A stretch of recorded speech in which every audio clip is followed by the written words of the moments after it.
Welcome to Classic SleepTime Radio.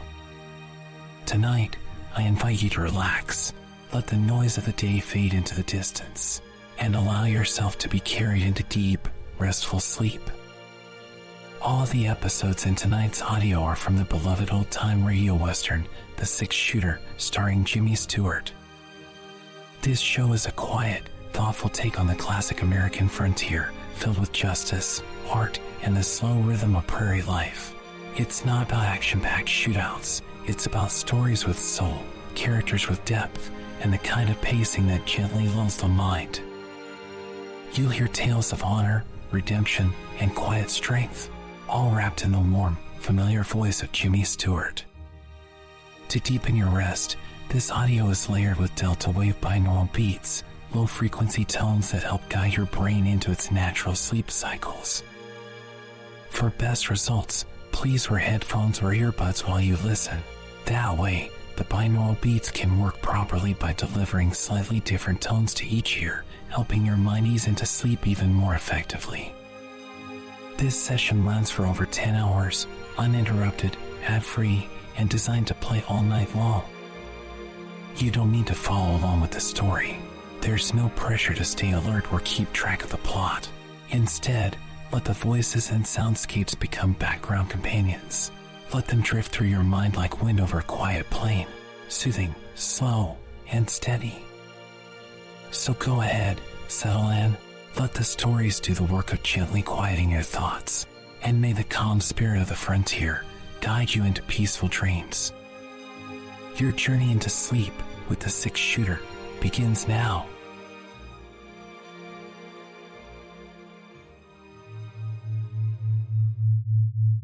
James Stewart as the Six Shooter.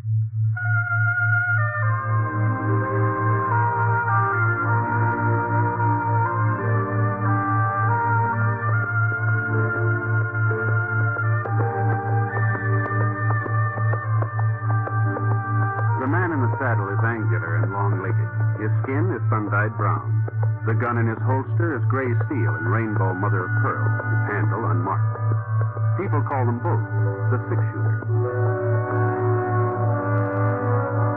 Coleman, America's leader in modern automatic home heating equipment, and the National Broadcasting Company present James Stewart as the Six Shooter, a transcribed series of dramas based on the life of Britt Ponset, the Texas plainsman who wandered through the Western Territories, leaving behind a trail of still-remembered legends. Now, in just a moment, immediately following this important announcement, you'll hear Act One of The Six Shooter. In a few years, our public schools will be as behind the times as the Little Red Schoolhouse. And it's estimated that by 1956, there will be some 7 million more children in elementary schools than there are now. More equipment will be needed, and above all, more elementary school teachers. To help assure your child a proper education, join and work with local groups and school boards. And for free information about how people in other communities are improving their schools, write to this address. National Citizens Commission for the Public Schools, 2 West 45th Street, New York 19, New York. Now, Act One of The Six Shooter, starring James Stewart.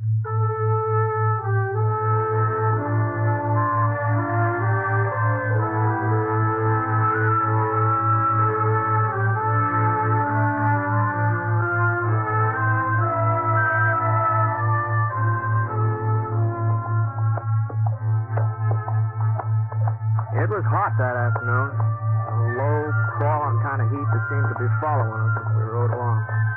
The sun hadn't come out in the morning, but about noon it pushed through the clouds. Boy, it was hot. By 4 o'clock, when it should have been cooling off, it seemed hotter than ever. We still had about 15 miles to go before we'd hit Lead Creek. That was where I figured on getting a job helping lay track on that new spur line to Salt Lake City. I nudged Scar on the plank, and we headed down a little gully.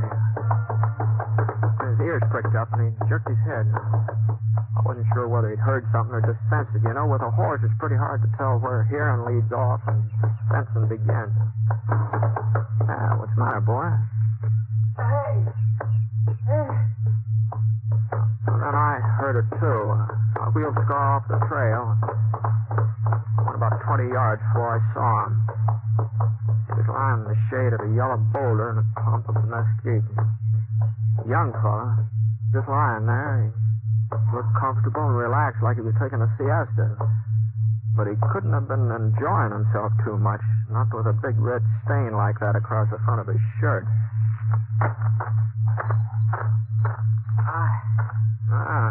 What's the trouble?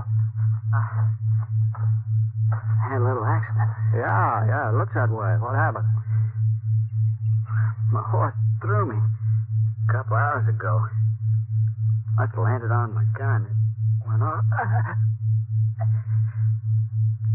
See, you haven't got any water, have you? Sure, yeah.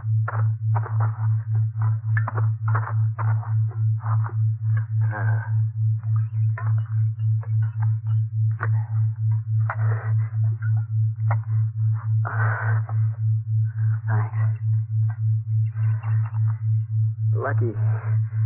Lucky you came by, mister.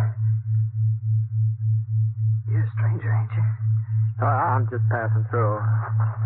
Yeah, I'm not much of a doc. Maybe I can fix a bandage for you for the time being. I already fixed one.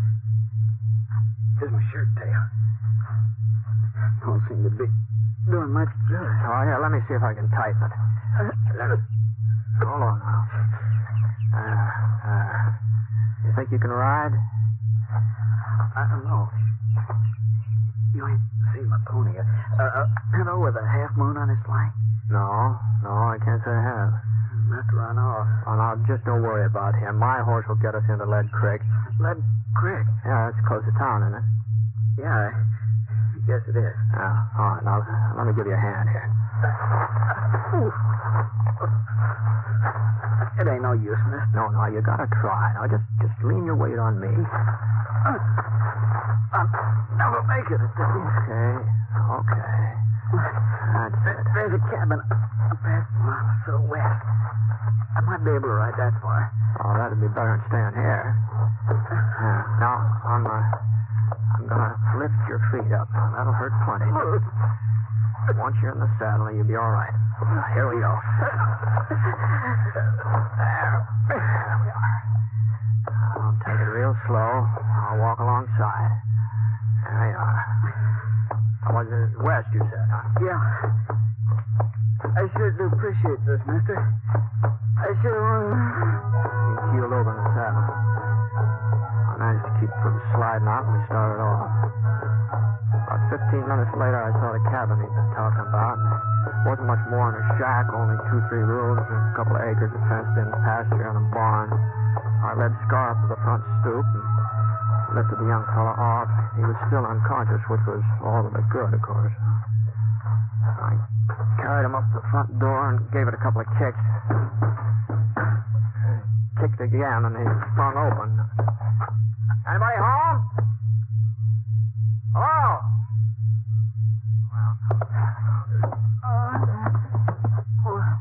Yeah, now you just lay there. Try and get some rest. I'll look around. Where? He passed out again. I covered him with a blanket lying across the foot of the cot there. Supper was on the kitchen stove. Beef stew. Smelled pretty good. I opened the back door. I saw somebody cutting up a pile of kindling over near the barn. Whoever it was sure knew how to handle an axe. Where'd you come from? No, I'm sorry if I frightened you, ma'am. I knocked on the front door, but I guess you couldn't hear me, huh? I ain't got no handout for tramp. Go on, get out. Well, I'm not exactly a tramp, ma'am. Although I'm not blaming you for thinking it. I've been riding for quite a spell. Well, what do you want? Well, I ran across a fellow a little while ago in a gully just east of here. He'd been shot up. Shot? Yeah, he said his gun went off accidental. He's hurt pretty bad, and since this place of yours was the closest... Where is he? I took the liberty of putting him in a cot inside there, so I hope you don't mind. Oh. Well, she didn't wait even for me to finish. She just marched past me like I wasn't even there. watched her for a second, then I followed her into the house.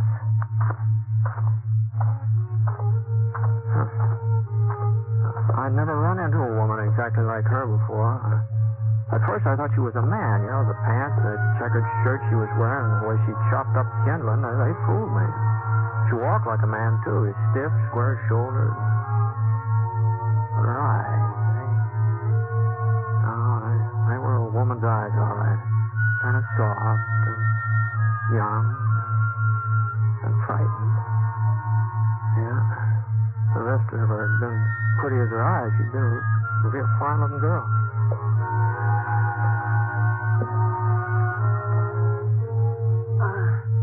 Take that rag off him while I fix a new bandage. Yes, ma'am. It's a shame to tear up a fancy petticoat like that. I got no need for petticoats, mister. Can you turn him on his side? That's better. Now, if I can just get the bleeding to stop. You know him, ma'am? No. Why should I? Oh, I just thought since he was in your neighborhood. Lots of folks pass by here. That don't mean I know him. I don't know you neither. Oh, sorry. My name's Ponset. Britt Ponset. Ponset. I've heard of you somewhere, haven't I? No, not likely. This is the first time I've been around Lead Creek here. Got a pocket knife? Yeah. Thanks. I enjoyed you doing a real good job on him, you know. Your husband off somewhere today? I'm not married. Oh, it must get kind of lonely out here all by yourself, doesn't it? I like being alone. I want a lot of people around me. No, I can't say I blame you. I never been much on congregating myself. I always sort of like to... Well, you know, that bleeding's letting up a little. All right, I guess I'll be shutting off, ma'am. When I get into town, I'll send the doctor out here. No, you can't. What I mean is, there is no doctor in Lead Creek. Oh? He moved away a couple of years ago. Well, there must be a doctor somewhere around these. No, not within 100 miles. I have to take care of him myself. Well, maybe I can find somebody to help you. You know, since I brought him in here, I sort of I'd feel rather do it alone. I'll manage all right. Well, that's mighty decent of you, but him being a stranger, all right. So long. Mr. Ponset? Yes, ma'am? You won't tell the folks in town he's here. Well, he's a stranger, like you said. He don't concern them, and I don't want them laughing at me. They'd say, Jenny Garber's finally got herself a man. And if he wasn't unconscious, you'd never have managed it. So, you won't tell them, will you? Well, I don't suppose anybody will ask me about it. Easy, boy. Easy. What are you looking at? Oh, I was just noticing those horses over in the pasture there. Those both yours? Yes, they are. Why? No reason. No, that pinto looks like a good animal. What do you call him? Name's Moon, because of the marking on his flank. Looks like a half moon. Yeah, I can see it, yeah. Well, I hope the patient doesn't give you too much trouble. All right, come on.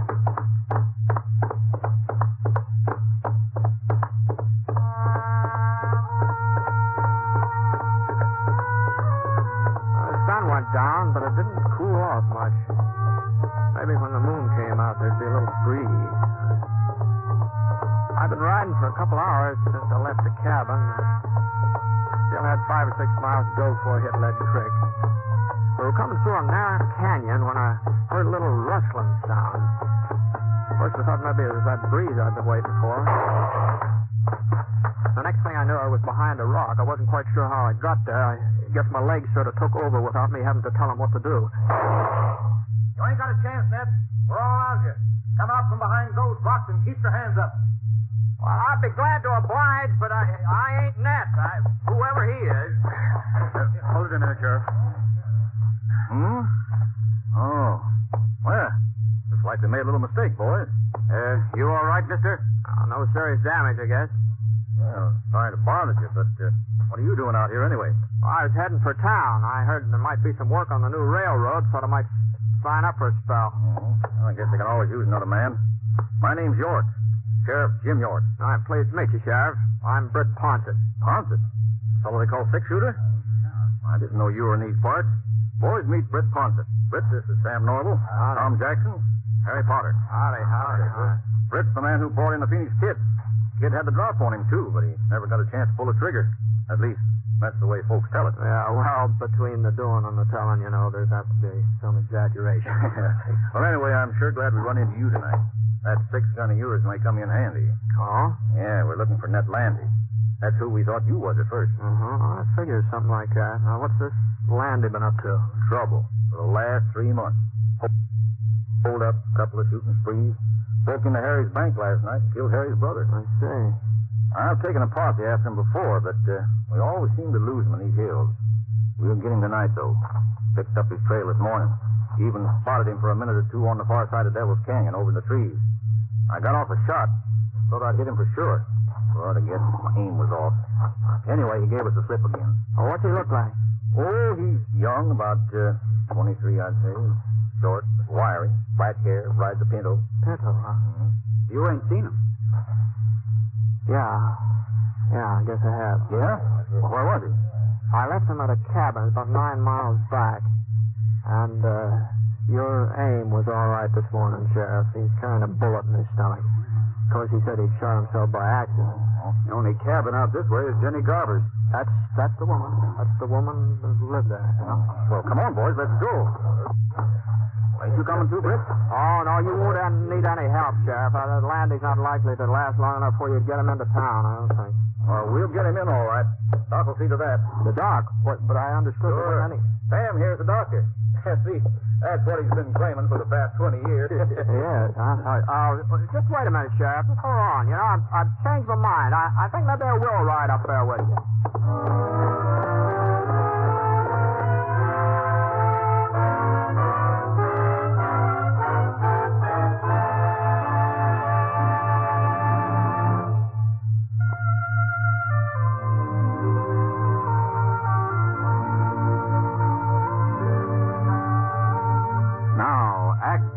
The Six-Shooter, starring James Stewart.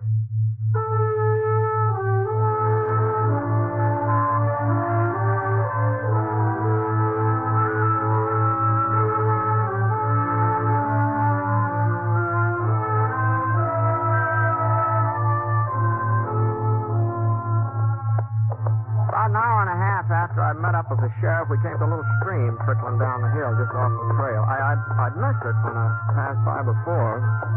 I hadn't known there was any water around, and Scar hadn't smelled it either. The air being so quiet and everything. Well, we pulled up and gave the horses a chance to get a drink. Well, I guess there ain't no rush.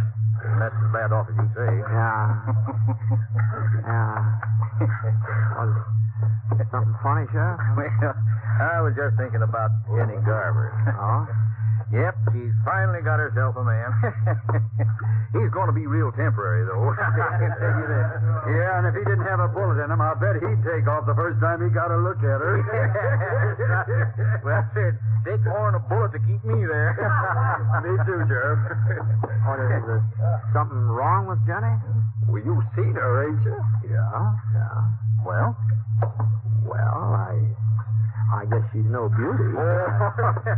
now that's giving her the benefit of the doubt, Ponset. Now, if you ask me, my horse is better looking. No, Sheriff, a lot of plain women seem to get along all right. Better than some of the pretty ones, Well, it ain't just that Jenny's ugly, but she's so darn awkward and big. Why, even when she was a little girl living in town, she was always a head taller than any boy her age. And stronger, too. Well, I guess they've had enough to drink. Yeah, the thing was, her folks are peculiar about Jenny. Wouldn't admit she was any different from the other girls. You remember how they used to dress her? All those fancy clothes with frills and ribbons. What made her look twice as foolish as she would have otherwise. No? Her father used to take her to parties, too, in square dances, but he was the only one who ever danced with her. No, sir, I don't think a single boy in town courted her. Not one. You're forgetting Willie Franklin. Oh, sure. Will Franklin? Yeah. He's quite a cut-up. Made a bet one night with some of the fellas. Said he'd get Jenny to agree to marry him. He took her out in his wagon and proposed. Of course, she said yes. But she didn't know that Willie's friends was all hidden in the back of the wagon. Leastwise, she didn't know it until they all busted out laughing. Was right after that her folks died, wasn't it, Sheriff? Yeah. That's when she bought this cabin. About 5 years ago, come to think of it. Well, Jenny can't be more than 25 or 6. Looks a whole lot older, though. Wouldn't you say so, Britt? Oh, I don't know. I'm not much good at judging ages, especially a woman. There's her place, up ahead. Lamp's still on. She must be up. Sure, she's up all right. First time she ever had a man within touching distance, ain't it? What's the matter? Yeah, we better leave the horses here and go the rest of the way on foot. Oh, no. Landy's not apt to give you any trouble. Oh, you never can tell. You may be feeling better by now. Yeah, but not that much.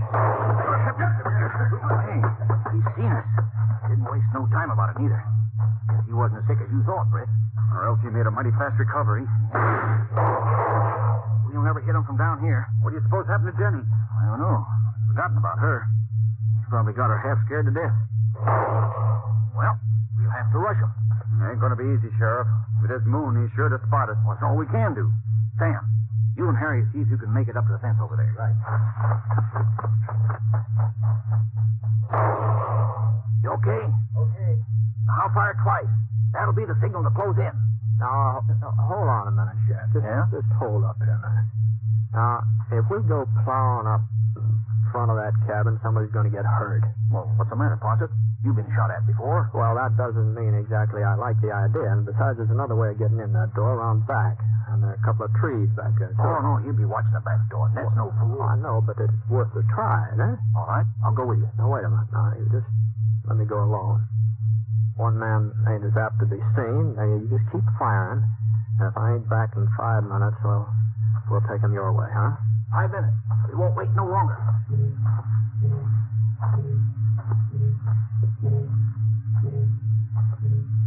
I hunched down low and I started circling toward the rear of the cabin. And there wasn't much cover, just rocks, a couple of scrub pines. Anyway, nobody was shooting at me yet. So far, nobody'd seen me. I come up along the side of the barn, and the back door was just ahead now. I still had about 20 yards to go. I ran forward, and my foot caught. I tripped over some of the kindling Jenny had stacked up there in the afternoon. I lay quiet for a minute. Just waited. It sounded to me like I'd made enough noise so they could hear it clear down Lead Creek. No, shooting wasn't in my direction. So I got up on my knees. I raced for the cabin. I opened up the door. I kept on going. And when I got into the living room, I saw I'd figured right. That was on the cot, just where I'd left him. Hadn't moved. It was Jenny who was doing the firing. She swung around. She pointed the revolver at me. Her eyes weren't soft, not anymore. You told him. You brought him here. I had to, Jenny. I would have taken him away as soon as he was well enough. Why couldn't you let us alone? That killed a man last night, I Jenny. don't care. I don't care what he does. As long as he needs me, I'll stand by him and help him. He needed a hideout, didn't he? He must have been staying here for some time, or his pony wouldn't have had enough sense to come back here with his own accord. They're going to start closing in, Jenny. You're not going to take him away from me. I won't let you. Ned likes me. He told me he likes me. And he's the first person who ever did. Give me your gun, Jenny. Even if it isn't true. Even if he didn't really mean it. He doesn't laugh at me like the others. He doesn't mind my looks. But he said I'd be an old maid. Even my mother said it. But I won't. Not now. Ned'll take me with him. He'll marry me. I know he will. Jenny, listen to me. Don't you understand? I can't let you take him away. No matter what. Not even if I have to. Now, killing me won't help in that. It's the only way I can keep him. I gotta stop you somehow. You and the others out there. Oh, there's no way you can keep him, Jenny. He's dead. What? Now turn around. Turn around, look. I'm not trying to catch you off guard. Just turn around. He hasn't been breathing, not since I came in. Oh, he loved me. Ned loves me. All right, boys, come on in. You all right? Got him, huh, Britt? Oh, there he is. I might have known you'd take care of him. No, it wasn't me, Sheriff. It was you. Huh? Your bullet from this afternoon. Well, I'll be darned. I told you I was sure I'd hit him. Remember, Tom? I told you. Now, then how come he was able to hold us off just now? Well, he was a tough one to kill. He wouldn't give up. The strain of shooting at us must have finally finished him. Ain't that the way you figured, Britt? Yeah, something like that. What's the matter with her? Little gunplay bother you, Jenny? Come on, get a hold of it. It's all over now. Yeah, sure is funny how women are scared of gunfire. Every one of them. Even Jenny. Well, it just goes to show you that underneath, they're all pretty much alike. Yeah, I guess they are. Well,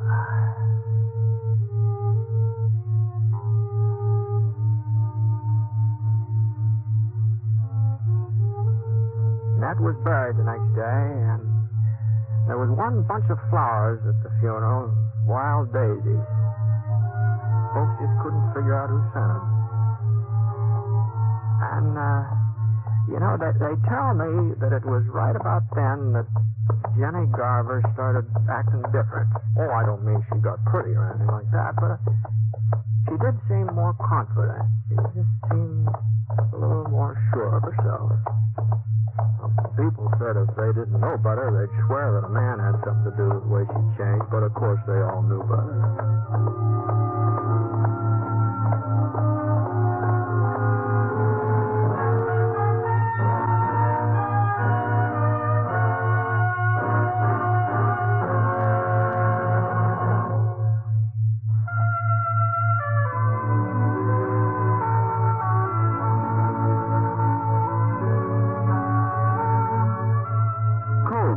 America's leader in modern automatic home heating equipment, and the National Broadcasting Company have presented James Stewart as the six-shooter. Mr. Stewart may currently be seen in the Universal International picture Thunder Bay. The six-shooter is an NBC Radio Network production in association with Review Productions. It is based on a character created by Frank Burt, and today's transcribed story was written by him. Special music was by Basil Adlam, and heard in the cast were D.J. Thompson, Jeff Kirkpatrick, George Neese, and Harry Bartell. The entire production is under the direction of Jack Johnstone. All characters and incidents were fictitious, and any resemblance to actual characters or incidents is purely coincidental. Hal Gibney speaking. James Stewart as the six-shooter.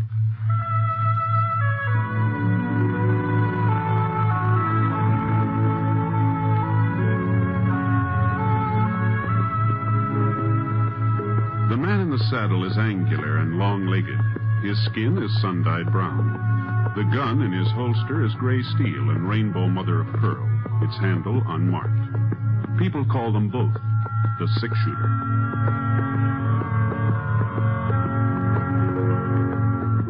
Coleman, America's leader in modern automatic home heating equipment, and the National Broadcasting Company present James Stewart as the six-shooter, a transcribed series of dramas based on the life of Britt Ponset, the Texas plainsman who wandered through the Western Territories, leaving behind a trail of still-remembered legends.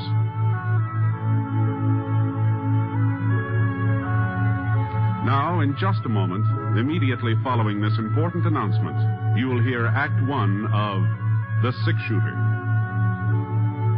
Last year, thousands of Americans who tried to get away with carelessness on the highways were killed or permanently injured in traffic accidents. And remember, accidents don't always happen to the other fellow. Unless you are meticulous in your observance of the rules of highway safety, you and your loved ones are vulnerable to the menace of traffic accidents. Every motorist should take an active role in supporting the safety movement in his or her community. Encourage driver training in your high schools. Teach your children the rules of safety on the highway. Remember, the life you save may be your own. Now, Act 1 of The Six-Shooter, starring James Stewart.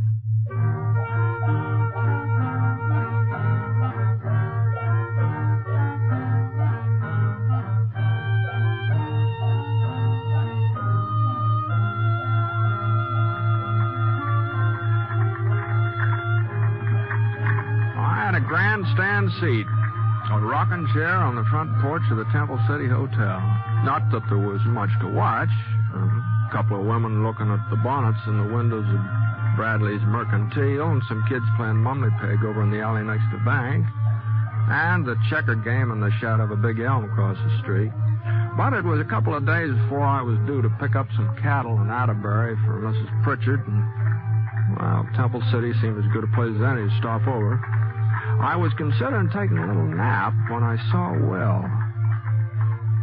At least that's who I thought it was. He was coming out of the general store carrying a box of groceries. I couldn't be sure, though, because just as he started to climb into a wagon, another man rode up alongside and shut off my view. Well, look who's in town. You doing the marketing, Will? Thought the women usually did that. But I guess in your case, it ain't such a bad idea to switch things around. Hoping I'd run into you, Temple. 2 of my cows have been killed this week. You mean your wife's cows, don't you, Will? It wasn't 2, 3. The boys found another one grazing on my side of the creek this morning. You're going to have to do something about that fence of yours. You won't have no stock left at all. That fence was all right yesterday. Maybe. But this is today. Now, you listen to me, Temple. I figure it's about time you done the listening, Will. I want your wife's ranch. Ain't made no bones about it. She was willing to sell until you came along. She ain't willing now. I'll give you $2 an acre. That's more than a fair price. Anybody will tell you that. We're not going to be shoved off that land, not for $2 an acre or 20. Then maybe I'd better talk to Sarah, seeing as how it's her property. No. I'm warning you. You stay away from our ranch and our cattle, or I'll... Well, go on. Tell me what you'll do, Will. I'd be real interested to find out. Come on, Bill. If it was Sarah giving him the warning, I might take it seriously, seeing as how she wears the pants in her family. The wagon moved in closer where I was sitting. I got a good look at him now. He'd changed a lot since last time we met up. He was older. There were a couple of those squint wrinkles between his eyes. Even so, he still could have been more than 23 or 4, seeing as how he was only about 20 when we worked on the West Star Roundup together. Hey, Will! Hey, Will! I thought he'd recognize me, but I guess I'd changed some, too. I wasn't getting aged or nothing like that, but I'd ripened up a bit, I guess. Anyway, Will kind of glanced my way and then drove on. And from the way he was holding those reins, I had a pretty good idea of what he was thinking. This Temple fella, he pushed him too far. And if I knew Will, he was getting ready to do something about it. Well, there was no point in trying to run him down now. We'd probably meet up later. So I went into the hotel and looked around for a place to sit down. The clerk behind the desk was playing a game of solitaire. Howdy, Mr. Ponset. Something I can do for you? No, don't think so. Room all right? Yeah, it's fine. Room's fine. Real pleasure having you staying with us. Anything you'd like, what do you think? The Black Queen. Huh? It plays on the King of Diamonds. Oh, thank you. Like to look at the Denver paper? It just came in on the stage. No, thanks. Just the same. I was sort of figuring on a little snooze. A little too much racket outside. I know what you mean. Noah Temple's got a voice that carries all right. I could hear him and Will arguing clear in here. Yeah. Don't amount to nothing now, Mr. Ponset. They've been squaring off like that ever since Will moved to town and married Sarah Blake. Oh? Oh, looks like I'm stuck. Good thing I'm not playing at the gambling hall. I'd be out $50. You see, Noah's got the idea of buying Sarah's ranch, and there ain't going to be no stopping him until he buys it. Will he need her land for any reason? Sure thinks he does. Now, if I can just get me the ace of spades. 40 years ago, Noah's grandfather started this town. He owned all the acres between the foothills and the creek out south. Old Temple City was named for him, as a matter of fact. Is that so? But the old man's son, Fred, well, he wasn't much good. First thing you know, he'd sold off nearly everything his dad had left him. When Noah took over, he swore he'd get all the Temple property back again. Guess it sort of stuck in his craw that Temple's wasn't the biggest outfit in the valley no more. Doggone that Black Seven. How's Noah Temple been doing? Well, first folks didn't take him serious. They thought he was just a talker like his father, but he sure fooled them. Today he's got more acres than his granddaddy ever had. There's only one piece of the original Temple setup he ain't been able to buy back. That land of Sarah. Oh? Sure was a surprise when Will wouldn't let her sell it. Nobody ever figured he'd stand up to Noah. A man like him. Was there something wrong with him? 7, 8, 9. What's that? Oh, well, you see, Mr. Ponset, Will's a coward. You see, as he's yellow clear through. He won't ever wear a gun. If there's a posse being formed, but he don't go along. And if there's a fight, he lays low. You can call him names, you can insult him. The way Noah Temple did, he just takes it. Gee, that sure don't sound like him to me. You know Will, Mr. Ponset? Used to. A couple years ago, we worked around up together. Oh, that must have been before he moved to Temple City. Yeah, it's down in Texas. Back there, Willie Techman wasn't afraid of nobody or nothing. And for a youngster, he's mighty fancy with a gun. Techman? That's right, yeah. Oh, but that ain't his name, Mr. Ponset. Will's name is Fetter. Oh? Yeah, Will Fetter. Oh, no wonder you were surprised about him being yellow. You got the wrong man. Uh-huh. Well, they must look alike. This friend of yours and Will Fetter. Yeah. Yeah, I guess I do, yeah.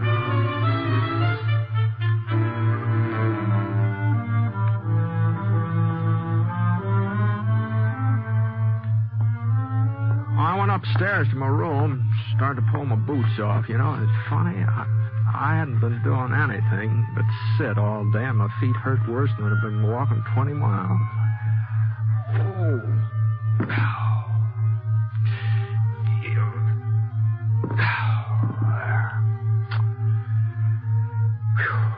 I looked out the window. The sun is just about even with the church steeple. So it'd be around 3 o'clock. I had a couple hours for supper, so I let myself down in a bed.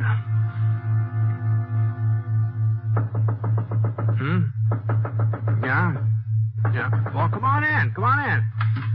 Mr. Ponset? Oh, well, excuse me, ma'am. I didn't know it was a lady. I'm sorry to bother you, Mr. Ponset. Oh, not at all. I wasn't exactly what you'd call busy. Won't you sit down here? Thank you. Here, wait, I'll get those boots out of your way. Mr. Ponset, I'm Will's wife. Oh, I'm pleased to meet you, ma'am. Will told me you were in town today. He saw you. And you saw him, didn't you? Yes, ma'am. At least I thought I did. Well, you can't tell anyone he's here, Mr. Ponset. Oh? You didn't come to Temple City looking for Will, did you? Will thought maybe that was the reason. We heard about what happened in Prescott last winter when you came across Bar Cleaver. Well, you heard wrong, ma'am. I didn't come across Cleaver. He came across me. And as for Will, He's made a new life here. A good life. If he has to go back to prison... Prison? Oh. Well, you knew about the bank robbery in Austin and about him breaking out before... Well, you knew, didn't you? No, ma'am. No, I haven't been back that way since... Then you wouldn't have told the marshal? But we thought... We were sure... What have I done? No, just take it easy, ma'am. Well, if I hadn't come to see you, nobody would have known he was Will Techman. Things have a way of coming out sooner or later. How much longer was Will supposed to serve? 2 years.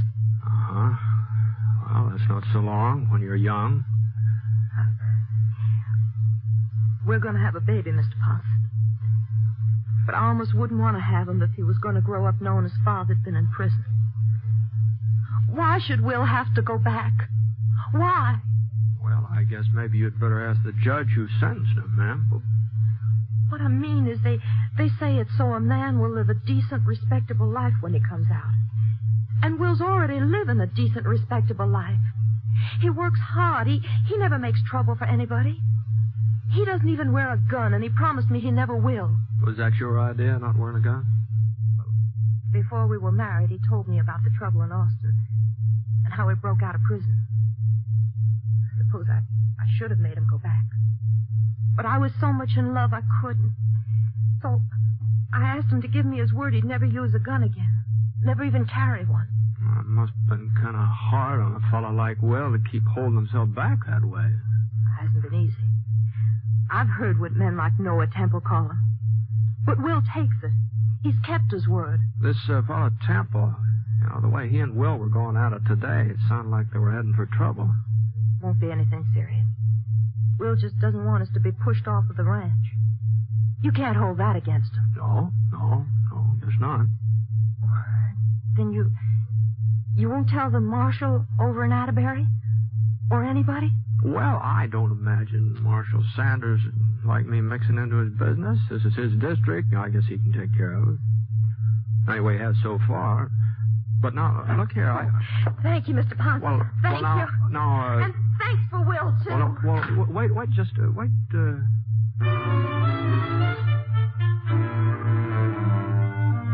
after all, most of what she said was true.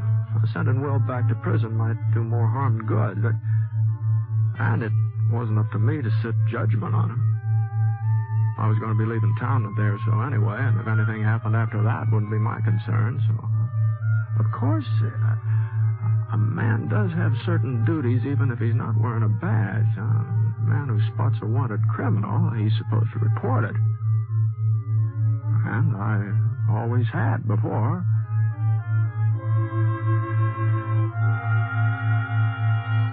I scraped some of the mud off my boots and washed my face, put on a clean shirt, and went downstairs into the lobby. The clerk was still playing solitaire. Just beat myself again, Mr. Ponset. If I was playing in the gambling hall, I'd be ahead about $140. Pretty good for one afternoon, eh? Yeah, real good. About time for supper? Yeah, go right on in. Molly will fix you up. Got baked ham tonight. Fine. Oh, say, Mr. Ponset. Yeah? Remember us talking about Will Fetter and him being afraid to carry a gun? Uh-huh. Well, the darndest thing just happened. Oh, it wasn't any more than 15 minutes ago. I guess everybody's talking about it. He went into Bradley's Mercantile and he bought himself a carbine. Oh? Of course, he's just trying to bluff Noah Temple. Folks are giving 10 to 1. Will don't even know how to load a rifle.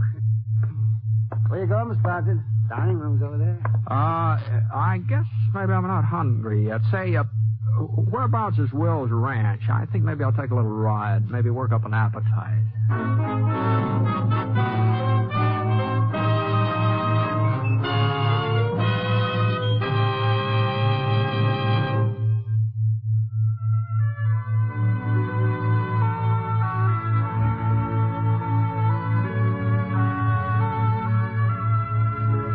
Now, Act 2 of The Six Shooter, starring James Stewart as Britt Ponset.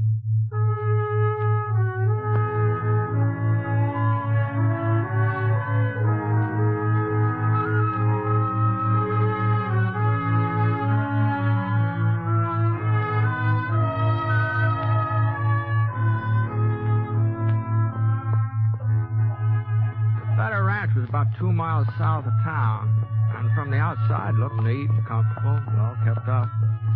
The ground stretching out behind it was good grazing land, though it was worth at least $5 an acre, maybe more. I tied Scar to a cottonwood in the yard and walked up to the door.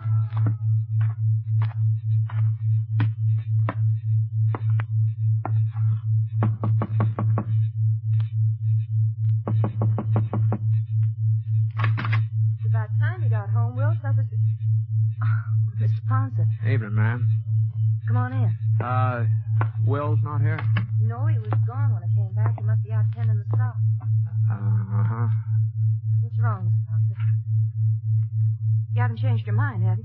Where's the Temple Ranch lie from here? It's all around us. On all four sides of our land. And Temple's ranch house, where's that? East. Due east. But what's that got to do with it? What's happened? Will was in town this evening. He bought a rifle. I don't believe it. He promised me. You're wrong, Mr. Ponset. Will isn't gunning for Noah Temple. He's out tending stock. Well, he'll be home any minute. You'll see. Maybe. Where are you going? I hear Temple's got quite an outfit. Worth paying a visit. You won't find Will there. He gave me his word he'd never use a gun again. You won't find him.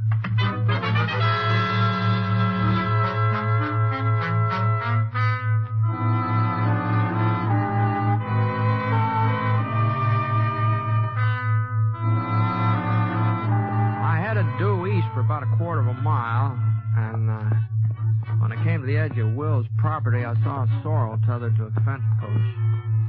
Looked like Will had decided to go the rest of the way on foot, so I climbed out of the saddle and looked around.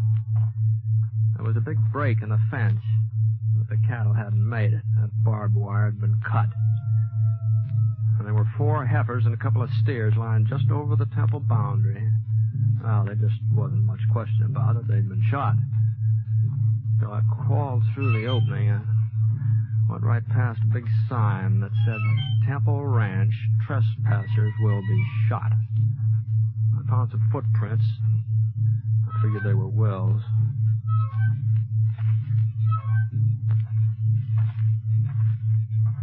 About 30 minutes later, I caught sight of the ranch house. It was built about halfway up the side of a pretty steep hill, big, sprawling building. There was a light inside, and I could just barely make out Noah sitting at a desk working on some papers. But where was Will? He had plenty of time to get here. When I heard his step and swung around, there was one of Temple's hands pacing up and down near the stable alongside the house. The way he was holding the rifle, it looked like an army sentry instead of a cowhand. All of a sudden, he gave a little gasp. I saw a shadow tighten around his throat. The sentry went down, and there was a struggle.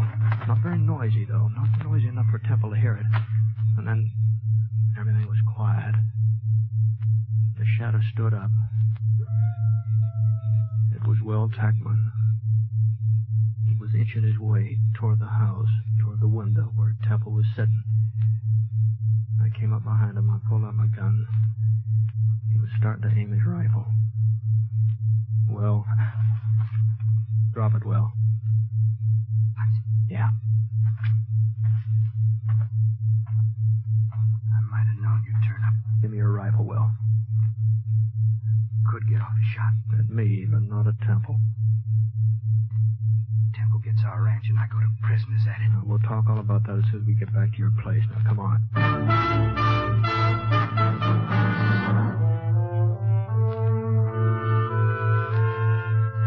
I carried Will's rifle and led the way. About 20 minutes later, we passed another one of Temple's guards.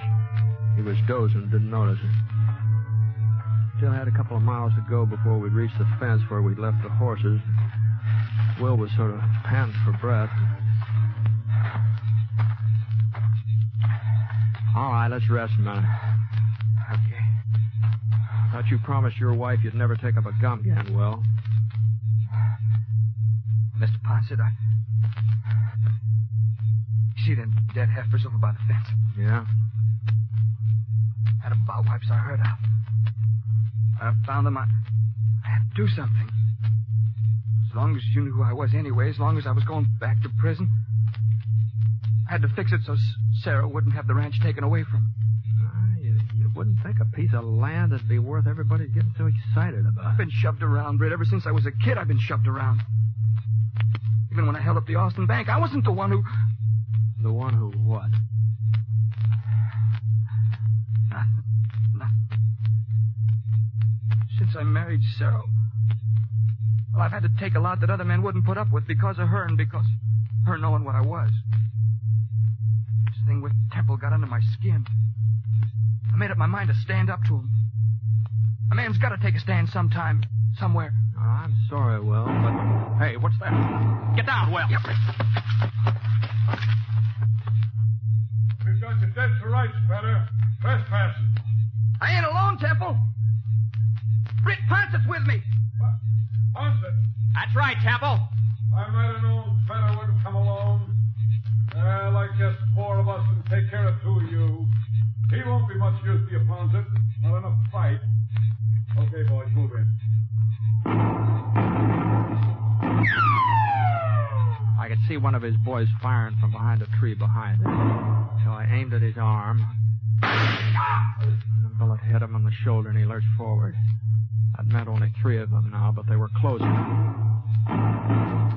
Will still didn't say anything. He was waiting for me to make the next move. I tossed him the rifle. Thanks, Britt. He got to his knees and started across a little clearing. He was still all right when he died behind a boulder. I knew where he was heading, too. Noah Temple had been shooting from behind a clump of pines about 50 yards back. For a couple of minutes, I didn't get a chance to watch him. Temple's 2 guards were on either side of me now. One of them was more than 8-10 feet away. And I saw the barrel of his carbine rise up from behind the bush. Only 1 guard left. About that time, it seemed like he'd had enough. Anyway, I moved across the clearing toward the pine trees where Will had disappeared. Pulled up behind a rock. Well, there was Noah Temple. Crouched down low, his gun ready. A little bit of movement in the brush caught my eye. It was Will. He was right behind Temple. But Temple didn't know it. He was looking my way. Will had a perfect shot. I saw Will's finger curl around the trigger. But Will didn't fire. I couldn't figure out what had gotten into him. He didn't fire. And then he threw his rifle to one side and let out a yell. Temple! Temple turned and got off a shot. Well, he was surprised he couldn't do much aiming. And then Will was on top of him, twisting the gun out of his hands. And after that, I saw a fight the like of which I'd never seen before in my life. There, Will hit Temple across the face, and he went over backwards. And then Temple kicked, and his foot lifted Will right off the ground. But before Temple could pick himself up, Will was right on top of him again. And Temple tried to reach for his gun, and Will brought his boot right down on Temple's hand. Temple quit reaching. And then Will backed away and let Temple up again. And as soon as Temple was steady again, Will drove his fist right into Temple's stomach. And Temple's hand flew apart, and he was wide open. Will hit him again, and hit him again, and again. Finally, Temple managed to send his fist into Will's face. And Will looked like maybe he was going to go down, but he still had a fight left to land a right that snapped Temple's head right back. And it was Temple that toppled over, and then I knew he wasn't going to get up again, not for quite a while.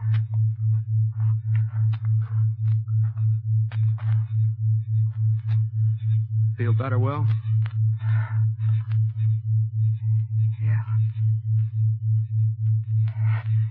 Yeah, lots better. You had your chance to kill him. You had a perfect shot. You didn't have to fight him this way. It's the only way I could fight him, Britt. Huh? I had him in my sights. Something kept me from pulling the trigger. Maybe you'll think I'm crazy, but I kept remembering what I'd promised Sarah. That I wouldn't use a gun again. I couldn't pull that trigger, Britt. I just couldn't. Uh-huh. Well, let's see if we can't get Temple here to a doctor. You know, it looks like he needs one.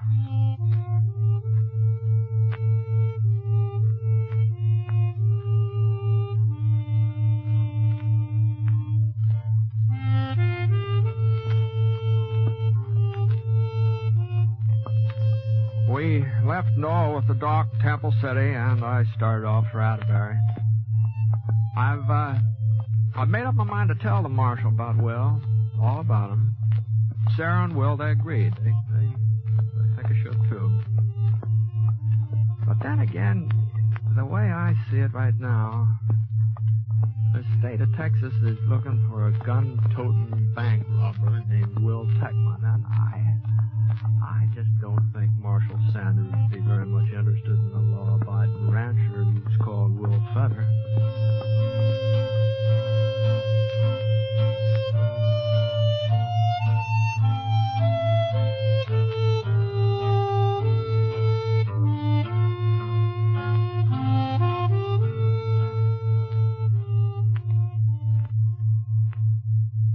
like to take a minute here to remind you about some of the great entertainment that's in store for you on NBC Radio. Now, for most of us, Monday evening is a time to relax, sit back, and take it easy. NBC had exactly that in mind when they designed their Monday night of entertainment. You'll want to listen to the delightful music of the Railroad Hour as they resume their fall schedule of popular operettas that have entertained for so many years. Gordon MacRae will be your host and star, and during weeks to come, you'll have many charming guest stars to add to your listening pleasure with their famous voices. And you'll want to relax to the melodies of the Firestone Orchestra and Chorus under the direction of Howard Barlow on The Voice of Firestone. Another great Monday night favorite is the Telephone Hour, with its wonderful program of music directed by Donald Voorhees. Yes, every Monday night, hear these three fine musical programs on NBC Radio.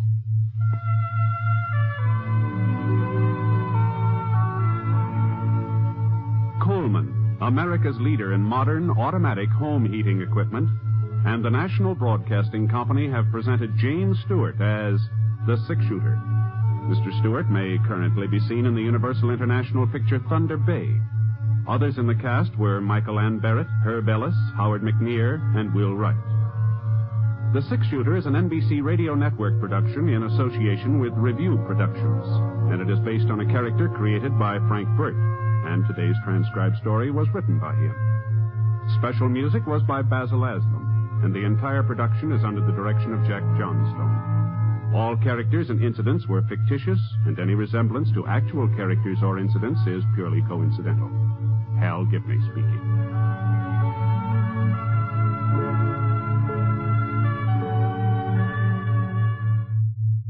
James Stewart as the Six-Shooter.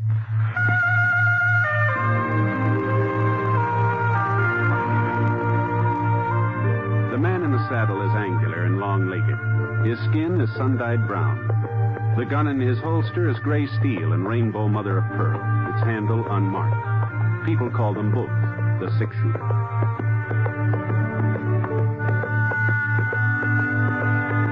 Coleman, America's leader in modern automatic home heating equipment, and the National Broadcasting Company present James Stewart as the Six-Shooter, a transcribed series of dramas based on the life of Britt Ponset, the Texas plainsman who wandered through the Western Territories, leaving behind a trail of still-remembered legends.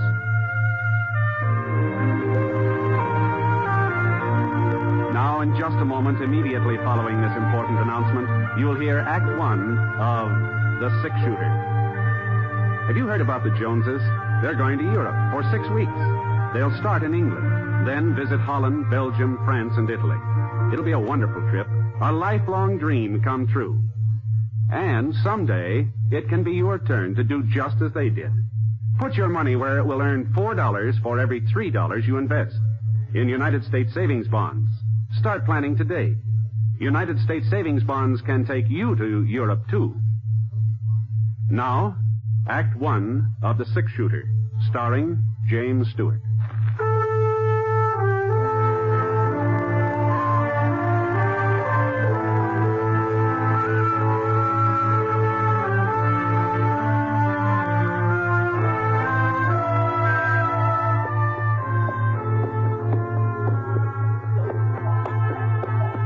There were over 400 head in the McAdams herd. 400 white-faced Texas cattle, and only 3 of us to shove them along the trail to Abilene. But the McAdams boys had promised me a tenth of whatever the herd brought, so I signed on for the drive. And it looked like I was going to earn the money, too. There'd been a cloudburst the second night out. Well, it sounded like we might be heading into some more bad weather. The sky was all black and purple, and the wind began blowing up little balloons of dust. Thunder made the steers restless. They still remember that first storm. They didn't like the idea of going through another one. All right, come on now. Come on, cattle. Hi-ya. Hi, cattle. I could see the rain now. It hadn't hit us yet. It's still a couple of miles ahead, but I could see it real plain. Streaking down across the sky like little silver lines on a gray blackboard. In the canyon where we were, the sun was still shining. It gave me a sort of funny feeling. Rain and sunshine all at once, sort of like being 2 places at the same time. Wright McAdams, he came pounding up from behind and reined up alongside of me and Scar. Oh, boy. What do you think, Britt? Well, if that wind don't change, we'll be getting wet inside of 15 minutes. Don't look like it'll change. No, afraid not. And I guess we might as well keep on going. It'll be easier to handle if we're out of this canyon when the storm hits. Yeah. I'll ride up and tell Norm. Okay. Norm! Hey! Yeah? Get the lead out. Keep moving. Yes, sir. Weak enough for you? Do as I tell you. Stop beeping. Okay. Come on, move it. Norm will speed him up, Britt. I'm going back and see that there ain't no stragglers. Want me to give Norm a hand? No, I can handle it myself. It's about time he learned how. All right, you're the boss. Yeah. Just keep an eye on him, Britt. Sure. That lightning had hit a pine tree about 50 yards up the side of the canyon. And when it toppled over, it started a couple of boulders rolling down the side of the ravine toward us. That was all the cattle needed to set them off. One of the longhorns took a look at the rock and let out a bawl that told the other animals to get out of his way. Hey, stop him, Norm! Stop him before they stand. Life circled around and galloped over toward his brother. But Norm wasn't waiting for him. No. I saw him head up the slope of the canyon, and it looked to me like he didn't intend to stop anything. All he cared about was getting out of the way. So I dug my heels into Scar's flanks. We rode right into the middle of the herd. If I could split them in half, only part of them would tear loose, even in a stampede. Right was in front of the herd now. The lead steer turned off. A couple of more shots, and the rest will follow it. There we are. I knew there wasn't going to be any stampede. Not now, anyway. Right had stopped him just in time. It's nice going, Rife. Somebody had to do it. Yeah. What happened to you? Horse bolted. Almost threw me. Yeah? Guess you were scared. The horse? That's what I said. Yeah. Well, here comes the rain. It looks like this is the tail end of it, though. Probably would have been more in a shower. We better keep moving anyhow. You take over up here, Britt. Norm will riding back with me. Sure. Your horse all right now? I guess so. Okay, let's go.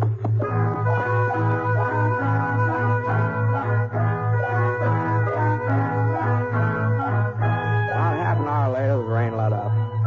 It was nearly sundown, and a green-yellow rainbow arched up over the hills to the east, and Rife decided to make camp for the night. Neither of the McAdams brothers said much during supper, and afterwards Norm sort of moved off a couple of yards from the campfire and started playing his mouth organ.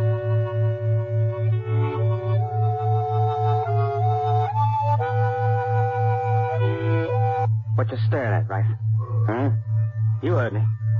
I don't know what you mean. You've been watching me ever since this afternoon when my horse bolted. You've been looking at me the way you used to look when I was a kid and done something you thought was wrong. We almost had a stampede today, Norm. Almost? You was riding front, man. You was the one to stop it. I suppose you've never been on a horse that ran away with you. You was always able to handle that Palomino before.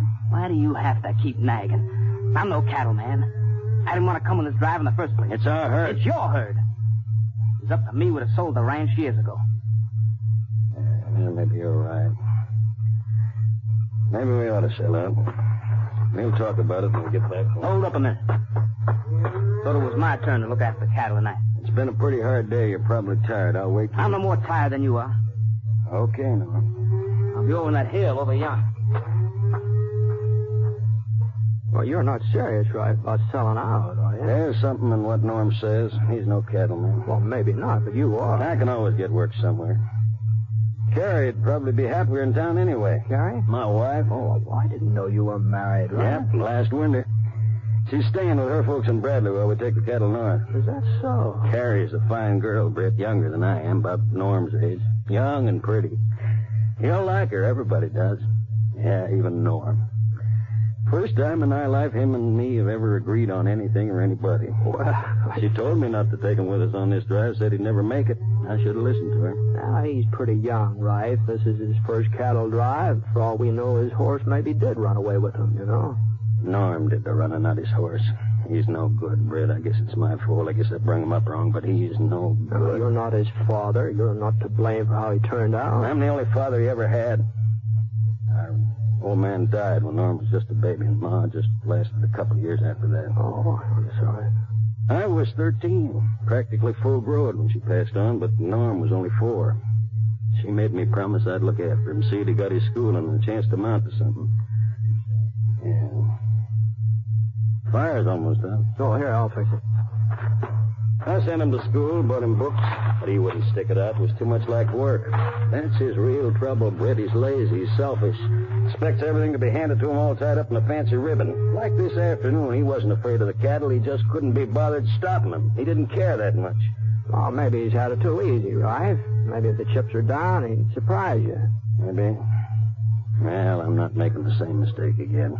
Not with my own kid. With your own? What? Yeah. Carrie's expected. He might be here by now, for all I know. Wow. Well, congratulations. Thank you. I'll buy you a cigar and have... Yeah, all right. Oh, well, that's fine. Well, I guess maybe it's time to turn in, I think. I ain't very sleepy. I think I'll go up and... Well, see if Norm's all right. Oh, doggone it, Britt. He is my kid brother. Sure. I know, right? Sure. Good night. Good night. I banked the fire for the night and spread out my bedroll. The moon came up, full moon, kind of a moon you ought to have after a rain. I stretched out flat.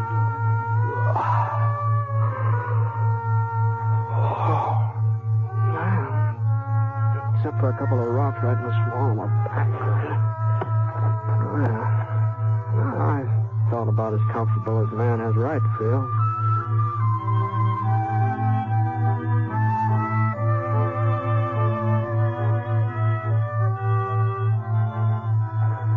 Right? No, it's me. Oh. I thought you were looking after the herd. Rife's come nosing around. Guess he don't trust me. So if he wants to stay up all night, that's his business. Yeah, we got nothing but heroes on this drive. How do you figure that? Well, you're the six-shooter, ain't you? Supposed to be the fastest man with a gun west of Kansas City. East of there, too, from the way folks tell it. No, you shouldn't believe everything you hear, Norm. I don't. I don't believe you're any faster with a gun than the next man. Probably not. I don't believe you're any faster than me. See that white rock over there? Well? You're good. Go ahead. It's your turn.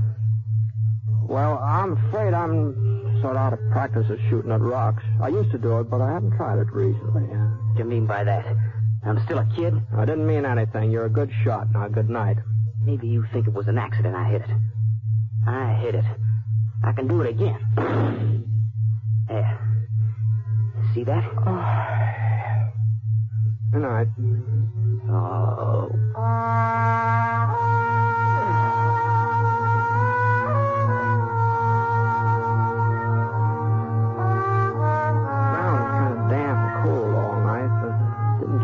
Sleeping. And when I finally woke up, the sun was just starting to shove the sky away from over my head. A couple of seconds, I couldn't quite decide whether to open my eyes or not, but the smell of coffee made me make up my mind. Oh! Morning. Want some Java? Ah, thanks. Where's Norm? Taking a bath? Taking a bath? Yeah. Found a water hole the other side of the hill. Oh. He'll be back any minute. Trust Norm to keep himself duded up. It wouldn't surprise me if he showed up wearing a clean shirt. Yeah. Well, you can't blame a fellow for...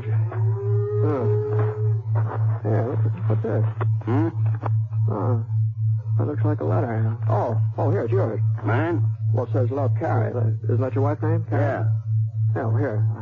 Read it to me, Britt. What? Out loud. Read me what it says. Well, I'm not interested in somebody else's mail, Ralph. I especially love letters. Is that what it is?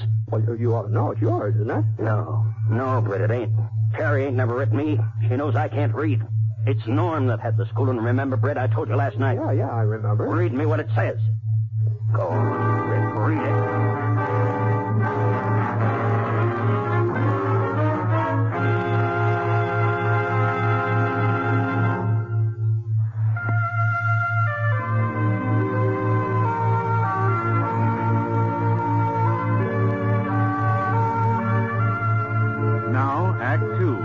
The Six-Shooter, starring James Stewart as Britt Ponset.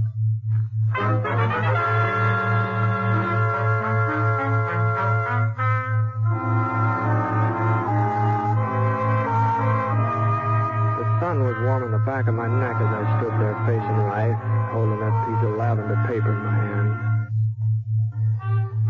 I looked down at the letter and then up at Rife again. He was just standing there, waiting, not moving. Not any part of him moving except the vein in his throat that jumped out a little throbs. I am waiting, Britt. Now, it's not my letter, Rife, and I guess it isn't yours. It concerns me, don't it? It's from Carrie. It's from my wife. Well, that's between you and her. I want to know what it says, what she's been writing to Norm about. Go ahead, Britt. Read it to him. Oh, maybe you'd rather I told you what it says, Rife. It says, Carrie loves me. That she'll always love me, and it goes into detail. You rotten little whelp! Then we are, Rife. You think that gun will stop me? I'll break your neck. You're walking right into it, Rife. Now, put it away, Norm. You wanted a sample of my shooting last night. You put that gun away and you'll get it. What am I supposed to do, take you both on? This isn't my argument. It'll take 3 of us to get that herd to Abilene. I just want to be sure there'll be 3 of us to do it. There ain't going to be 3, Britt. You've taken everything from me. All your life you've taken everything, but you're not taking Carrie. All right, that's enough, Rife. Come on now. I meant what I said about finishing that drive. 2 men may not make it, and I'm going to be sure I'm not going to lose that money you promised me. Now, come on. Now, straighten up here. What's the matter with you? You both able to ride now? Yeah. All right. I'm able. Norm, what about you? Sure. All right, now, come on. Let's get started. I dumped out the coffee and covered up the fire while Norm got the horses. We saddled up and got the herd underway. Norm moved out to the front, and I stayed in the middle. Rife brought up the rear. I figured it'd be just as well if I stayed between them. I looked back a couple of times, and whenever I did, I saw Rife staring at Norm, watching every move he made. But he didn't say a word. All day long, he didn't say a word.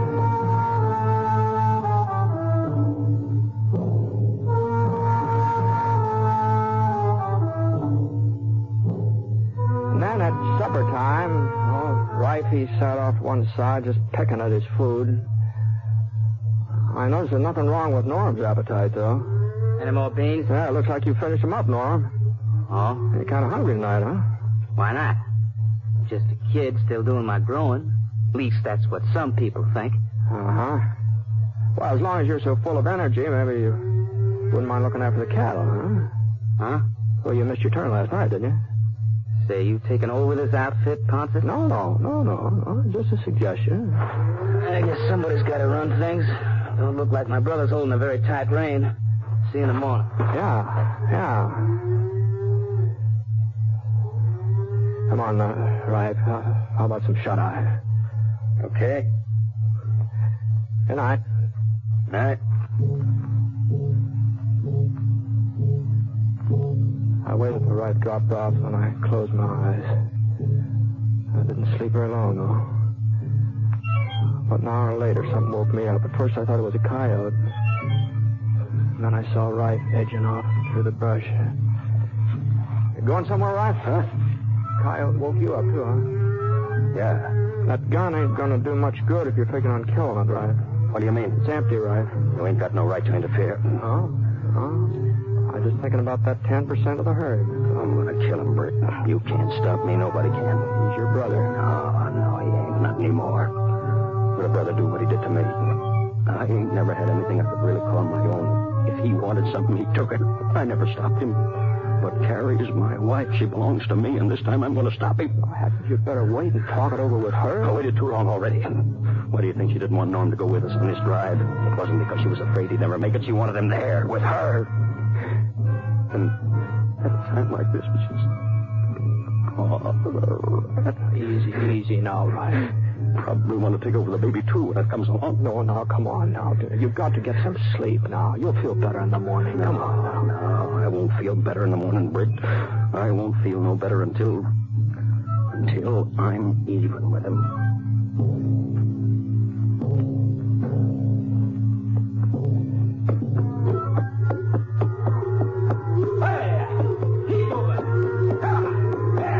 I guess none of the 3 of us got much sleep that night. And by noontime the next day, that saddle of mine was a little harder than usual. I've been sort of keeping my eye on Rife. He was still riding behind me. But the sun was getting hot, and I was kind of drowsy, so I just sort of jogged along for the next few miles, not paying much attention to anything or anybody. The scar hadn't given me a jolt. Easy, boy, easy now. I wouldn't have looked around, and I wouldn't have seen that we were coming into a gorge. It was very narrow, barely wide enough for the herd, and the rock walls jutted up at a sharp angle, too steep for a horse to climb. By the time I got my bearings, it was too late. This was just the kind of a place Wright was looking for. I couldn't see him now, but I knew he was doing the firing, and I knew why. He was trying to stampede the cattle. And there in the gorge, Norm wouldn't be able to get out of the way. There was no chance of getting back to stop Wright. All I could do was jam right into the middle of the herd. Come on, boy. Now, come on. Come on. Come on. Scar fought his way past a couple of steers. I tried to keep them under control, but the ones from the rear started pressing forward in earnest, and there just wasn't no holding the rest of them. And we was right in it now, a real stampede. This was Wright's way of killing his brother, and I wasn't so sure I was going to fare any better than Norm. A couple of the cows shoved against us, almost toppled us over. Scar was pretty certain to lose his footing before we could get much further, and I jerked out my gun. I cleared us a little path, but the cattle plugged up before we get through. All of my shooting was just making things worse. There was nothing to do now but just give Scar's head, let him run with it. I didn't have time to worry about Norm. I didn't know what had happened to him. I didn't even think about him until it... Hey, that wasn't Wright firing. That wasn't Wright firing. That was from up ahead. Well, the herd was half crazy now. They shot at from all directions. They didn't know where to turn now. I rose up in my stirrups and looked forward. Norm was holding his ground at the mouth of the gorge. He could have gotten away, all right, but he was holding his ground. I hadn't lifted myself up. Maybe I'd have been able to hang on when the cattle twisted around and started changing direction. As it was, Scar held his ground, started out behind a rock. That was the only thing that saved my neck. I rolled under him. The cattle swung around and started heading back to the water.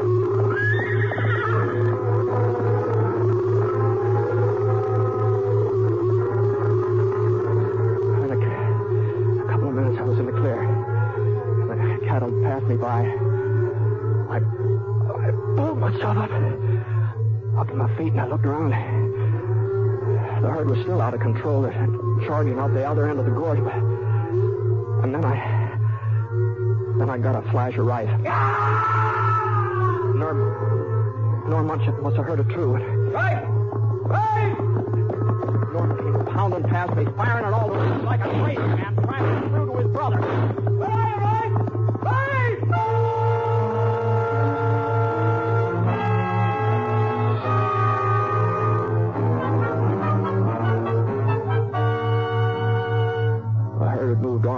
Out of sight now before I saw Rife again. He was lying on the ground in a smear of sticky red dust, and Norm was there bending over him when I got up to him. You all right, Rife? I started him, Norm. I figured you'd try to get out of the way, but you didn't run. You stopped him. He stopped him, didn't he, Britt? Yeah.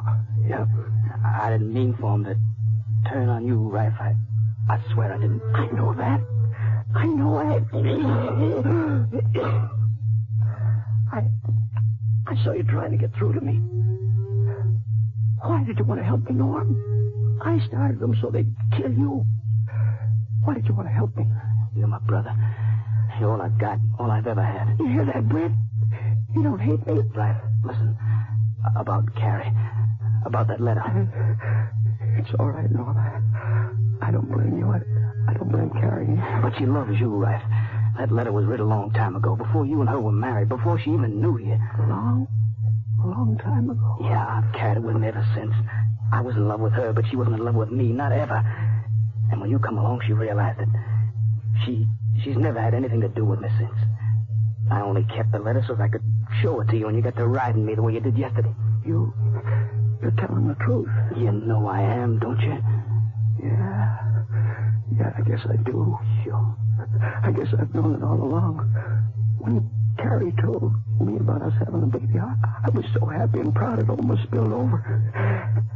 I guess a man couldn't feel that way if he wasn't sure of his wife. Easy. Take it easy, right? Now, don't try talking too much. What's the matter with you, Britt? You think them cattle finished me? No, of course not. You said it'd take all three of us to get to Abilene.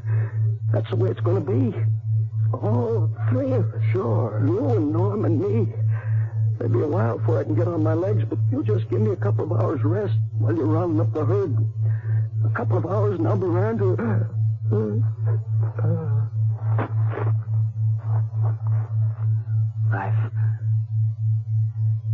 Life.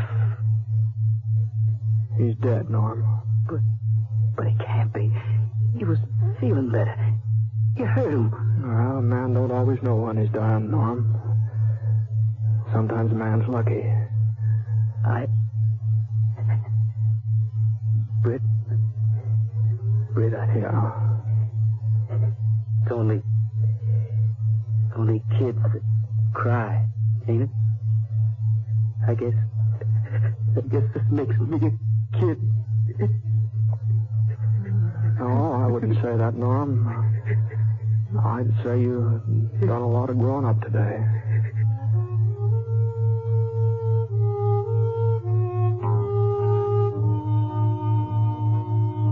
We buried Rife there at the mouth of the gorge and went off to round up the cattle again. We managed to find most of them, and about a week later we hit Abilene. All during that week, I kept wanting to ask Norm about that letter from Carrie, if it was true what he told Rife, if it really had been written a couple of years ago. But somehow, I don't know, the subject never came up. Leastwise, I never found a good time for bringing it up. Besides, really, it wasn't any of my business.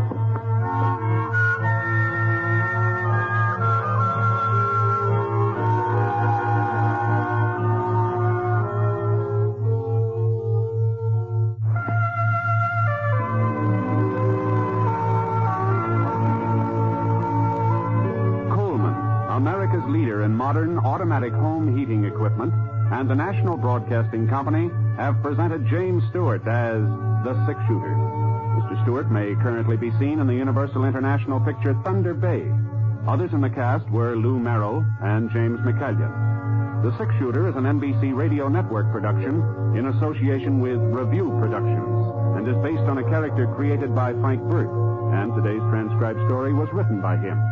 Special music was by Basil Adlam, and the entire production is under the direction of Jack Johnstone. All characters and incidents were fictitious, and any resemblance to actual characters or incidents is purely coincidental. This is Hal Gibney speaking. Listen to Last Man Out, one of the Magic 28, next on the NBC Radio Network. James Stewart as the Six-Shooter.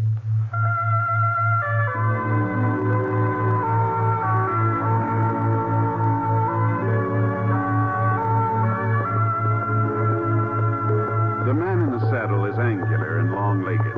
His skin is sun-dyed brown. The gun in his holster is gray steel and rainbow mother of pearl, its handle unmarked. People call them both the Six-Shooter. Coleman, America's leader in modern automatic home heating equipment, and the National Broadcasting Company present James Stewart as the Six-Shooter, a transcribed series of dramas based on the life of Britt Ponset, the Texas plainsman who wandered through the Western Territories, leaving behind a trail of still-remembered legends. Now, in just a moment, immediately following this important announcement, you'll hear Act One of The Six-Shooter. The Red Cross trains millions of Americans each year in first aid, water safety, home nursing, and as volunteer nurses' aides. Volunteer nurses' aides assist professional nurses in hospitals and clinics. This help requires skill. It is through the Red Cross that you and your neighbor can get that skill, can get that training. Through the Red Cross, you can answer the call of your family and your community. Help make this training possible. Give through the American Red Cross Fund. Now, Act One of The Six-Shooter, starring James Stewart. The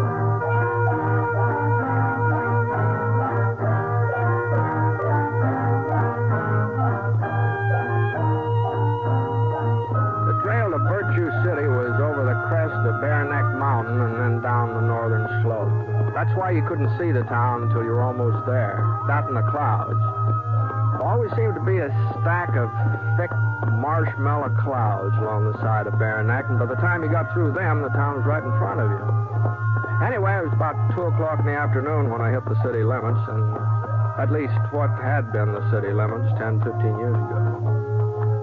Of course, nowadays, houses on the outskirts weren't much more than just loose timbers, broken windows. When I reached the main street, things looked more normal. Not like a real town, of course, but, well, the mercantile was open, and the bank, and the post office. 10 or 12 stores, maybe, all still doing business. I spotted what I was looking for. Oh, boy. Oh. The sign on the Opera House said Rocky Mountain Western Railroad, Virtue City office. Well, I guess they might as well use the Opera House for something. Jenny Lind sure won't be singing there anymore. Not like she did for the grand opening.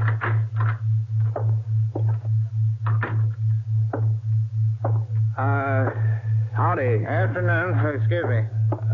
Oh, sure. Mind handing me that box? That one there on the desk.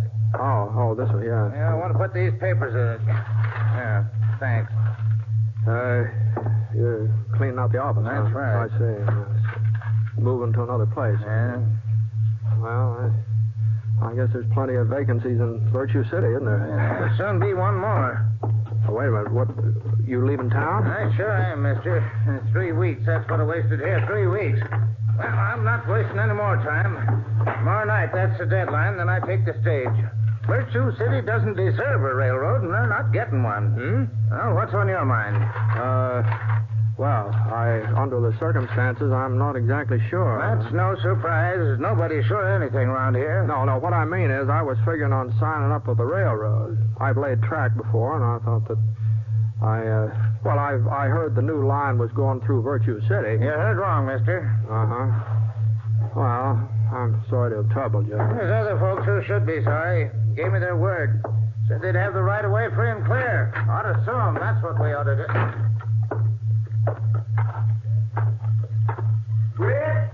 Britt Ponset. Over here in the courthouse. What? It's me, Doc Cross. What?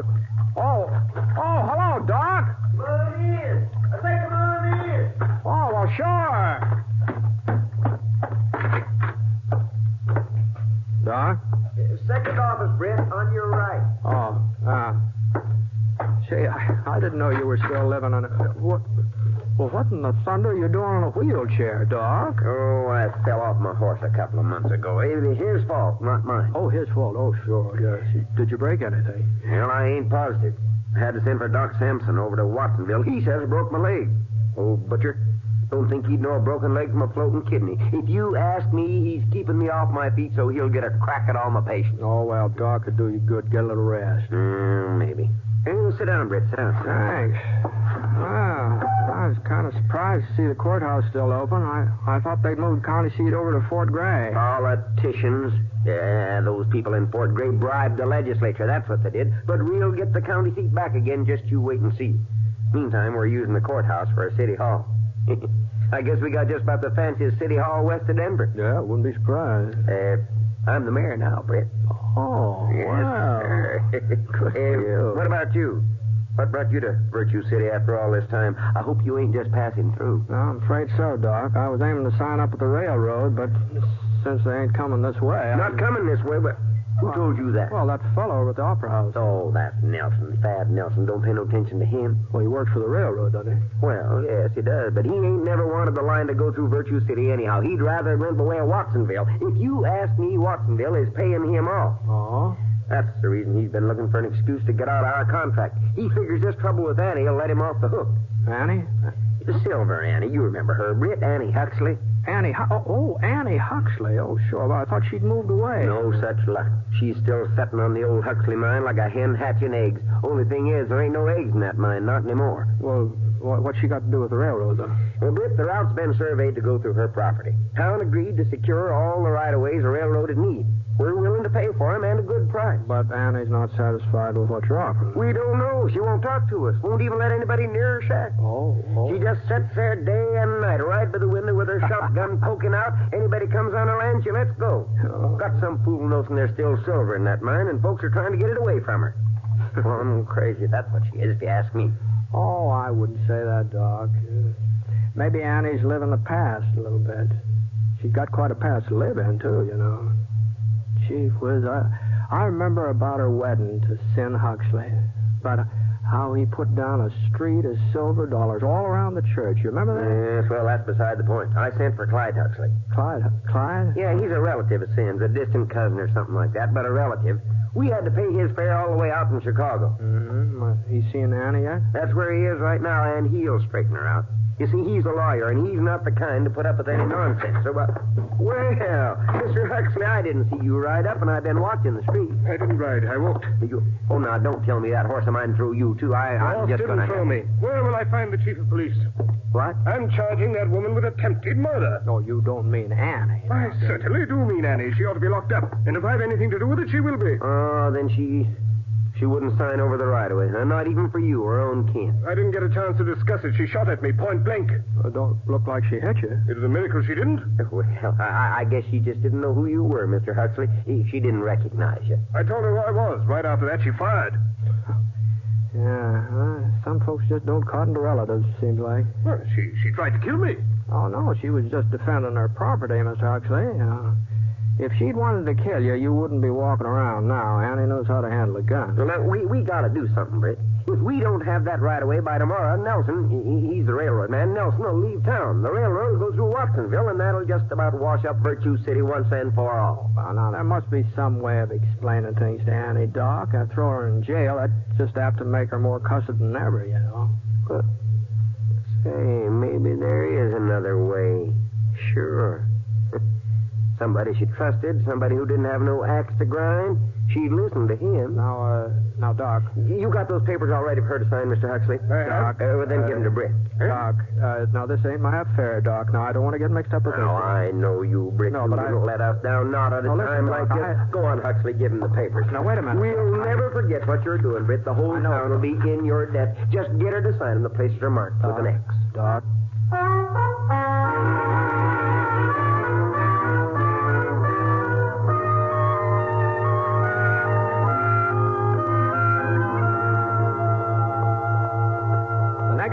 I was riding up to the Huxley mine. Annie's shack was next to the main shaft, about 100 yards off the road. I slid down out of the saddle and tried the gate. Holy smokes. Padlock big enough to protect the Denver Mint was chained around the post. Well, I had nothing else to do but climb over the fence. Getting on toward dusk. Now, I didn't know whether to sneak up on Annie unawares or just walk up to the front door in plain sight and take my chances. While I was making up my mind, I was flattened down behind a pile of wooden boxes. Well, at least one thing was certain. I wasn't going to sneak up on her unawares. Go on! Beat it! Next time I won't miss. I'll put that thing down, Annie, or I'll shoot it out of your hands. Well, who's out there? Who is that? Britt Ponset. Britt? That's right. I'm on the nose. None of the flea-bitten skunks from around here would have nerve enough to talk to me that way. All right, I'm coming in, Annie. I guess there's no stopping you. Not that I believe you'd ever try to shoot this gun out of my hand, Britt, no matter what you say. Well, that makes us even, man. I don't believe you would aim it at me either. How are things, Annie? Well, not too bad. Not too bad. Close that door, will you? Sure. Fact of the matter is, Britt, I've been working the southern shaft lately. Found a vein that looks real promising. One of these days, the Huxley will be going full force again. Mm-hmm. Now, Annie, now, you don't really believe that. Why, of course I believe it. Why shouldn't I? We took $250,000 out of this mine, Sin and me, and there's plenty more. It's just a question of finding it. Here, you want some coffee? Yeah, thanks. Now, these hills have been worked dry, Annie. There's no silver in them, not anymore. And that's why I came up to talk to you. Here, drink your coffee. Thanks. If it's about the right-of-way for the railroad, you're just wasting your breath. No, but Doc Cross said you didn't know anything about the railroad, that nobody had been able to explain it to you. Oh, nobody had to explain it. There's nothing goes on in Virtue City that I don't get wind of. I ain't lived here 35 years for nothing. Well, Doc says the town needs the railroad, needs it bad. Why, I got no objection to a railroad into Virtue City. Probably need it myself to haul the ore out when I strike a rich vein. But the line don't have to go through my property. Mm-hmm. Now, a mountain country like this, railroads don't have much choice. I asked Doc Cross. The only other route would cost a whole lot more money, more than the Rocky Mountain Western's willing to pay. Well, that ain't my problem. All I care about is the Huxley. And they not laying any tracks across it. All right, Annie. All right. That's the way you feel. Thanks for the coffee. Oh, I guess maybe I ought to warn you. Your cousin's talking about putting you in jail. He ain't my cousin. He's Sin, and Sin never had no use for him neither. Well, whoever he is, he's And as for putting me in jail, he'll have to find somebody to come out here and arrest me first. From what I've seen of him this afternoon, there ain't much chance. There she is. Hey! Give me that gun, Annie. Don't make no trouble. What's going on here, Huxley? I told you I was going to swear out a warrant for arrest. Thanks to you, the sheriff was able to serve it. Britt Ponset! Oh, wait a minute. Of all the low-down means. Annie? Keeping me occupied so they could sneak in here. Why? Come on, Annie, let's go. Listen, Annie, I can swear to you I've done enough listening to you already. Take your hands off me, Sheriff. I ain't one of the girls from Crawford's saloon. I'm Silver Annie Huxley, and when I go to jail, I go under my own power.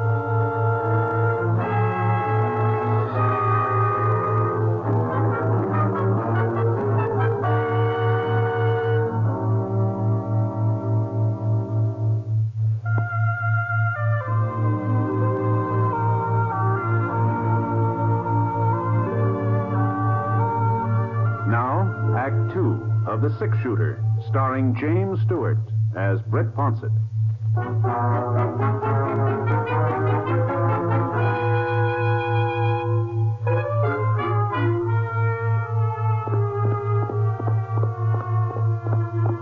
Well, they put Annie in a buckboard and started out for town. I rode alongside for half a mile or so and tried to tell her I wasn't part of getting her arrested, but she wasn't listening. So I gave Scar his head. It was about 9 o'clock when I got back to Virtue City. The place looked even stranger by night than by day. Just a light here and there where folks were living. And then whole blocks of darkness in between. Sort of like the candles on a cake when part of them had been blown out. I stopped off at the Mansion Hotel long enough to get me a room, then I headed over to Doc Cross's house. He was sitting in the living room eating a box of horrid candy when I got there. Come on in, Britt. Come on in. How'd you make out? Get her to sign on the dotted line? No. Sorry to hear that. I ought to know better than to eat this stuff with my teeth. Sure is good, though. Have a piece? No, thanks. Well, now, you mustn't feel too bad, Britt. I was afraid you wouldn't have much luck with it. So was Mr. Huxley. He went ahead and got that warrant drawn up. Yeah, I know. Uh-huh. Yeah. I was there when the sheriff arrested her. She thinks I was in cahoots with him and Huxley. Oh, well, now that's a shame. But don't you worry. I'll see she finds out the truth. No, I guess it served me right for getting mixed up in her affairs. No, you wasn't mixing, Britt. You was just doing us a favor, and we're all much obliged. You know, sending for Clyde Huxley was just about the smartest stunt I ever pulled. Maybe so, but you haven't got the right-of-way yet. We'll get it, Britt. We'll get it. Mm-hmm. Well, I don't think jail is the answer. Besides, you'll have to turn her loose anyway. Huxley can't make that charge of attempted murder stake. No, he's not charging her with anything, Britt. What? It's just a question of whether she's got all her faculties or not. That's what the hearing will be about. You mean he's claiming she's crazy? Well, you said yourself she was peculiar. I said she lived in the past, that's all. Everybody's got something to remember, does that, more or less? Well, in her case, it's more, not less. Of course, it's up to Judge Drayton to decide. Well, hasn't there got to be medical testimony and a sanity hearing? Yeah, Huxley subpoenaed me this evening.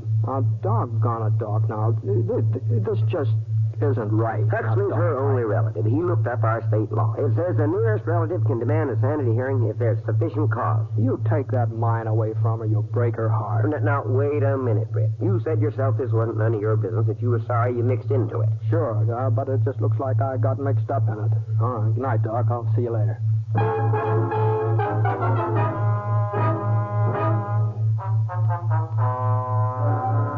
Mrs. Huxley, I want to get this clear. You admit firing a shotgun at various people who've approached your place of residence at various times. I've shot at people trying to get into the Huxley mine, if that's what you mean. That's right. Now, how often has this occurred? As often as they tried it. Yeah, now, order, now, you come to order. It's a very serious matter. Now, let's see, oh, yes. Surely you must admit this behavior of yours isn't exactly normal? It's normal for me. Now, order?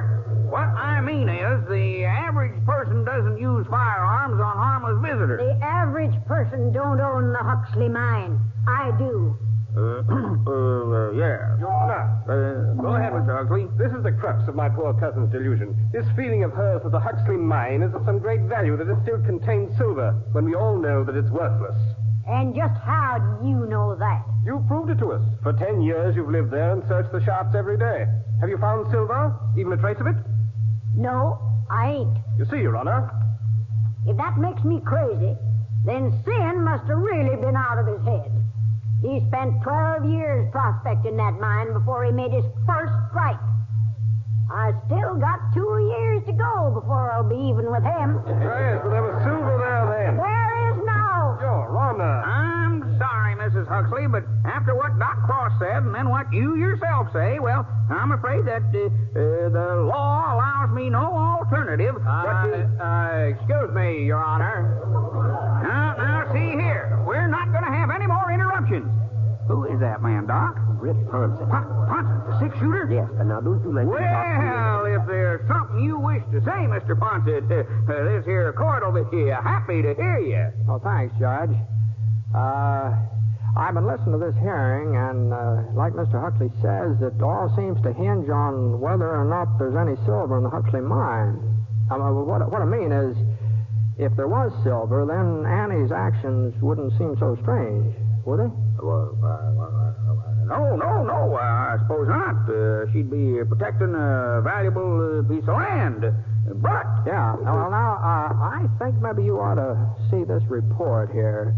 You see, I took some ore samples from the Huxley mine over to this assay office this morning, and, well, here's one of them. I'm afraid I don't quite follow you, Mr. Ponset. Well, if you'll just read that report, Your Honor. Let's see now. Samples tested show a value of approximate $125 a ton. What?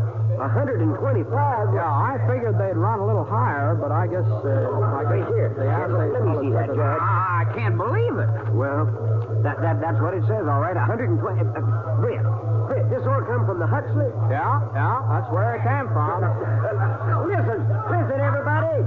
Everybody, Annie's found silver again. For all we know, the whole town's been sitting on it, just like in the old days. Silver!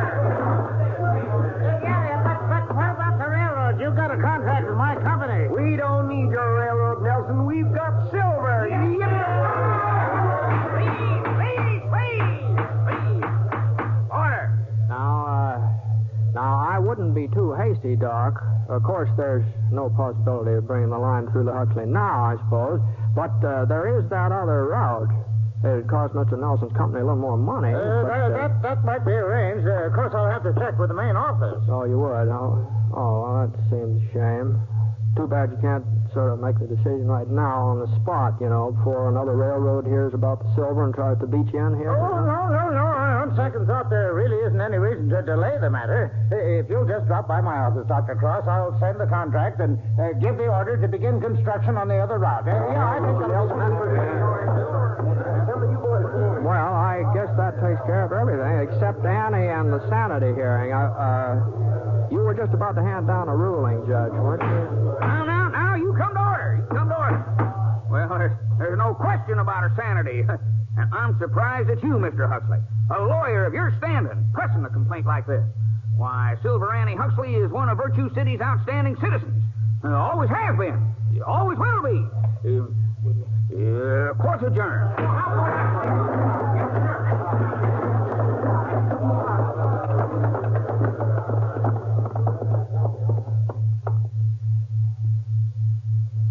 Well, inside of 5 minutes, the only people left in that courtroom were me and Annie.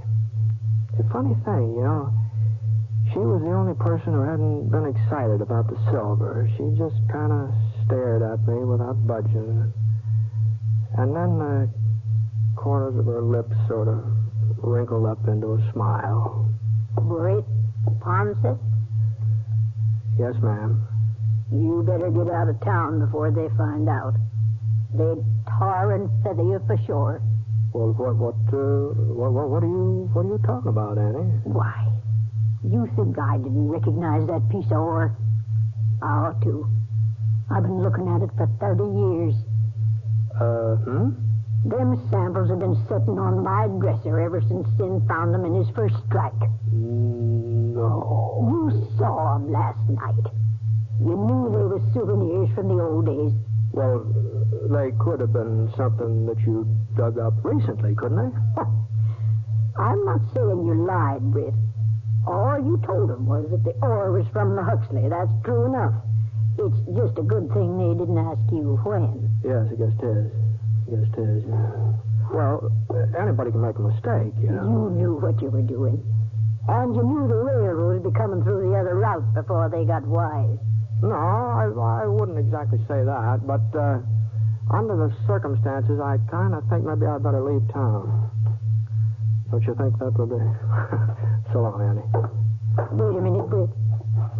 I want to thank you. Oh, well, nothing to thank me for, Annie. It just looks like I can't tell old ore samples from fresh ones. That's all.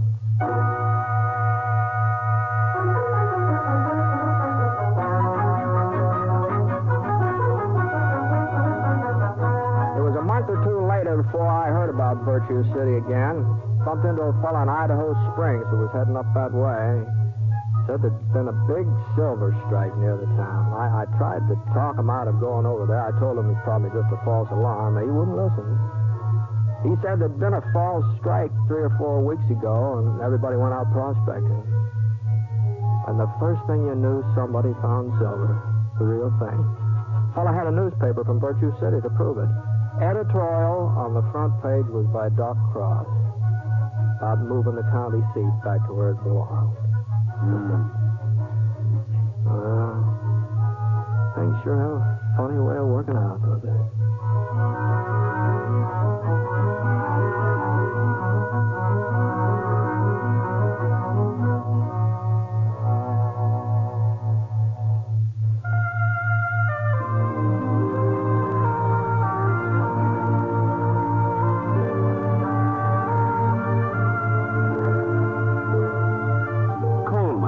America's leader in modern automatic home heating equipment, and the National Broadcasting Company have presented James Stewart as the six-shooter.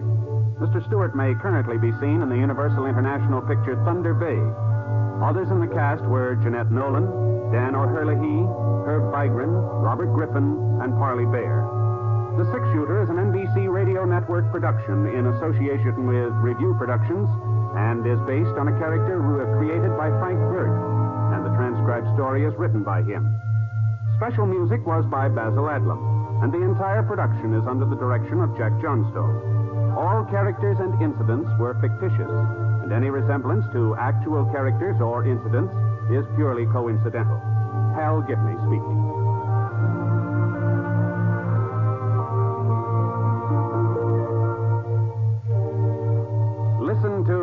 Last Man Out, next on the NBC Radio Network. James Stewart as the six-shooter.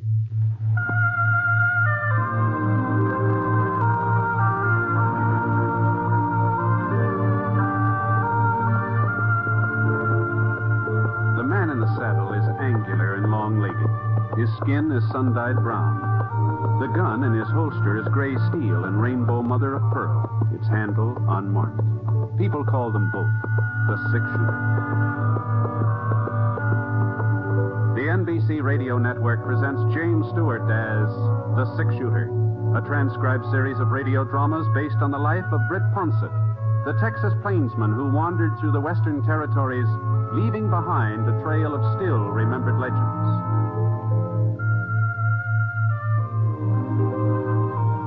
Now, in just a moment, immediately following this important announcement, you will hear Act One of The Six-Shooter. A lot of vacations start as a daydream and end as a daydream for lack of money. That need not happen to you. You can have extra money when you need it. Simply join the payroll savings plan for buying United States savings bonds. When your bonds mature, you'll get back $4 for every $3 you invest. And there's your extra money, your vacation, both guaranteed. Ask your employer about buying United States savings bonds through the payroll savings plan, and then join. Now, Act One of The Six-Shooter, starring James Stewart.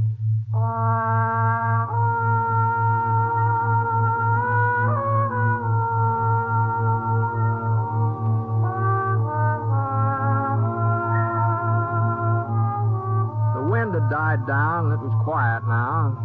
The only thing I could hear was the creek trickling away about 20 feet down from where I'd made camp for the night. I shifted my blanket, turned over on one side. The moon came out, and I could see the water skimming along, washing the pebbles clean. And, gee, it's funny the way the sound of a creek always makes you drowsy.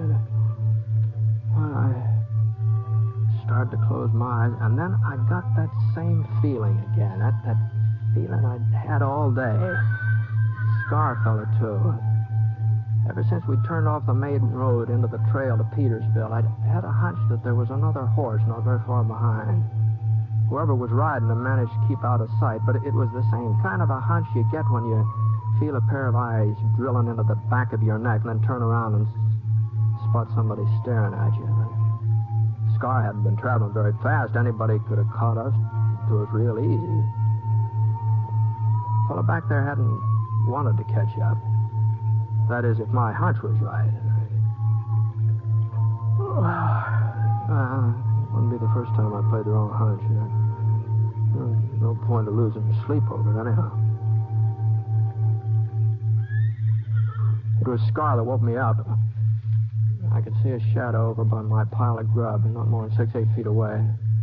I inched my hand from under the blanket, and I got a grip on my gun. Oh, you looking for something, mister? Now. Hold on. Oh, just a minute. Hold on now. There. That's better. I'd kind of like to find out why you're pretty young to be roaming around this country, aren't you, son? I'm 11. Ah. You the fellow's been following me all day? It's a free trail, ain't it? Yeah, yes it is. Then you ain't got no right to interfere with my riding over it. Oh, that's true enough. But, you haven't got much right stealing my grub, either. I didn't steal any. Well, that's what you were fixing to do, isn't it? Maybe. Ah. Now, if you're hungry, you're welcome to it. I got plenty of grub here, but you just didn't have to come sneaking around to... I didn't know who you was. I was afraid you might try to send me back home. Uh-huh. Well, just where is home? Crescent. Oh. Well, if you'll stir up the fire, I'll see what I can do about heating up some beans. How's that sound? I'd appreciate it. Good. All right. Hand me that pan, will you? There we are. You won't tell nobody you ran into me, will you, mister? You won't tell them you seen me. Well, You're not taking me back to Crescent. No matter what happens, I'm not going back there. You understand that? Now, take it easy now. You're not the first boy to run away from home. Far from it. Most of them hike off when they're about your age. But they don't usually miss more than one meal before they turn back. At least I didn't. What happened? Your dad give you a whipping? No, sir. Pop wouldn't hurt me either. He's a fine man. The finest man that ever lived. Sure, yeah. Well, here's your beans. I'm heading for Petersville to find my father. He told me when I was big enough I could join up with him. Well, big enough now, ain't I? Yeah, you're a real good-sized boy for 11. Say that much. How come you haven't been staying with your dad? He moves around a lot. Oh, I see. So I've been living with Aunt Aggie ever since Ma died.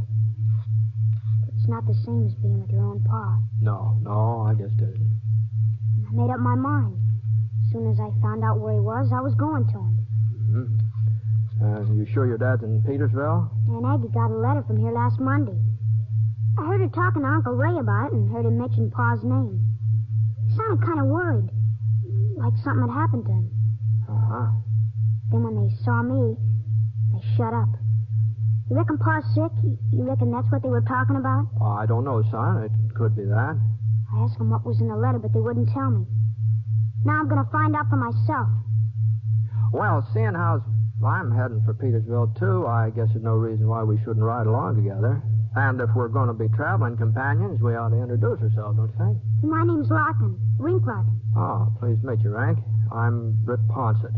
Britt Ponset? That's right. That all they call a six-shooter? Gee whiz, Mr. Ponset. I didn't mean to talk back to you the way I did if I'd known who you was. Say, would you mind showing me your gun? Heard folks talk about that gun of yours ever since I was a kid. Sure. Here, catch. Boy. Ain't near as heavy as it looks. Yeah? Well, you know about guns, Rank? Some. Want to see me give it a twirl? Sure, let's see. Hey, that's fine. Whoop. Whoop, whoop, whoop. Of course, it ain't the way you do it, though. But here, Mr. Ponset. Thanks for showing it to me. Sure. Well, I guess we still got a couple hours before sunup. Why don't you bring your horse over here to the fire? Maybe we can get some shut-eye. Good idea. Oh, Mr. Ponset. Yeah? I'm right pleased I bumped into you tonight. So am I, Rank. So am I.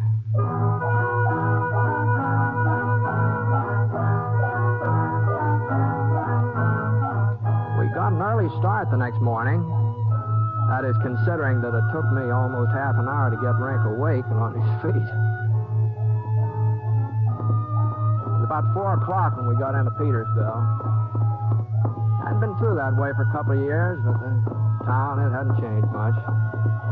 About the only thing different I saw was a blue livery stable and a fresh coat of green paint on the Jackson Hotel. Men playing checkers in the front porch, they hadn't changed at all. Except maybe their beards a little grayer. Of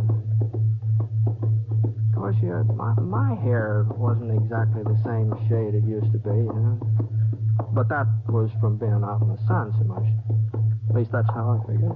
Well, we pulled up beside a yellow adobe building right next door to the hotel and climbed off our horses. Now, come on, Rank, let's go inside and see what we can find out about your father. That's the sheriff's office. Mm-hmm. Sure, he'll know where he is. If any... What's the matter, Rank? I don't like sheriffs, that's all. Huh. Haven't been giving you trouble, have they? I don't like him neither. Heard him say so once. He was talking to a friend of his and heard him say how he hated some sheriff. Oh, well, I don't imagine he was talking about Sheriff J. There's good sheriffs and bad sheriffs, like everything else. But most of them are good. Come on now, come on.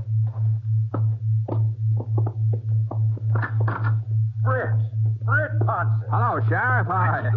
What in thunderation you doing in Petersville? Well, the widow Jenkins is going east for her daughter's wedding. She asked me to look after her place while she's away. Well, it sure is good to see you. Say, who's your friend here? No, this is Rink, Sheriff. He was coming to Petersville, too, so we decided to ride along together. Pleased to meet you, son. Howdy. Matter of fact, that's why we stopped in to talk to you. Rink wants to find out about his father. I'd be glad to help out if I can. What's his name, son? Larkin. Earl Larkin. Oh, let's see. I'm sorry. You're just a couple of hours too late. Too late? I wrote to your pa's sister in Crescent. Her answer came in on the morning stage. She said she didn't want your pa's body for us to bury him here. Funeral was this morning. Pa's dead? What? Why, you knew about him being killed, didn't you? Your aunt told you.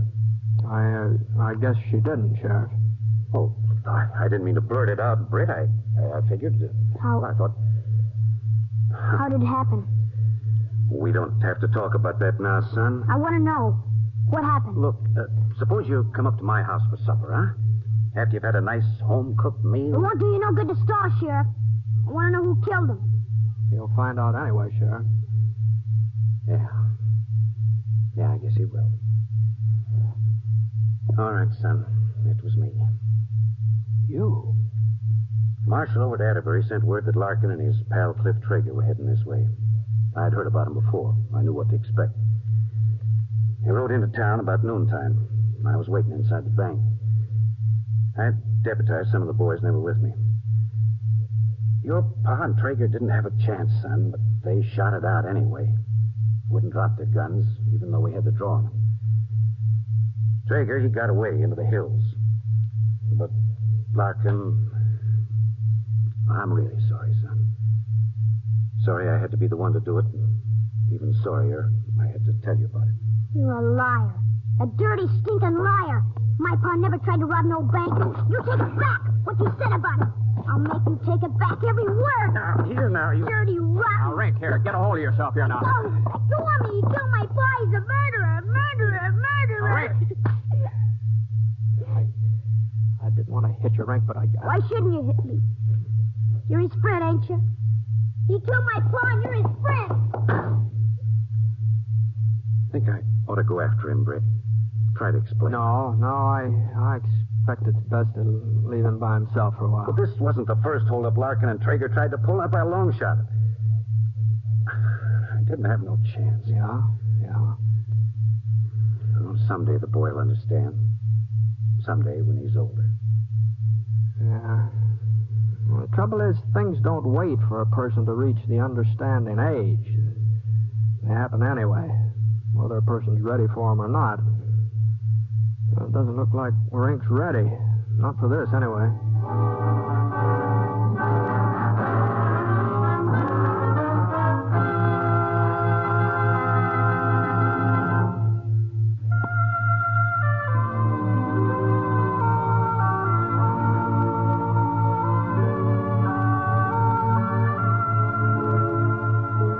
Now, Act 2 of The Six Shooter, starring James Stewart as Britt Ponset.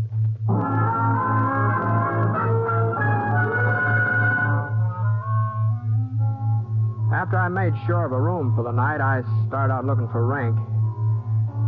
I had a hunch I wouldn't have a hard time finding him. There was only one cemetery in Petersville, sloping hill, west of town. Pines all around it and soft green ferns mixed in between the trees. Rink was there, sitting on his haunches right beside a mound of fresh earth. He wasn't crying, but his cheeks were streaked with wet dust where the tears had been. Oh, Rink. Say, these things were your paws. I thought maybe you might like to have them. You, want some supper? I'm not hungry. Yeah, well... You believe what the sheriff said, don't you? You believe he was right to kill Pa? Well, I wasn't there. I didn't see how it happened. But you're on his side anyway. Well, people don't have sides, Rink, not on a thing like this. I do. I'm on Pa's side. He was a good man. Never did anybody harm, never. No matter what that lying sheriff says. Well, maybe you saw your dad different from other folks. And that doesn't mean you're wrong. Maybe with you, he was different. I want to make it up for him, Mr. Ponset. I'm going to get even with that sheriff. I will, so help me. Now, you listen to me. Let me alone, Mr. Ponset. Just stop jawing and let me alone. All right. All right, Rink. Now, if you change your mind, you know where the hotel is, huh? Good night. I thought he would change his mind. I thought it'd get cold out there in a couple hours and he'd come sneaking into the hotel room, but he didn't. He didn't change his mind. I had the room all to myself. I didn't sleep very much, though. You know how it is when you're expecting something to happen, you sort of keep thinking about it in spite of yourself, and you just don't sleep very sound. Anyway, Yeah? Who is it? Me, Britt. Sheriff J. Oh, come on in, Sheriff. Oh, morning. Hope I didn't wake you. No, I wasn't asleep. I should have been up a long time ago, but hand me my boots, sir, will you? Mm-hmm. Oh, sure. Thanks. Thanks. Hey, boy's not with you? No. No, I haven't seen him since last night. Don't know where he went. Oh? Something the matter? Thompson's hardware store was robbed about 3 a.m. No money missing. Just a revolver and some bullets, as far as Brad Thompson can tell. Oh, I see. Got in through the back window. Found some boot prints outside. Small boots. Size a boy'd be wearing. Wait, you find anything else? Yeah. There's a pretty clear trail leading away from behind the store. Be real easy to follow. Almost as if the fellow who robbed the hardware store left the tracks intentionally, so somebody'd come after him. What happened to that towel? Oh, there it is. It was the Larkin kid, wasn't it, Britt? No, it could have been. Don't tell me he's got some fool notion of revenging his father. Well, he did say something about getting even, Jay. So he figures when I go riding after him, he'll get a chance to kill me. That how you see it? It's pretty hard to be sure what's going on in a youngster's head sometimes. Doggone it, Britt. Sometimes I wonder why I keep on wearing this star. No matter what you do, it's wrong. Earl Larkin ain't the first man I've killed, not by a long sight. And he deserved it more than most. Killing him didn't end nothing. Just turned his kid bad. I guess I should have... Well... Let Larkin kill you? Oh, no. You going after Rink? Oh, maybe the kid will come to his senses. When you're 11 years old and you get set on accomplishing something, you don't change your mind very easy, you know. What do you expect me to do, Britt? Go up in those hills and shoot it out with an 11-year-old boy? I got a son of my own. Ned's just about the same age as Rink. Oh? If Rink was covering me right now, there in that door, if I saw his finger starting to squeeze the trigger, I wouldn't be able to shoot. No matter what, I wouldn't be able to shoot. Where's this trail lead? East, over toward Skull Mountain. Oh, Widow Jenkins' ranch right over that way. I'm riding out to see her this morning. Well, I guess it doesn't matter whether I go after Rink or he comes after me. Might as well get it over with. That's what you think I ought to do, ain't it, Britt? Oh, no. No, not necessarily. All I was thinking was that if you did happen to decide to follow Rink, well, we could ride out together, part way at least.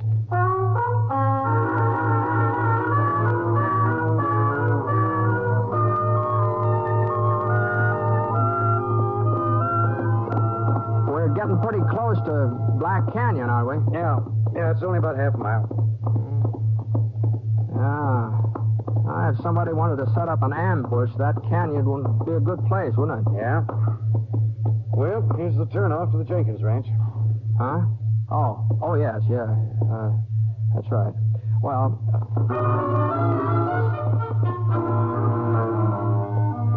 Ma Jenkins wasn't expecting me before sundown, so I didn't need to turn off just yet. I could ride along with Sheriff J a little bit further. We were moving through Black Canyon now, rocks on both sides, plenty of cover for a person who wanted it. Rink's trail went right straight ahead, and that's why we didn't pay much attention to what was happening behind us. Not enough attention, anyway. I did hear something, a little scratching noise. By the time I turned my head, the barrel of a revolver was poked out through a crevice between two boulders. And it wasn't Rink who was holding the gun.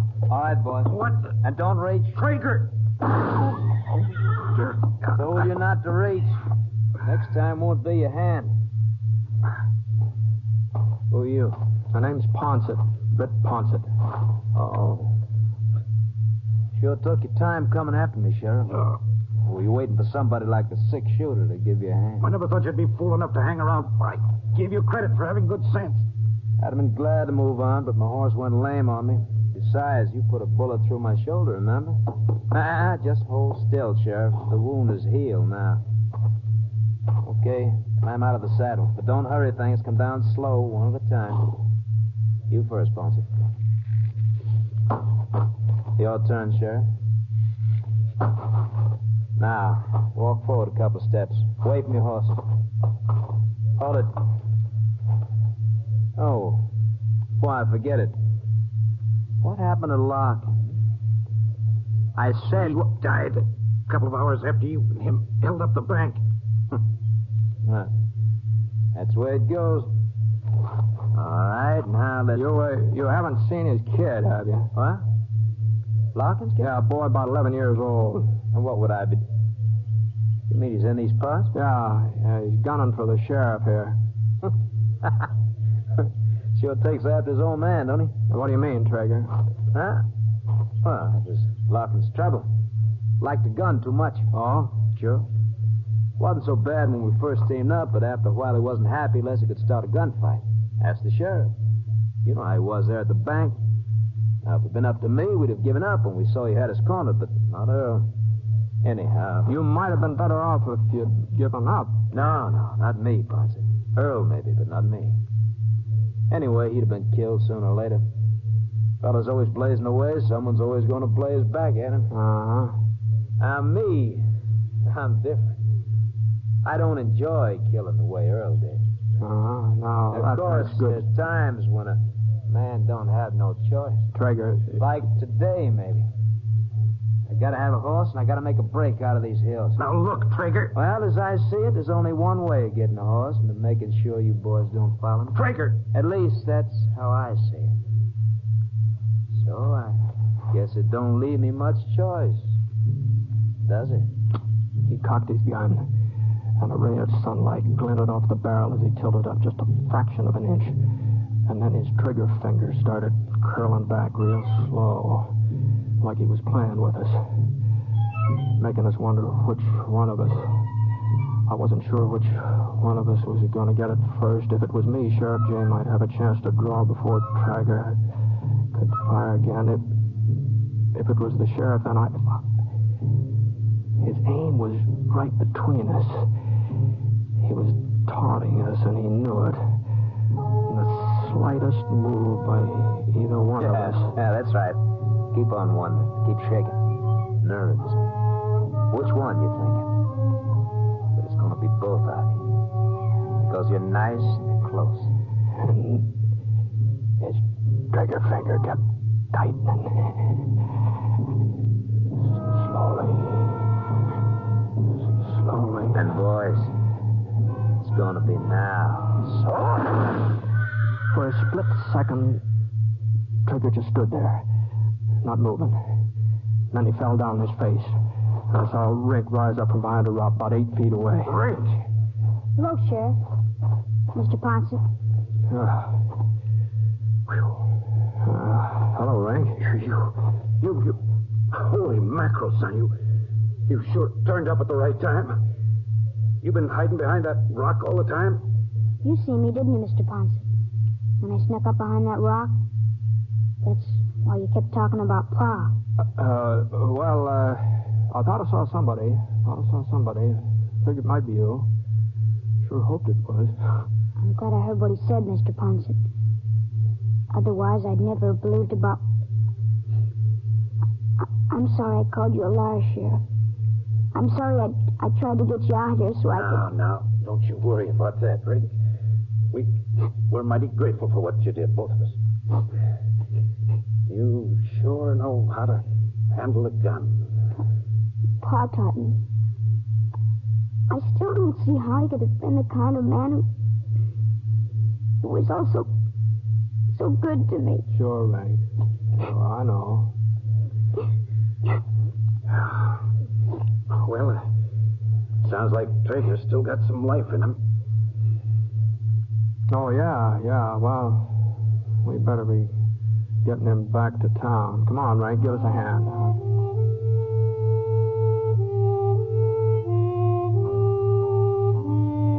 Well, since I was going to be alone on the Jenkins place while Ma Jenkins went east, there didn't seem to be any good reason why Rink couldn't stay along there for a while, too. At least until time for school to take up again. So I wrote a letter back to his aunt explaining things. She wrote back. She didn't seem to have any objections. But somehow, reading between the lines, I got the feeling she kind of missed that boy, Rink. And, well, it wasn't very long before he began to miss her, too.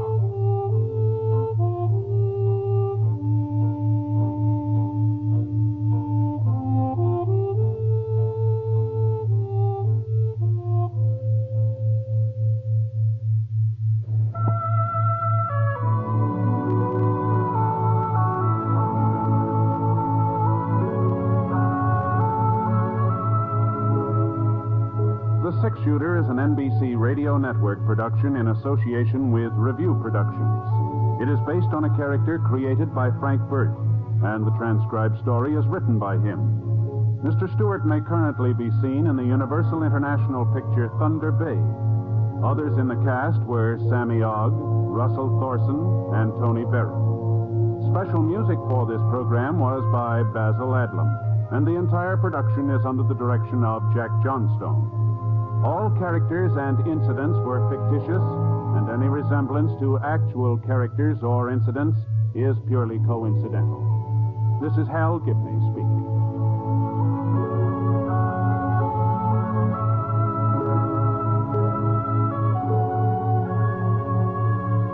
Here's Stroke of Fate next on the NBC Radio Network.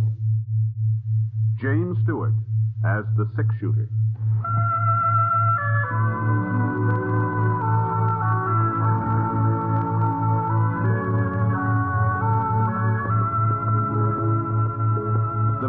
Saddle is angular and long-legged. His skin is sun-dyed brown. The gun in his holster is gray steel and rainbow mother of pearl, its handle unmarked.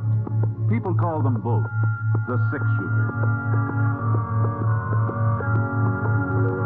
The NBC Radio Network presents James Stewart as the six-shooter, a transcribed series of radio dramas based on the life of Britt Ponset, the Texas plainsman who wandered through the Western Territories, leaving behind a trail of still remembered legends.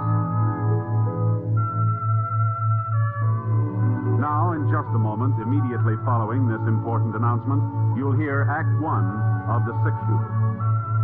Meet the safe driver. If you know what makes him stay alive on the highways, you may be able to follow his good example. He always keeps his car in A1 mechanical condition. He shows courtesy for other drivers. He knows that speed is his greatest enemy. And most important, he knows and obeys the laws. Remember, few accidents happen with safe drivers. Are you one of them? Now, Act One of The Six-Shooter, starring James Stewart.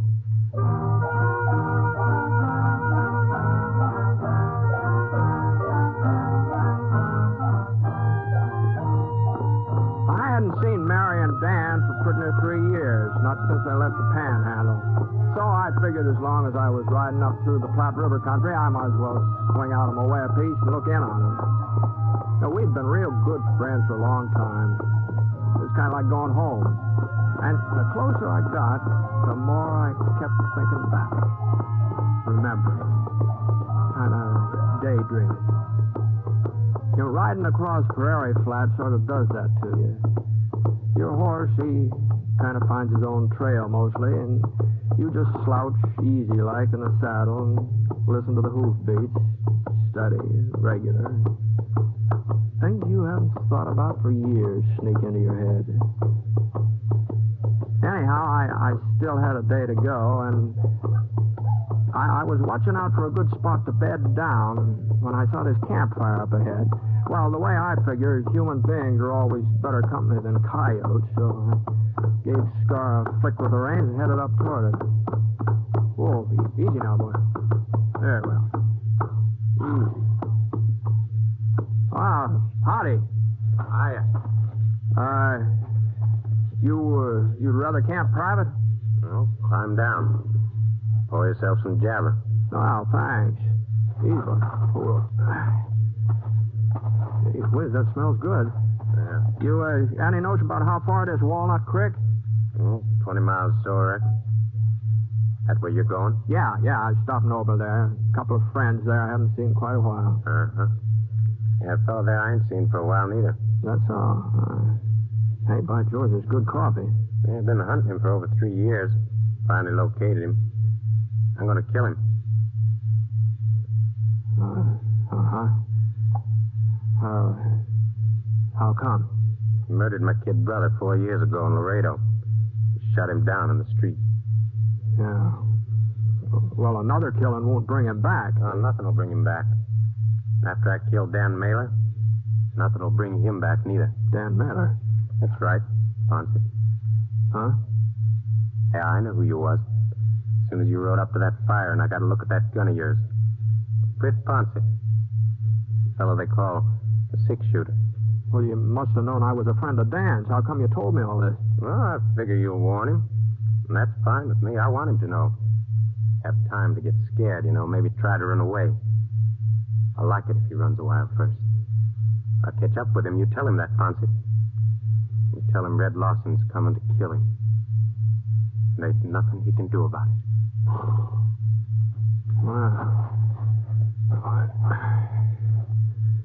Well, thanks for the coffee. Easy, boy. Now, Lawson, I reckon Dan won't run. I'll be seeing you. Come on, boy. Come on.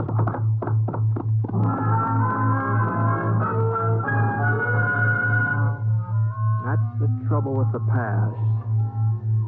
It wasn't only good things in it. Got some bad ones, too. And one of the bad ones was reaching out for Dan and Mary. I didn't know this fellow Lawson. I didn't know what he was talking about, but I did know Dan. And I knew if he'd killed somebody back there in Texas, it hadn't been murder.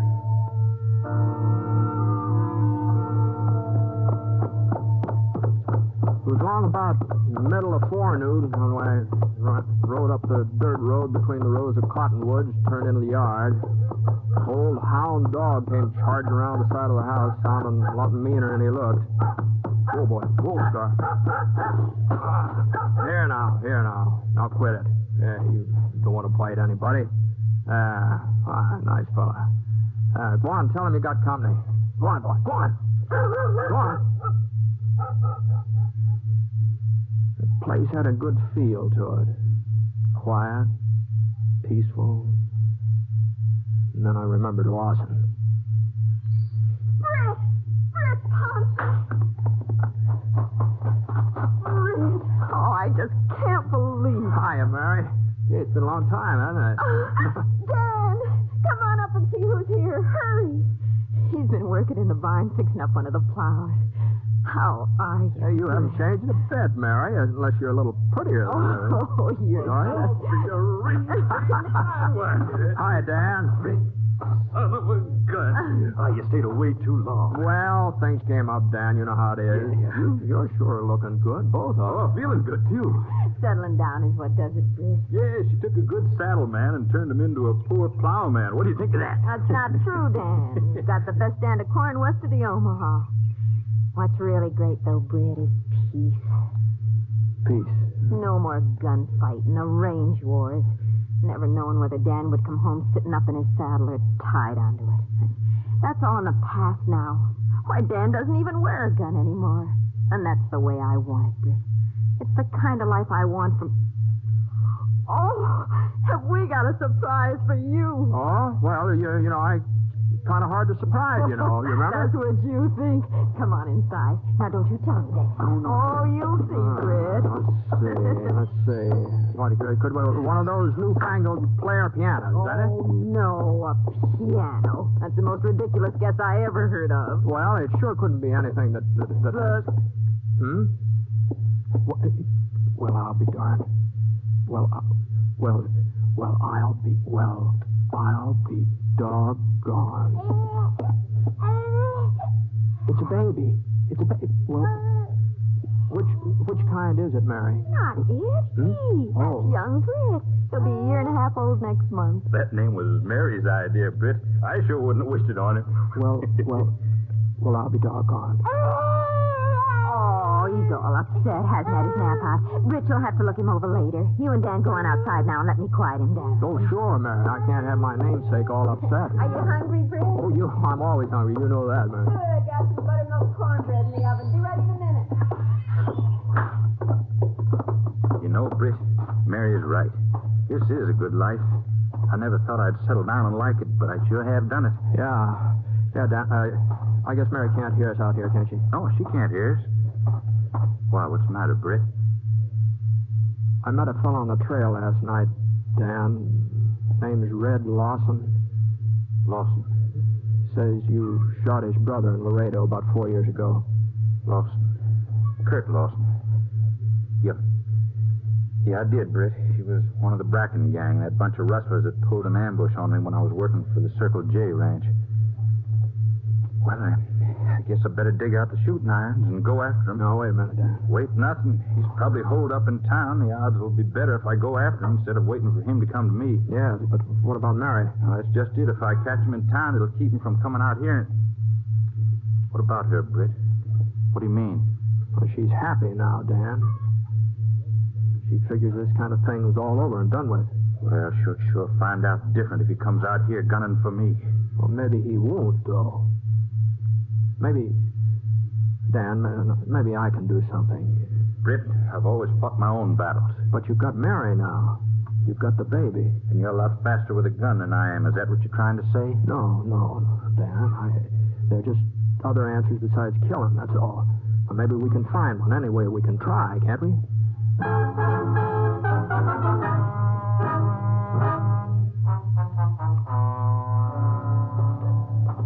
I saddled up Scar a bit early the next morning and rode into town alone.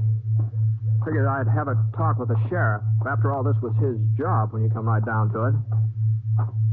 Well, he wasn't in his office at the county jail. He was out of town for the next 3 days.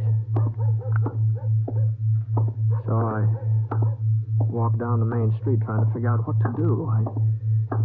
This wasn't much of a town. Walnut Creek is a couple of blocks of clapboard buildings, a boardwalk along the front of them, sheet iron awnings up over, and nothing much stirring but the dogs. Sleepy, quiet, real nice and peaceful. For everybody except me. Britt! Huh? Oh, Mary.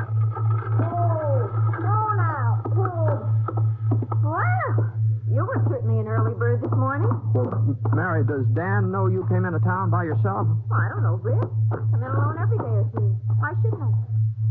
Something wrong, Britt? No. I just wondered, that's all. Actually, I think he was too busy to notice I'd left. You know what he was doing? Cleaning his guns. You're a bad influence, Britt. Well, I think you've started him thinking about things... Well, Ponset, how about it? You give him my message? What? Lawson. Mary, I'll see you later, huh? Well, all right. Oh, now, there ain't no need of the lady. No. Goodbye, Mary. I'll see you later, huh? Well, all right, Britt. If you say so. Get here. Come on. Mary, huh? Dan's wife, maybe. I hear he's got a kid, too. Yeah, maybe you hear too much, Lawson. And talk too much, too. Maybe you don't ride enough. Oh, I'll ride. I'm through here. When I get even. Yeah, Dan told me about that. Your brother tried to ambush him. He was in with the Bracken gang. That don't make no difference to me. He was my brother. Dan Mailer was in my place. He might feel the same way. Maybe I'll give him a chance to feel the same way. Now that I know he's got a wife, a kid. Now, Lawson, if you touch Mary... Yeah, I know. I know all that. But once I've done what I come here to do, I don't care what happens afterwards. You, Dan Mailer, can make no move until I do. You see how it stacks up, Ponset? I got all the cards. He turned his back and he walked off down the street, and I stood there watching him go, knowing he was right. He did have all the cards. There was only one thing in the world he wanted: revenge. And he didn't care what it cost to get it, even his life. Dan and I couldn't move first, and afterwards it'd be too late.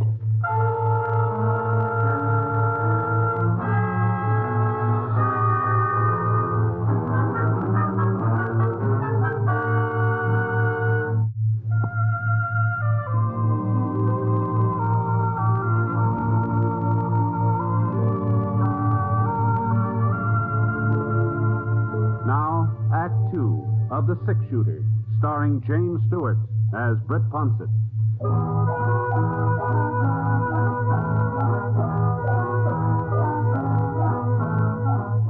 I found Mary finally at the general store, and I stayed with her while she bought some things. Then we headed back to the farm. Just like a woman, she was curious about the fellow I'd stopped talk with. Wondered why I hadn't introduced her. I had a real hard time stalling her off, but I managed to. With Dan, it was different.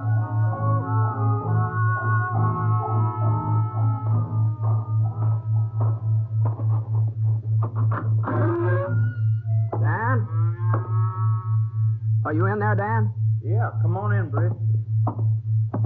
Been cleaning my guns. Oh, forget it, Dan. There are better ways. Yeah? You got one figured? No. No, not yet. I saw Lawson in town a while ago, Dan. Oh? You talked to him any? Yes, I talked to him. I reckon you better stay close to Mary and the boy. Why? What do you mean? What do you mean, Britt? Did he say anything? No, not exactly. He saw Mary in town. Was it dirty? No, I didn't let him talk to her, Dan. She wondered about it, though. She'll probably ask you later. That settles it, then. I hadn't even thought of that side of it. Britt, I'm going after him. You wouldn't have a chance, Dan. You're selling me kind of short, ain't you? No, I don't mean it that way. Lawson wouldn't draw even if you called him. That's not what he's after, don't you see? You'd have to kill him in cold blood, and I don't think you could do that, Dan. No, I couldn't. Not even Lawson. What are we going to do, Britt?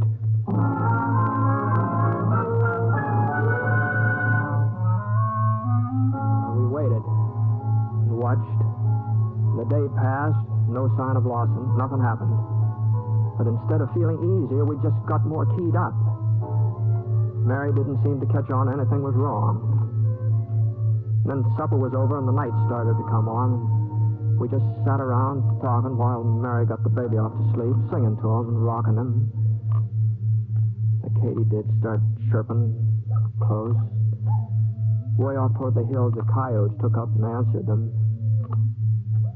Inside it was sort of quiet and gentle.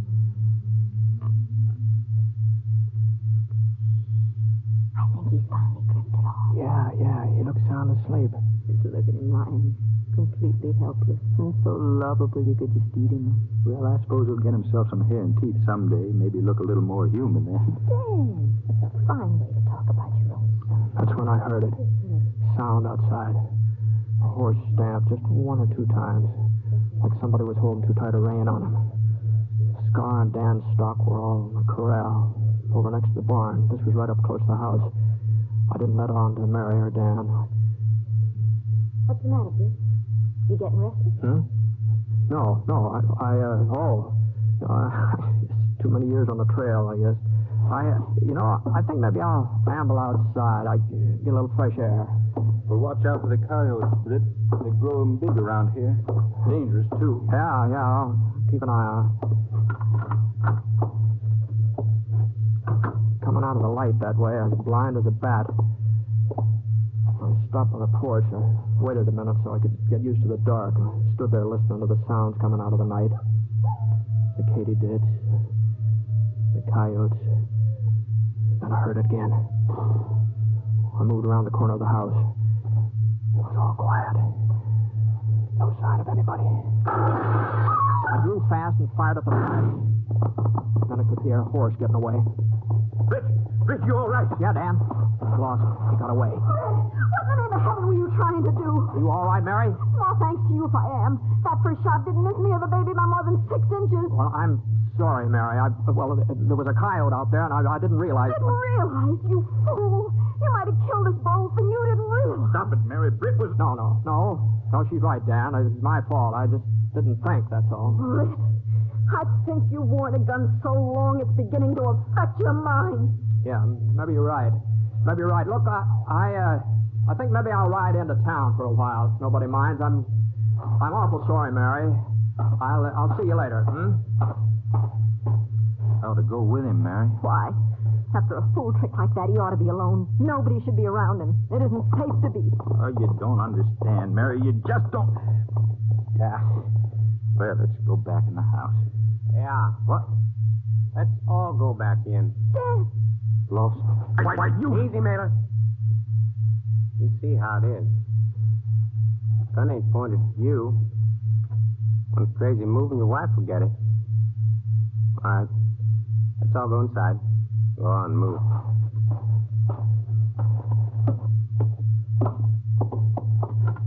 Wow. A nice place. Yes, sir.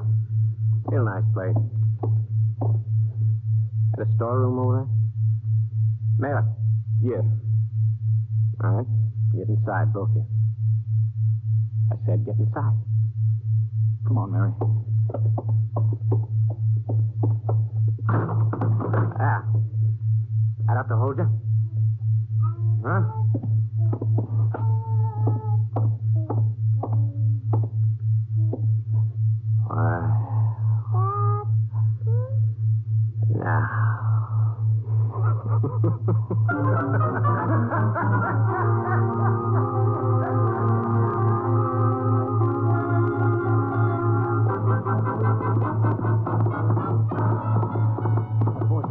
Start on me. Catch up to him. After a while, I stopped. Close car. Whoa, boy.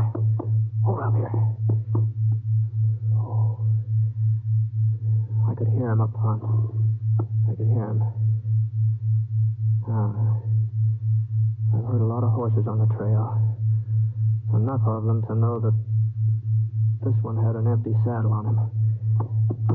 I read Lawson hadn't left that farm at all. Come on, boy. Come on, Scott.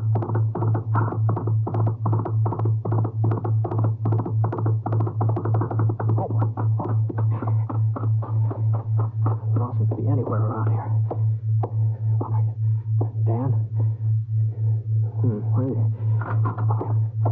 Where's this? Where's that? Dan? Oh, the storeroom. Oh, all right, just a second. Wait till I get this. I'll try to get this door open. Where is he? There's nobody here. The baby. What? Where's the baby? I don't know. Dan. Lawson was here, waited for you to leave, and locked us up. He kept coming over to the storeroom door, telling us what he was going to He do. said he'd burn the house, all kinds of things. He couldn't have got away. He was here just a minute ago. And he has the baby. Britt. Wait a minute. He's got to come over here to the barn to get the horse, huh? Grab your gun. Come on, Dan. Stay here, Mary.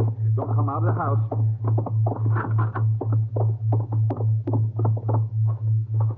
He's got the baby.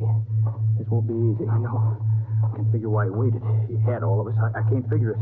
Yes, he's waited 3 years. He just wanted to enjoy it, that's all. All right, come on. We better separate. No use making it easy for him. Right, Britt. Hold it. Right where you are. The moon came out from behind the cloud. I could see him now standing right in the barn door, right in the open, like he wasn't afraid of anything. And then I saw why he wasn't afraid. He was holding a gun in his hand, not pointing it at us, though. It was aimed at a little bundle squirming in the hay behind him. I reckon you can see how things stand. One movement's all over for the kid. All right, Mailer. Drop your gun. I'm the one you're after, Lawson. All right, you got me. How about leaving Mary and the baby out of it? I killed your brother. They didn't. Hey, you'd miss him, though, wouldn't you? I guess you'd miss him real bad. Why, you... Hey. Careful, mate. Dan just stood there, helpless, his hands up in the air. The moon was out full now. I knew I could get a clear sight on Lawson, but I didn't dare to draw on fire. He'd still have time to jerk that trigger. The gun muzzle was about 3 inches from the baby's head. All right, Ponset. Move on over next to Mailer. I want you both where I can see you. Go on, move. I walked over and stood beside Dan. 4 years, Mailer. 4 years I've been dreaming about this. Now it's even better than I thought. I didn't know you'd have a family. I didn't know I'd get the 6-shooter along with you. It's all right, Lawson. Why don't you leave the rest of them out of it? I had a brother once. 4 for 1 makes a pretty fair payoff. I kept watching his gun. It was the only chance. If it swerved for 1 second, I'd make a play, but it didn't swerve. And the time was running out. And then I caught something from the corner of my eye, just the bare flicker of it. It was over at the side of the house. It was Mary. I made my draw. Lawson! Here! You dropped your Britt. I'll make sure, Dan. I know, we've got to make sure. Oh. Is that sure enough for you? Yeah. Baby, is he all right? Yeah, he's all right, Mary. Oh, thank heaven. Mary, if anybody had told me that you could do what you just did, Here now, I don't calm know. them. You mean after the way I've always felt about guns? And after you tried to keep all this from me? Well, Dan told me all about it when we were locked in the storeroom. Oh, there now, darling, it's all right now. Britt, I saw what was happening out here, and I remembered the rifle, and, well, after all, I mean, there was nothing else to do. All right now, darling. All right.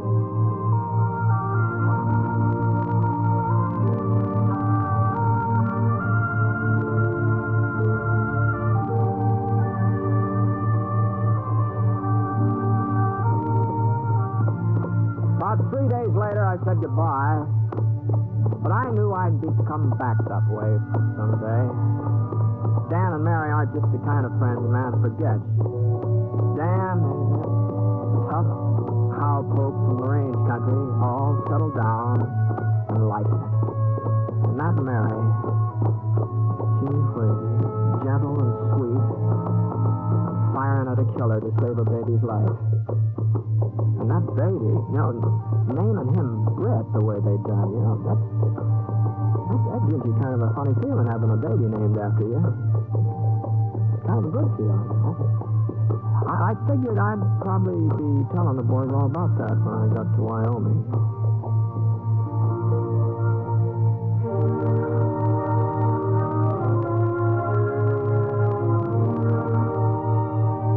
The truce in Korea doesn't mean we should stop writing letters to our men and women in service.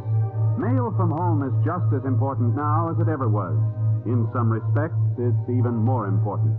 The action, the strain, the anxieties of war can keep a soldier's mind occupied. But when the letdown comes, the time to relax, that's when morale needs a shot in the arm. Your soldier knows the shooting is over. He's done his big job, and now he wants to get home. But unfortunately, there's still a lot to keep him for a while. So don't let him down. Help keep up his morale. Write that letter today.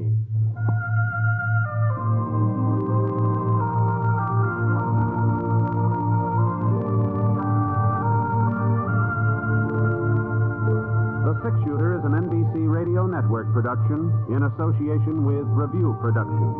It is based on a character created by Frank Burt, and today's transcribed story was written by Les Crutchfield.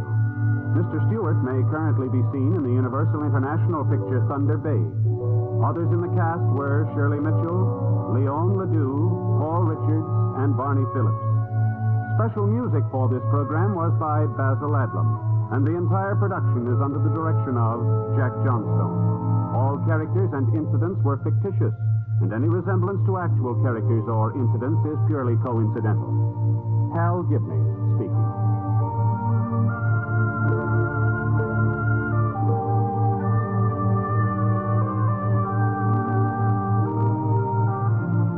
Enjoy thrilling historical adventure in Stroke of Fate tonight on the NBC Radio Network. James Stewart as the Six Shooter.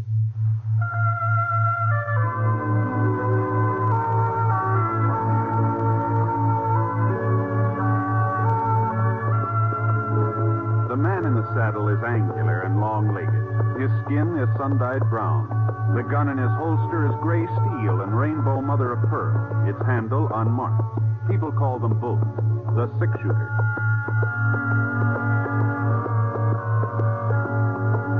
The NBC Radio Network presents James Stewart as the Six Shooter, a transcribed series of radio dramas based on the life of Britt Ponset, the Texas plainsman who wandered through the Western Territories, leaving behind a trail of still-remembered legends.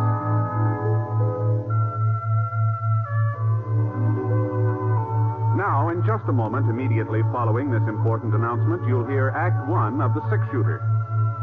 A lot of vacations start as a daydream and end as a daydream for lack of money. That need not happen to you. you can have extra money when you need it. Simply join the payroll savings plan for buying United States savings bonds. When your bonds mature, you'll get back $4 for every $3 you invest. And there's your extra money, your vacation, both guaranteed. Ask your employer about buying United States savings bonds through the payroll savings plan. Then join. Now, Act 1 of The Six Shooter, starring James Stewart.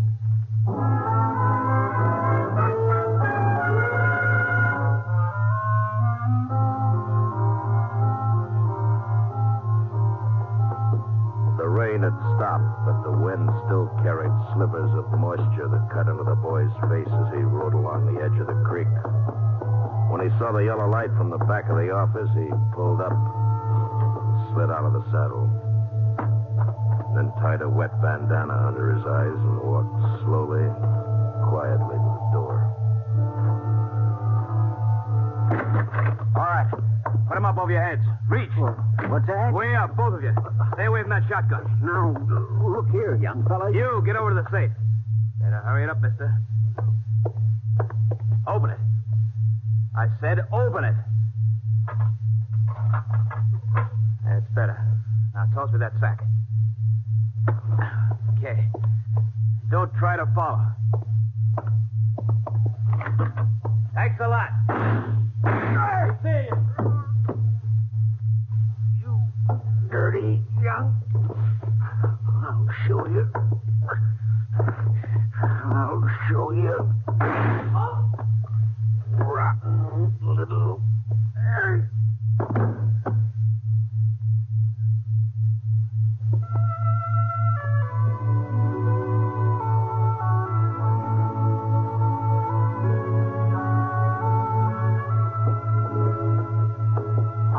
Figured on going through Clay City.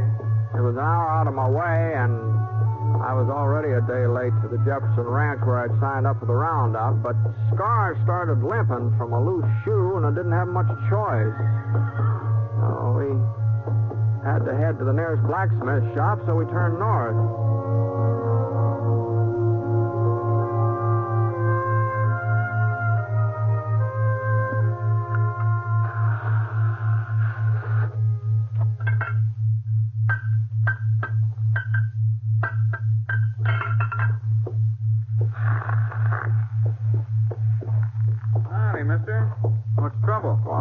Losing a shoe here. Let's have a look. Raise it up, fella. Come on, boy. Yeah, that's split, mister. Needs a new one. Okay, boy. Can you take care of it, you think? Sure. Bring him over here. Say, what happened to Red? Fella used to own this shop. Oh, he went to Nevada chasing silver. I bought him out a few months ago. Is that so? Ah. You know, you don't look very much like a blacksmith. I'm stronger than I look. Heavier, too. Yes, sir. Well, what do you think I weigh, mister? Oh, I don't know. Hey, why don't you take a guess? Say, 120? 30? Oh, well, not more than that, I wouldn't say. You a betting man, mister? Sometimes, yeah. All right. I say I weigh over 130. And if I don't, you get the new shoe for nothing. But if I do, you pay me double. What do you say? Well, now, you got a set of scales? Don't need no scales. What do you say, mister? Is it a bet? Don't seem to be no way of proving it, though. All you got to do is lift me up. You look like a man who can judge weight. What do you say? Okay. All right, it's a bet. All right, mister. Just heist me. If you don't think I weigh more than 130, the shoe is free. Come on, heist me up. I haven't ever tried to judge a man's weight before, but here we go. Wow. Yeah. Oh, I'll be doggone. Yes, sir. I'm packed solid, mister. Real solid. Oh, you're packed tighter than a steer. You must weigh 150. You see what I tell you? 158. Horseshoe's gonna cost you money, mister. But you ain't the only one. Ever since I bought the shop, there ain't been a stranger come through Clay City but what he paid double for his first horseshoe. You ain't sore, mister? Oh, no, I'm not. That's a fair bet. Sure it was. I told you I was heavier than I look. That's what folks call me, Heavy Norton. My real name's George, but everybody calls me Heavy. What's your name, mister? Ponset, Britt Ponset. Oh, they call the Six Shooter? Well, doggone it, I've heard about you, mister. I sure heard about you. Well, Sure have. Would have recognized you, too, if I'd have noticed your gun. Sure is fancy, ain't it? Say, do you mind showing it to me? No, go ahead. Here, catch it. Oh, that's real fancy. Just like Sheriff Scofield said. And you know something? He says he seen you fire 6 shots with it while Whitey Jackson was getting off his first bullet. That time down at Eagle. Yeah, well, the sheriff kind of likes to build up a story. Well, he swears it's the truth. Well, here's your gun, Mr. Ponset. Thanks. Sure. You was mighty quick in getting into Clay City. How'd you hear about it so fast? Huh? Hear about what? Why, the holdup at the Fargo station last night. Ain't that why you come? No, I was heading past town. It turned out because Scar got a loose shoe. Well, now, ain't that a coincidence? Fellow holds up the Fargo office, kills 1 man, maybe 2, gets away with $5,000, and 12 hours later you ride into town. Ain't got any idea who did it? No, sir, not a single solitary one from what I hear. Like I say, the deputy agent was dead when they found him. Other fellow, Fred Wilmer, a friend of his, got shot up pretty bad. Ain't done no talking yet. Doc says maybe he never will. I see. Wow. Does Sheriff Scofield take out a posse? Nope, ain't nobody to go. Most of the men signed up for the Jefferson Roundup. Left town day before yesterday. Here's the Jefferson Ranch paying good money this year. Mm-hmm. You seen the sheriff this morning? No, not lately. He might be over to his office. You could try there. Yeah, I think I'll walk down there while you're fixing up Scar. Sure, Mr. Ponset. Darn good idea. Sheriff Scofield will be real glad to see you.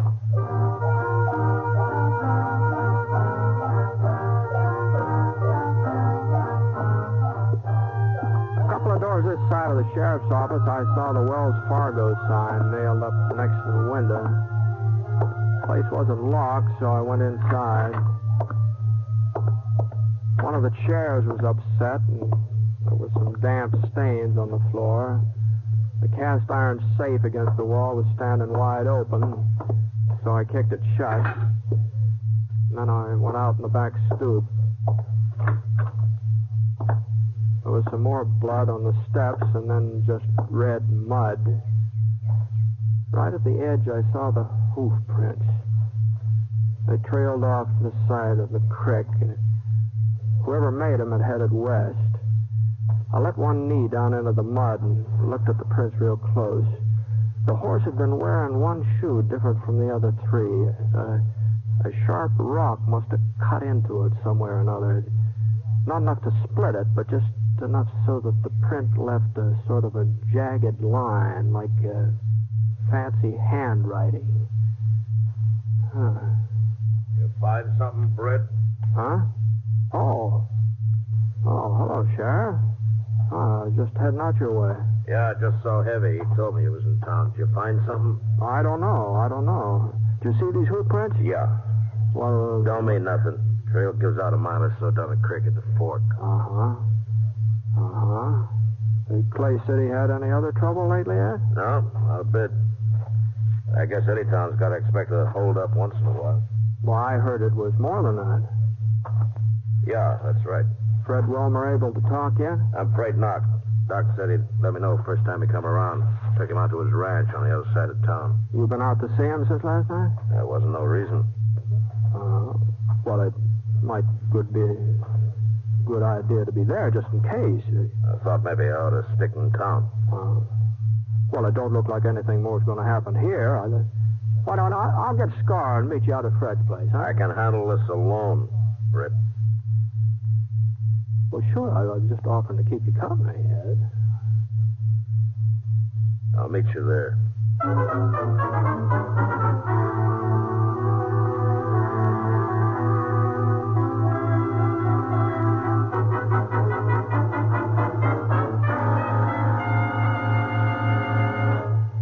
Well, he's all fixed up, Mr. Ponset. Tied him up around the side so he'd be in the shade. Well, thanks very much. Mighty fine horse you got there, too. You find Sheriff Scofield? I told him he was in town. Yeah, I found him. Figure out anything? No, not so far. You will. Sheriff's a good man. You and him together, you'll get whoever done it. Maybe. Say, you're the only blacksmith around here, aren't you, Eddie? Yeah, only one for 40 miles, yes, sir. Did you ever see a horse with a shoe that's got one jagged edge, left hind leg? A lot of shoes got jagged edges, Mr. Ponset. Yeah, I know, but now let's see here. See, I'll try to show you what I mean. I'm not much of an artist, but it looks something like this. It's something like that. Seems to me I did see a shoe like that just the other day. Well, sure. I remember. Told me I ought to get a new one for it. Ben Scofield, that's who it was just the other day. Ben? That's right, sheriff's kid. You know him, don't you, Mr. Ponset? Sure. Well, I haven't seen Ben for a couple of years, though. Well, sir, you wouldn't recognize him if you saw him now. That boy just sort of growed up overnight. Yeah. Yeah, I guess he has.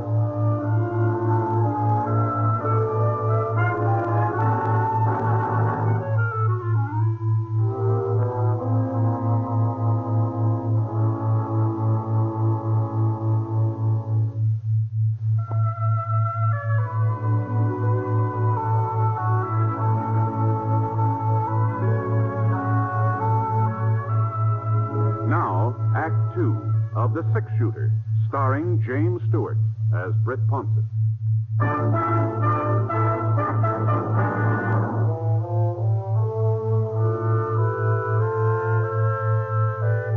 Wasn't much of a ride, and Sheriff Scofield was sitting on Fred Wilmer's porch swing when I got there. He told me Doc was inside with Fred, so I squatted down on the stoop and waited. About half an hour later, Doc came out, told us we could go inside and see Fred.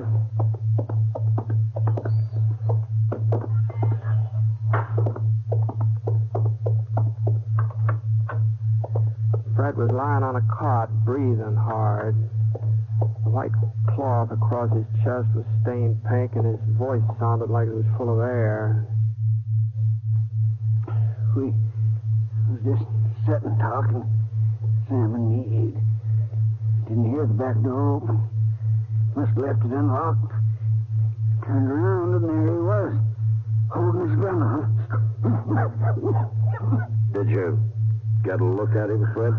Well, sure, but it didn't do much good. Handkerchief over his face.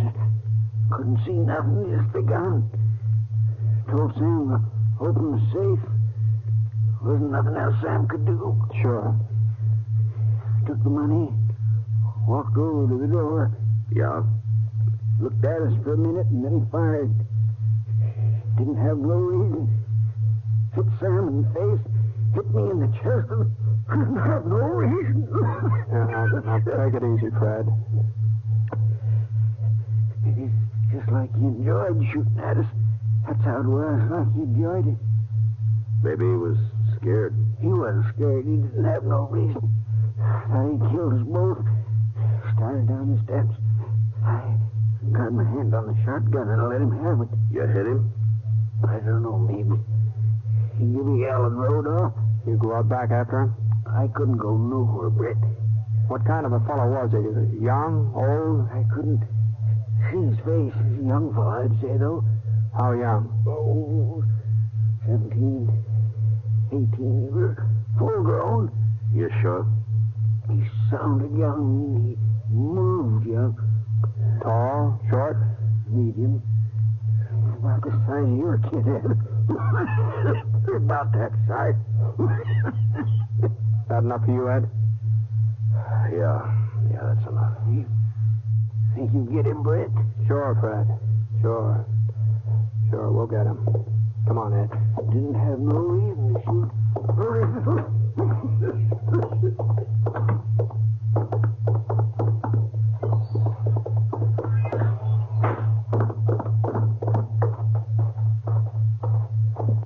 Let's go, Ed. We're wasting our time, Brett. He's got a day's head start. He'll be 40 miles from here. Not if he's shot up. Well, you go on if you want to. Well, you're the sheriff. You've got to make the arrest. You ain't never been so particular before. Maybe not. This time I am particular. You coming? We don't even know where to start. Well, I thought along the creek. Good a place as any other. It's a waste of time, Britt. We picked up the trail along the creek and headed west. It wasn't hard to follow. Every once in a while, we'd see a few drops of blood spattered against the bushes. About 10 minutes later, we came to the fork where Ed said the trail gave out. Scar stuck his nose down into the water, and I looked around. The trail didn't give out. It turned south. I nodded in that direction. Ed didn't say anything. He just followed. Then about 5 o'clock, we stopped to eat. Ed built a fire, and I opened up a couple of cans of beans I had in my roll. Oh, you're not hungry, Ed? It's early for supper. It's too early. Yeah. Ed, I talked to Heavy before I went out to Fred's place. I asked him who had a horse that would leave a mark like the one we've been following. So? He said that Ben did. Your son, Ben. I thought you ought to know that. A lot of horseshoes leave the same kind of mark. Fred said it was a young fellow. It wasn't Ben. Where is he, Ed? He's at Jefferson Ranch. He's working on a roundup. He left Clay City day before yesterday.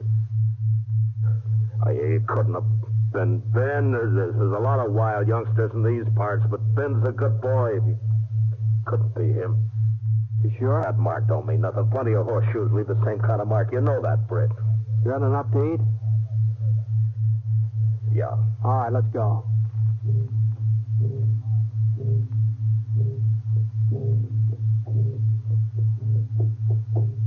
The moon came out, thin, yellow. Not real bright, but enough so we could follow the trail.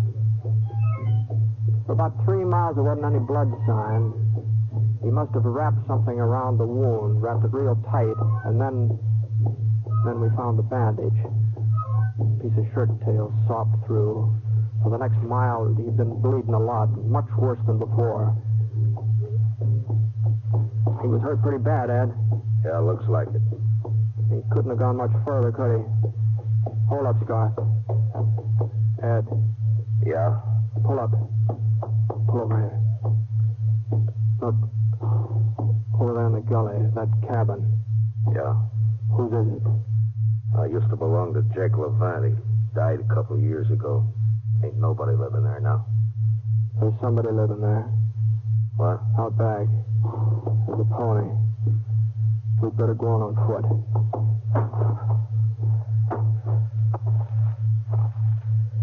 Britt? Yeah? We're gonna take him alive, ain't we? If we can. We gotta take him alive, Britt. It's Ben, isn't it? I don't know, not for sure. It could be Ben? It could be.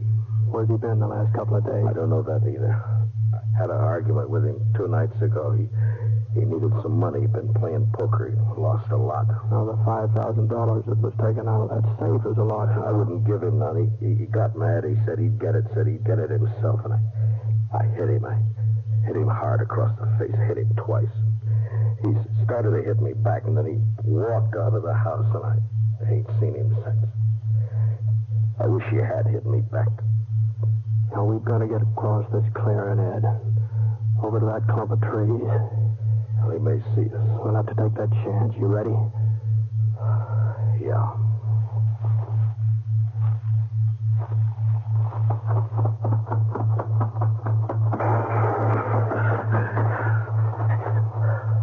You all right?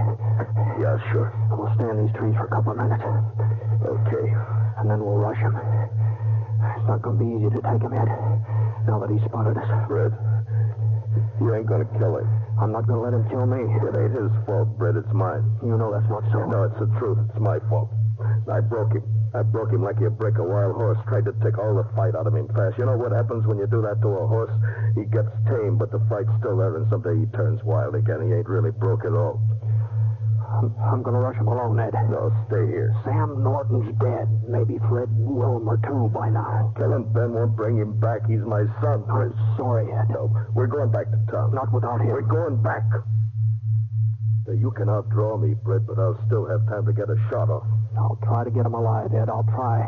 No, don't turn your back on me, Britt. Don't be fooled. Don't make me do it, Britt. I knew he wouldn't shoot. I wasn't being brave, but I knew he wouldn't shoot. A man like Ed Scofield just don't change overnight. You can figure a man like Ed. But I hadn't figured on what happened next. Ben! It's me, Ben! You're dead! Can you hear me, Ben? Britt Ponset's coming after you! Throw out your gun, Ben! Britt Ponset's coming! No! Listen to me, Ben! I saw him go down, real slow, like his legs had buckled under him. I pushed myself past a couple of rocks and edged over toward the back door. The kid was in the kitchen. I couldn't see him, but I could hear him moving around, going from window to window, looking out, waiting for me. I slid past another rock. I could run for the door now or wait. The kid made up my mind for me. He knew right where I was. I took out my gun and waited. I knew he'd get nervous first. Young fellas always do. I wasn't so young. I could wait. It wasn't more than 5 minutes before the door started to open. His pony knew he was coming too. He started for his horse. I aimed at his leg. For a second, he just stopped moving, just hung there in midair like a hawk. And then he sprawled forward out of sight behind a log. Everything was quiet now. Even his pony. And then the moon went behind a thick cloud. And I came around the corner of the cabin. And then suddenly the moon came out again, and just in time for me to see his .45 coming up over the top of the log. His revolver slipped out of his fingers, and I saw him try to reach for it. But he couldn't make it. I stood up and I walked over to the log. I turned him over with my foot and I looked at his face.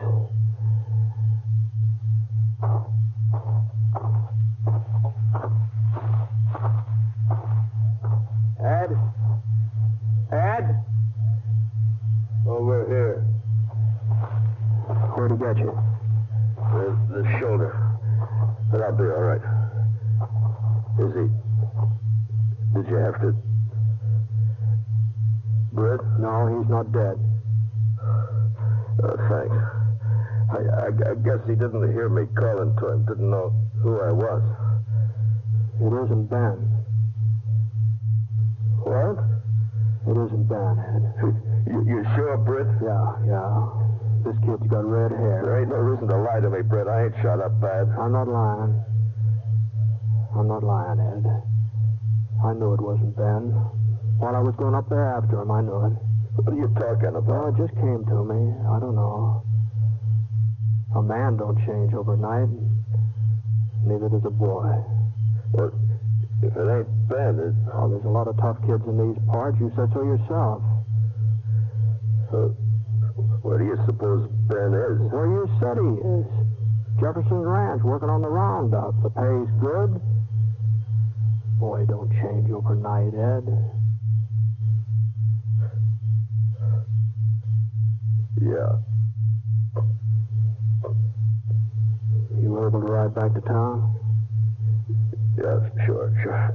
Hey, I may have to take a little slow. Sure, fine. We'll take it slow. Yeah. Well, I'll get the kid. Britt? Yeah? You know something, Britt? I couldn't believe it was Ben neither. Not when he shot me. I just couldn't believe it. You know that, Britt? I know. Sure, I know, Ed.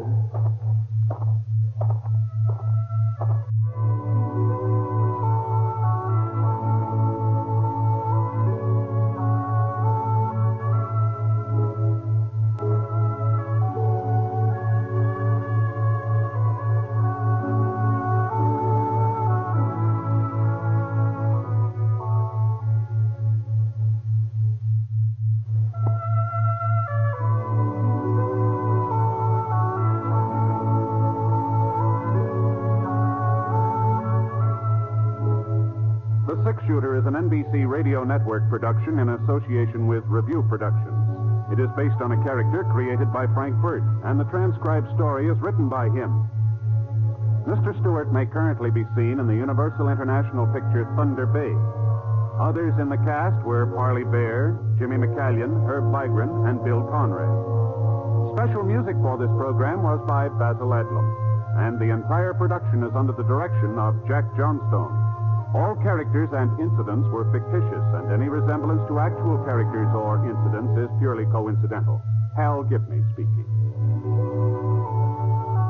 Hear Exciting Stroke of Fate tonight on the NBC Radio Network. James Stewart as the six-shooter.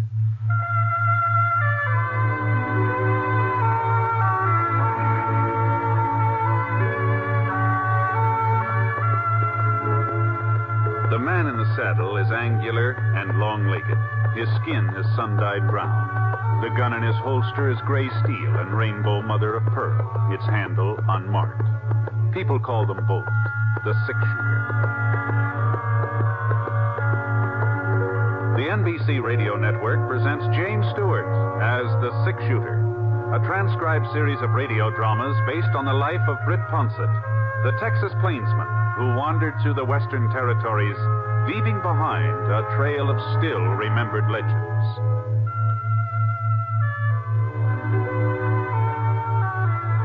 Now, in just a moment, immediately following this important announcement, you'll hear Act One of The Six-Shooter. Meet the safe driver. If you know what makes him stay alive on the highways, you may be able to follow his good example. He always keeps his car in A1 mechanical condition. He shows courtesy for other drivers. He knows that speed is his greatest enemy. And most important, he knows and obeys the laws. Remember, few accidents happen with safe drivers. Are you one of them? Now, Act One of The Six-Shooter, starring James Stewart.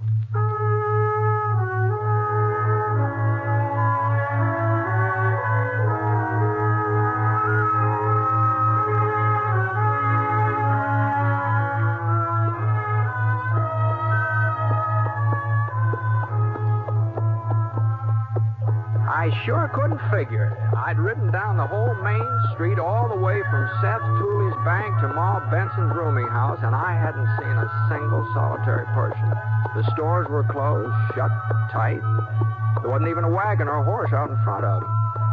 It looked like the town of Elk Point had just up and gone to sleep, but that didn't make sense either, not at 5 o'clock in the afternoon.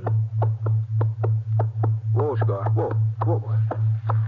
Well, Ma Benson didn't know what the trouble was. She always had a pretty good notion about everything that went on in Jackson County. You know, folks always used to say that's why the Elk Point Gazette kept going broke. You know, old Sadie Benson was too much competition.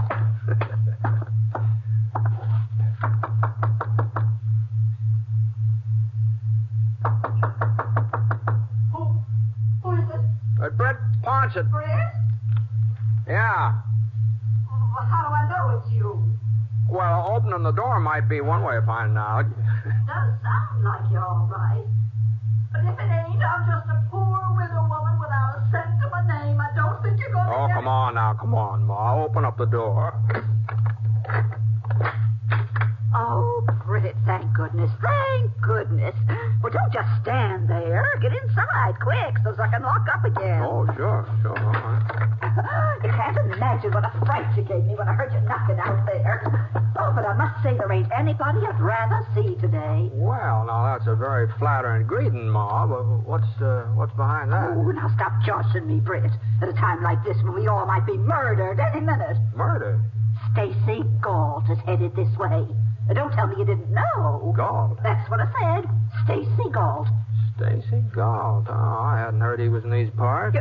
You hadn't heard? No. Then what on earth brought you to Elk Point? Oh, I was just passing through on my way to White River.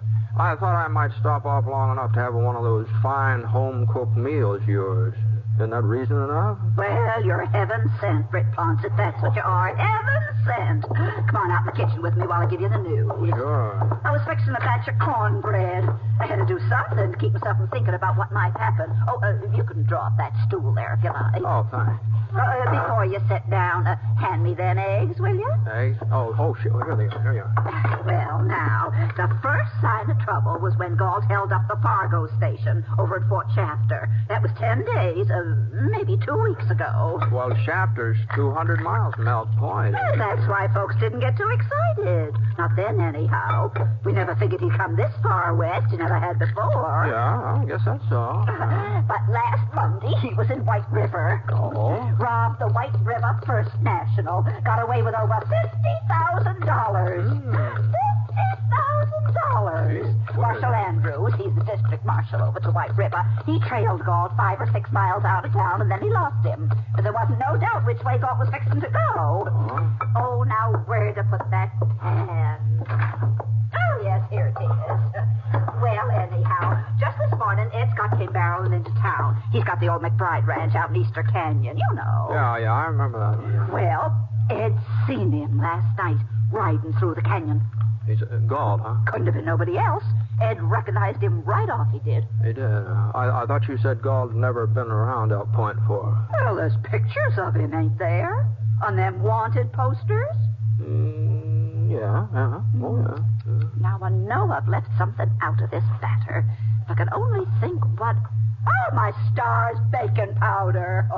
You know, when you use sweet milk, you got to put in baking powder, or the bread just don't raise up at all. That cupboard right behind you, Britt, please. Back here? Yeah, that door there. Right there. There. Yeah, it's on the second shelf. Little red can. Red can. That's the one. Well, now, like I say, Ed rung the news to town this morning. Mm-hmm. And that's when everybody took cover, huh? Well, what else was we to do without a single able-bodied man to defend us? Oh. Eddie Scott rounded them all up, formed a posse, and went out hunting Gault. Oh, now what about Sheriff Henry? It sounds like that'd be his job, wouldn't it? Sheriff Henry ain't here. Oh, I see. Just when we need him most, he's delivering a prisoner over to county jail at Jackson. I see. And, of course, that gave Ed Scott his chance to take charge. He's always been the pushing type, wanting to run everything. I guess he figures if he can capture Gault, it'll be a real feather in his cap. Not to mention the $10,000 reward the White River First National is offering. Yeah, that's a lot of money. It sure is. 10,000. Oh, can you open the oven for me? Oh, yeah, sure. Now, be careful, Britt. Now, don't you burn yourself. You better use that dish towel there on the rack. All right. I don't know why I bothered making cornbread. Won't be anybody here to eat it. Except maybe you, Britt. You'll stay for supper anyway, won't you, in spite of this Gault business? Well, it would take more than Stacy Gault to do me out of some of your cornbread. Gee whiz, I'd ride 20 miles just to get a whiff of it. Oh, I would, yes. Britt. Well, my cooking's all right, but it ain't nothing exceptional. No, Oh, you always was one to hand out the blood. Oh, mind you, don't stop it. You'll have me so flustered. I won't know whether I'm coming or going. Yeah, well, I think I'll go out and put Scar in the barn. Well, you're welcome to feed him. There's plenty of hay. Thanks. Ma. Yeah? Now, you weren't serious about there only being 2 of us for supper, weren't you? Well, I sure was. Well, but they used to have plenty of boarders, more than you could take care of. Oh, I've still got my boarders, Britt. But they're all out with Ed Scott's posse. Oh, I see. I told you. There ain't a male between the ages of 10 and 60 left in town. Besides you, of course. Why, even old man Fletcher went along with that posse. No. They had to help him onto his horse, but he went. Well, you better hurry now, Britt. I'll have supper on the table by the time you get back from the barn.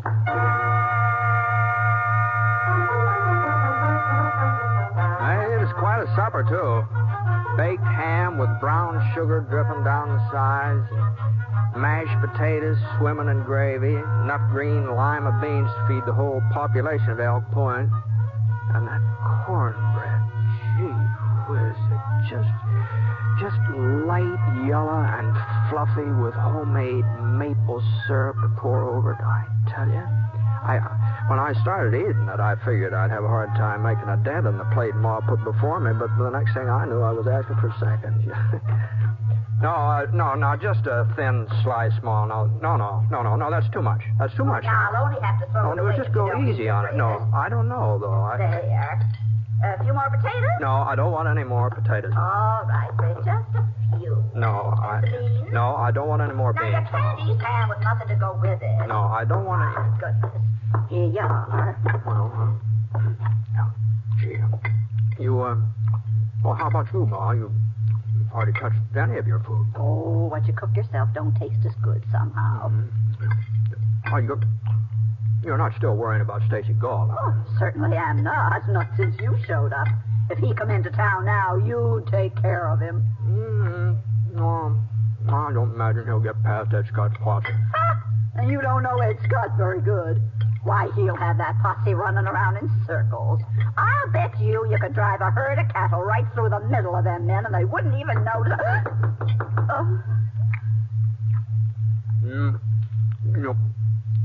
You want me to answer it? No, I'll see who it is. You might keep your right hand free, though, just in case. Who's there? Who's there? It's Seth Tooley. Yeah. Seth. What are you doing back? You ain't caught Gault, have you? No, we ain't caught him. Is Britt Ponset in town? My wife thought she seen him going into your place this afternoon. Yeah, he's here, but get out of the way. Oh, I gotta talk to Britt. Oh, there's Seth. Britt, he's in Elk Point. Stacy Gault is in Elk Point. No. Yes, he is. I saw him not 5 minutes ago riding over the South Creek Bridge. He means to rob my bank. I know he does. That's the only thing he could have come for. Well, you've got more than enough men to take care of him, haven't you, Sam? The posse's still out combing the hills, way out in the hills, yeah. What? Well, my rheumatism started acting up. It was paining me something terrible. I had to drop out and come back alone. That rheumatism of yours is sure a convenient sickness sometimes, Seth. Well, you can be mighty thankful for it tonight. Otherwise, Gault might have got by unnoticed. Oh, we got to move fast, Britt, before he reaches the bank. I brought him 44. I figured the two of us together get him. Now, just hold on, Seth. What makes you so sure the man you saw was Gault? Oh, it's got to be him. Fits his description to a T, to a T. Pretty dark out there, you know. He was on the trail from White River. There's nowhere else could come from. Britt, we all know Gault was headed this way. What did I tell you? He got through Ed Scott's posse just like I said he would. Yeah, he might have at that. There was a couple of times when we sort of lost our whereabouts. Well, come on, Britt. You ain't going to leave me to take care of Gault all alone, are you? Not that I'd be afraid to try it, of course. All right, Seth. I'm coming. I wasn't quite finished my supper, but Well, now who on earth? Now, wait a minute. Wait. Don't answer it, Ma. Why, that might be Stacy Gault. Oh, now, why would Gault be coming here to Ma's place? Now, I'll see who it is. Well, I'll cover you, Britt. While you open the door, you ain't got a thing to worry about. I'll cover you. Howdy. Sign out front says rooms. I'm looking for a place to stay. It's him. Ma. Well, come on in. Here, this is Ma Benson. This is her room and house. Evening, ma'am. I'm sorry. I'm full up. Oh? Well, that's too bad. I was only going to be here one night. Is there any place else I might stop over? No, that is not that I know of. Well? Before you go, mister. Yeah? We don't mean to be nosy or anything like that, but would you mind telling us what you're doing here in Elk Point? I got some business at the bank tomorrow. The bank? Oh. That's right. What are you doing with that gun, mister? What? Here, let me pick it up for you. No. Hey, never mind. Just leave it there. Just leave it. Laying on the floor? Well, it ain't loaded anyway. A man's a fool to carry an unloaded gun. Say, what time's the bank open up in the morning? It ain't open tomorrow. Tomorrow's a holiday. That's so? Funny, I didn't know. Well, it's kind of a special holiday, just here in Elk Point. Oh. You came from White River, didn't you, mister? That's right. How did you... Oh, you heard about me. I was on my way here, huh? News sure travels fast, don't it? Yes, it sure does. Well, if you haven't got a vacant room, You sure you can't squeeze them in somewhere? Chris, You know, since some of your regulars won't be back tonight anyway, you could... How about it, Ma? Well, I guess I could find a place for him if you really think... I'd appreciate it, man. Well, just follow me upstairs and I'll see what I can do. Thanks, mister. No trouble. Well, what's the matter with you, Britt? Get Ma to let him stay here. Well, if he's Gault, why, this way we'll be able to keep an eye on him, don't you think? You seen that satchel he was carrying, didn't you? Yeah. Well, don't you see? That's where he's got the stolen money. You can bet your bottom dollar on it. Mm-hmm. No. And, Britt, you heard what he said about my bank. He was telling us plain as day that he means to rob it. That's the way Gault is. Everybody says so. You better stop that eating and listen to me. He comes right out and announces what he aims to do. Don't make no bones about it. That's a fact. Mm-hmm. Well, no, I didn't hear him mention anything about robbing you, Seth. You didn't. How much plainer could he make it? Yeah, well. And you, Britt, I'm surprised at you. He was standing there wide open. Why, you could have outgawed him without even half trying. Well, I guess either of us could have done that, Seth, seeing as how he wasn't wearing a gun. Keep up. What? Pass me that cornbread, will you?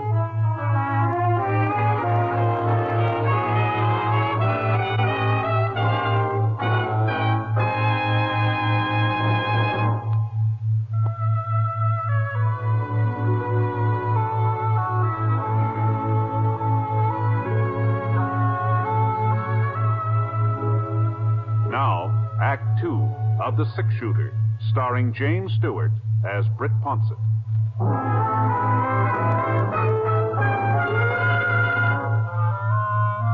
Seth Tooley just stood there watching me finish up supper, and the expression on his face didn't help my digestion much. He sure did look disgusted. But I just wasn't convinced that this new fella and Stacy Gault were the same man.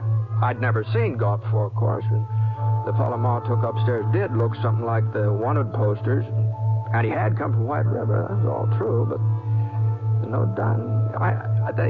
The poster pictures and the satchel and where a man comes from just don't prove he's an outlaw. At least not for certain. You gonna sit there eating all night? No. Britt Ponset. No, I'm done now. Well, he's not robbing your bank, Seth. Well, what do you want me to do? Wait till he tries it? No, now look. Now, we're not sheriffs or deputies, and we can't arrest somebody just on suspicion. And besides, I don't think he's Gault. Oh, you don't? Now, they just don't stand to reason. Now, why would Gault come riding into town here? He knows everybody's on the lookout for him. Well, with that posse out in the hills, he's a lot safer here in town than he would be anywhere else. And don't think he don't know that, too. Well, it's about time to turn in on it. Britt! Now, look, Seth, when Sheriff Henry comes back, he can arrest this fellow if he wants to. I think he's making a mistake. I think he'd be arresting the wrong man, but, well... Britt Ponset, I'll never forgive you for this. Not if I live to be 70. 90. No. Leaving me at the mercy of a killer. Why, we'd have been better off if you never showed up in Elk Point at all. This is terrible. Now, just take it easy, Ma. Take it easy? Stacy Gault staying right under my own roof? Now, you could be jumping to conclusions, same as Seth here. Oh, am I? Do you know what's in that satchel? Nope. Money. Stacks and stacks of it. Oh, now, Ma. I watched him through the keyhole. He took it out and started counting it. And there's slips of paper fastened around the bills. And the printing on that paper says White River First National Bank. There, you see. You sure of this, Ma? Well, I'm sure own eyes, ain't I? Well... All right. And that ain't all he's got. You remember what it said on the wanted poster about how Gault always wears yellow leather gloves? Yes, I remember. Well, he's got the gloves, too. Right there in the satchel with the money. You satisfied now, Britt? Seth, you gotta find the posse and bring them back here as soon as you can. All right, Ma. You'll see that he don't get away, Britt. Yep, I'll see to it. For heaven's sake, Seth, hurry. Sure, Ma, sure. I'm a hurry. Gee, I'm sorry if I got you into something, Ma, but I just can't believe... You can't believe what, Britt? Nothing, Ma, nothing. Well, Ma cleared off the table and took the dishes out the kitchen. Well, I offered to dry, but she said she'd rather do them herself, so I went into the parlor to wait. The fellow upstairs was moving around and getting ready for bed. At least, that's what I hoped he was doing. His room was right over my head, and when the bed springs gave out a little creak, I thought a little better about things.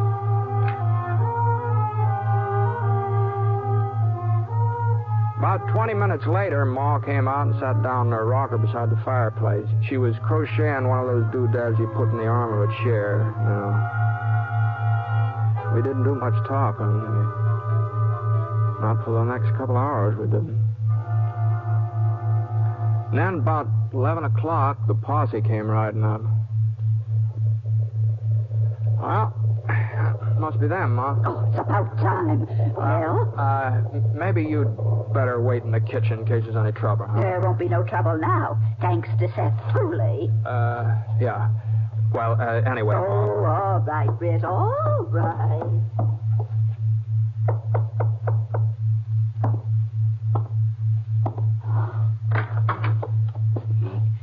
He's still here, Britt? Yeah, he's asleep. You know Britt Ponset, don't you, Ed? Yeah, sure. Now, here's the plan. The rest of the boys have got the house surrounded. Whole house surrounded. Gault couldn't get out no matter what happened. Uh-huh. All right, now. The three of us will go upstairs. Come on. Now, as soon as we get to his room, I'll kick the door open, then we all blaze away at the bed. No. Just hold on here, man. Just hold on. Yeah? Well, what's the matter? Now, what you're talking about is cold-blooded murder. Oh, just giving him a dose of his own medicine, that's all. That's all? Yeah. Now, Ed... Now, don't tell me you still ain't satisfied that he's Gault. Maybe he is. That doesn't matter. He's entitled to a trial just like everybody else. Oh, use your head, Britt. If we try taking him alive, he's bound to get one or two of us first. Uh-huh. Well, that's the way we're gonna take him, anyway. Now, Britt. Now, you wait here, both of you. I'll bring him down to you. And I want your word that he goes to jail in one piece, huh? I can't promise nothing like that. The boys outside are pretty mad about it. Maybe the boys would like to shoot it out with both Gault and me. Britt, you don't... What do you say, Scott? Well, all right, Britt. He goes to jail. But so help me. Seth, how about it? Sure, Britt, sure. But if anything happens to you, you got nobody but yourself to blame. Only yourself.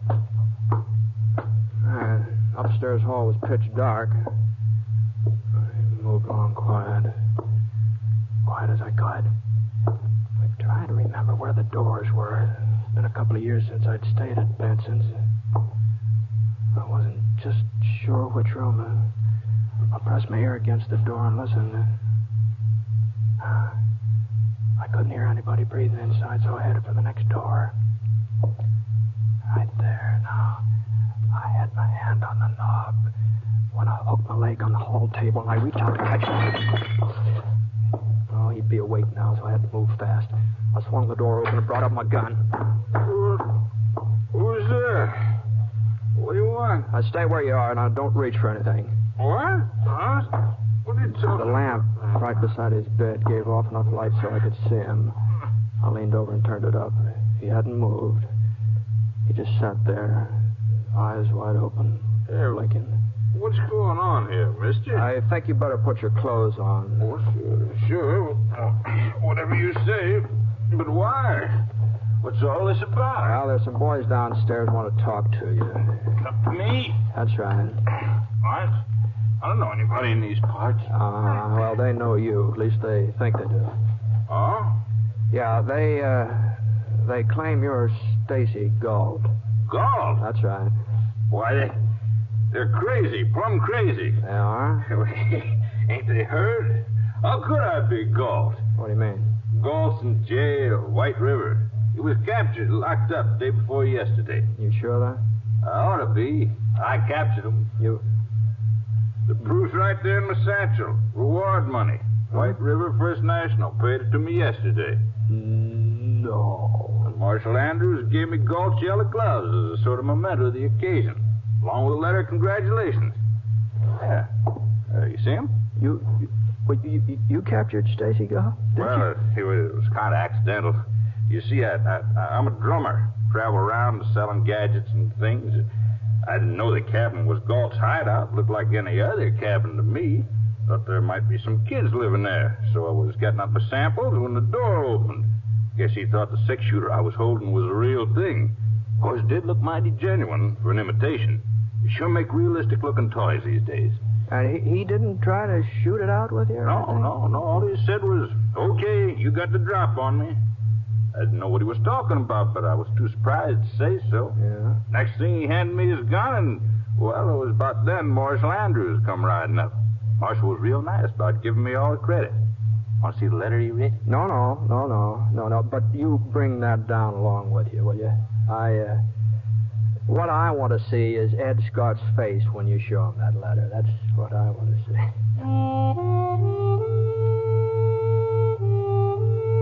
So when he got finished putting his clothes on, I took Amos Foster, that was his name. I took him downstairs, and Ed and Seth, they were standing at the bottom, covering us with their guns. The letter from Marshal Andrews finally convinced them. They put their guns away and marched outside. And that was just about the unhappiest posse I ever saw, considering that they'd caught their man. Ma Benson, she came out of the kitchen in time to hear the tail end of Amos's explanation. She didn't say anything, just shook her head and then offered to make some coffee and heat up what was left of the cornbread. That sounded real good to Amos. Sounded good to me, too, except for one thing. I knew there wasn't any cornbread left to heat up. I sort of finished it off at supper.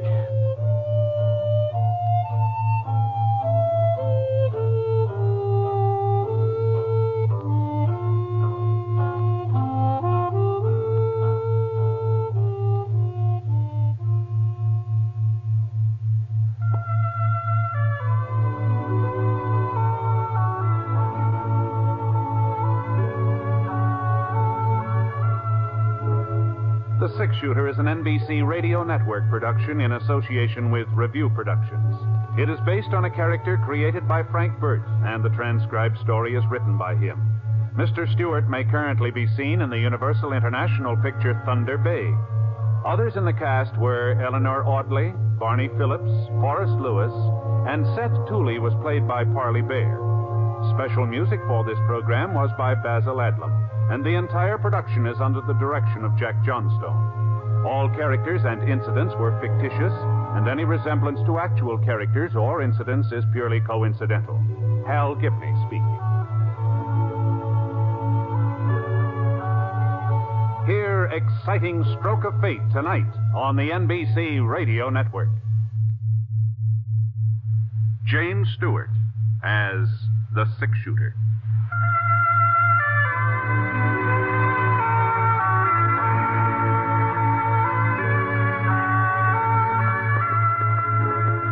The man in the saddle is angular and long-legged.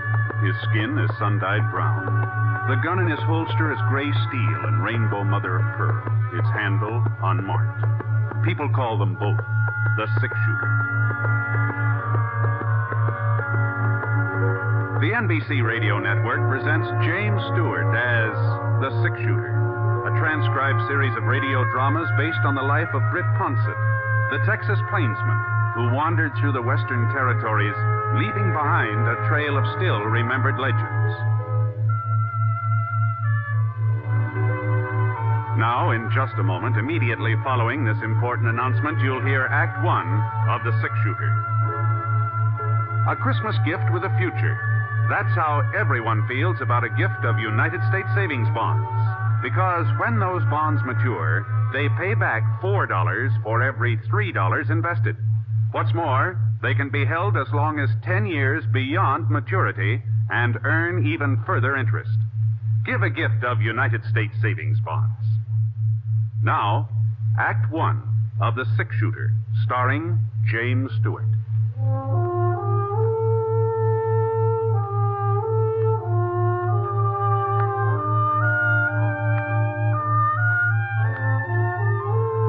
Expected to stay over in Smoke Falls, but when I stopped off to see old Dad Somerset and found him all crippled up with lumbago, well, of course, he didn't ask me to look after his stock, but I could see he sure wanted me to, so. Well, it's couple of weeks later, he began feeling better, so I started thinking about moving on. It was nearly 5 o'clock in the afternoon that day. The sun just spilled over the top of Eagle Mountain when the buckboard pulled into the yard. Mr. Ponset? Oh, evening, ma'am. Mr. Ponset, I'm Grace Proudly. Oh, pleased to meet you, Miss Proudly. I've been meaning to come out and see how Mr. Somerset's been getting along, but I just never have a minute's free time. It's canning season, you know. Yes, ma'am. Well, Dad's feeling much better. If you'd like to talk to him, he's right in. No, just say that I asked for him. As a matter of fact, it's you I want to talk to, Mr. Ponset. Oh? You see, I'm president of the Ladies' Aid Society of Smoke Falls. We're affiliated with the church and do lots of charity work, Christmas baskets and things like that, you know. All the best ladies in town are members, and we don't just take in everybody either. Well, Now, this is what I'm getting at, Mr. Ponset. Tonight's our box supper and square dance. It's an annual event. Mr. Simpling always loans us his barn for the occasion. I've spent the whole afternoon helping with the decorations. Now, Polly Sullivan, that's Wade Sullivan's wife, she's chairman of the decorating committee, but since I'm president, I felt it was my duty to give her a hand. That's what made me so late coming out here to ask you. To ask me? About attending the supper. Oh. Now, well, I'm not going to take no for an answer. Oh, but Miss Proudly... To tell you the truth, I've already told folks you were planning to come. Oh, but you shouldn't have done that. Now, after all, you're practically the first celebrity we've ever had in Smoke Falls. The auction starts at 7:30. You won't be late, will you, Mr. Ponset? Oh, but... And one more thing, would you mind wearing your gun? The men folks are especially interested in that. Get up, Sheba. Come on, someone. Oh, but, wait a minute, Miss Proudly. Say there, Miss Proudly. Oh, dear.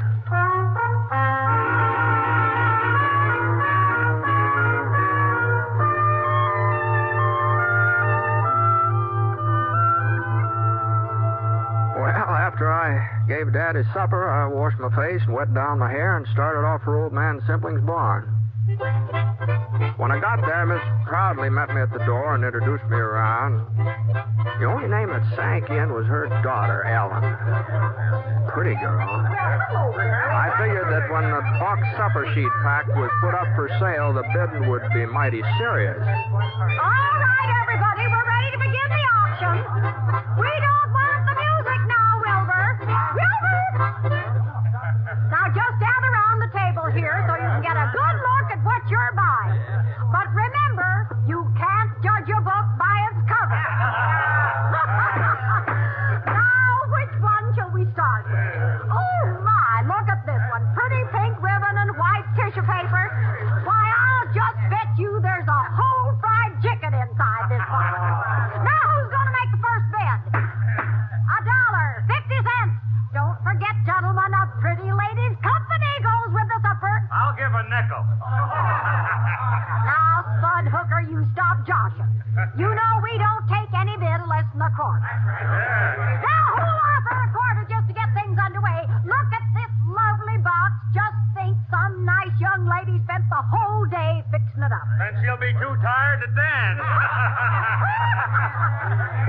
Come on, somebody. 25 cents. Why, it costs more than that. The auction was kind of slow in picking up momentum. But when Mrs. Proudly started in to make the third sale, well, there wasn't much doubt whose supper she was selling. Ellen Proudly sort of reddened in the cheeks and tried to look unconcerned. I saw her give somebody a glance on the other side of the room, almost like a signal. Couldn't tell who it was intended for, but there were two fellas standing over there. Spud Hooker, one, tall, husky, about 25. He'd been cracking jokes and acting sort of like he owned the place. The other boy was kind of a different sort. He's thinner, shorter. He hadn't opened his mouth since I got there. Now, let's see if you can't do a little better this time, gentlemen. Here's the next supper. My, it looks familiar. Oh, I guess I shouldn't have said anything, should I? Ellen will just about murder me when I get home. Oh. Well, as long as the cat's out of the bag, I might as well go ahead with the sale. 50 cents. Bud Hooker bids 50 cents. A supper like this ought to be worth more than $50. A little bird told me there's a chocolate cake inside. 75 cents, ma'am. I've got 75. Now, what about it, Spud? You're not going to let Tom Leverett outbid you? $1. $1. I'm bid. $1. Silver.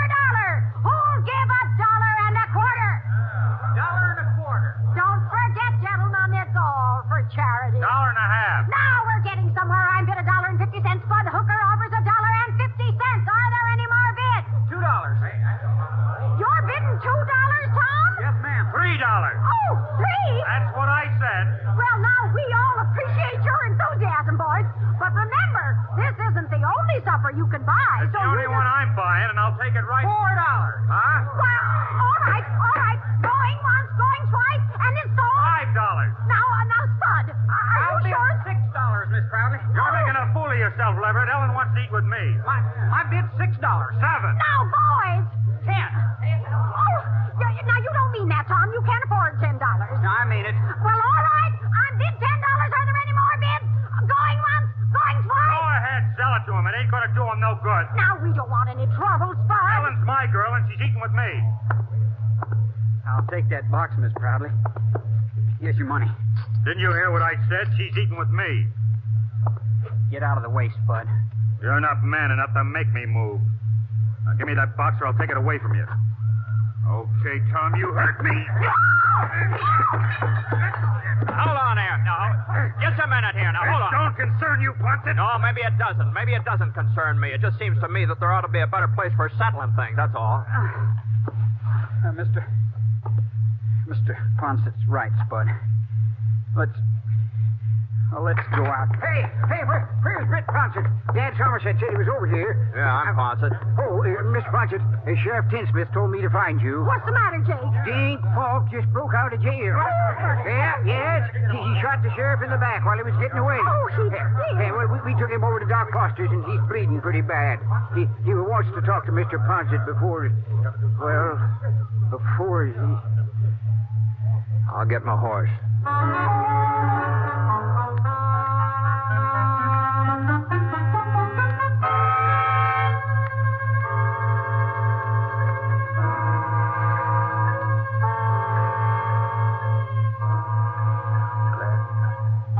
Glad you got here, Britt, before. Now, what are you talking about, Ray? You're going to be all right. The doc says you'll be back on your feet again inside of a week or so.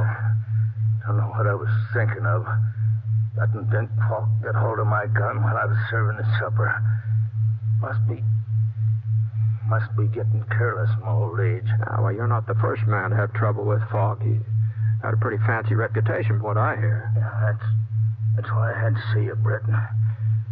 My fault he got loose, and I don't want other folks to pay for my mistakes. Well, what do you mean? I know this town, Britt. I'll get a posse together and start after Falk. Well, And they'll catch him, too. But going out in a crowd like that, he'll hear him coming. Falk's a wildcat killer, Britt. When he's cornered, he won't give up. Pick off 3 or 4 of the posse before they can close in. Well, not if they're careful. That's the trouble, though. Fellas here ain't cautious. They're bullheaded, but you'd know how to take him, Britt. No, I ain't saying it's your duty. You don't even live in Smoke Falls, but you could capture Falk without him having a chance to... No, I'm afraid you're giving me too much credit, Ray. If you want somebody to go along, any of the boys... Sure, I know that, I'd be mighty grateful, Britt. The folks here have been good to me. Wouldn't like to leave them thinking that because of me, because of what I did, some of them was going to... No, you better take it easy. I know it's asking a lot. Falk's a good shot and a wildcat killer. It's asking...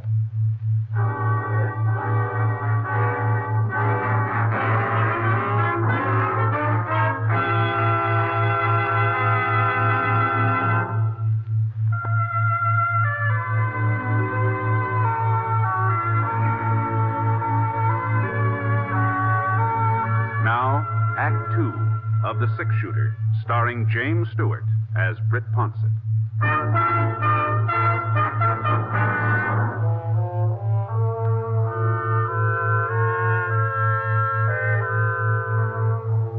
Sheriff Tinsmith had been right about the town foreman of Posse. They hadn't lost any time. Spud Hooker was taking charge. I was kind of surprised to see that Tom Leverett was along. But I figured he and Hooker sort of joined forces for the time being. How is he, Ponset? Well, he passed out a few minutes ago. Maybe it's just as well. At least he's getting some rest. Yeah, well, we're going after Falk. The other boys are waiting behind the mercantile. Looks like you got quite a gang. I ain't got no objections to having you go along, too. Not that we need you understand? Yeah. Well, you coming? Well, I had a little talk with the sheriff just before he lost consciousness. He seemed to think that taking out a posse after Falk wasn't such a good idea.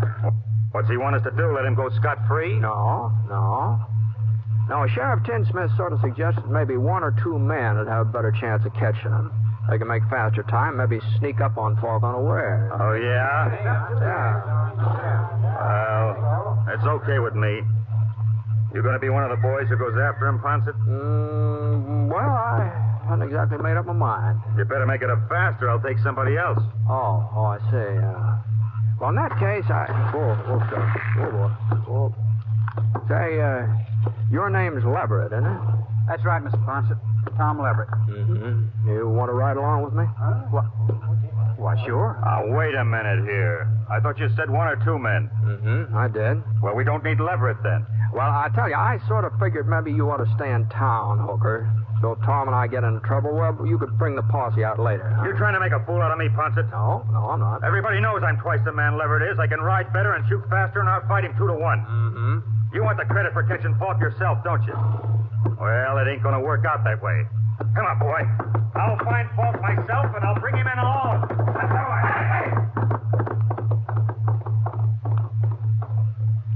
Well, Tom, let's go, huh?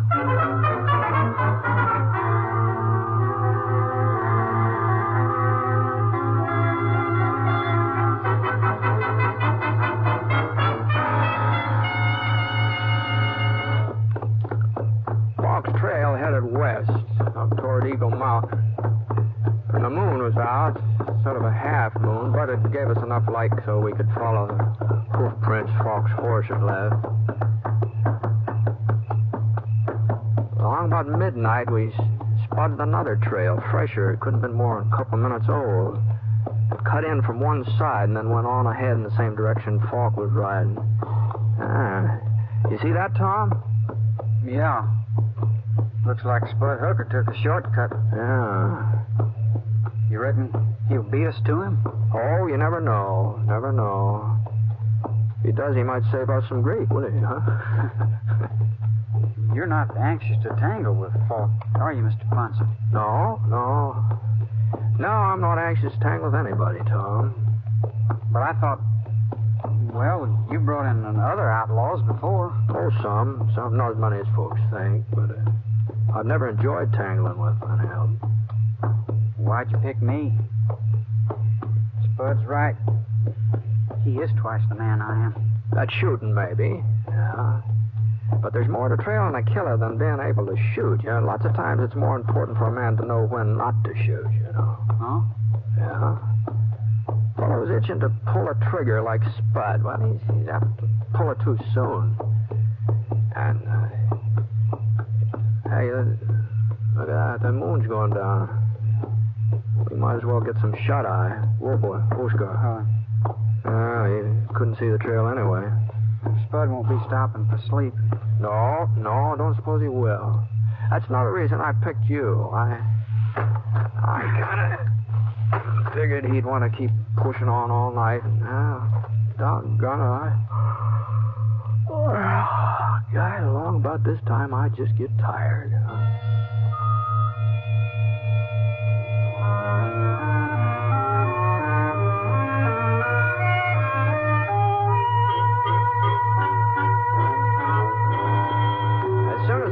Sun began graying the sky, we started off again. Falk's trail was winding up the side of Eagle Mountain now. It was pretty hard riding. Tom didn't complain, even though I could see he wasn't used to it. Every once in a while, he almost slide out of his saddle, but somehow he managed to hang on. About noon, we reached a little creek, and Falk's trail gave out. The other trail, the one we figured was Hooker's, it sort of milled around in all directions, then went off on a tangent. We climbed out from our horses, got a drink of water. It tastes good, doesn't it? It sure does. You ever been out this way before, Tom? Oh, yeah. Not for the last couple of years, though. Any cabins around, place a man could hide out? Well, not that I remember. You think we're getting close to him? Well, he could have gone on using the creek to cover his trail, but he'd have to stop pretty soon. No? Oh, yeah, a man can't keep riding forever. Even Dink Falk. So far, we haven't seen any signs that he made camp, you see. That's so. Giant cave. He might be there, Britt. It's not more than a mile away due south. Giant cave? Now, you've heard of it, ain't you? No, I don't think I have. Well, it'd be a perfect spot for a man to hole up. Nobody knows for certain just how far back into the mountain the cave really goes. Some scientific fellows tried to explore it last summer, but, well, their lanterns gave out before they come to the end. Well, it sounds like something we ought to see even if Falk isn't there. Come on, let's go and have a look.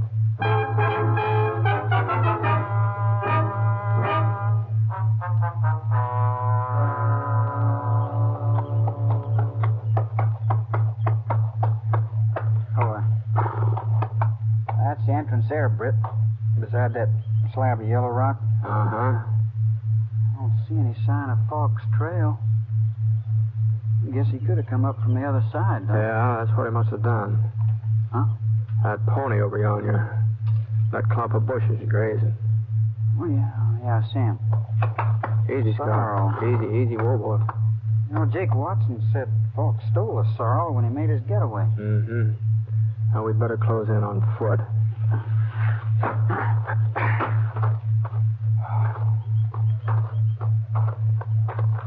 We tethered our horses on a couple of spruce saplings, moved into the cave entrance. It wasn't a very big hole. We had to sort of bend over and crawl through it. But the room on the other side, that must have been 100 feet long, 50 feet wide. The walls were sheer rock, sort of rainbow-colored, so smooth you'd have thought somebody had been polishing them. And then the light behind us got down to a pinpoint.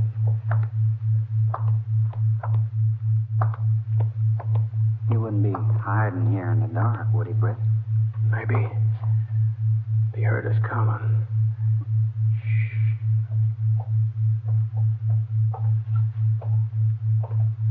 Somebody up ahead. Yeah. You got your gun ready? Now, don't use it unless you're pretty sure of hitting something. If we start shooting, it'll just help his aim. Okay. All right, now back up against the wall here behind you.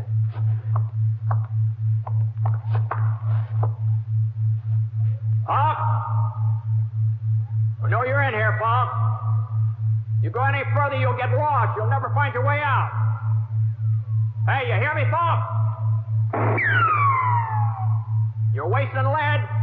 You can't see us. We know that. You can't see me neither. We don't have to. You've got to come out sooner or later, and we'll be waiting. All right, we're going to leave you now, Falk. We're going outside and wait. Hey, where you are? You giving up? No, I ain't. And I ain't alone. What? I got somebody with me. Friend of yours, I reckon. We're coming out together. And if you try to stop me, I'll kill him. What's he talking about? He ain't lying, Britt. It's me, Spud Hooker. Spud? I caught up with him last night, but he got the draw on me. Hold your fire, Britt. He means what he says. He'll kill me if you don't hold your fire. You gotta do what he told you, Britt. You gotta. All right, Falk, come on. Start backing up towards the entrance. I don't hear you moving. Britt, please. All right, let's go, Tom.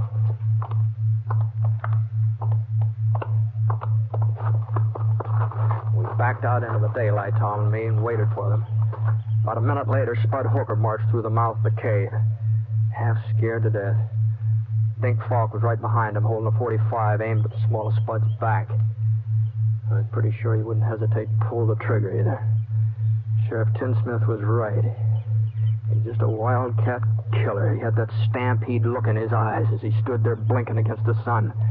Same kind of a look you see in a steer when the herd's shoving him along. You can't stop or be trampled to death. Hang off your guns. Both of you. Take them off or I'll fix your friend here. Falk gave Spud a shove with his gun and he jumped forward. There was an opening now between him and Falk. The next thing I knew, Tom dived forward. Get out, Spud! Tom tackled Spud and he rolled over. The bullet missed him, but Tom was in range and he took it. Falk aimed to fire again. I managed to get my gun out. Bullet hit his thigh and spun him around. Then his leg buckled and he fell face down. He hadn't let go of the pistol yet. He started to bring it up. Drop it, Falk! For a second, his finger went right on squeezing the trigger, but nah, he just didn't have the strength. Tom? Tom, you all right? Sure. Yeah, it's hardly bleeding. I should have let Falk alone. I should have let you handle him, Britt. Well, I don't know. Looks to me like Tom did most of the handling around here. I mean, if it hadn't been for him, Yeah. I guess I had you figured wrong, Tom. I never thought you'd be the one to save me, but... I wasn't saving you, Spud. Huh? I don't like you. I never did. And nothing's gonna change that. Then why? I like Ellen. I like her a lot, but... Well, she's in love with you. If you got yourself killed, it would just hurt her and wouldn't do me no good. Ellen, tell you she's in love with me? She didn't have to.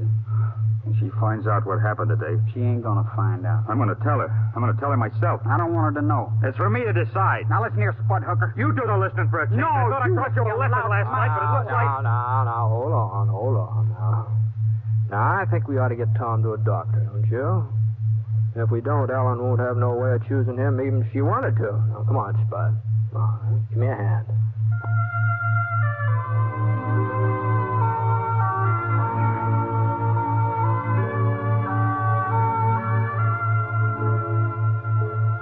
Now, we tied Falk onto the back of his pony and started off for town. I sure didn't know what Ellen was going to do about Spud and Tom. Oh, you never know what a woman's going to do when it comes to, you know, falling in love and marrying and all that sort of thing. But I did know one thing. That picking Tom to go along with me, that'd been a pretty good choice. Ellen probably could do a whole lot worse, you know.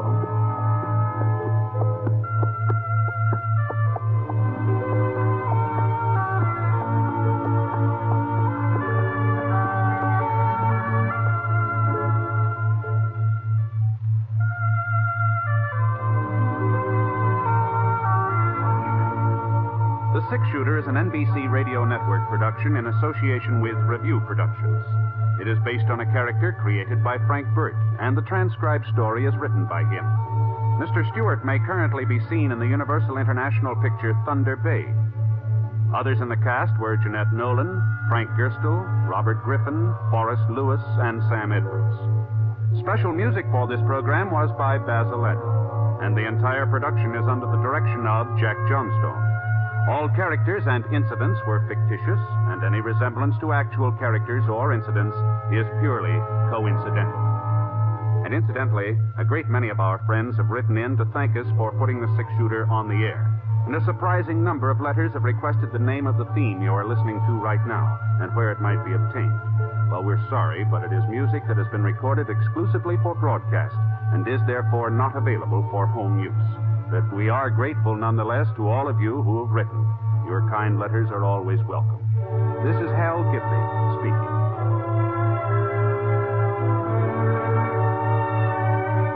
Tonight, here's Celeste Holm in the NBC Star Playhouse on the NBC Radio Network. James Stewart as the Six Shooter.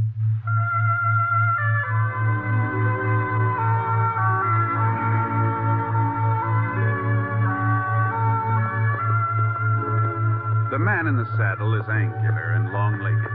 His skin is sun-dyed brown. The gun in his holster is gray steel and rainbow mother-of-pearl, its handle unmarked. People call them both the Six Shooter.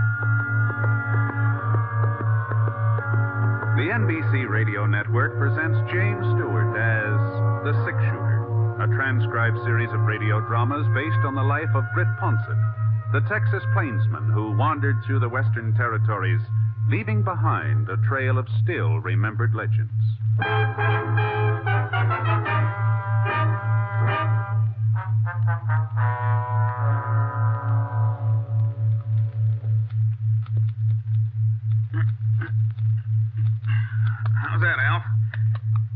short enough for you? I asked you if it was short enough for you. Well, give me the mirror so I can take a look. There you are. Well? Don't look to me like you cut it at all. Oh, now, Al. It's still there, ain't it? Hanging down the back of my neck. Well, I figured you'd want to be in style. Fellow was in just the other day, come from Kansas City. Said that's the way all the Easterners are having a haircut. Well, I ain't no Easterner, and I don't aim to be spending a quarter every week for a shave and a haircut, so start slicing it off. Okay. I need to get the head up. Oh, sorry, Breezy. I reckon I ain't feeling up to snuff today. Can't say as I blame you. I heard about the town meeting last night. Yeah. You, told him yet? I don't see why everybody's in such a rush all of a sudden. They waited 40 years. A couple more hours ain't gonna make no difference. You're, gonna do it today then, huh? Yeah, I'm gonna do it today. Poor old Gabe. Wonder how he'll take it. I'm sure glad it ain't me that has to break the news. Stop talking about it, Breezy, and finish my hair. Well, Gabe's a sensible man. He's not gonna hold it again you, Alf. Seeing as how the whole town's agreed. Well, the whole town don't know him like I do. I was here when he first come to Yellow Crest. I don't know if it wasn't for Gabe Starbuck, there wouldn't be Howdy, mister. Oh. You're next. It'll be a couple of minutes. Dodge City papers there if you'd like to read it while you're waiting. Thank you. Hi. Britt, now you sit still. Britt Ponset. Huh? Don't you remember me, Britt? Why, Alf Crandall? Alf Crandall? Oh, sure, I remember you. Well, what happened to your beard? Breezy here shaved it off 3 years ago. Oh, he did? Yeah. A couple of the boys paid him to do it while I was asleep in the chair. Is that so? I ain't never forgiven you for that, Breezy. You could have growed it back, Al. Well, it wouldn't have been the same. Took me 25 years to get that stand of whiskers. Besides, once Maddie seen me without 'em. Folks do say I look younger. Well, you look so young, I hardly recognize you. Well, what about you, Britt? How's the world been treating you? Oh, first rate. Just hit town. Yeah. I've been out on the Square Moon Ranch last month or so. I ran into a flock of sheep yesterday, and they gave me such a brotherly look, I decided it's high time I get a haircut. Be right pleased to take care of you, Mr. Ponset. There. That ought to be short enough, Alf. Well, feels like you got some of it off anyhow. Just let me give you a little brush. All right, there you go. Oh, thanks. Sit right down, Mr. Ponset. Well, what'll it be? Shave and a haircut? Haircut will do it. Well, you might as well have a shave, too, as long as you're here. I got the kettle on. The towels will be real hot. Why, you won't even feel the razor. No, I don't think No matter how good a man is at shaving himself, it's not the same as having a barber do it. Now, you take having a horse shod. You don't do that yourself unless it's an emergency. You go to an expert. Well, sure, it seems to me a man's face ought to be as important as his horse. Yes, but it seems to me that when a fella wants to get a... All right, Brady. You can give me a shave, too. Yes, sir, Mr. Ponset. Yes, sir. I'll just trim some of this hair off while the water's warming up. You gonna be around town for a spell, Britt? Just overnight, Alf. I'm due back to Square Moon tomorrow. Well, I'd sure like to stay and chew the fat, but, I'm due over to Gabe Starbuck's office. Oh, say, how is he? Gabe. Gee, I haven't seen hide nor tail of him. Must be over 4 years. Oh, that's right. You and him used to be real good friends, didn't you? Oh, we sure did. It was Gabe Starbuck gave me my first pony. Well, as a matter of fact, he's aging, Brett. He's aging fast. Oh, I'm sorry to hear that. He's not down sick, is he? No, Gabe wouldn't let himself get down no matter how he felt. What's he up to nowadays? Same as ever. Well, you mean he's still sheriff? Yeah, he's still sheriff. At least he is today. Oh? Truth is, we had a meeting just last night. Decided the town's got to have a new sheriff. And that's what I'm going over to talk to Gabe about now. You don't want it too short, do you, Mr. Ponset? Fellow's in from Kansas City the other day. Says back there folks ain't cutting their hair so short anymore. Well, He says you better trim it pretty close, Breezy. I may not be in a barbershop again for quite some time. Whatever you say. Appears to me people around here don't want to be in style. Nobody wants to get rid of old Gabe, Britt. The town's changed. Well, we got near 700 people living here now. That many? Yeah, there's a new bank, too. Maybe you saw it. Yes, I did, yes. Not doing very good, though. Folks are afraid their money won't be safe. Oh, we haven't had any robberies, not for quite a spell. As long as Gabe's sheriff, well, There's not much he could do to stop an outlaw if one did happen to come our way. You know, old Gabe being so old and all. Mm-hmm, yeah. Doggone it, Britt. We all realize that we owe him an awful lot. He cleaned up Yellowcrest. Made it possible for decent people to live here. Of course, that was 40 years ago. Things are a lot different now. We gotta have us a new sheriff, that's all. Mm-hmm. Does Gabe know you're planning on replacing him? No, he ain't told him yet, but can't put it off much longer. I see. It's gonna hurt him pretty bad, isn't it? Well, how would you feel if it was in your place? You give your life to a town, your whole life, and they say, we're sorry, but we gotta put you out to pasture. You're too old. Mm-hmm. Well, maybe if he was to have a deputy. Well, we talked about that. Town ain't rich enough to afford 2 salaries. Mm-hmm. Well, Gabe's got a good, sensible head on his shoulders. That's what I said, Mr. Ponset. That's just what I said. He probably won't like the idea of losing his job, not at first, but he'll see that you don't have much choice in the thing. Now, you just lean back. That's better. And be sure and tell me if this towel's too hot. Little warm? I guess I can stand it. Real glad you don't think we're being too hard on Gabe, Britt. Say, that gives me an idea. Well, seeing as how you understand the predicament we're in, about Gabe, I mean, maybe you wouldn't mind sort of preparing him? No, wait, just a minute, Alf. Now, you're old friends. You said so yourself. It'll be different having the news come from you. It's none of my concern. Here's another towel, Mr. Ponset. Now, just lean back. You're going to be seeing him anyway, Britt.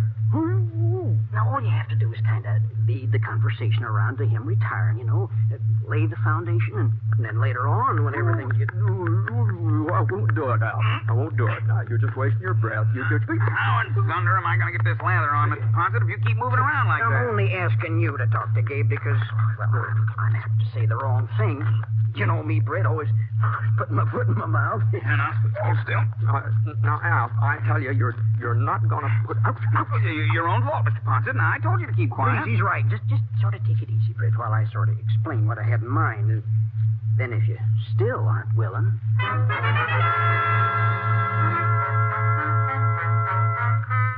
Well, between the shaving and the hot towels and Al harping at me, not that I agreed to tell Gabe the town's getting a new sheriff. I didn't agree to that, mind you, but all I said was that I'd sort of feel him out, see how the land was lying.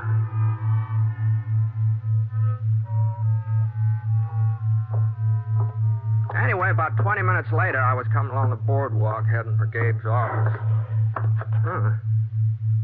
Well, it sure sounded like shooting to me. When I looked around, nobody seemed to be paying any attention. What's that? The fellows arguing politics over the post office steps. They didn't even stop to take a breath. And the ladies in Johnson's Mercantile, they went right on measuring yardage like they hadn't even heard it. Well, I was pretty sure where it was coming from now. It was right behind the sheriff's office. I opened the front door. No sign of Gabe. No sign of anybody, for that matter. And then I saw him. Right through the back window. And I saw why folks hadn't been very upset about the gunfire. Gabe was having himself a little target practice out there, aiming at a tin can sitting on a pile of lumber. It had just been 4 years since I'd seen him last, but he looked good 10 years older. Smaller, too. Kind of shrunk and bent over with thin yellow-gray hair and long, bony arms that didn't seem to have much meat on them. Yeah, he sure wasn't having much luck hitting that tin can, either. Hello, Gabe. Who? No, it's Britt Ponset. I'll be doggone. Well, it's sure good to see you. For a second there, I didn't recognize you. The sun got my eyes. I blinded me, the sun. Sure. How are you, Gabe? Well, never better. Never felt better in my life. Glad to hear it. I was just doing a little shooting. Yeah, I saw you. Oh, not that I need any practice, you understand, Britt. But I was worried about one of my guns. I think it throws a little to the left. I say. Yeah, that's why I missed my last shot. I guess you saw me miss it. Oh, well, a man can't hit anything if his gun's not working. Yeah. Well, let's go inside where we can sit down and have us a talk. Fine. Yeah. Well, you're looking good, Britt. Real good. Oh, well, a little older, maybe. But I guess that happens to all of us, doesn't it? Oh, I don't know. Man's only as old as he feels. Uh-huh. Yeah. Just take that chair, Britt, over there. Oh, thanks. Yeah. I'll sit by the window here, where I can keep an eye out on the street. I was kind of surprised to hear that you're still sheriff, Gabe. Don't see why it should have surprised you. Well, you must be getting along, Gabe. Oh, I'm 64, Britt. 64 last spring. Now, Gabe. Well, might be 65. The family never kept no records.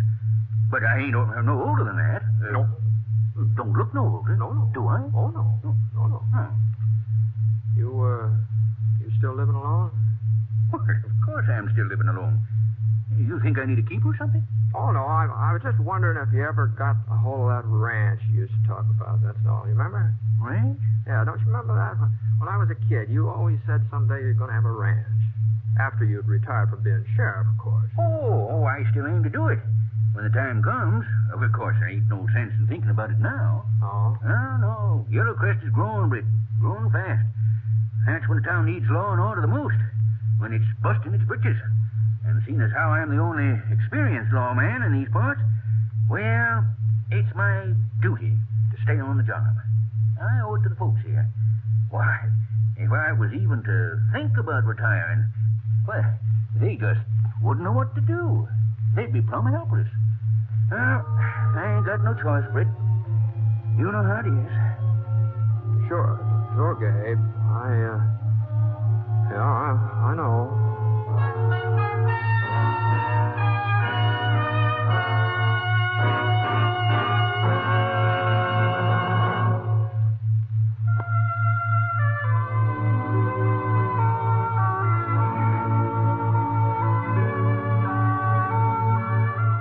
Now, Act 2 of The Six Shooter, starring James Stewart as Britt Ponset. We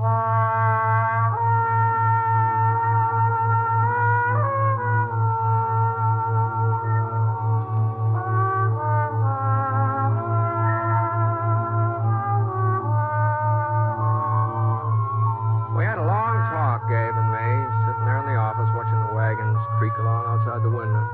I guess we about covered everything. Folks we'd known, old times. The only thing we didn't discuss was Gabe's retiring from sheriff. Anyhow, after I left him, I had supper and took a little stroll. Oh, it must have been about 9 o'clock when I got settled down for the night in my room in the Parker Hotel. The bed was real comfortable, a lot softer than those bunks out at Square Moon Ranch. Maybe that's why I had so much trouble dropping off to sleep. Yeah? Yeah, who is it? Randall, you sleep, Britt? Oh, no. Come on in, Al. Oh, come on in. I'll just get this lamp turned up. Here. There we are.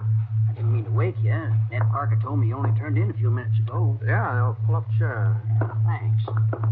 You know, I was looking for you this evening after supper. Well, I went for a walk. Oh? You were right, Alf. Yellowcrest sure has changed. That's a fine new church going up there by the creek. Yeah. Well, what I wanted to find out, Bit, was whether you talked Lots of new buildings over south, too. Mighty fancy houses there. Some of them look like they're going to be 2 stories high over there. Yeah? How'd he take it? Why, how did he take what? Oh, you mean Gabe? Well, who else would I mean? Well, I didn't tell him, Alf. I told you I couldn't do it. I just couldn't do it. I don't blame you, Britt. I shouldn't have asked you in the first place. It was my job. I did kind of hint around once or twice, but I could see what it did to him. Just the idea of not being sheriff anymore. It's all he's got, Alf. He doesn't have a family and kids to worry about.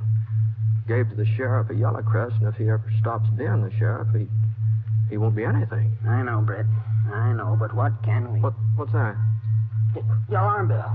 Must be a fire, I reckon. There's Mark Fawcett running down the street there. He'll know. On this window. Stuck tighter. Mark! Mark, up here, Mark! What are they ringing the bell for? Somebody robbed the bank. The bank? We're meeting over at the sheriff's office. Well, guess it was bound to happen sooner or later, Britt. Yeah. Hand me my pants, will you?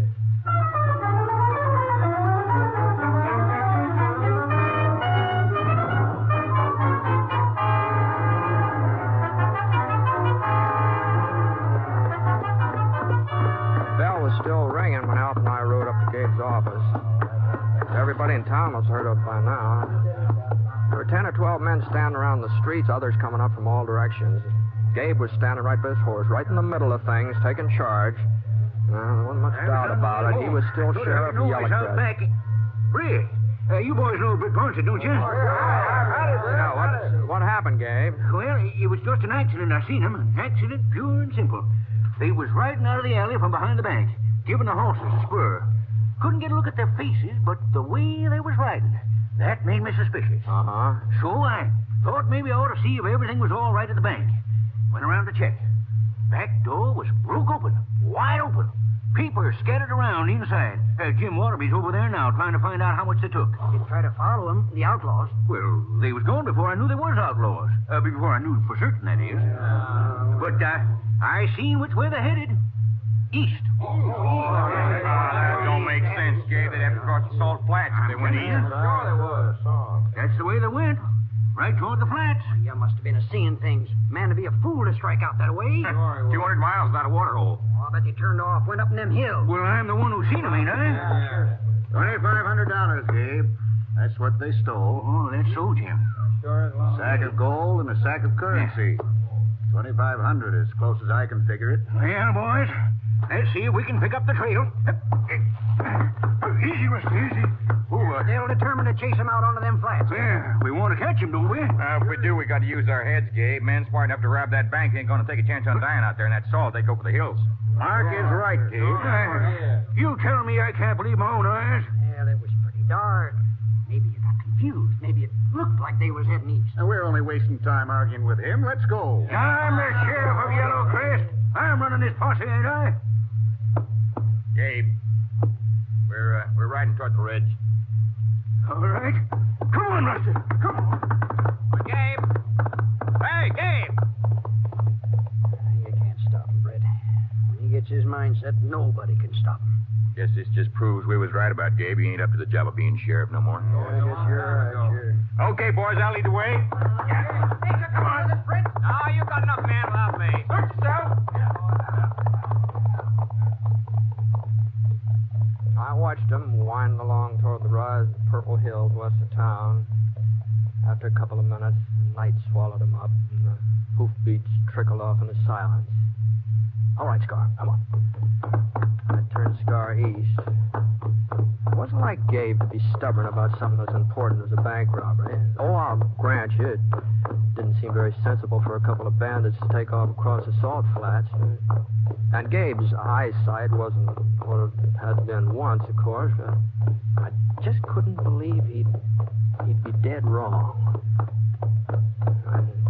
Scar threw up his head when the smell of salt hit his nose. He sure didn't like the idea of walking out into it. Easy, boy, easy now. We're not going very far. Come on now. Nothing but white as far as you could see. Stretched out taut like a cavalry blanket. White salt picking up the moonlight and bouncing along ahead of us. The funny thing, though, there was only one set of hoof prints out there on the flats.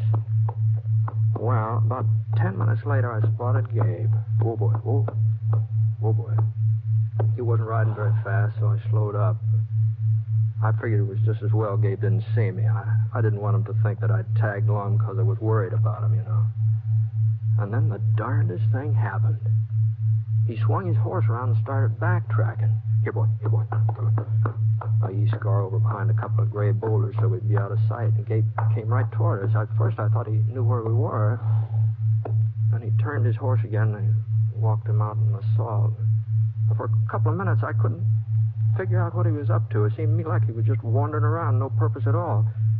And then the next thing that happened was even stranger yet.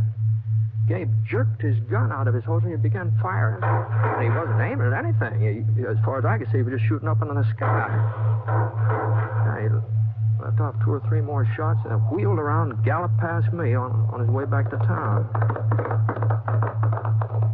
And I saw him reach in his saddlebags and bring out a couple of cloth sacks and hook them over his saddle horn. They were the kind of sacks banks used for carrying money. Well, there just wasn't any doubt about it now. The story of that bank robbery was something Gabe had made up out of whole cloth. Oh, somebody had broken into the bank, all right. Well, it wasn't an outlaw, though. It was Gabe. Well, I waited, maybe 15 minutes. Then I heard the alarm bell start off again.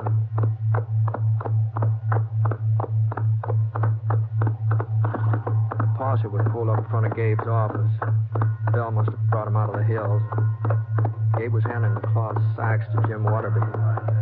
I pulled up just in time to hear the tail end of what he was saying. I ain't sure I hit him, you understand. This gun of mine's been thrown a bit to the left lately. But when I started shooting, they dropped these here bags and went galloping off. By the time I stopped to pick up the money, I reckon that's what's in them. Well, them outlaws was just plumb out of sight. Yes, sir. I figure there wasn't much need of chasing them no further. Like as not, they'll never make it cross us all anyway. You did right, Gabe. And it looks like it's all here. Every cent. Hey, Britt, you hear what happened? Gabe caught up with the bandits, shot it out with them, and brung back what they stole. Did he? Yeah. That don't seem possible. Them having a head start and all. Well, you know Rusty when I give him his head. Well, maybe the bandits was lost. Maybe they didn't know about them flats. Yeah, I reckon they didn't. I reckon that's it. If they knew where the bank was, they'd know about that salt. Yeah, that's right. What are you getting at, Mark? I don't know. There's something funny about this. There's 2 of them, you said, huh? That's right. 2 of them against you? Well, what's so funny about that? Many's the time I shot it out with more than 2 men. Let's ride out there, boys, and have a look around. Well, whatever you say, Mark. Sure. Hold on a minute. I think maybe I can save you a trip. Huh? The fact is, I was following Gabe. Yeah, I followed him right out on the flats. What? Oh, I know you didn't see me, Gabe. I was behind you, but I could see you just plain as day. Now, Britt, you gotta let me... You mean you seen the gunfight, too? Listen to me, Britt, listen to me. Was he telling the truth, Britt? Yeah, that's right, was it? Well, I'll tell you one thing. I never saw a fight like that before, not in my whole life. What about the bandits, Britt? You get a chance to recognize them? No, I'm afraid I didn't. Didn't stick around, eh?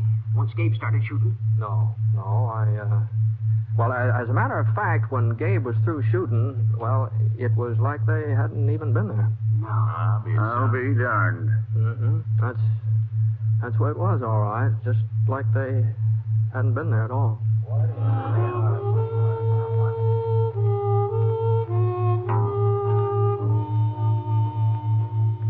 I don't know how Gabe had found out that the town was talking about having a new sheriff. I guess he sort of sensed it, the way folks been acting. Of course, after this hold-up, well, they figured out maybe they could afford giving him a deputy. Jim Waterby, that's the banker. He put up part of the money, and then they didn't have much trouble raising the rest. I had a little talk with Gabe just before I left town. We didn't mention that night out on the flats, neither one of us.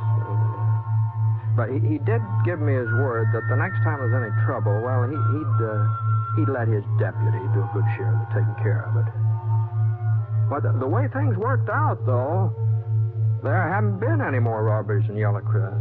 Not one single solitary robbery. They say it's because of Sheriff Gabe. Outlaws just don't want to tangle with him. They all must have heard about what happened that time a couple of them tried to hold up the Yellow Crest Bank.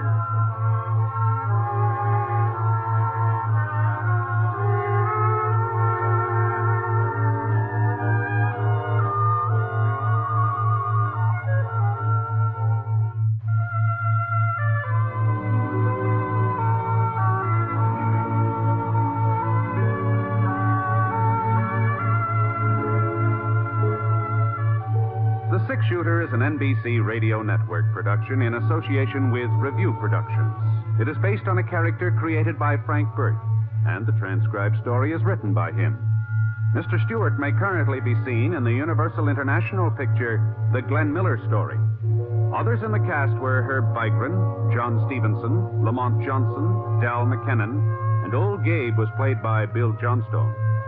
Special music for this program was by Basil Adlam, and the entire production is under the direction of Jack Johnstone.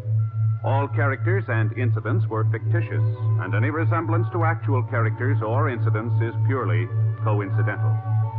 And now, from all of us who each week bring you the Six-Shooter, a special salute to NBC-affiliated station WGBF, Evansville, Indiana, on the occasion of their 30th anniversary. Happy anniversary, WGBF, and best wishes to all of your listeners. This is Hal Gibney speaking.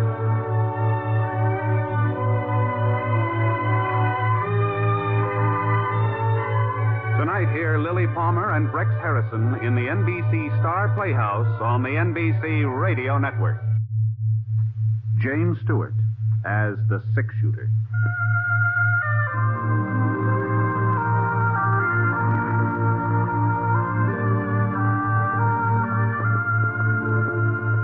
The man in the saddle is angular and long-legged. His skin is sun-dyed brown. The gun in his holster is gray steel and rainbow mother of pearl, its handle unmarked. People call them both the Six-Shooter. The NBC Radio Network presents James Stewart as the Six-Shooter, a transcribed series of radio dramas based on the life of Britt Ponset, the Texas plainsman who wandered through the Western Territories, leaving behind a trail of still-remembered legends.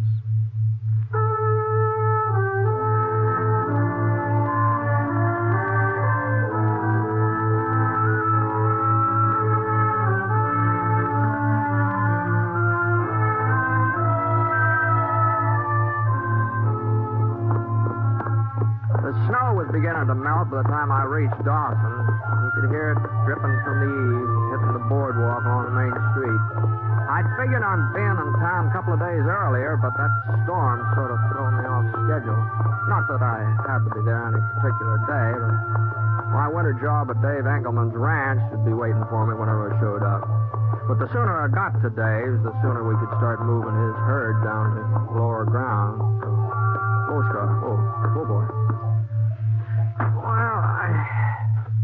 It was almost noon, so I tied Scar to the hitching rail in front of Brick Vining's gambling hall and went hunting a place to eat. The town was sort of showing a little wear and tear. Of course, Dawson never had been a rich place, and I guess the drought last summer hadn't helped much. Folks just didn't have the money for improving the real estate, that's all. Except the jail. Huh. Gee, for a minute I couldn't believe my eyes. Well, it was all fixed up. Fresh green paint on the outside, new wooden steps leading up to the front door. Real honest-to-goodness bars in the cell windows. It sure was a different jail, all right. But the face grinning out at me from behind those cast-iron bars, well, that face hadn't changed a bit since the last time I was in Dawson. Howdy, Britt. Hello, Milt. I heard you was coming to town. Dave Engelman said you signed up with him. Yeah, that's right. You in for something, Milt? Oh, there's a little ruckus over at Brick Vining's place last night. Some folks said I started it. Uh-huh. Reckon they're right. You do.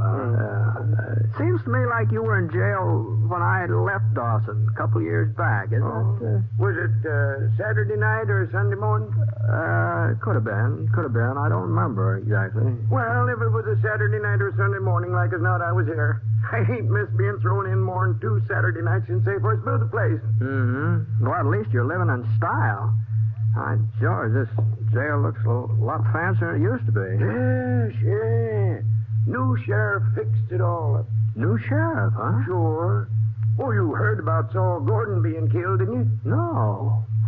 Well, what happened? Oh, well, it happened, maybe a couple of months ago. And, well, come on inside and have a look around while I tell you about it. Well, I don't know about that, Milt. Maybe the new sheriff wouldn't care about it. Oh, Sheriff Billy wouldn't mind. He'd like you to pay us a visit. Now, come on, Britt. The front door's unlocked. Well, all right.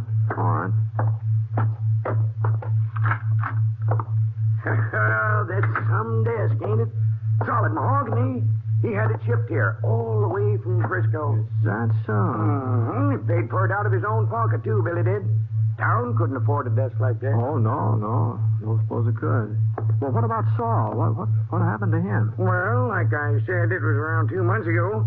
The Baxter brothers had been seen heading this way from White Eagle. When Sheriff Gordon heard about it, he got some men together and started looking for him. Mm-hmm. Young Billy hadn't been in town very long. He wasn't obliged to join the posse, but he went anyway.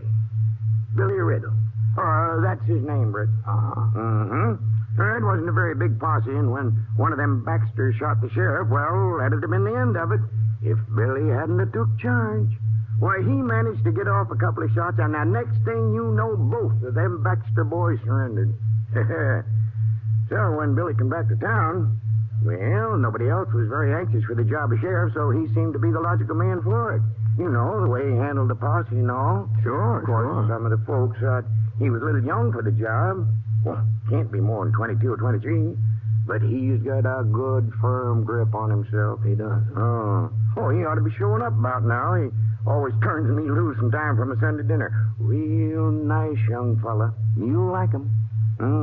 Southern boy. Oh? Yeah, I don't know why he came out west exactly. Good thing for the town he did, though. Oh, howdy, Sheriff, howdy. Oh, we were just talking about you. This here is Britt Ponset. Ponset? Oh, that's right. You've heard of him, ain't you? He's six-shooter. Oh, sure. Pleased to meet you, Mr. Ponset. Howdy, Sheriff. I just strolling by and Milt asked me to come inside. Glad you did.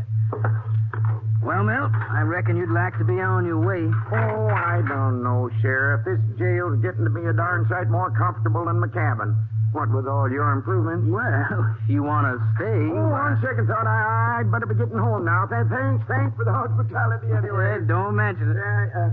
You heading my direction, Britt? Well, if you don't mind, Mr. Ponset, I'd like to talk to you. Just for a couple of minutes. Sure. Well, so long, then. See you next Saturday, Sheriff. Sure. Goodbye, Milt.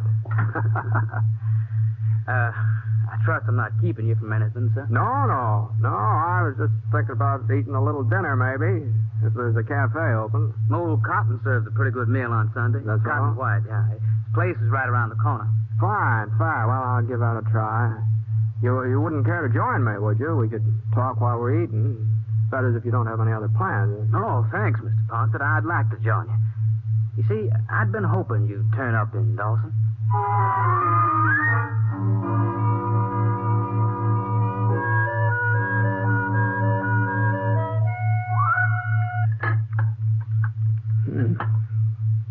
My George, that sure was a nice tender pot roast, wasn't it? Mm-hmm.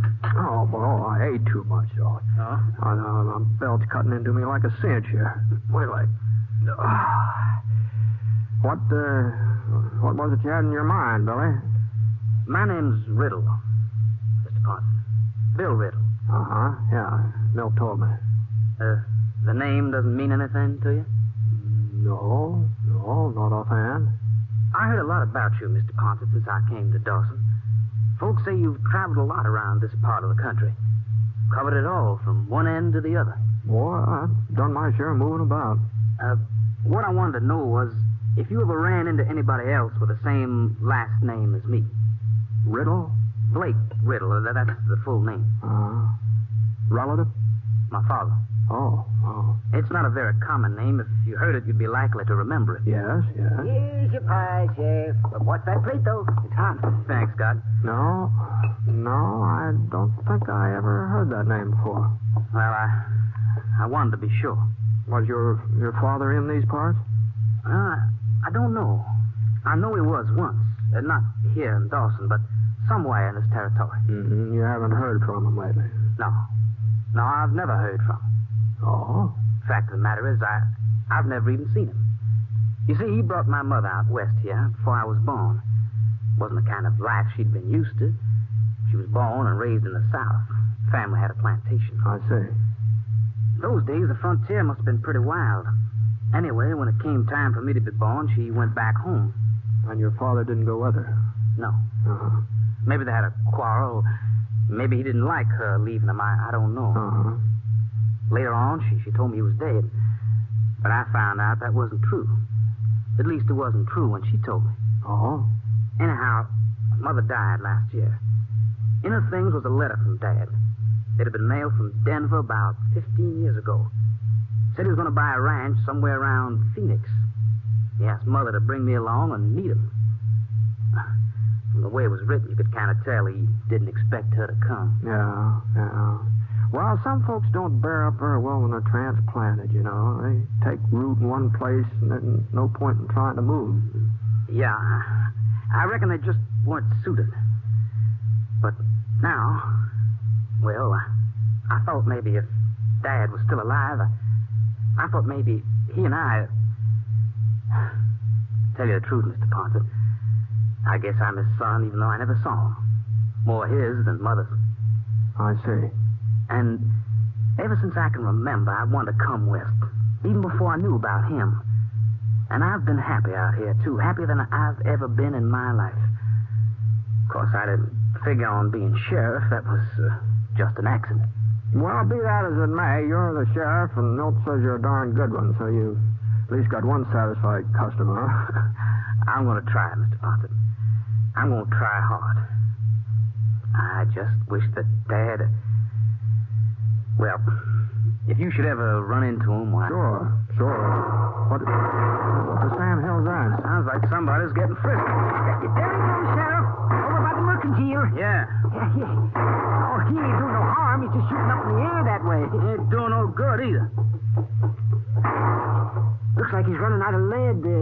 Yes, there he goes. Into Britt Vining's place. Hey, put the dinners on my bill, Cotton. I'll pay you for them later. Sure, Sheriff. Hold up a minute, Billy. Yeah? Hey, didn't you recognize that fellow, the one's doing the shooting? What? No. Why should I? Well, his name is Ben Reed. Reed?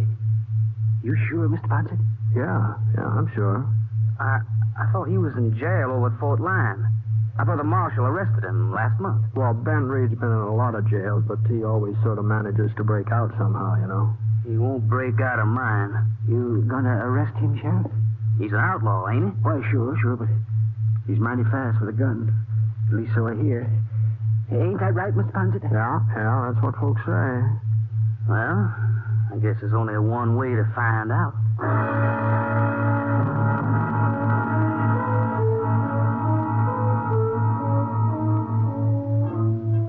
Sheriff Billy was young, all right, but he didn't walk young, and he didn't swagger. He just moved ahead like a man who knew where he was going. Of course, being a few years older wouldn't have done him any harm, especially if he was going to tangle with Ben Reed. And, well, there didn't seem to be any reason for me to miss all the excitement, so I started off in the direction of the gambling hall. If young Bill didn't know what he was doing, well, he'd soon find out. Ben Reed was sitting at a poker table dealing the cards. He didn't even look up when Bill came over and stood beside him. But Ben knew somebody was there, and he knew whoever it was wearing a star. He laid the deck of cards on the table, and he rested his left hand on his knee. Gee whiz, I sure hope Billy knew that Ben was left-handed. Your name's Reed? Ben Reed? You talking to me? I asked if you're Ben Reed. Yeah, I'm Reed. You broke out of jail over at Fort Lyon. Don't look like I'm still there, does it, Sonny? And you're going back. Oh. You're under arrest. I heard this town got themselves a new sheriff. Some youngster wasn't even dry behind the ears. Get on your feet. Sure. You know, most fellas your age never a lot to live for. They'd be sort of careful who they started ordering around, but maybe you're different. Maybe I am. What's your name, kid? Just for the record, I always like to know a man's name before there's any trouble. Bill Riddle. Sheriff Bill Riddle. Give me a gun, Reed. I said, give me your gun. For a couple of minutes they stood there, not moving, staring at each other. And Ben Reed's left hand slid down his hip a couple inches. And in spite of myself, I found my own hand going for my holster. And then Ben's fingers stopped. And I couldn't believe my eyes. He unbuckled his gun belt and let it drop on the floor. Well, I guess the only person in that room who wasn't surprised was Billy. He just picked up those guns. He nodded to the door. Ben didn't even look back. He marched right out into the street and Billy behind him. There was a minute or so before it sank in just what had happened. Sheriff Billy Riddle had arrested Ben Reed without even drawing his gun.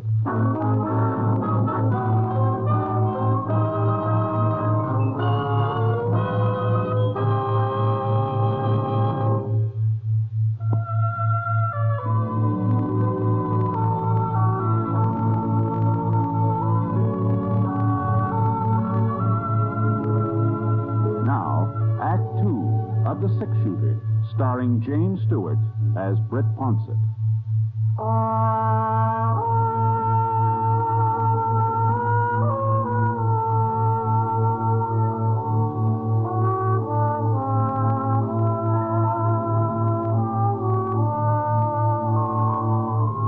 About 2 o'clock that Sunday afternoon, the snow started coming down again. Big, real big, heavy snow. So I left Scar at the livery stable and got myself a room at Mrs. Kramer's boarding house. Yeah, I sure didn't like the idea of going out for supper, but Mrs. Kramer said that she didn't fix food on Sunday nights. She was lead soprano in the church choir, and rain or snow, she had to be there for the evening service. There wasn't anybody else who could carry the melody. So I put on just about all the clothes I had with me and headed for Cotton White's Cafe. Howdy, Mr. Ponset. Oh, sure is coming down, ain't it? Yeah. We don't usually get a big snow like this before January or maybe February. It seems like the weather's changing. I wonder what's causing it. I don't know, Cotton. Don't know. I was afraid you might be closed. No, I would be, except for these lunches I'm packing. Yeah, the sheriff caught me just as I was locking the door. Oh? The idea of leaving for Fort Lyon in a blizzard like this. Fort Lyon? That's where he says he's going. Well, what for? Wants to turn Ben Reed over to the marshal there. He sure is in a big hurry to get rid of him for some reason. This don't make sense. Like as not, they'll never make it to Lyon, either one of them. But Billy says they're starting tonight, so... well, no, that does it. Oh, I'll just run these over to jail. You can pour yourself a cup of coffee, Mr. Ponset. I'll be right back. Well, why not let me take them over for you, Carter? See, I'm all bundled up and everything. Oh, of course not, Mr. No Ponset. trouble. Because I'd kind of like to have a talk with Bill before he leaves town. Well, if you're sure. And don't stay open for me. I'll just get a cup of coffee from Mrs. Kramer. That's all I wanted anyway. Good night. Good night, Mr. Ponset.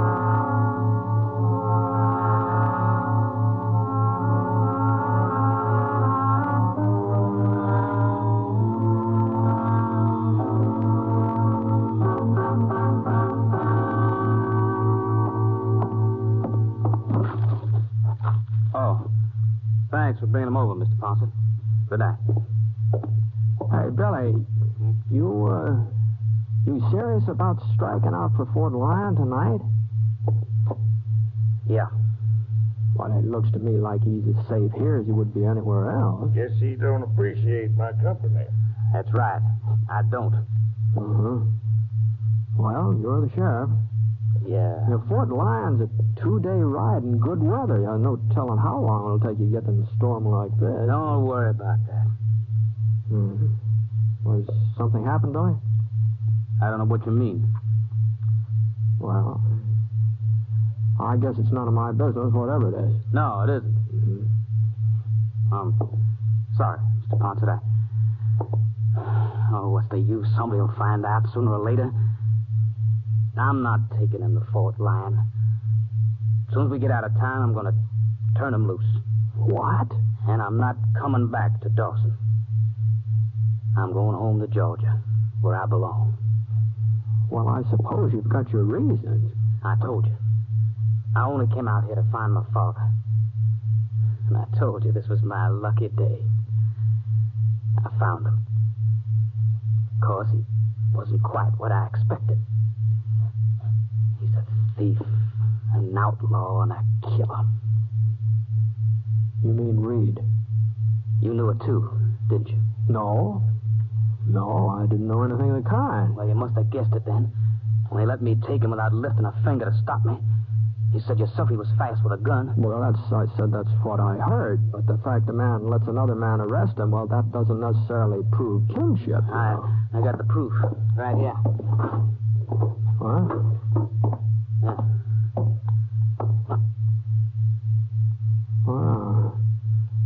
Well, it's a mighty pretty locket. Open it up.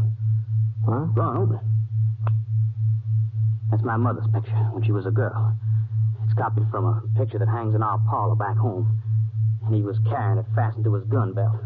That's all, Reed? His name isn't Reed. It's Blake Riddle. He's loco, Ponset. Ask anybody. I'm Ben Reed. I always have been. You're a fool to lie about it. If you weren't Blake Riddle, you'd be going to prison. I've been in prison before. And because you think he's your father, you're going to turn him loose. Is that it, Billy? I don't care about him or anything that happens to him. But she loved him once. At least she must have thought she did. And afterwards, you're getting out of town, huh? I don't reckon Dawson would have much use for a sheriff who was Ben Reed's kid. Well, they wouldn't have to know. I'd know it. I'd always know it. Even if they didn't. Well, the town was mighty proud of you, Billy. Well, at least I won't be the first lawman who couldn't hang on to Ben Reed. No, that's true enough. It just seems to me you're acting on mighty flimsy evidence. It seems to me there's a lot of ways a man could get a hold of a locket like this one. Wouldn't necessarily follow that he really belongs to him. Of course, if Reed says it's his... I ain't said that. He never asked me. I didn't have to ask. Well, what about it, Reed? Where'd you get it? I had it so long I almost forgot. Yeah. But it all come back to me when you was making such a fuss. Never thought a piece of junk like that would cause so much stir. Go on. I found it. It must be about 15 years ago now, maybe more. I was down around Phoenix, a little town named Court City. There were some other boys with me, and folks sort of got the idea we'd held up the bank, come looking for us with a posse. Well, there was a couple hours of shooting, and afterwards the posse went back without us. Those that were still alive, that is. What's all this got to do with... Well, let him finish, Bill. Well, we went out to look at the bodies, just to make sure the fellas were dead. One of them was carrying that locket, so I... Are you trying to say you killed my father? I don't know who killed him, not for certain. We was all shooting. I suppose it could have been me. You're lying. Well, why should he lie? If it's the truth, why did they keep that locket? Wasn't worth anything. Didn't have any value. Well, why'd they keep it? I'll tell you, kid. When I opened it up and looked at it, I said to myself, now, she's pretty nice looking. So I thought, seeing as how the fellow who was carrying the locket was sort of out of action, and maybe someday I might run into the woman in person having her picture, it'd sort of give me an excuse. You filthy rotten! I'd kill you with my bare hands. Now, get hold of yourself. How could I ever have thought that a dirty, rotten killer would be my own? I must have been crazy, plumb crazy. You sure were. The idea of a kid of mine turning out to be a sheriff. It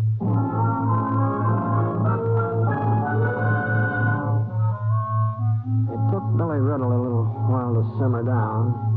When he finally did, he changed his mind about going to Fort Lyon. He decided to wait until the storm had died down, until he was sure of delivering the prisoner. Reed didn't say anything, not another word. Not until Bill went out back to get some wood for the pot-bellied stove. Why are you looking at me like that, Ponset? You didn't believe me, did you? Not entirely, Reed. No, not entirely. Why not? Well, for one thing, I was in Court City when you robbed that bank, and it wasn't 15 years ago. It was about 4 years ago. And the posse that went out after you, well, they didn't even get close to you. They came back, and all of them hadn't fired a shot. Well... And there was another, I think you would call it discrepancy. What's that? I knew all those boys in that posse, and none of them was named Riddle. Well, one thing was true enough. The important thing. Oh? His father is dead. And I killed him. What? 20 years ago, when his mother went off and left me, when she wouldn't come back, when she wouldn't even answer my letters. That's when I killed the man his father had been. I didn't think I had anything to live for. I didn't think I'd ever see Billy. I didn't think I'd ever see him as long as I lived. That's when I turned outlaw and became Ben Reed. That's when I killed Blake Riddle. Yeah, maybe so. Maybe so. But as far as I'm concerned, there's a lot more of Blake Riddle here tonight than there is of Ben Reed. At least that's the way it appeared to me.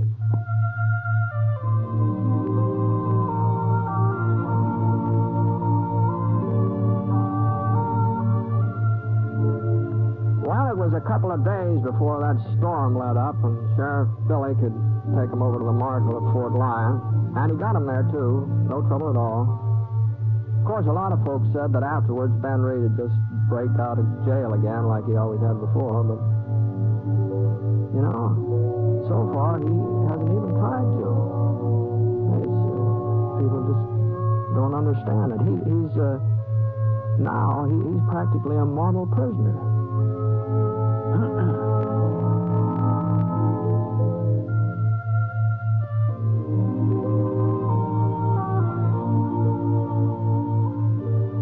Within the next 5 years, millions of additional children will crowd the elementary schools. Unless we prepare for this increased enrollment, our children and our nation will suffer. If America is to provide enough teachers and enough classrooms so that our children can receive a decent education, we must take immediate steps to improve some of our local school systems. Join and work with local civic groups and school boards, actively seeking to improve educational conditions, won't you? Because better schools make better communities.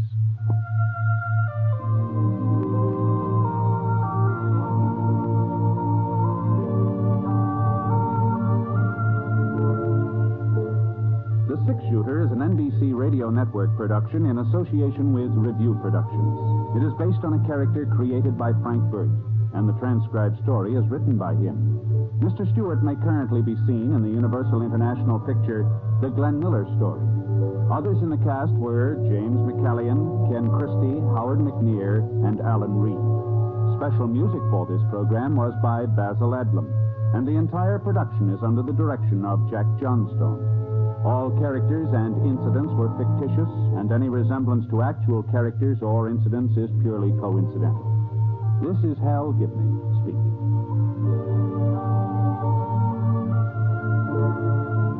Tonight, hear Frederick March and Florence Eldridge in the NBC Star Playhouse on the NBC Radio Network. James Stewart as the Six Shooter.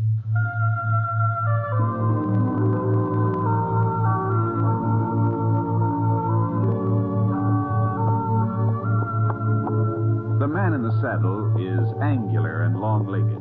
His skin is sun-dyed brown. The gun in his holster is gray steel and rainbow mother of pearl. Its handle unmarked. People call them both the Six Shooter. The NBC Radio Network presents James Stewart as the Six Shooter, a transcribed series of radio dramas based on the life of Britt Ponset, the Texas plainsman who wandered through the Western Territories, leaving behind a trail of still-remembered legends.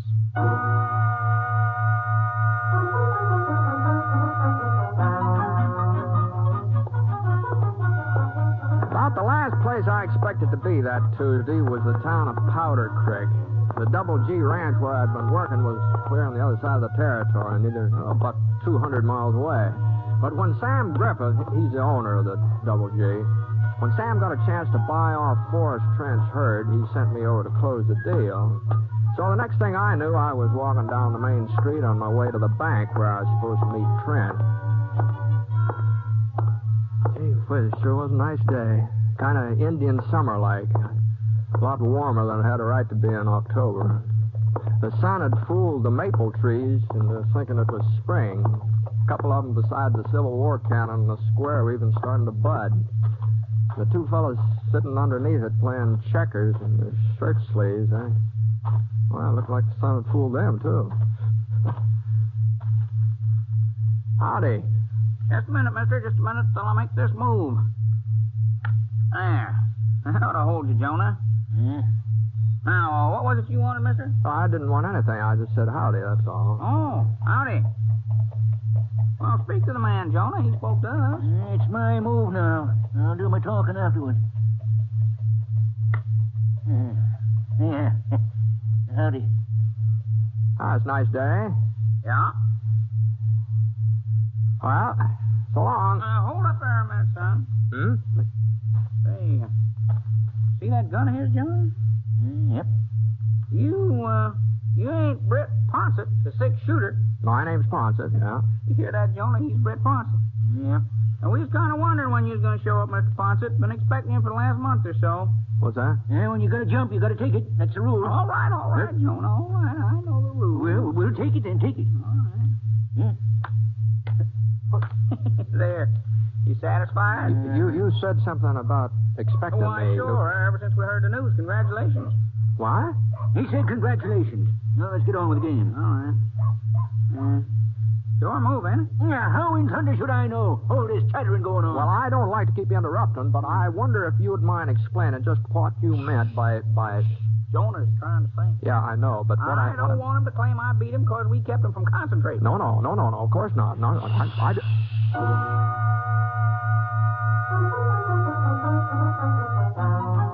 Well, I knew that the Trent cattle would turn out to be good stock. The Double G was lucky to be buying them. But since they weren't going to belong to me, I couldn't see why congratulations were in order. Unless folks in Powder Creek had heard wrong, unless they thought I was outfitting a ranch of my own. And I started to explain things to the fellows playing checkers, but they shushed me again, good and loud this time. So I gave up and went on town toward the bank. I was just passing by the newspaper office when I bumped into Quint Todd. He was editor of the Powder Creek Press, a weekly newspaper. Matter of fact, he was more than just an editor. Quint's pa retired the last 6 or 7 years, and he was putting out the paper practically single-handed. Afternoon, Quint. Huh? Oh. It's you, Ponset. So you finally got here, huh? Well, I'm here, if that's what you mean. I didn't realize folks were so anxious about me. Some of us are anxious, maybe. Some of us ain't. What, are you upset about something, Quint? Why should I be upset? Well, I don't know. Things are all right, aren't they? I mean, with the paper? Paper's fine. I'll save you the next issue so you can see your name in print. Well, I sure can't think of any reason why you'd be writing about me. It's customary, ain't it? What? It's customary to write about the groom. The groom? The what? I'm busy now, Ponset. I got a story to run down. Oh, Quint, I hope you'll be real happy. Both of you. No, but Quint, hey, for Pete's sake, Quint, Quint!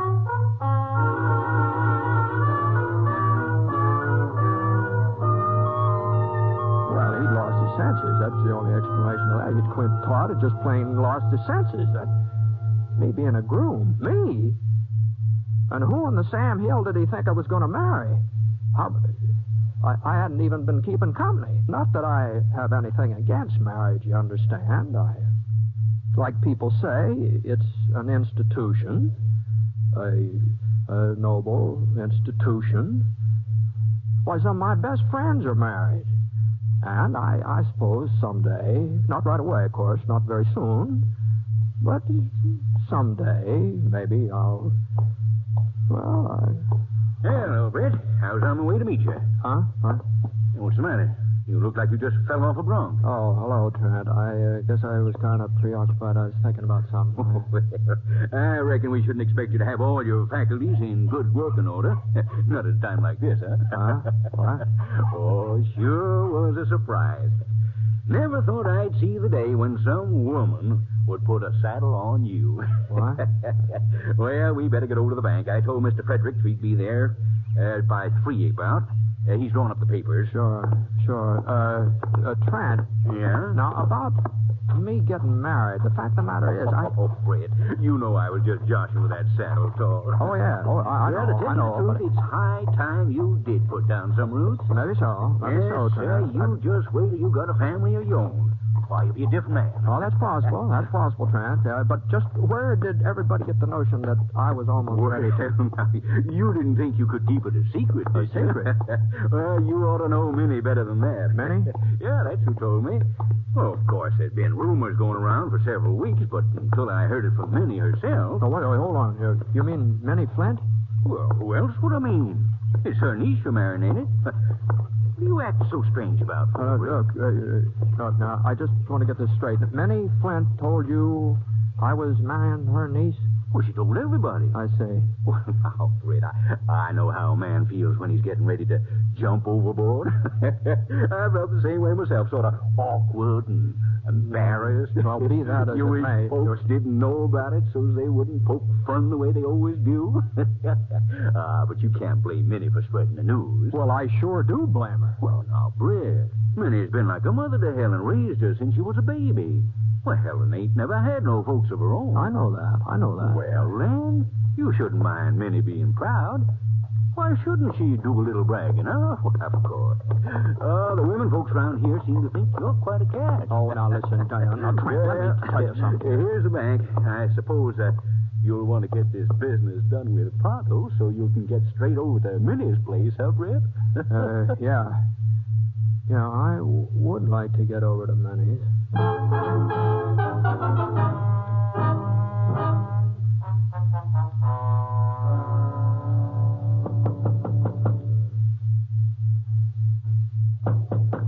coming. Just a minute, I'm coming. Britt. You mind if I come in, Minnie? Why, well... Excuse me. Thanks. It's sure nice to see you, Britt. I didn't have any idea you were in Powder Creek. I didn't have any idea at all. Uh-huh. You're just passing through, ain't you? You're not staying. Some folks seem to think I am. At least long enough to get married. Oh, you've heard. Well, so is everybody else, as far as I can tell. Your announcement of my engagement seems to have blanketed the whole town. Now, Britt, I can explain. Well, that's why I'm here. Why don't you just sit down over there on the sofa? I've got some oatmeal cookies out in the kitchen. I just made them this morning. Minnie? Yes. You just can forget about the cookies. I really don't have much of an appetite. Oh. Well. I'm waiting, man. Well, you see, Britt, I only did it for Helen. Now, she's a fine girl, and, well, I wanted to help her out. Oh. On account of Quint Todd. They've been going together for nearly 6 years now, but he just never seemed to get around to asking her to marry him. Well, he must have his reasons. A man usually does. Oh, it's because of his father. You see, Quint's been taking care of old man Todd ever since he retired. And it must cost money, him being so sickly all the time. Uh-huh. But Quint could have married her. Helen don't expect a lot of fancy clothes and a fine house. She's the practical type. Just what has this got to do with me? Well, I had an idea. I thought if maybe there was somebody else, if Quint believed Helen was interested in another man, well, maybe he'd come to his senses and take the bull by the horns and marry her himself. You've been sort of using me as a decoy. Is that the idea? I knew you was working for the Double G. It didn't seem likely you'd be showing up in these parts. Not for the time being, anyhow. And afterward, well, after Quint and Helen tied the knot, then it wouldn't matter. Well, you ought to be ashamed of yourself, man. Both you and Helen. You don't think she knew about it? She didn't? Of course not. I didn't dare tell her. Why, she'd have never stood for it. Well, then how on earth did you manage to convince her that I was interested? I've got a sister living over in Black Mountain. That's not far from the Double G. No, but what I mean is, how did you ever... Well, I sent her some letters and asked her to post them for me. They was love letters, Britt. I sort of changed my handwriting and signed your name. Manny Flint. I guess you might as well know the rest, too. When Helen answered them, when she wrote back to you, well, I kind of saw to it that her answers never got mailed. Well, I just don't know what to say. Oh, I never dreamed it'd go this far, Britt. I was sure Quint would start talking serious when he first found out that you and Helen were corresponding, but he didn't. And then, well, I thought maybe if your letters got a little more sincere, well, maybe that would make him jealous. I left him around where he couldn't help seeing them whenever he come calling. You didn't actually propose in my name. Oh, no. Well. Britt. Well, not in so many words, but reading between the lines, well, that's how Helen took it. She wrote you her answer 2 weeks ago. She wrote yes. What? Your letters were mighty convincing. Well, then you better start figuring out some way of unconvincing her. Well, I don't know. Maybe. Look, man, now, Helen's got to know the truth. And if you won't do it, well, I'll just have to tell her all about it myself. Because... Oh, I guess maybe he's... But, Britt, well, you're here already. Hello, Helen. Oh, my goodness. Sure is good to see you, Britt. You're looking fine. Oh, so you, Helen, so you. I wish I'd known you were coming. I wouldn't have been out doing the marketing. No, it didn't matter. Didn't matter. Oh, Britt, I just gotta tell you. Maybe I shouldn't say it right out like this, but ever since I was a little girl, I've looked up to you so. Why, it just seemed to me you were the finest man that ever came through Powder Creek. No, Helen. Of course, I never guessed that someday, well, that you and I... Oh, Britt, I'm so happy about it. Excited and happy. I just hope you're as pleased as I am. Are you, Britt? Sure, Helen. Sure.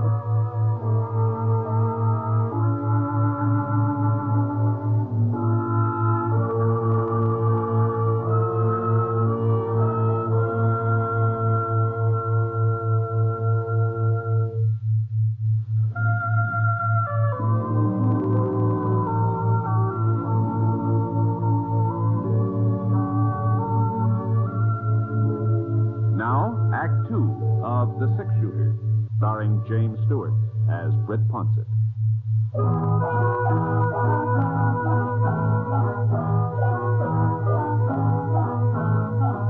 There just wasn't anything else to say. There just wasn't. I couldn't tell Helen that I'd never really thought about her in a marrying way. And besides, Minnie, she caused all the trouble. It was her place to set things right. Min didn't open her mouth. She just stood there staring at us through her bifocals, real pleased with herself. Well, the next thing that happened was Helen invited me to supper. Oh, boy, I sure didn't want to accept. All I wanted to do was just get out of the house and get out of Powder Creek, too. But what I wanted to do and what I did were two different things. I went back to the hotel where I was stopping, changed my shirt, and I rode out to Minnie's again. I guess Britt doesn't like my cooking at him, and he's hardly eaten a thing. Oh, it's not that, Helen. Everything is fine. I had a pretty big dinner at noon, and it kind of stayed with me. More coffee, Britt? No thanks, man. You'll have to tell me your favorite foods, Britt, so I'll know what to fix after. I sort of like most everything. Apple pie, I bet. Most men like apple pie. Why, whenever Quint and I went up... Oh. Speaking of Quint, I ran into him today. I'd just as soon not discuss him. Always seemed to me to be an awful nice sort of a fella. Please, Britt. Oh, sorry. Well, I'll just rid up the table. Oh, here, let me help. No. I can manage. Besides, You two have lots of things to talk over. Well, all right. Real warm night for this time of year. Moon, too. A harvest moon. Oh? I hadn't noticed. We ain't taken down the porch swing yet, Britt. Oh, that's all. It might be kind of nice to sit outside for a spell. Well, whatever you say, Helen. Whatever you say.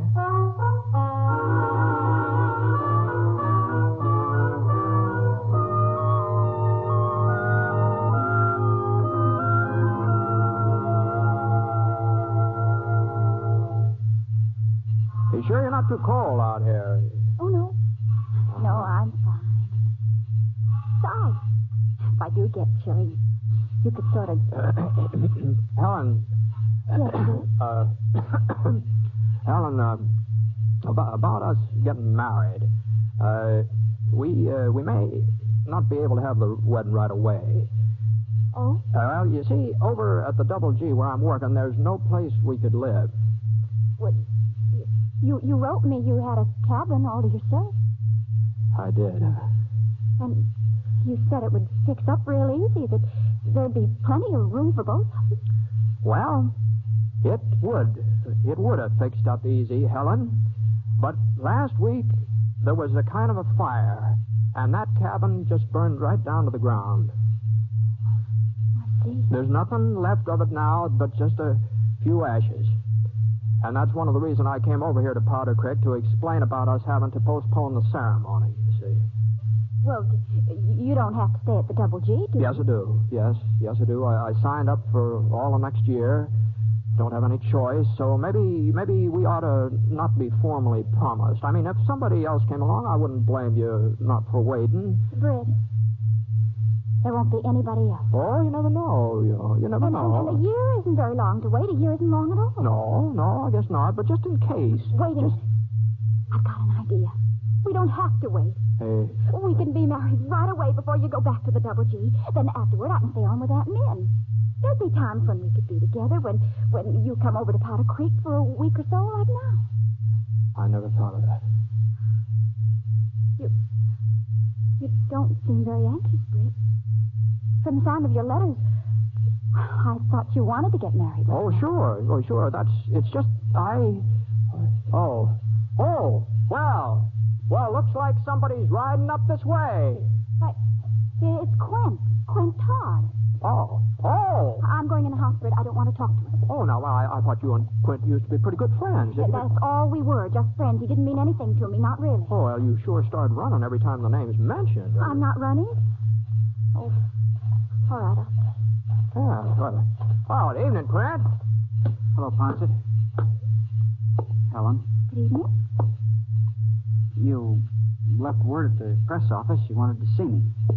I left word? No, he means me, Helen. What?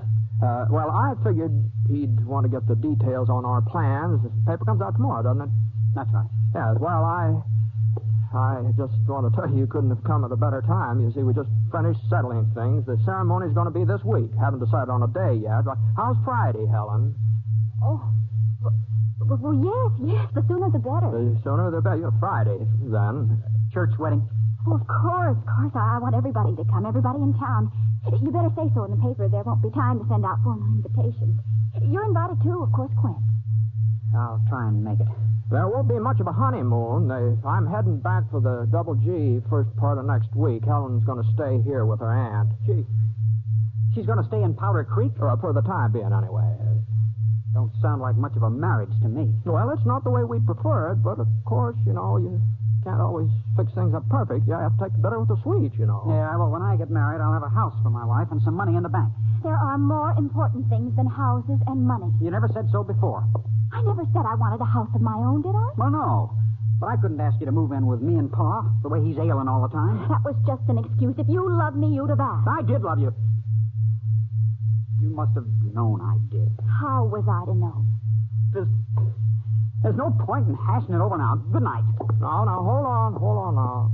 Hold on, Quint. Now, just a minute. Now, I want to get this thing straight now. I could hardly believe my ears just now. You said you were in love with Helen? I still am, if you want to know it. Quint. Well, I sure don't like the sound of this. Helen's engaged to me. How I feel about her doesn't matter. It's how she feels that counts. Ah, but if you're in love with her, now how do I know she's not in love with you? It's pretty plain that she isn't. I don't know. You know, being in love usually works both ways, you know. Don't know about this. Well, Helen, what about this now? Britt, you know I don't care anything about him one way or the other. Is that the truth? You talking the truth now? We're not starting our marriage on a lie now, are we? Well, maybe I was fond of Quint once, but that was before... Well... You're all over it now. All over it. Are you sure? I'm promised to you. Yeah, but I wouldn't hold you to that promise. As a matter of fact, I'd insist you break it if I thought there was somebody else. Well, that's mighty generous of you, Britt. But you don't need to worry. Of course, if our marriage didn't go through, I'd be kind of upset. Hurt, maybe. Oh, I wouldn't ever hurt you, Britt. Not for anything. Oh, I'd get over it, Helen. I'd get over it. Man always does. At least I always have before. Before? Oh, sure. Lots of times. Oh, yeah. But you wrote me that I was the only girl you ever... Oh, well, I to tell you the truth, what I meant was that you were the only girl I'd ever been engaged to, you see. That's what I meant. It looks to me like the choice is up to you, Helen. Yes, I think that's the way I see it, too. If you're smart, you'll choose Ponset. I sure haven't got anything to offer you. Just a small-town newspaper that wouldn't even give us a decent living. Oh, now stop talking yourself down, Quint. Now, the Powder Creek Press, one of the finest weeklies in this part of the country. Now, you know that. Well, Britt, he's a six-shooter. Why, he's practically famous. All I am is a cowpoke. I'm just an old cowpoke. I don't even know whether I'm going to have a job from year to year. Now, just the same. Just an old any cowpoke. girl in the territory would be pleased. Oh, be quiet, both of you. I think neither one of you wants me. I know who you are and what you are, and I know which one I... Britt. Uh-huh. You're getting a fine man, Helen. Quint, I told you to be quiet. Britt, I'm sorry. I hope you won't think that I'm fickle or don't know my own mind. But, well, you are the six-shooter. You don't really need a wife. Helen, you don't mean you're going to take me? Quint, well, he needs somebody to look after him. I've seen that house of his. Well, I'll bet the place hasn't had a good spring house cleaning for the last 4 years. But Quint's father, he's a nice old man, and with a woman to look after him, maybe he won't be so sickly all the time. Well, you still haven't said that you love Quint. I guess I've been in love with him ever since. You won't think too badly of me, Britt. No, it's kind of a blow, I guess. But like I said, it'll take a little while to get over it, and I'll manage somehow. I'll manage. Well,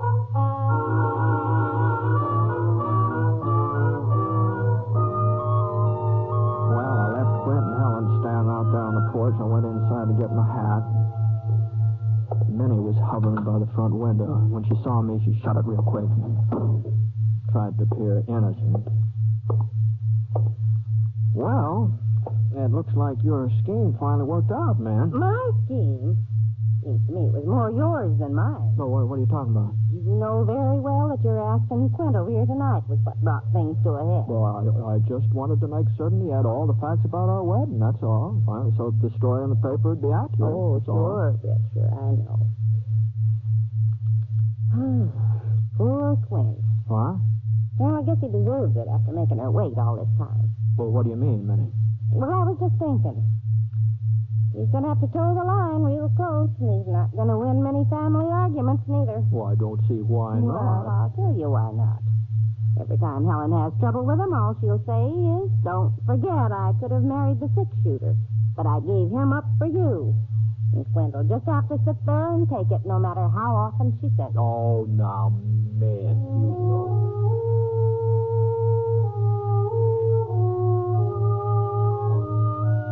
Well, Quint and Helen, Helen were married the following Sunday, I stayed over for the wedding.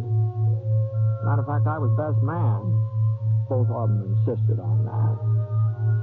But I didn't enjoy the ceremony very much. I kept thinking that, that it could have been me standing there saying the I do's. And, gee whiz, that sure was a close call. Whew.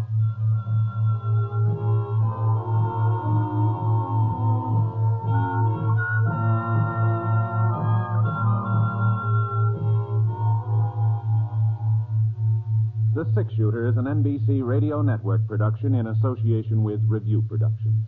It is based on a character created by Frank Burt, and the transcribed story is written by him. Mr. Stewart may currently be seen in the Universal International picture, The Glenn Miller Story. Others in the cast were Barbara Eiler, Virginia Gregg, Bill Johnstone, Sam Edwards, and Herb Beitler. Special music for this program was by Basil Adlam, and the entire production is under the direction of Jack Johnstone. All characters and incidents were fictitious, and any resemblance to actual characters or incidents is purely coincidental. This is Hal Gibney speaking.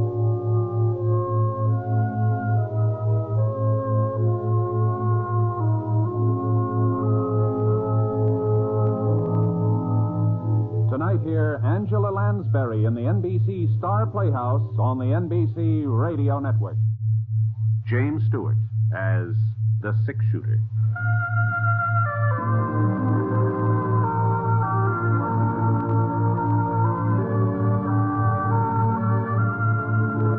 The man in the saddle is angular and long-legged. His skin is sun-dyed brown. The gun in his holster is gray steel and rainbow mother of pearl. Its handle unmarked. People call them both the Six Shooter.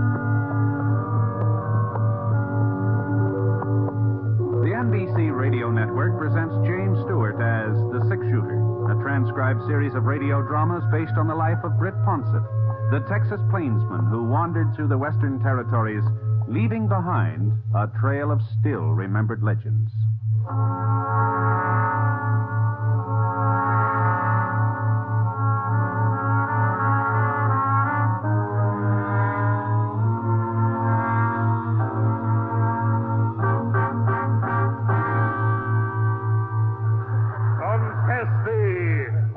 Sin, Desdemona, or indeed thou art to die. My Lord Othello, have mercy on me. I say amen. And you, mercy too. I never did offend you in my life. Oh, perjured woman. Oh. Nay, I speak the truth.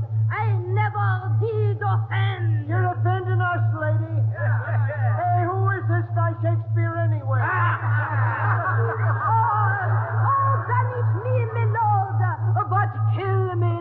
Don't, trumpet.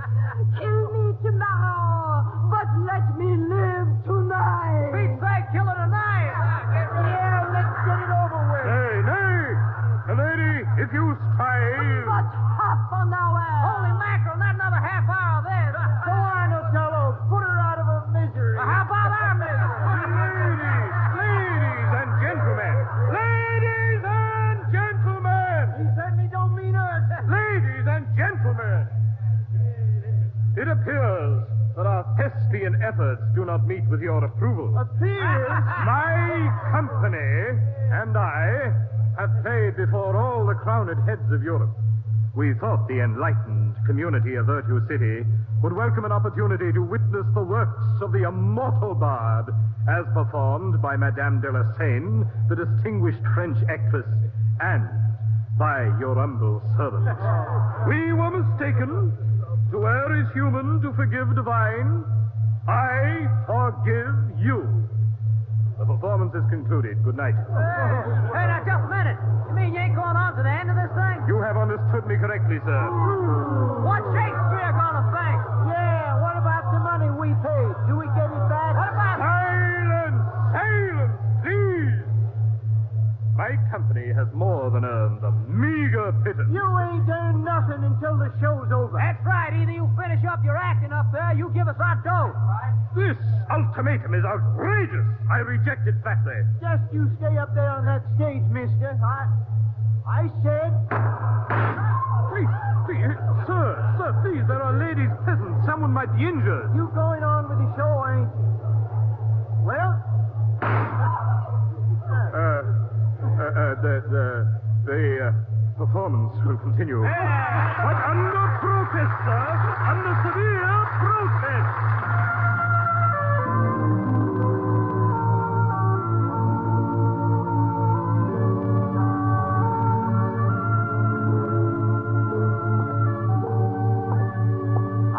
Back to Virtue City since the second silver strike. The first mines played out, 10, 15 years ago, and the town has been crumbling away like a stale loaf of bread. But the new strike last spring, that, for the looks of things, is even bigger than the first one. The old stores all opened up again, half a dozen new ones being built. The new railroad accounted for some of the prosperity. Anyway, that's why I'd come to town. I was supposed to meet the train from Chicago and pick up some spare parts for the pump at the Round Y Ranch where I was working. The train wasn't due until the next day, so I headed over to the hotel to see about getting a room.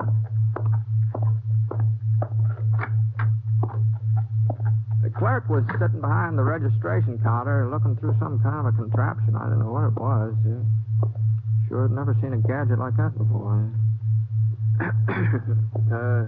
Excuse me, sorry, mister. Didn't know you was there. Well, I'd like just to... got me a new set of pictures. I was sort of anxious to try them out, you know. Pictures? My stereoscope. Oh. Why, you seen a stereoscope before, ain't you, mister? No, can't say that. Why, it's the newest thing.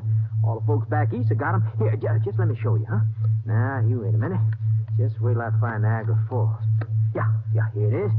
Now, you just look through the front end there, huh? That's right. Well, I'll be doggone. Why, it just looks like that water come right at you, doesn't it? Why, you'd think it was real. You'd think you were right there. Here, just let me show you another one, huh? Now, let me see. Oh, yeah, pyramids. I'm the only fellow in town got the pyramids. The pyramids? Yeah, they're in Egypt, you know. Yeah, there. Now, how's that? Why, just look at... I can't believe it. That fella's standing out in front of the pyramids. It's just like you could touch him. You could just reach out and touch him. I've never seen anything like that before in my life. Yeah, you just wait till I find that redskin to shooting an arrow. Got the way he's aiming it. Well, if you didn't know it was a picture, you'd swear you was looking at... Key, if you please. Oh, sure, Mr. Plunkett, sure. And you may as well have my bill ready. We'll be checking out this afternoon. Oh, thought you were supposed to give another show tonight. The performance has been canceled. Hey, Arch. Hey, beg your pardon, sir? Arch, well, don't you remember me?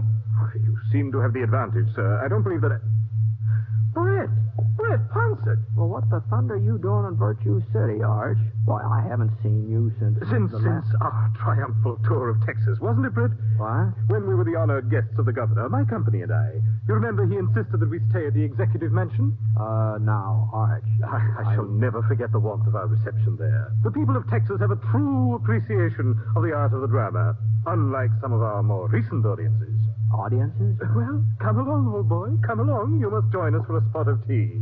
Marguerite will be so delighted to see you again. Marguerite? Who's she? My lovely wife. Oh. Don't tell me you've forgotten her. Well, no. I thought her name was... We've taken the presidential suite, of course. If you'll just follow me... Well, now, hold on, Arch. I've got to see about a room for myself. Oh, nonsense. The clerk will take care of these trivial details. This way, dear boy. This way.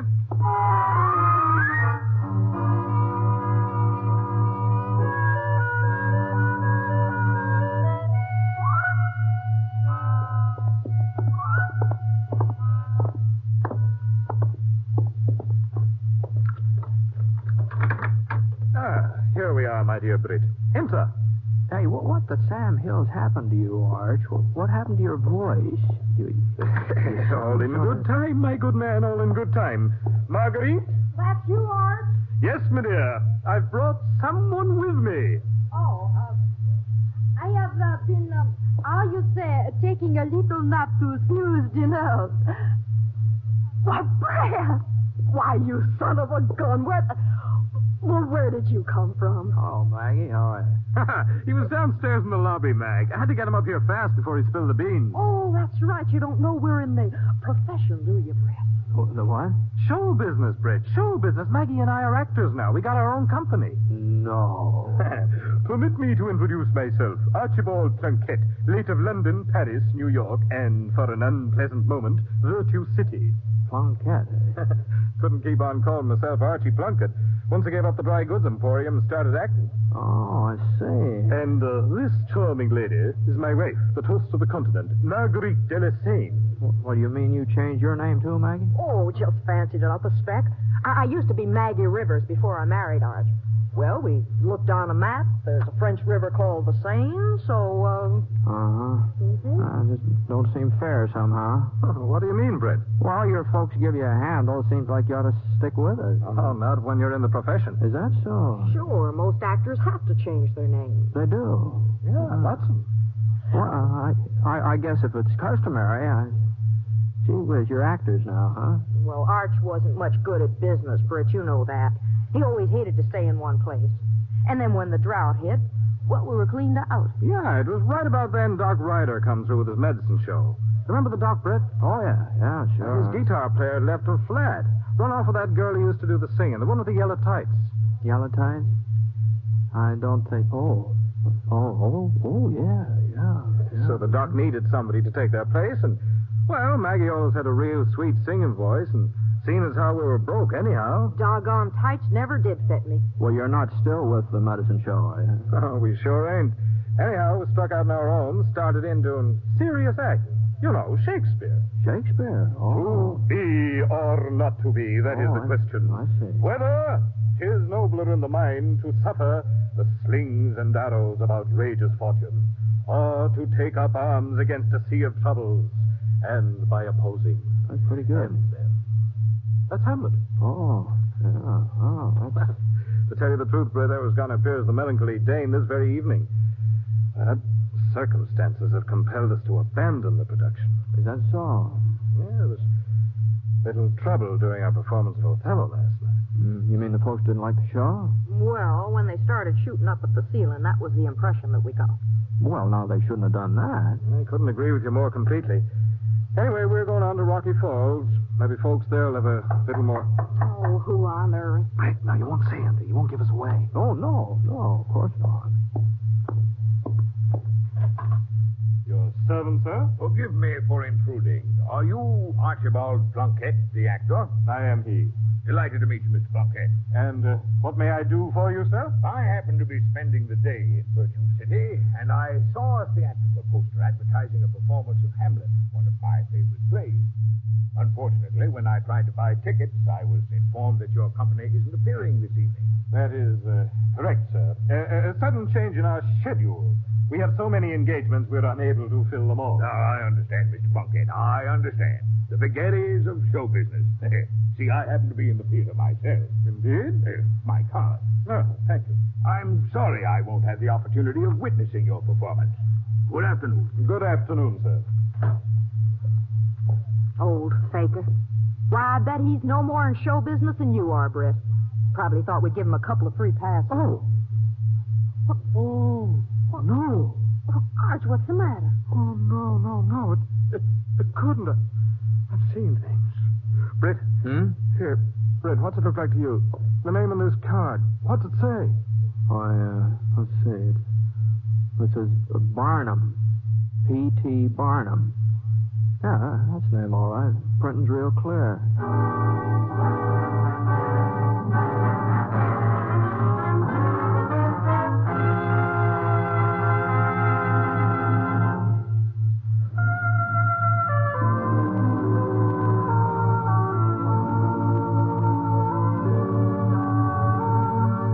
Now, Act 2 of The Six-Shooter, starring James Stewart as Britt Ponset.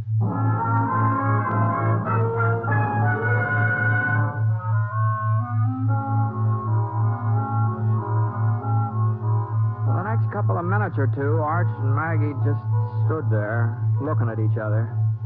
And the way they were looking at each other, I tell you, It was the same kind of an expression a calf gets just before you hit him with the branding iron. Then Arch walked over to the window and raised it up just like he was getting ready to jump out. I thought sure Maggie'd stop him. She didn't. All she did was just grab the calling card out of my hand, started rubbing her finger over the printing on it. Arch, it's real engraven. Yeah. Why can't I do it, Maggie? Why can't I end it all right here and now? Oh, now, what are you talking about, Archer? What's got into you folks, anyhow? P.T. Barnum, Britt. You know who P.T. Barnum is, don't you? Well, he said he was in show business. In show business? He is show business. Jenny Lind, General Tom Thumb, half the stars in America owe their careers to him. Yeah? Don't you see, Britt? He was going to come to the theater tonight. He was going to watch us act without us even asking him. Well... And if he liked us, well, there's no telling what would have happened. He might have hired us himself. An actor gets a chance like this only once. To appear before P.T. Barnum. Arch, maybe it's not too late. It is too late. No, listen now. Now, the company is still in town. All we'd have to do is unpack the costume. The performance has been canceled, Maggie. Then we'll uncancel it. I'll round up the rest of the cast, change your train ticket. Sure, that's it. And you get over to the Opera House. Make sure they haven't let it out to somebody else. Yeah. Oh, no.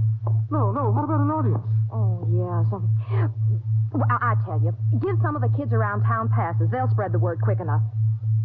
Well, now, just don't stand there, Arch. Get moving. Oh, all right, Maggie. Yeah. All right. All right. Well, Maggie, I guess Britt, now you go and find Mr. Barnum. What? He must be staying in the hotel. The clerk will give you the room number. Well, Tell him we rearranged our schedule again. We're playing Hamlet tonight. But for heaven's sakes, don't let him know it's because of him. Oh? And tell him he won't need tickets. We're saving him the front box. Well, hurry up, Britt, hurry up. Before I make some other plans. All right, sure. All right, Maggie.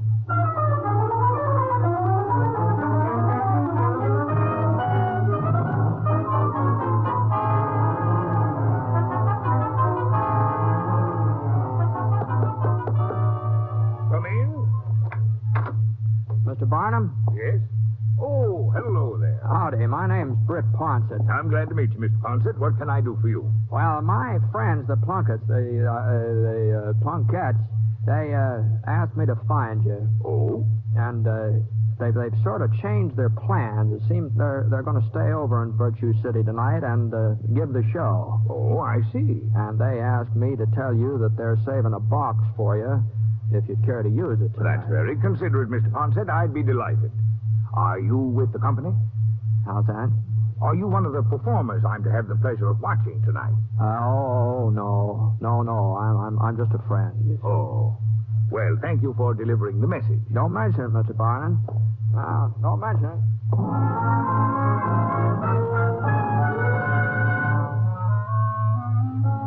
Well, I didn't see any more of Arch and Maggie that afternoon. I figured they'd have plenty to keep them busy. This acting job's about like anything else, I guess. There must be a certain amount of work to it. Anyway, about 7 o'clock, I was up in my room putting on a clean shirt, getting fixed up to go to the theater and watch their play. Hey, man. Hello, Britt. Oh, hello, Arch. Maggie. Oh, what's the matter? You're just born under an unlucky star, I guess. Oh? It's my fault.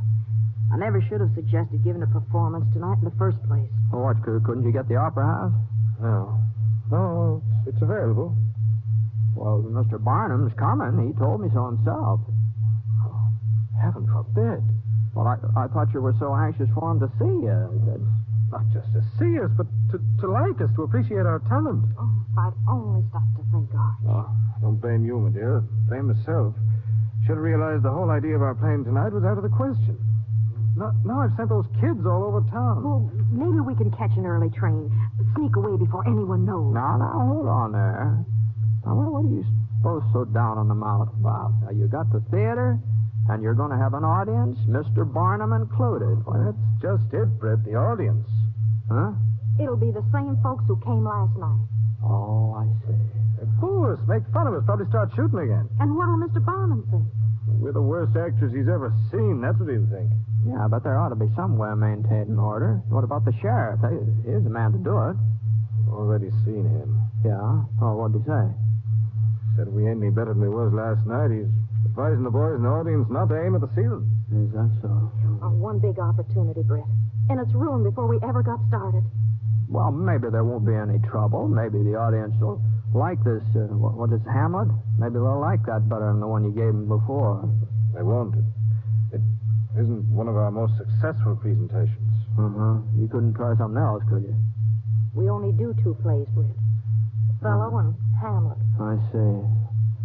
Well, I guess wouldn't be much point in repeating that Othello. Huh? No, wouldn't. Well, I'm awful sorry, Arch. I wish there was something I could do. Do you, Britt?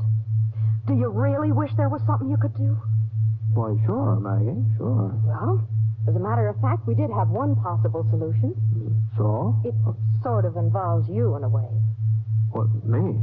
You see, you'd practically be saving our lives, Brett, if you do it. Explain it to him, Arch. Well, maybe you'd better do the explaining. Oh, no. It really was your idea, Arch. Go on, Arch. Well, you see, but now, don't say no until you hear me out. Well, I'm not saying anything. You see, we were thinking most of the folks here in town they must know you by sight, and they know you're the 6-shooter. So, it...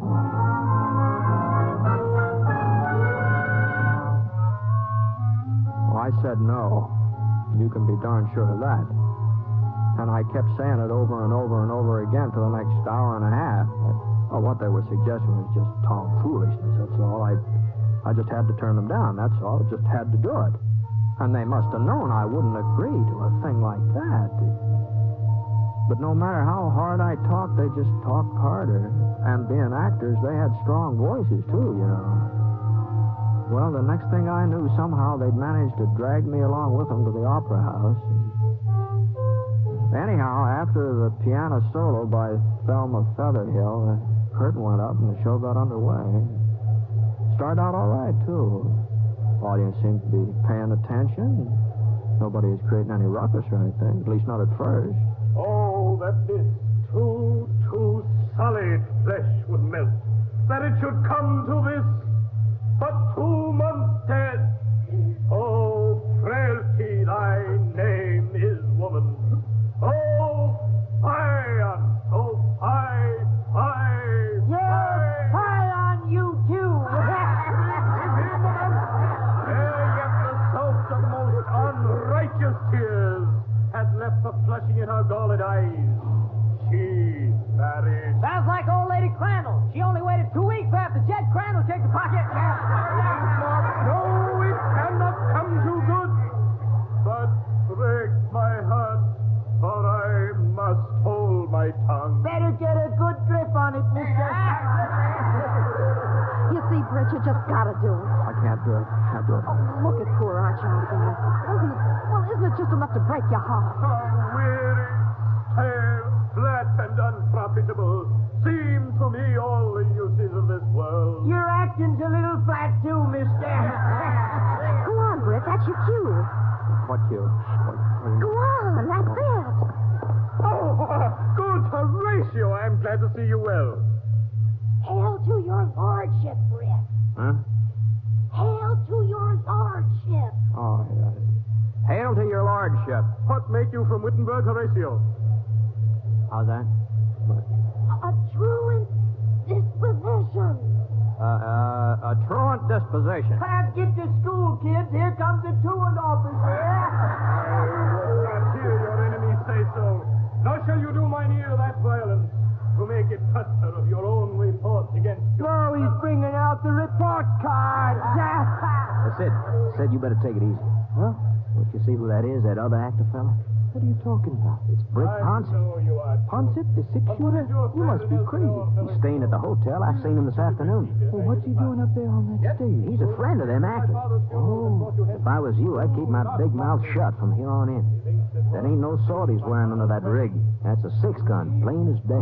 It followed hard upon. Thrift, Horatio. The funeral baked meats did coldly furnish for the marriage table. Would I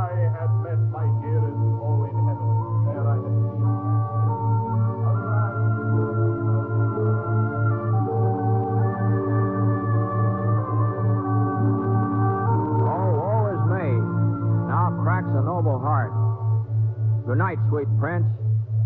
Sweet, And flights of angels sing thee to thy rest. Rest.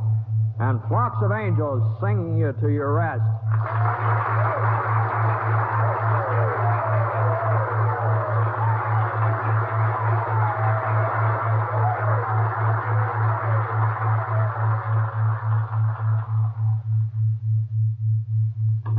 Oh, Britt, golly, we can't ever thank you enough. Why, if it hadn't been for you, I just don't know what would have ever happened. Oh, golly. And did you see? He stayed through to the end. Mr. Barnum did. Right through to the end. Britt, you were great. Arch, I never felt so foolish in my whole life. Do you think he'll come backstage, Arch? Mr. Barnum? Somebody help me get out of this thing, will you? Come in. Why, Mr. Barnum, good evening. I just wanted to drop by and tell you how much I enjoyed your performance tonight. We are most honored, sir. Honored. Your future in the theater is assured. And you there, Ponset. Who, me? You told me you weren't an actor. Oh, he was just sort of filling in, Mr. Barnum. Oh, I realize you weren't up in the part, Mr. Ponset. But such stage presence. Why, the way that audience quieted down when you walked on, I've never seen anything like it before in my life. Never. Now, if you're seriously interested in the theater as a career, I would be very happy. No, thanks very much, Mr. Barnum. I am not interested. No, that's real kind of you, but no, thank. Oh, no.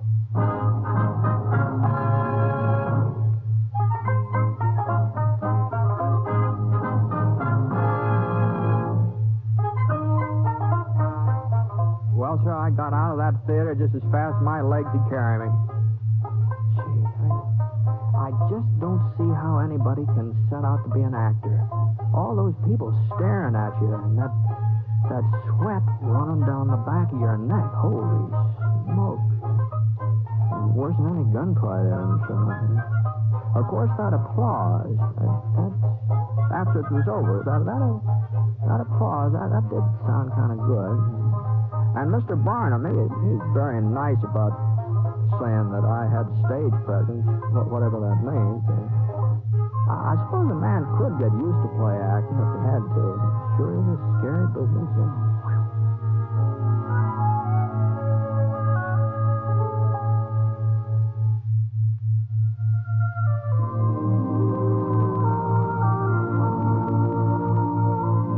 The Six Shooter is an NBC Radio Network production in association with Review Productions. It is based on a character created by Frank Burt, and the transcribed story is written by him. Mr. Stewart may currently be seen in the Universal International picture The Glenn Miller Story. Others in the cast were Michael Ann Barrett, Tony Barrett, Ted Bliss, Marvin Miller, and Dan O'Herlihy. Special music for this program was by Basil Adlam, and the entire production is under the direction of Jack Johnstone.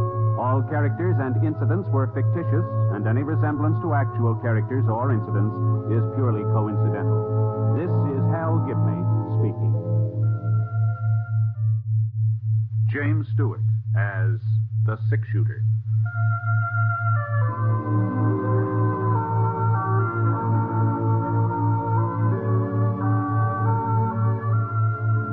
The man in the saddle is angular and long-legged. His skin is sun-dyed brown. The gun in his holster is gray steel and rainbow mother of pearl, its handle unmarked. People call them both the Six Shooter. The NBC Radio Network presents James Stewart as the Six Shooter, a transcribed series of radio dramas based on the life of Britt Ponset, the Texas plainsman who wandered through the Western Territories, leaving behind a trail of still remembered legends.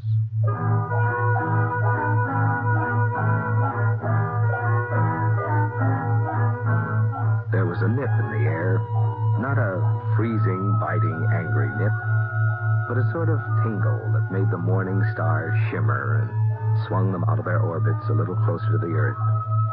Oh, it was a winter nip, all right, but not a hard winter. Not a winter when the cattle would come down from the high places, poking their noses into the ice-encrusted ground. It was a mild winter nip, mild enough so that the breath of the boy on the pinto turned only a faint gray as he rode toward the campfire where the man was sitting. Howdy. Hello, mister. I see your fire. I thought maybe you wouldn't mind if I gave my pony a chance to warm up. Sure. Make yourself home. You heading for Thompson's Corners, mister? That's right. I just came from there. Oh, well, you must have been riding all night. Just about. You see, I'm running away from home. Oh, that's so. Seems kind of a funny thing you'd pick this time of year to run away. So close to Christmas, I mean. I hate Christmas. Oh? It's just for kids, anyhow. Well... I heard Aunt Millie say so. Christmas is for children. That's what she said. Johnny's old enough to do without all that fuss and nonsense. I heard her tell Mr. Franklin that. Oh, you don't live with your folks, huh, Johnny? No, sir. He died about 8 months ago.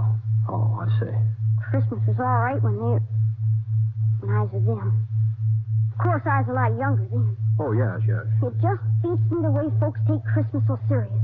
Well, I don't know. As if getting presents made any difference.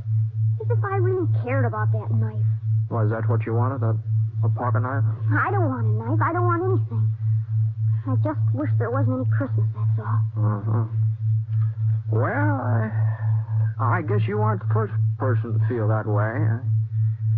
You know, it seems to me, I remember reading a story once about a fellow who felt the same way about Christmas you do. Just didn't have any use for it. What happened to him? Well, I doubt if I can call it to mind after all this time, but as I recollect, now mind you, this may not be word for word, but as I recollect, the man that it was about, the one that hated Christmas, that is, well, he was a real skinflint, he was. He just as stingy as they come.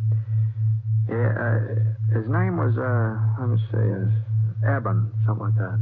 Eben? Eben, yeah, I'm pretty sure that was it. Well, being so tight-fisted, this fellow Eben, he got to be the richest man in the whole territory. He owned a ranch? Oh, sure. Had 4 of them. 4 ranches and store buildings and farms and maybe a bank or 2. He was rich. I bet he had a mighty fine ranch house. No, he didn't have a ranch house. Eben wasn't the sort to spend money on a ranch house unless there was profit in it. He just lived alone in town, had himself a steady room at the hotel. Well, anyway, one night while Eben was sitting in his room having supper, Christmas Eve it was. Well, on this particular Christmas Eve, his only kin, a nephew, lived in the same town. He stopped by the hotel. To wish you a Merry Christmas, Uncle, and invite you to our place for dinner tomorrow. Christmas, fiddlesticks. Powder. I suppose you'll be closing up your livery stable for the occasion. Why, sure, Uncle Eb. And just how will the horses know it's Christmas? Answer me that. Well, if they don't know it, we will. Can I tell Sally to expect you at 3? You can expect me all you like, but I ain't coming. Not at 3 or any other time. Oh, if you're making so much money, you can afford to be giving parties. Maybe I ought to think about raising the rent on the livery stable? Well, now, Uncle Go on, get out of here before I lose my temper. All this nonsense about Christmas. Fiddlesticks. Hold on. Well, after that, Johnny, the nephew didn't stick around there. He got out of Eben's hotel room in the regular gallop. It wasn't very long before Eben had another visitor. He was a young fella, tall, lanky, not very good at speaking. He just plain ordinary cowpoke. He was the foreman of the S&M ranch. Oh, well, it took you long enough to get here. Where have you been? Selling off some of my herd without telling me about it? No, sir. That day you rode by, I was out in the range hunting strays. And a good thing I decided to check up on you, too. What's that cabin doing over by Holly Creek? And who are those people staying there? They're my family. I built the shack for them myself. I'm not going to have a bunch of nesters in my property. Tear it down. But, well, one of my boys has been sick. I can't afford to rent it. That ain't my concern. It's up to you to keep your family and what you earn. So see that you get rid of that shack tomorrow. But tomorrow's Christmas. Oh, well, then you'll have plenty of free time to tear it down. I'll be out the day after to make sure you've done it. Good night. Wasn't much use in arguing. Foreman knew that. So he put on his hat and shuffled out. Now Eben was alone again. At least he thought he was alone. The clock on the mantel started striking 8, and then it's time for him to turn in. So he put on his flannel nightshirt and reached for the kerosene lamp to set it on the stool beside the bed, and right about then, the strangest thing happened. What's in tarnation? Johnny, old Eben saw a man's face looking right at him from inside that lamp. Eyes and hair and nose and mouth, whiskers, all just as plain as day. Jake! It was old Jake, Eben's partner. There wasn't any mistake about it at all. It was Jake, right to a T. Well, Eben sure didn't like the idea of having Jake right in the same room with him. You see, Jake had been dead for over 7 years.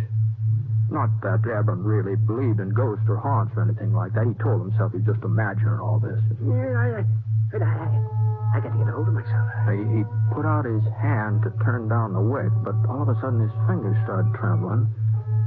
There was Jake again, across the room this time, standing right by the bureau. No.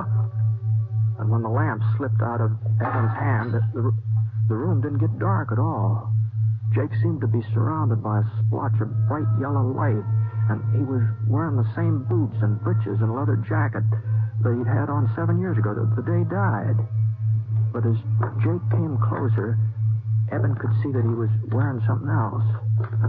A small leather saddle strapped across his back, and hanging down from it were 2 saddlebags stuffed so full of gold nuggets and mortgage papers and land grants that Jake could hardly drag him across the floor. You recognize me, Eben? Oh, sure, Jake. Why, sure, I'd never forget you, but what are you doing here? And why are you wearing that getup? Always thinking about land and money. Always scheming and conniving. That's why I wear it.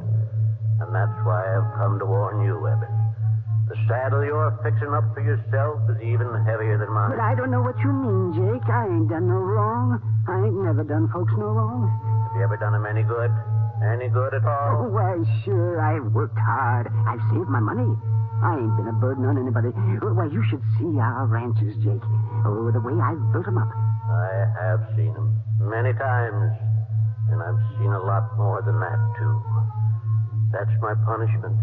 To spend eternity traveling around, seeing mankind with its trials and tribulations, with its joys and hopes. Is that so terrible? Oh, Eben, to watch him and not be able to help him.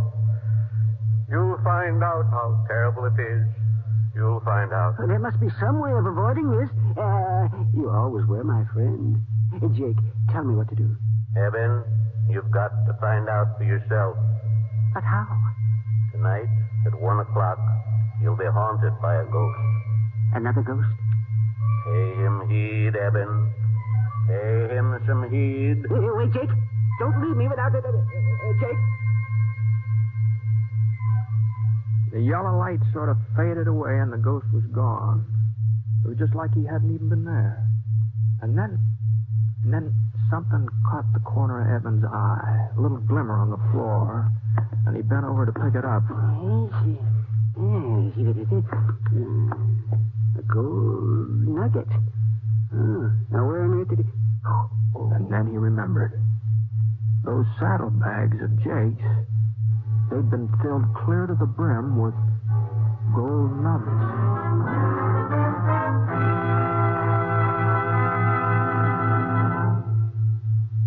We're interrupting our story for only a moment, and only to tell you, our unseen audience, that you have helped more than you may realize to make this a very Merry Christmas for all of us on this program. Your being with us each week, your many kind letters, have told us that all the work that goes into bringing you the six-shooter has not been in vain, and we're grateful. So, friends, from all of us, Jimmy Stewart and the cast, our writer, our director, engineers, and sound technicians, our best wishes for a happy holiday season. Oh, yes, and before I forget it, beginning December 31st, the six-shooter will be on the air on Thursdays instead of Sundays. That's beginning Thursday the 31st. The time of broadcast will be listed in your local newspaper. Thank you.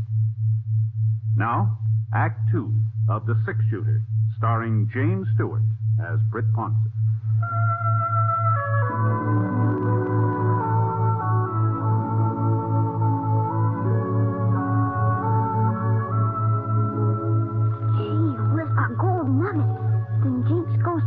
had been there, mister? Yeah, there just wasn't any doubt about it, Johnny. What happened then?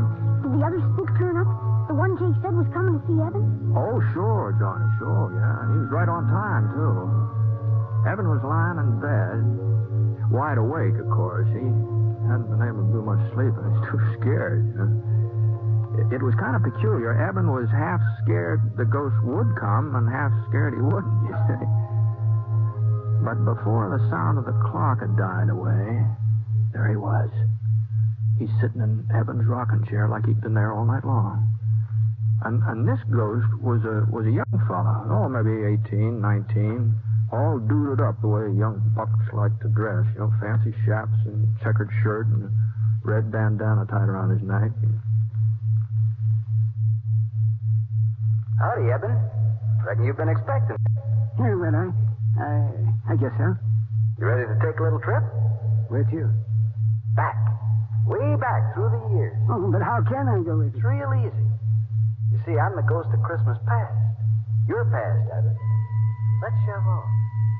Well, the next thing Evan knew, he and that ghost were standing out on a snow-covered prairie. There was a circle of covered wagons in front of them, and the people from the wagons were gathered together and listening to a tall, white-bearded man. Behold, I bring you good He was reading the Bible. great joy, which shall be to all people. For unto you is born this day in the city of David a Savior, which is Christ the Lord. And there shall be a sign unto you. You shall find a baby. The ghost turned and pointed to a boy sitting away from the others on the tailboard of one of the wagons. Small boy, about 10 years old, with hollow cheeks and his eyes all red from crying. Oh, no. It was Evan himself on a Christmas day a long, long time ago. Not a very happy Christmas either. It was only a week since the oxen had stampede and his ma had been killed when she fell from the wagon. His pa had died with an Apache arrow in his chest. No, I don't want to look at him anymore. Can't you show me another Christmas? Well, it was no sooner said than done. Now Evan and the ghost were in a bunkhouse. And Evan saw himself again. Oh, he's 10 years older than the boy on the prairie, but he was lying on a blanket staring up at the ceiling. And then his pal Jake came running in, all out of breath. Come on, Eb. Get a clean shirt on. We got us an invite to a party. Huh? Yeah, the boss is throwing a big shindig. He says he'll fire us if we don't show up. Evan couldn't help remembering that party. Oh, the roast beef and the baked ham and square dancing and the pretty girls in their calico. He couldn't help saying out loud to the ghost, "Oh, dear. How I wish I'd..." What was that, Evan? Nothing, Mr. Spirit. Nothing. I was just remembering how I treated my foreman today. That's all. After that, the ghost took Evan to 3 or 4 more of his old Christmases, and none of them were very happy. Especially that Christmas when the young schoolmarm, sitting on the horsehair sofa, had unwrapped a tiny box Evan gave her, and then handed it back to him. It's a lovely ring, Evan, but I can't wear it. Well, you're not courting somebody else. No, Evan, but you are. You're courting something else. Bill. Land and money, cattle, profit. They mean more to you than I ever would. I'm sorry. Mr. Ghost, no more of the past. Please, I've seen enough. A man wants to forget. Sure, Evan. Whatever you say. And before Evan could blink his eyes, he was right back in the hotel room. But once he got there, he blinked real hard because all of a sudden the ghost was becoming a different person. He was getting fatter, and his stomach popped out 2 or 3 inches, and a few wrinkles creased his cheeks, and finally his chaps turned into a shiny blue serge suit with a heavy gold chain dangling across the vest. Well, what's happened to you?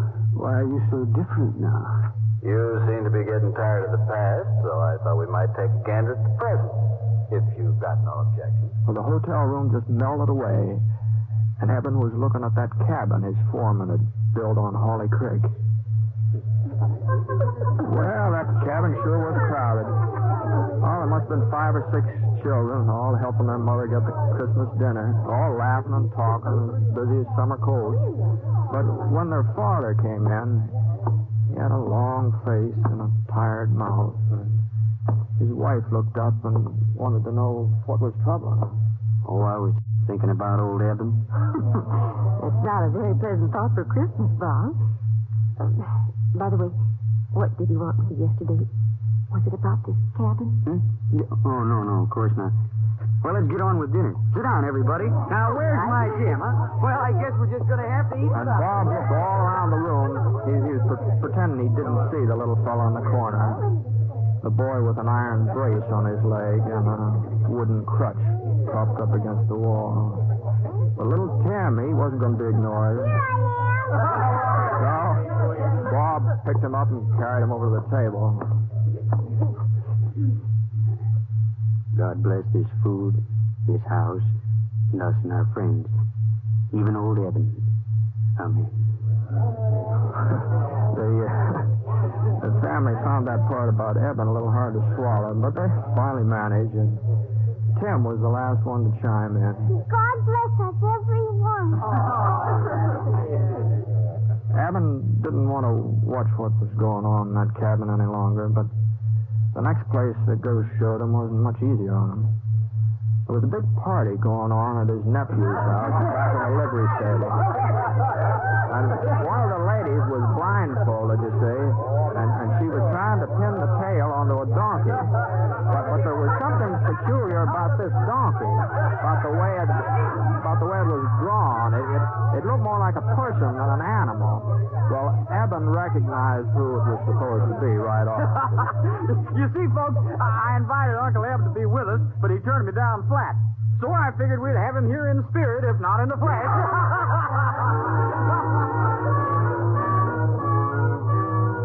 Right back in the hotel room again. That's where Eben found himself. Spirit, you showed me the past and the present. What's left to see? The future, Eben. The future. And that's how Eben came to see a Christmas of the future. A cold, brittle Christmas. And there were 2 men standing on a street corner, their coat collars turned up so to keep out the snow. Oh, he's dead, all right. Dead as a doornail. Sure is a Christmas present I never expected. At least whoever handles his property won't be as hard to deal with as he was. Wonder if they'll bother giving him a funeral. And in a frame house over on the side street in the edge of town, a woman was speaking to her husband. Funny. To me, he's been dead for years. Well, I haven't even thought of him since I don't know when. And yet, you know, once I was real fond of him. Funny, isn't it? Ghost. Who are they talking about? Those men on the street. That woman I used to know. Who is it that's dead? Tell me. And the ghost slowly turned and stretched out a long, thin, bony finger. And there, right at the end of that finger, was a tombstone, all covered with weeds. Eben could barely make out the name that was carved on it. Ebenezer Scrooge. No. What's this? Where am I? You know what? He was right in his own bed, in his own nightshirt, and the sun was streaming through the frosted windows. But Eben didn't stay there very long, not for very long. He got into his boots and trousers as fast as he could, and he dashed down the stairs, out into the street. Well, you see, the stores being closed gave Eben quite a problem. Well, he'd just have to make Fuzzy Wagner open the butcher shop up, that's all. Of course, Fuzzy didn't have much choice, seeing as how the shop was located one end of the building. And when Eben told him what he wanted, a turkey and a ham, well... No. I'd better make it 2 hams and send them out to the cabin on the S&M ranch. And they're not to know that I ordered them. You understand, Fuzzy? Here's the money and a little extra for your trouble. Well, before Fuzzy could get his jaw shut up again, Eben was on his way, and he headed right straight out to his nephew's house. And Eben was the life of the party, too. Well, the way he carried on, he's laughing and making jokes and telling stories on himself, and he insisted that they use that donkey with his face on it when they played games, you know. Yes, because that's what I've been all these years. A real 4-footed, long-eared donkey. The next morning, though, that's what Eben enjoyed the most.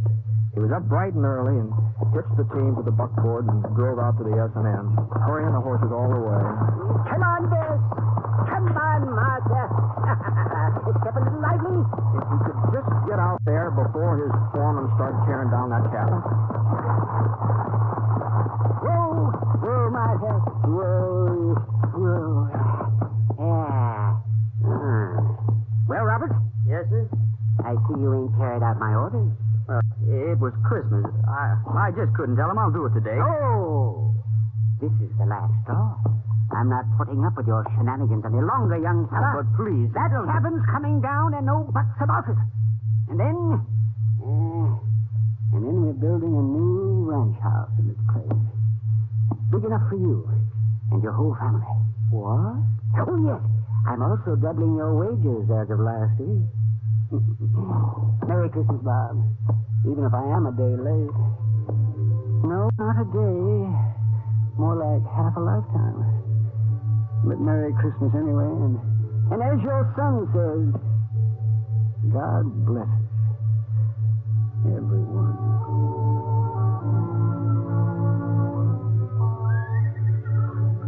Well, that's the way things worked out, Johnny, more or less.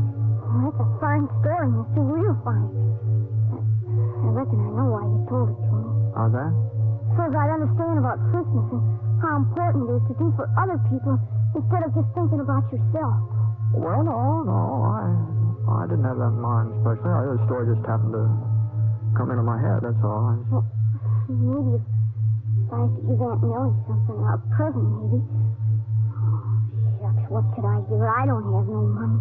Well, of course, there are lots of things don't cost a penny, not a single red cent, you know. Well, now, let's see. Take that little spruce over there. It'd be real easy to cut that down with a little fixing and maybe a few doodads from around the house. I'll bet you can make a Jim Dandy Christmas tree out of that. I suppose so, but what's good's a tree without something to put under it? Oh, yeah, I see what you mean. Johnny, you don't happen to know Jim Bender, do you? In Thompson's Corner and his 3 daughters? He's only got 2, Mister. Sarah and Emma. Oh, that's all. I was spending Christmas with them. It looks like I'm carrying an extra present. It's a real pretty little red bonnet with feathers on it. I couldn't take it, Mister. Oh, no. I wasn't thinking of giving it to you, Johnny. But I was sort of hoping that you'd show me the trail from here on in. Of course, it would mean you're turning around going back home, but if I was to cause you changing your plans, I'd feel obligated to pay you back some way, you know. Well, it would be only fair. Trouble is, I haven't got much money, so if you wouldn't mind accepting the bonnet instead, you'd be doing me a real favor, Johnny.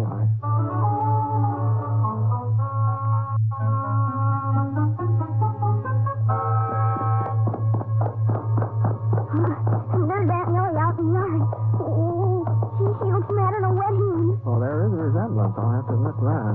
Where in tarnation have you been, John Cartville? I've been looking high and low for you since dawn. Well, I just went for a little ride, Aunt Millie, to get us a Christmas tree, see? Christmas tree? Fiddlesticks.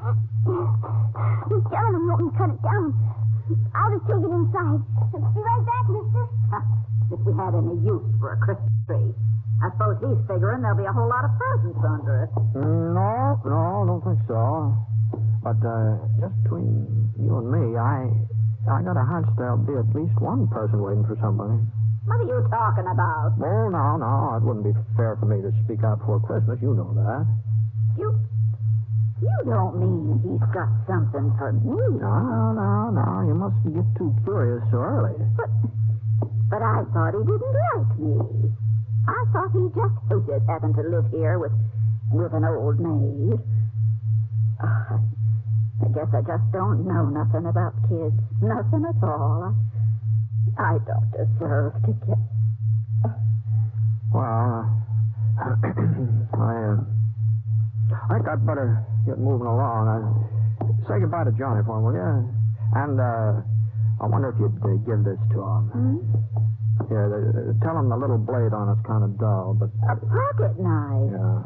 Now, how did you know? So long. Oh, God bless you, mister. And Merry Christmas. Merry Christmas.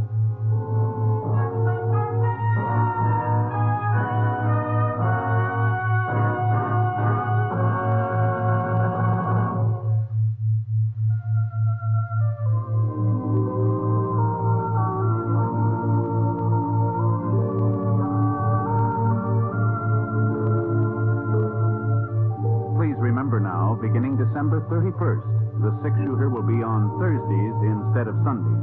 We hope you'll join us in our new time. The Six-Shooter is an NBC Radio Network production in association with Review Productions. The transcribed story was written by Frank Burt in collaboration with Charles Dickens. Mr. Stewart may soon be seen in the Universal International picture The Glenn Miller Story. Howard McNear played Scrooge, and special music was by Basil Adlam. The entire production is under the direction of Jack Johnstone.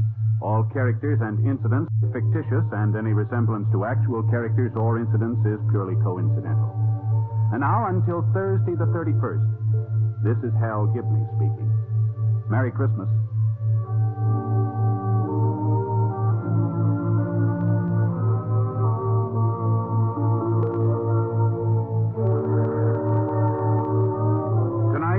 Harrison and Anna Lee in the NBC Star Playhouse on the NBC Radio Network. James Stewart as the Six-Shooter.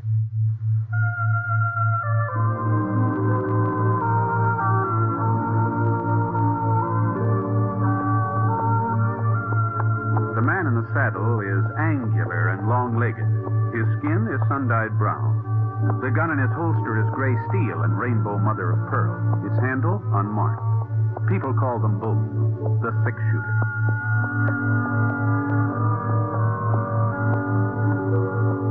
The NBC Radio Network presents James Stewart as the Six-Shooter, a transcribed series of radio dramas based on the life of Britt Ponset, the Texas plainsman who wandered through the Western Territories, leaving behind a trail of still remembered legends.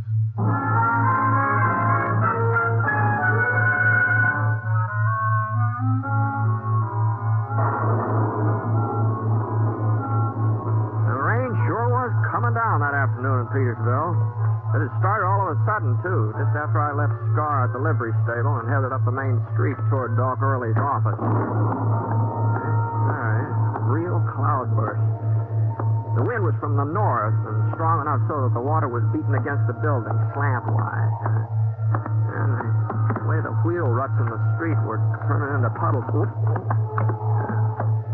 rain barrels were sloshing over the sides. Well, it was like the whole town had been pushed under a leaky sieve. The closest cover I could spot was the front porch of the Jackson Hotel.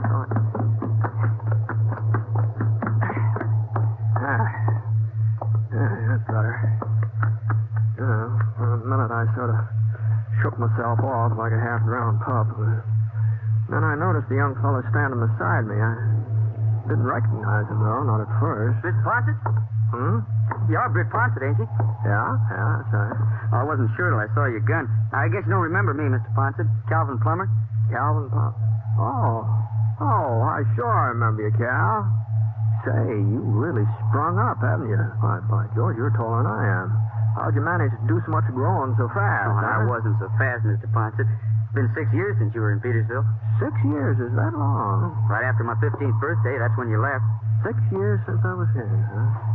Let's see, that must make you right about 21 years old, huh? Yes, sir. 21. Yeah, that's a man's age. It's supposed to be. Too bad everybody doesn't realize it. Well, sometimes it takes a while for people to get used to the fact that you've grown up. I guess so. How are your folks? Your Ma and Pa, how are they? Didn't you know, Mr. Ponset? Pa died last summer. Oh, well, no, I hadn't heard that. I'm sorry, Cal. I'm awful sorry about that. He was a fine man. Yeah. At least I thought so. Well, everybody thought so. You know that. Did they? Well, what do you mean, Cal? Nothing. Looks like it's letting up.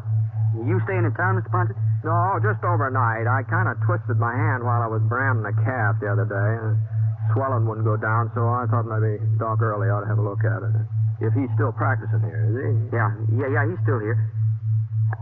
I expect you've been moving around quite a bit, huh, Mr. Ponset? Oh, more than my share, I guess.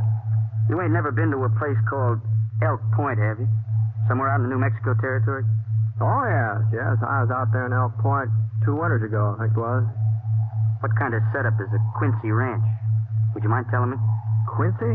Yeah, it's supposed to be one of the biggest outfits in those parts. You sure it's near Elk Point? Well, ain't it? I don't know. I never heard of a Quincy ranch around there. You certain, Mr. Ponset? Yeah. Of course, that doesn't mean that there isn't a... Yeah, I know. Well, goodbye.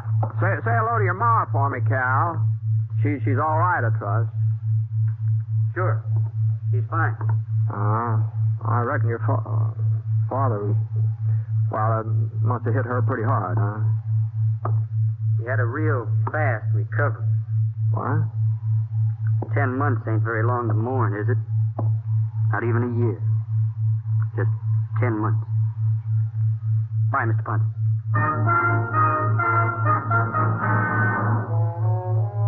Well, Cal Plummer had done a lot more than just grow up since the last time I saw him. Strange way he was carrying on. I sure couldn't figure out what caused it.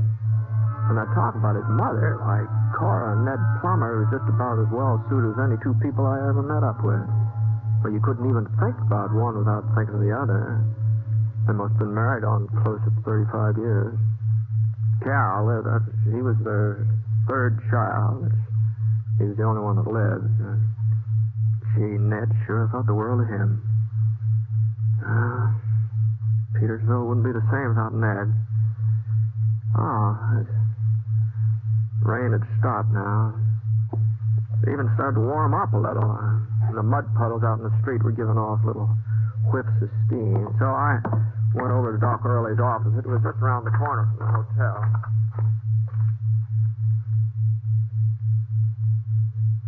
Britt, don't look like you've broke a thing. But it's a real bad sprain. The one you was even able to ride into town today. Yeah, well, it wasn't any too comfortable, I'll tell you that much. What you been doing for it? Well, it wasn't much good to, Doc, out at the ranch, you know. Yeah, well, some hot water and Epsom salts might be a little help. I'll put the kettle on and get it warming. It was so darn chilly during all that rain, I built me a little fire in the stove. Good thing that ain't your shooting hand, Britt. Well, I haven't needed a shooting hand much lately. Yeah, you never know. You never know. No, things look quiet enough around Petersville. Yeah, they're quiet all right, considering that Sheriff Jay is out of town. Oh? Yeah, he had some business, took him over to the New Mexico territory. He's checking up on some fella there. Oh. Wow, that's kind of a coincidence. What do you mean? Well, I just ran into Cal Plummer on the way up to see you, and he was asking me about New Mexico. That wasn't no coincidence, Britt. What? You see, the reason the sheriff went to Roswell, well, of course, officially he's picking up a prisoner, but the reason he went himself instead of sending somebody else is so he can do a little inquiring about Cal's new pa. New pa? Well, sure. Cora's married again. Didn't Cal tell you? No, he didn't. Well, I guess maybe he was just too ashamed to mention it. Why, that doesn't seem possible. Cora Plummer remarried. No, we was all mighty surprised. Nobody ever figured she'd look at another man, much less take a new husband, especially so soon after. Well, it was less than a year. Oliver Quincy, that's the fellow's name. Quincy, huh? Well, when did it happen, Doc? Oh, let's see, about a month ago. Maybe 5 weeks. 5 weeks and 3 days. And it's as plain as day he married her because she's got a little money. Ned left her a pretty well fixed ranch and all in cattle. Well, what about Cal? Oh, he came in some money, too. Enough for a good start in life. And Cal's a hard worker. He'll get along. I feel kind of sorry for him, though. You know, he just worshipped his pa. And Cora getting hitched again, well, it was sort of like a slap in the face to him. Yeah? Sounds like that water's boiling. Yeah, that ought to be hot enough for you. Now, what kind of a man is this Oliver Quincy? Is that his name? Yeah, Oliver? Yeah, that's his name, all right. Oh, you know the type, Britt. Big fella, white hair, mustache, always smiling. Where'd that salt? Oh, here we are. A real four-flusher, that's what he is. You can spot him a mile off. Dresses like a dude, uses a lot of fancy words. move that stuff. Now, just let me... There. Now, just stick your hand in here. Right here. Ow! All the way, Britt, all the way. Heat's good for spring. Holy smokes, that's hotter than a furnace, Doc. Well, that's what draws out poison. You'll get used to it in a minute or so. It draws out the what? He claims to have a big ranch somewhere near Elk Point. Cora says he's worth more than she is. Well, maybe he's got her convinced, but he ain't fooling nobody else. Gee, that's hot. It could be the truth. If he's so well off, why are they living on Cora's property? Just answer me that, then. Yeah, I see what you mean. Guess that water's cooling off. Maybe I ought to pour in some fresh. No. That water's fine, Doc. That's just fine. It doesn't need to be a bit hotter. And the hand's feeling better already. Yeah, well, you leave it in a little while longer anyhow. Well, it's feeling better. I reckon even Cora will get her eyes opened up when Sheriff Jay comes back from New Mexico. He'll have the truth about Oliver Quincy. Of course, it's going to hurt her some. A woman don't like the idea of finding out she made a fool of herself, but it'll be better for her to find it out now than later. Well, I just don't see how this concerns the sheriff, Doc. Man who tells a widow woman a batch of lies and finagles around so he can get control of her property, that concerns the sheriff, don't it? Fella who do that, he might do a lot worse, Britt. He might do a whole lot worse. You just mark my word. All right, let's have a look at that hand of yours. Oh, sure, yeah. What? Oh, now, don't let the redness worry you. You ain't scalded. Swelling has gone dynamite. Well, I'll just wrap it up real tight, and in a day or so it'll be good as new. Swear I don't know how I'd get along without Epsom salt. Seems like they're a remedy for almost everything. Put old Lady Murdoch on them last year when her liver was acting up. 4 or 5 doses, and she ain't had a bit of trouble since. Why, she was even at the barn dance last Saturday carrying on like she didn't have no liver at all. Now, if you'll just hold out your hand, Britt.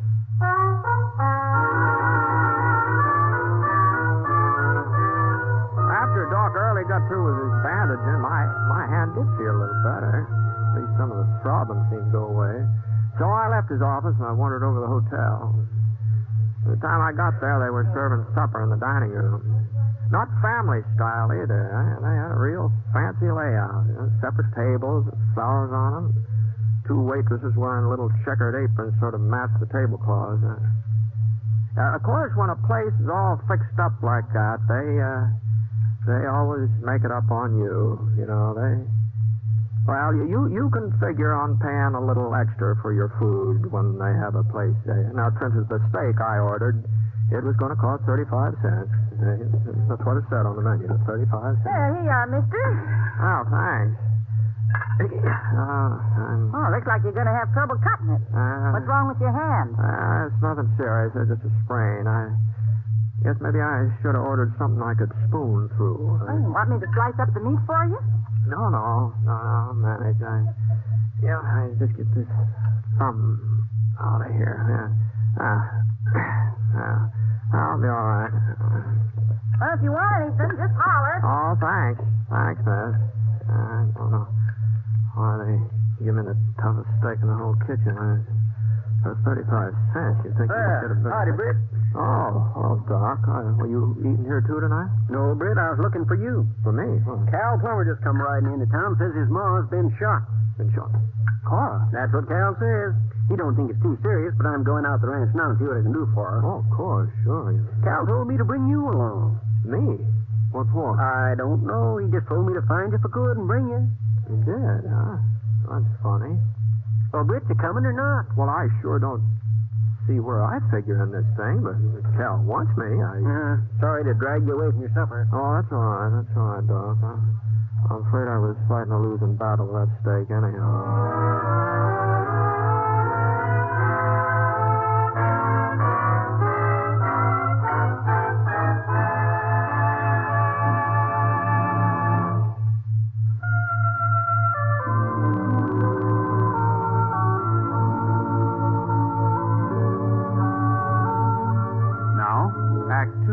Of The Six Shooter, starring James Stewart as Britt Ponset.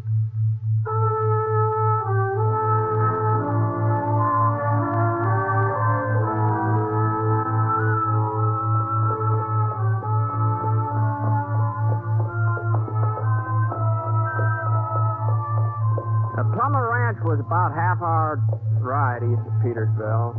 Real big outfit, too. Maybe, 50 square miles grazing land and all. The main ranch house just off the road was built to size. 2 stories tall with giant big windows face out. I remember hearing folks tell how Ned Plummer had to send all the way up to Chicago to get glass big enough for those windows. There was a couple of lamps burning somewhere on the first floor. You could see little lights spilling through the draperies. The rest of the place was dark. Whoa, Scott. Whoa. Oh, boy. Oh. And we left our horses in the yard, Doc and I. He grabbed his satchel with the medical instruments, and we walked up to the carved mahogany door, the front door.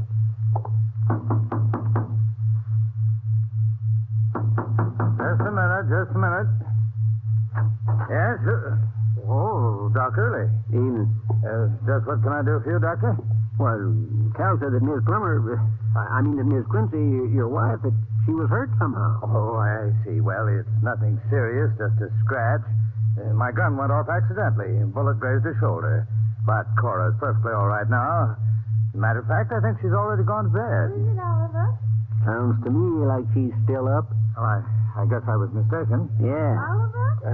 It's the doctor, dear, and, My name's Ponset. Britt Ponset. Britt Ponset? That's right. That's right, Mr. Quincy. Well, I suppose you might as well come in, Doctor. Mr. Ponset? How you? This way. I told him it was only a scratch, dear. But as long as Dr. Early rode way out here, I suppose he might as well have a look at you, just to be on the safe side. Hello, Cora. Britt, why, what are you doing in Petersville? When did you get into town? This afternoon. Didn't Cal tell you? Well, I don't know. It must have slipped his mind. Good evening, Cora.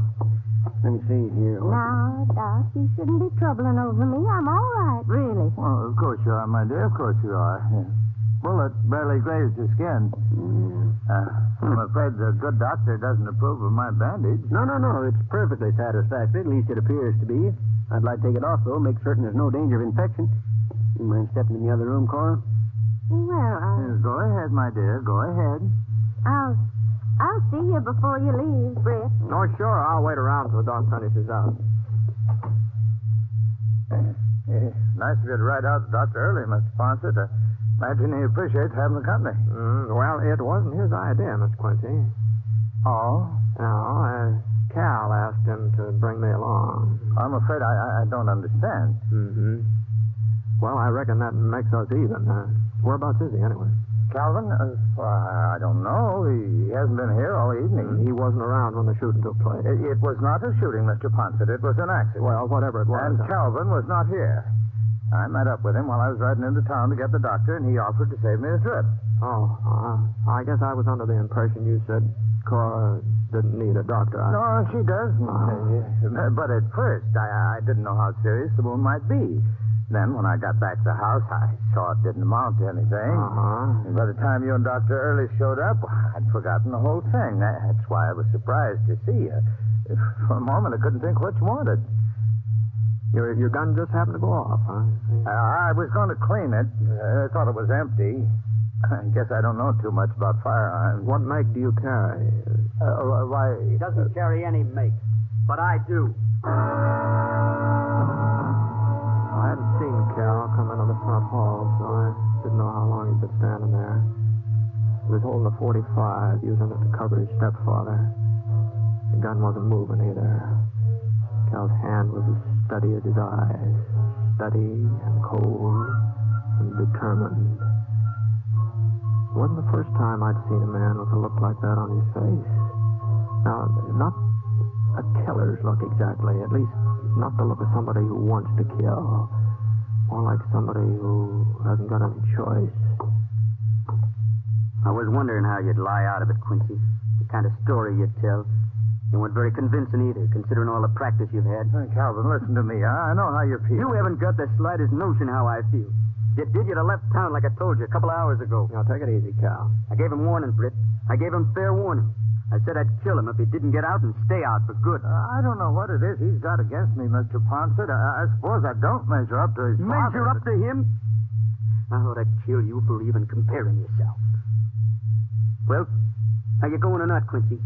Because if you're not, this time Ma ain't here to get in the way. Was that what happened before? Is that how she got shot up? It was his fault. He's got her so mixed up she doesn't see anything straight. She thinks he's fond of her the way she is of him. When she saw the gun, she ran forward, yelling and screaming. The way she grabbed my hand, that's what made it go off. I never meant to fire. Least of all, I never meant to hit Ma. But your ma's all right, Calvin. A bullet hardly touched her. I don't believe... Is that true, Mr. Ponset? That's right, Cal. Cora's fine. Doc Early's in there now, just making certain. All right, Quincy. Start moving before she comes back. Now, hold on. Hold on there now. This isn't any way to settle things. He's your mother's husband. She's got a right to know what's going on. You think I want her to know what a liar he is? That he never cared for? You think I want to break her heart? Well, what are you talking about, Calvin? I never lied to Cora. Never in my life. And where's that big ranch you're supposed to own and all the money you're supposed to have? What? Tell Mr. Ponset about your holdings. He's been to Elk Point. And there ain't no Quincy ranch. Oh, you're not making any sense, Calvin. I ain't going to stand around here arguing. Now, put that away, Cal. Not until he leaves. He gives me his word he won't be back. And if he don't keep his word... Cal? You don't figure in this, Mr. Ponset. You got me out here. It was my idea. Well, nobody's keeping. This bandage isn't on my gun hand, Cal. He's got you fooled into being on his side, too. I didn't say that. Look, ain't there nobody that sees him for what he really is? All he's trying to do is to get his hands on what my father left. Dad worked hard. All his life he worked hard. And when he was dying, he told me to look after Ma. Told me it was my job. Well, I'm going to do my job, Mr. Ponset. And nobody... You've made enough trouble for one night. I'm sorry, Ma. Didn't want you to be here. Didn't want you to find out. Found out what? My son's turned into a lunatic? I'm only doing it for you, Ma. For me? You think you're helping me by carrying on like this? I've got my own life to live, Calvin. You've got to let me live it as I see best. Ma, he's no good. I was trying to get him to leave before Sheriff Jay comes back from Roswell. Before the whole thing came out. Well, I guess it's too late now. I guess you'll have to know. Know what? He hasn't got a ranch. He ain't got any money. Oh? If you don't believe me, ask Britt Ponset. He only married you because of what Pa left you. No. All I said that I didn't know of any Quincy ranch near Elk Point. That's all I said. I haven't been around there for a couple of years. Maybe by now. Well, there ain't no such ranch now either. Is there, Quincy? Well, no, of course not. There you see, Ma. Calvin, listen to me. He's admitting it, Ma. Why don't you face facts? Everybody else has been on to him. Everybody but you. It's all my fault. I should have told you in the first place. I know that Oliver isn't rich. I never thought he was. You never thought... Ma? Well, maybe Doc and I'd better get No. going, huh? No, I'd like you to stay, Britt. Calvin is right about one thing, though. I've been making a fool of myself. What's worse, I've been making a fool of Oliver, too. Now, Cora. You see, Calvin, I've known Oliver for a long time. Your father and I, well, we were all friends back in Kansas. All three of us. Of course, that was before I married your dad. You've known each other all these years? Once, Oliver asked me to marry him. But I chose your father. And I've never been sorry I made that choice. I guess you know that, Ollie. Well, sure, Cora. But after Ned died, well, it was like part of me had died, too. And I felt all hollow and useless, lonesome. Not a very romantic way of putting it. Lonesome, but that's how I felt. It's like I couldn't go on by myself. Oh, you did your best, son, to keep me from thinking about your father and about myself. But it wasn't enough. And I kept remembering what your father said when he first took sick and he knew he wasn't going to get well. He said he'd take it as a compliment if I was to marry again, that it would mean our marriage had been a good one. But more than that, I think he knew I wasn't the kind to live alone. So I wrote to Oliver, asked him to come out to Petersville just for a visit. And then Well, getting married was my idea. Your idea, Cora. Ollie was afraid of what folks would think. Me having this ranch and him not worth very much. He's afraid they'd get the idea he was marrying me because of my money. So I told everybody that he had a ranch of his own, even bigger than mine. Why, Cora. Oh, I was just trying to make it easier on him, Britt, so he wouldn't be embarrassed, uncomfortable. Of course, Oliver didn't know what I was up to. You shouldn't have done it, Cora. I'm sorry, Ollie. But I'm not sorry I married you. Oh, my. You've got to understand, Calvin. It's true, I'm an old lady and a foolish one. And it's true I don't feel the same way toward Oliver that I felt toward your father. You only feel that once in a lifetime. And some folks aren't even that lucky. But it's better for me not to be alone this time that's left. I think it's better for Oliver, too. You should have told me, Ma. Yes. Yes, I see that now. But I wasn't sure how you'd take it. Too bad you were dragged into this, Britt. You and Doc. But I wanted you to hear it all before you left. Sure, Cora. You knew Ned. You were a good friend of his. He thought a lot of you. Oh, I sure hope so. Oh, what would he think? How would he feel about my marrying again? Oh, it's pretty hard to speak for somebody else, Cora. But Ned loved you. That was plain to everybody. So I guess he'd want you to be happy and content. That's what Ned would want. Thanks, Britt. Well, Doc, hey, it's about time we're getting back to town, isn't it?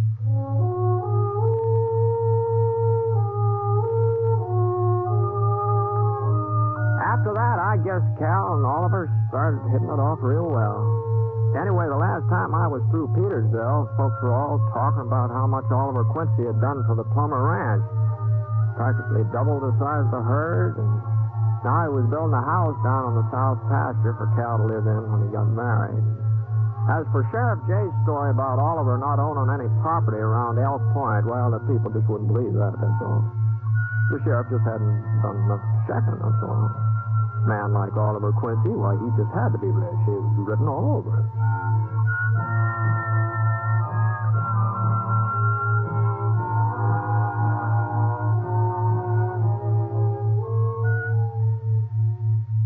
The Six Shooter is a transcribed NBC Radio Network production in association with Review Productions. It is based on a character created by Frank Birch and is written by him. Mr. Stewart may soon be seen in the Universal International picture The Glenn Miller Story. Others in the cast were Virginia Gregg and Jean Tatum, Robert Griffin, Parley Bear, and Bert Holland.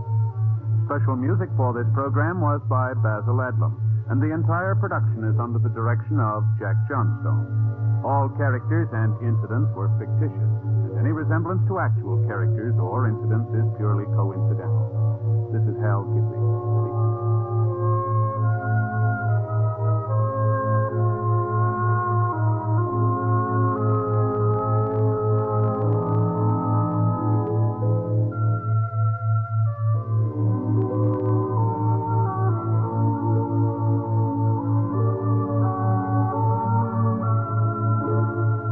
Hear Margaret O'Brien in the NBC Star Playhouse on the NBC Radio Network. James Stewart as the Six Shooter.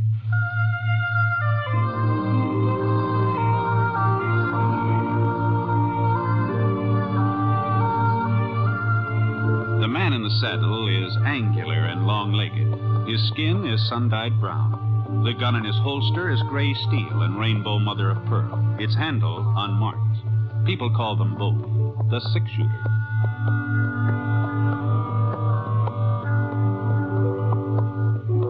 The NBC Radio Network presents James Stewart as the Six Shooter. a transcribed series of radio dramas based on the life of Britt Ponset, the Texas plainsman who wandered through the western territories, leaving behind a trail of still-remembered legends.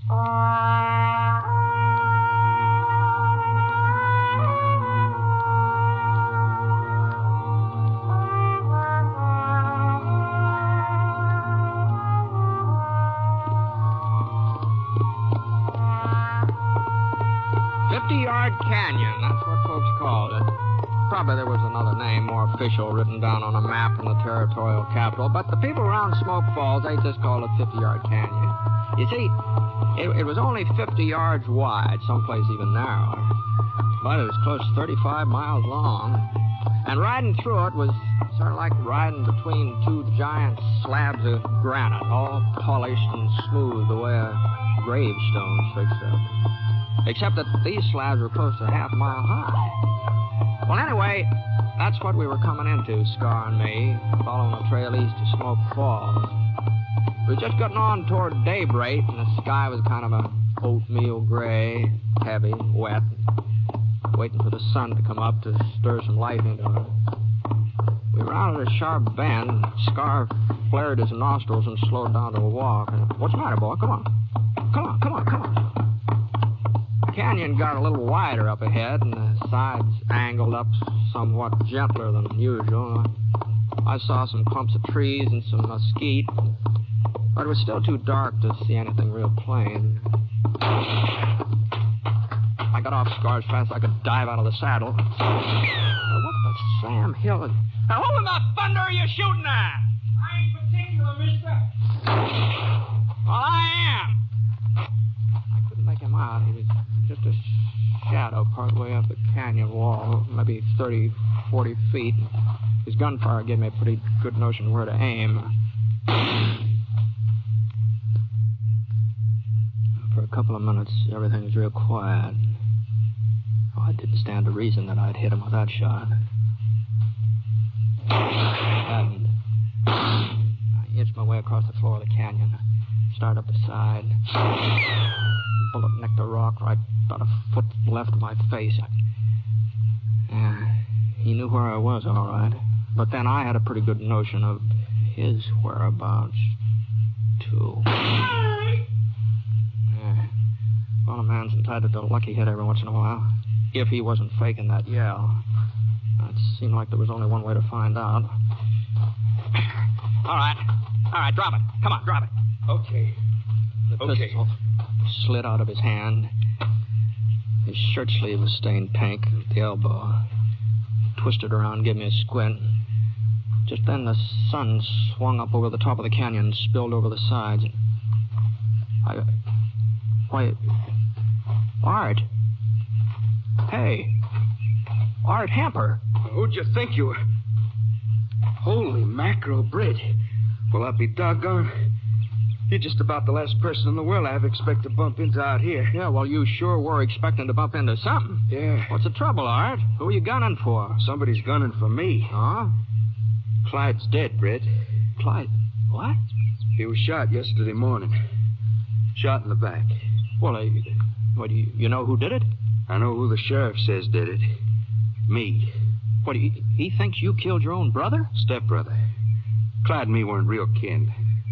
But we was as close as if we did have the same blood. Yeah. Well, speaking of blood, Art, that elbow of yours. A bullet only grazed me. I'll tie my bandana around it. No, you better let me give you a hand. Here, where'd the sheriff get the idea you had something to do with Clyde's being shot? Well, it's kind of a roundabout story. You see, Pa died a couple of months ago. Oh, I didn't know that. I'm sorry to hear that. Sure. Yeah, well, that ought to take care of your arm for the time being. Thanks. Well, in his will, Pa left things equal, half to me and half to Clyde. Uh-huh. Folks got the idea that him being my father and not Clyde's, well, they thought I was kind of put out by Clyde's getting the same as me. But you weren't. Oh, of course not, Britt. I didn't have no complaint. Clyde was as close to Pa as I ever was. He was entitled just as much. Uh-huh. Well, how did Clyde happen to get shot, Art? That's what I don't know. I just don't. I'd give anything in the world if I did. Well, you said yesterday. Well, in the morning, about 7 o'clock, I was in the barn hitching up the buckboard. I heard somebody at the pump outside. I figured it was Clyde drawing a bucket of water. Then I heard the gun go off. I started for the door, but before I could get there, Clyde stumbled into the barn. He was holding on to his belly, and he fell forward into my arms. That's where he died, Britt. In my arms. He didn't say anything? Oh, he tried to talk, but the words just wouldn't come out. He tried to tell me who shot him, but just couldn't. I'll find out, though, Britt. Someday I'll find out, and I'll get even. I'll take it easy, Art. Instead of blaming me, why ain't Sheriff Vale looking for the guilty man? Why ain't he going after the real killer? Well, you're sure the sheriff does blame you? Well, he arrested me yesterday afternoon. Oh, I see. Tried to take me into town, but I gave him the slip. Rode up into the canyon here. Oh, well, now, you shouldn't have done that, Art. If you're innocent, you'll get a chance to prove it. Running away, that just makes you look guilty. I gotta prove anything dangling from the branch of a tree. What are you talking about? They was gonna lynch me. George Crump and Sam Bitley and the other fellas were the sheriff, and he wasn't gonna do nothing to stop him. He said hanging was better than I deserved. You don't know Sheriff Elbritt? No, you must be new to Smoke Falls. Well, he don't believe in wasting time with trials and juries. I wouldn't be the first man Vale's let the boys take care of. I see. That's why I had to get away. Oh, I knew I couldn't run too far before they'd catch up with me out here in this canyon. Well, you are kind of boxed in. Yeah, but I figured a day or so and the fellas had cooled down, listen to reason. Maybe they'd even pick up the real killer's trail by then. Uh-huh. I thought you was one of Vale's posse when I heard your horse. That's the reason I fired. I wasn't aiming to kill anybody, understand, Britt? I was just hoping to scare you off. Uh-huh. Well, even so, it sort of seems like to me you stand a good chance of making things worse for yourself the way you've been acting. I'm not saying that a man has to sit tight and let himself get lynched, but it just... What do you think I ought to do, Britt? Well, I don't know. I'm riding into Smoke Falls. We could ride along together. If you give yourself up, that ought to be something in your favor. Well, yeah, I guess you're right. My horse is starting to go lame. I couldn't go much further anyhow, but tell you the truth, Britt, I'm scared. You scared? Well, they had a rope.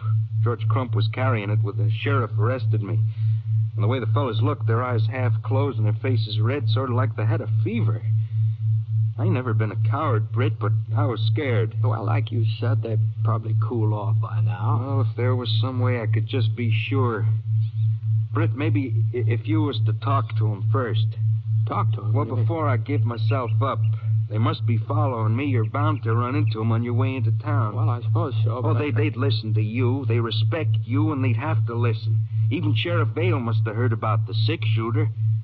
You could tell him that I never had nothing against Clyde. You knew he was always friendly, even when we was kids. Sure. Well, if you'd make the sheriff understand and the boys with him, well, then I'd feel better about going back into town.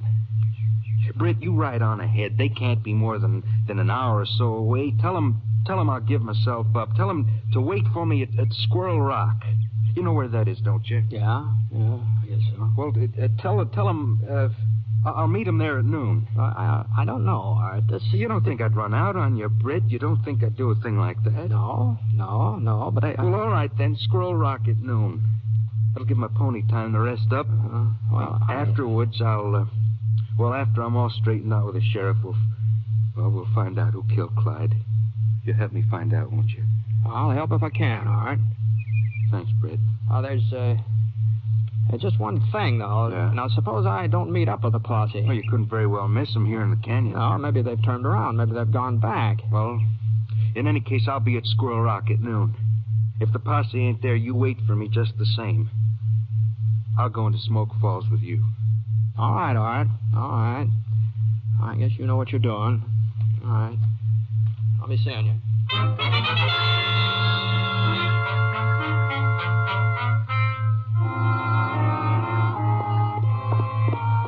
It was about 10 o'clock in the morning when I passed Squirrel Rock. Not much later when I met up with the posse. It wasn't much of a posse, though. Just 3 men. The fellow in the lead gave his pinto the spur and trot up ahead of the other 2. He's a good-sized man, big bone, solid, with a tangle of red hair and swatches of freckles across his face.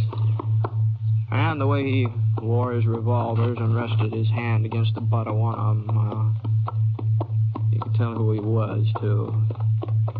Even if you didn't happen to notice the star on his breast. Howdy. Morning. I'm Sheriff Vale from Smoke Falls. Yeah, I've been expecting to run into you, Sheriff. Oh? My name's Ponset. Britt Ponset? It sure is. Well, how are you, Britt? What are you doing around here? Oh, I'm just passing through, George. Sheriff, ain't you never met up with the six-shooter? No, can't say as I have. Heard about him, though. And this here's Sam Bitley, Britt. Oh, yeah. Howdy. You said something about expecting us, Ponset. Yeah. Art Hemper thought you'd be heading up this canyon. Hemper? What were you... You mean you ran into Art, Britt? Early this morning. Oh, doggone it. That's who we're looking for. Yeah, he told me. Did he tell you why? Sure. Yeah, his brother was killed yesterday. You want him for murder. And you knew all that? You just let him go scot-free? Oh, what'd you expect me to do? You could have brought him in, saved us the trouble. Yeah. I'm not a part of your posse, Sheriff. Besides, Art willing to give himself up. Give himself up? He says he didn't have anything to do with Clyde's death. The only reason he ran off was because you were talking about lynching him. Say, Britt, are you gone loco? You didn't actually believe him, Ponset. Well,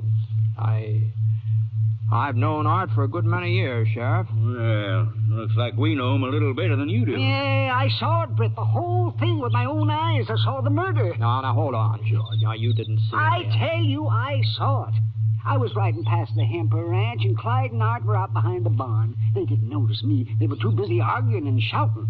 Then Clyde turned and started to walk towards the house. Well, Art pulled out his gun and shot him in the back. Clyde didn't even have a chance to draw. Well, is that the truth, George? As true as anything in this world. Well, I swung around, and I headed into town to get the sheriff. And that's when Art spotted me. He got off a couple of shots, but I was out of range. The story he told me is entirely different. Well, that shouldn't surprise you too much, Ponset. No, I guess not. What happened when you arrested him, Sheriff? Well, we didn't arrest him. No, we didn't. Why do you think we're out here looking for him? I see. But he took off before I could bring the sheriff back.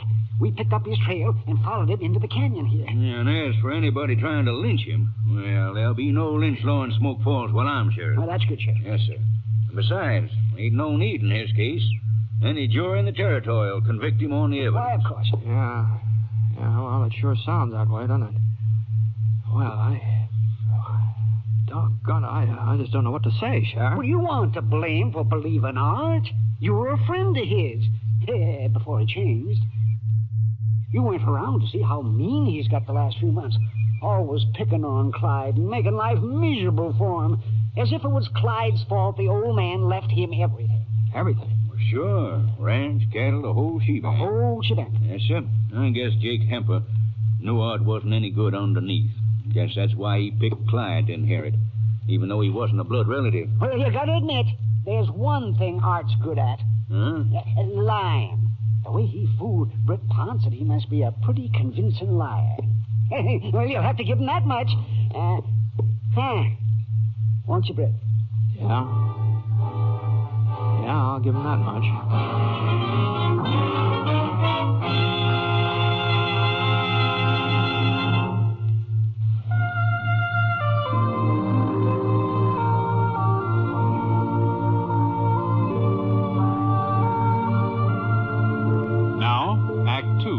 The Six-Shooter, starring James Stewart as Britt Ponset.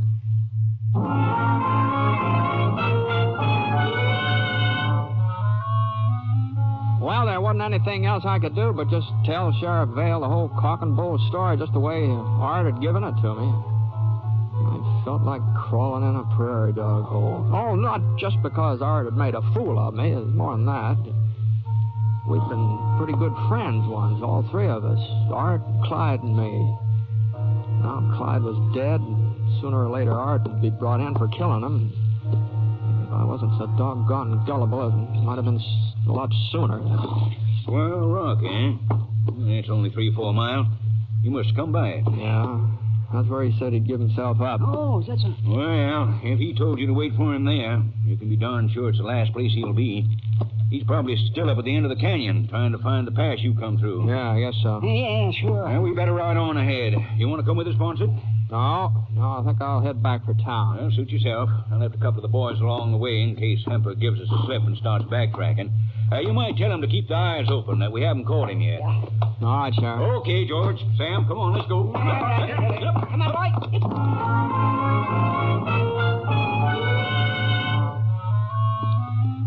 Well, that's what I intended to do. Just head straight for Smoke Falls, but somehow I found myself turning around. I took it real easy, and then when I came to Squirrel Rock, I couldn't help pulling up. Whoa.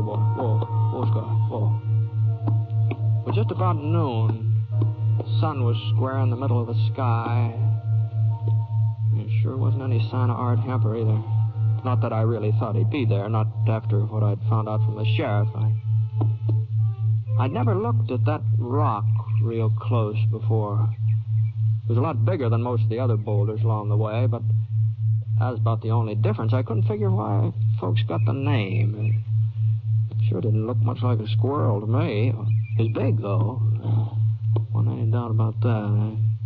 If it had been a couple of feet wider, it had blocked the whole canyon. And I remember thinking to myself, a man could hide almost anywhere around there real easy. The only trouble was I didn't think of it soon enough. Right on time, Britt. Yeah, so are you, Art. You don't mind getting off your horse, do you? Well, as a matter of fact, I'd just as soon not. Well, you better do it anyway. Keep those arms stretched way up high. Uh-huh. All right.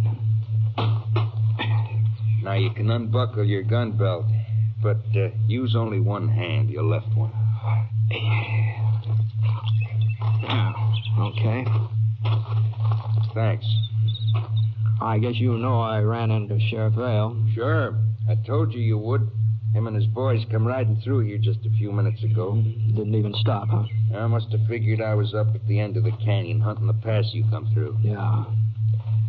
Art, George Crump says he saw you shoot Clyde. Did, huh? Well, I didn't pick a very good time for it, did I? You're not going to deny it again, huh? You wouldn't believe me if I did. I already pressed my luck with you once today, Britt. I won't try it twice. Why'd you kill him, Art? It wasn't Clyde's fault your father left him the property. The ranch wasn't the real reason. I guess folks never will believe me, but that wasn't the cause. Well, what was the cause, then? I can't even put it in words. I reckon I hated Clyde. I reckon I always hated him, but I didn't know how much until they read the will, until I found out how Pa really felt towards me. You see, I never had no mother. She died when I was born. Oh? It wasn't very long after that Pa married again, and I had me a ready-made family. Oh, she wasn't like one of them stepmothers you read about in stories. She always tried to be fair and honest. Maybe that was it. Maybe she tried to be too fair. Yeah, too fair? Well, whenever I did something bad, never said a word to me. She waited till Pa come home and told him about it. I was his son, she said, and she didn't have no right to punish me. It was up to Pa to take down the razor strop and give me a whaling. Not that she was easy on Clyde. She wasn't. She saw to it that he told the line, but he belonged to her. He was her responsibility. He got plenty of whippings, too, but it was her that give it to him. I guess it don't sound very sensible, Britt, but those times when I used to wish she'd care enough about me to, well, just slap me or give my ears a good boxing. But she never did. I was Pa's son. Now, you couldn't blame Clyde for the way his mother acted toward you. Oh, I didn't blame him. Not at first. I told myself we were even Stephen. He had a ma and I had a pa. I was fair enough. And whatever happened, I was Art Hemper. Britt, he wasn't even entitled to the same name, not by any rights. Once I asked Pa about that, I asked him why Clyde was calling himself Hemper. Real good tannin'. That's the answer I got. Mm-hmm. That's the way it was. All the time I was growing up, all the time until she died. I was kind of happy when it happened. I thought maybe now it'd be me and Pa again. I thought her being out of the way would sort of push Clyde to one side. Things didn't work out like I figured. Clyde and Pa, they mourned together. They seemed to be closer than before. So I told myself all I had to do was wait. I was Pa's son. Everybody knows when a man dies, it's your son that inherits. All I had to do was to wait. And then it did die. And I found out I'd been living my whole life on lies. I'd convinced myself that when the chips were down, Clyde wouldn't matter anymore. Pa'd realize I was his son, his only son. And then the day they read his will, I knew that I hadn't had a ma, and I hadn't had a pa either. Clyde had had them both all the time. So I had to kill him. Maybe if he was dead, things would be different. Art. Stay where you are, Ponset. Now listen, Art. Now listen to me. I think I understand what you're trying to tell me. Some of it, anyhow. And maybe you weren't exactly responsible for what you did to Clyde, but you've got to give yourself up. Give myself up! For the first time in my life, I've got a reason for living. There's nobody standing in my way, not anymore. There's a posse standing in your way. They're past us now. They've gone up the canyon. I can ride out the Smoke Falls Gap without them even knowing. Sheriff Vale's no fool, Art. He figured you might slip by him. That's why he left some men behind. Well, they won't stop us, Britt. Us? Sure. You're taking me in town. I'm your prisoner. Of course, this gun of yours won't be loaded, but nobody's going to know that. And nobody's going to know I'm holding my own gun just inside my shirt. That nick you give me on the elbow, it's going to come in real handy. All right, Britt. Here's a 6-shooter. Not that it'll be much use to you now.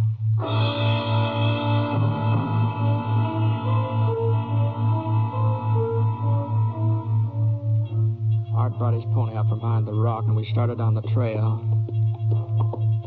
In a way, I felt kind of sorry for him. But that didn't justify what he'd done. It didn't justify him getting loose and killing somebody else, maybe. We were getting close to the mouth of the canyon now, and the trail kind of straightened out. I figured we ought to meet up with one of the sheriff's boys somewhere along about here. Be their last chance of stopping Art before we hit the flat country. Guess Art was figuring the same thing. Hold your gun on me, Britt, like you were serious. All right. Don't try anything fancy. We rode out for about 5 minutes more, and then I spotted him. A fellow leaning against the side of the canyon with a carbine across his arm. He must have been dozing, but when he heard us, he came awake fast, and the carbine swung around ready for business. All right, hold up there. So you got him, huh? Yeah, I got him. Who are you, mister? I didn't see you with the posse. My name's Ponset, Britt Ponset. Oh, sure, the 6-shooter. Did he give you any trouble, Mr. Ponset? No, not so far. Well, where's the sheriff? He's back a ways. He'll be coming along. Well, maybe you ought to wait up here. We can all ride into town together. Now, the sheriff said Ponset was to go on ahead. Oh? That's so, Mr. Ponset? Yeah, that's what he said. Well, I guess you can take care of him. You ain't gonna need no help. Not with that gun of yours. I hear it's about the fastest shooting 6-gun ever been turned out. Say, maybe you'd like to take a look at it. Wait a minute. Here, catch. Are you crazy, Mr. Ponset, throwing your gun around like that? Why, if I wasn't covering Art there... But you are covering him. Huh? Britt, I told you. Look out, I was already diving for the ground. Art fired through his shirt. The bullet slid across the back of Scar's neck. Art didn't get a second chance. The carbine slugs tore into his chest and knocked him off his horse. He just lay there. He was bleeding bad.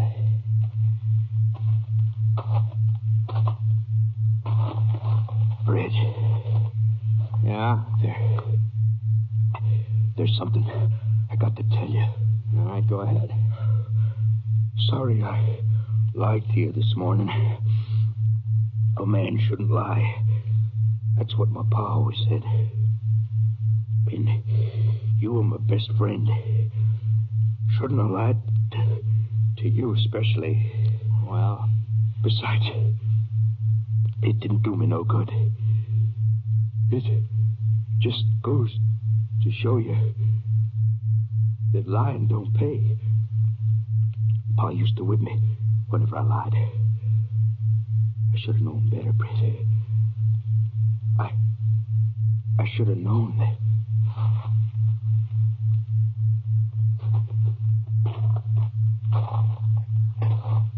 Well, if that don't take the cake. What? Not more than a minute ago, he tried to shoot you down. But now all he said was he was sorry he lied to you. What happens to a man like that, Mr. Ponset? I don't know. I just don't know.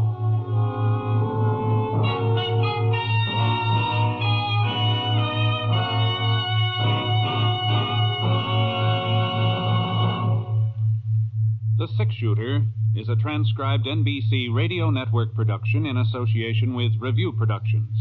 It is based on a character created by Frank Burt, and it's written by him. Mr. Stewart may soon be seen in the Universal International picture, The Glenn Miller Story. Others in the cast were Shepard Mencken, Bill Johnstone, Frank Gerstle, and Howard McNear. Special music for this program was by Basil Adlam, and the entire production is under the direction of Jack Johnstone. All characters and incidents were fictitious, and any resemblance to actual characters or incidents is purely coincidental. This is Hal Gibney speaking. This is the NBC Radio Network. James Stewart as the Six Shooter.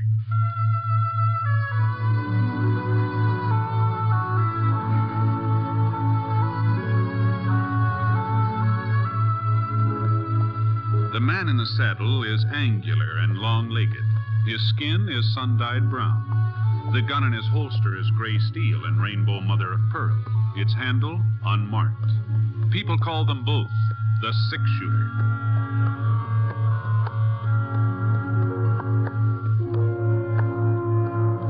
The NBC Radio Network presents James Stewart as the Six Shooter, a transcribed series of radio dramas based on the life of Britt Ponset, the Texas plainsman who wandered through the Western Territories, leaving behind a trail of still-remembered legends.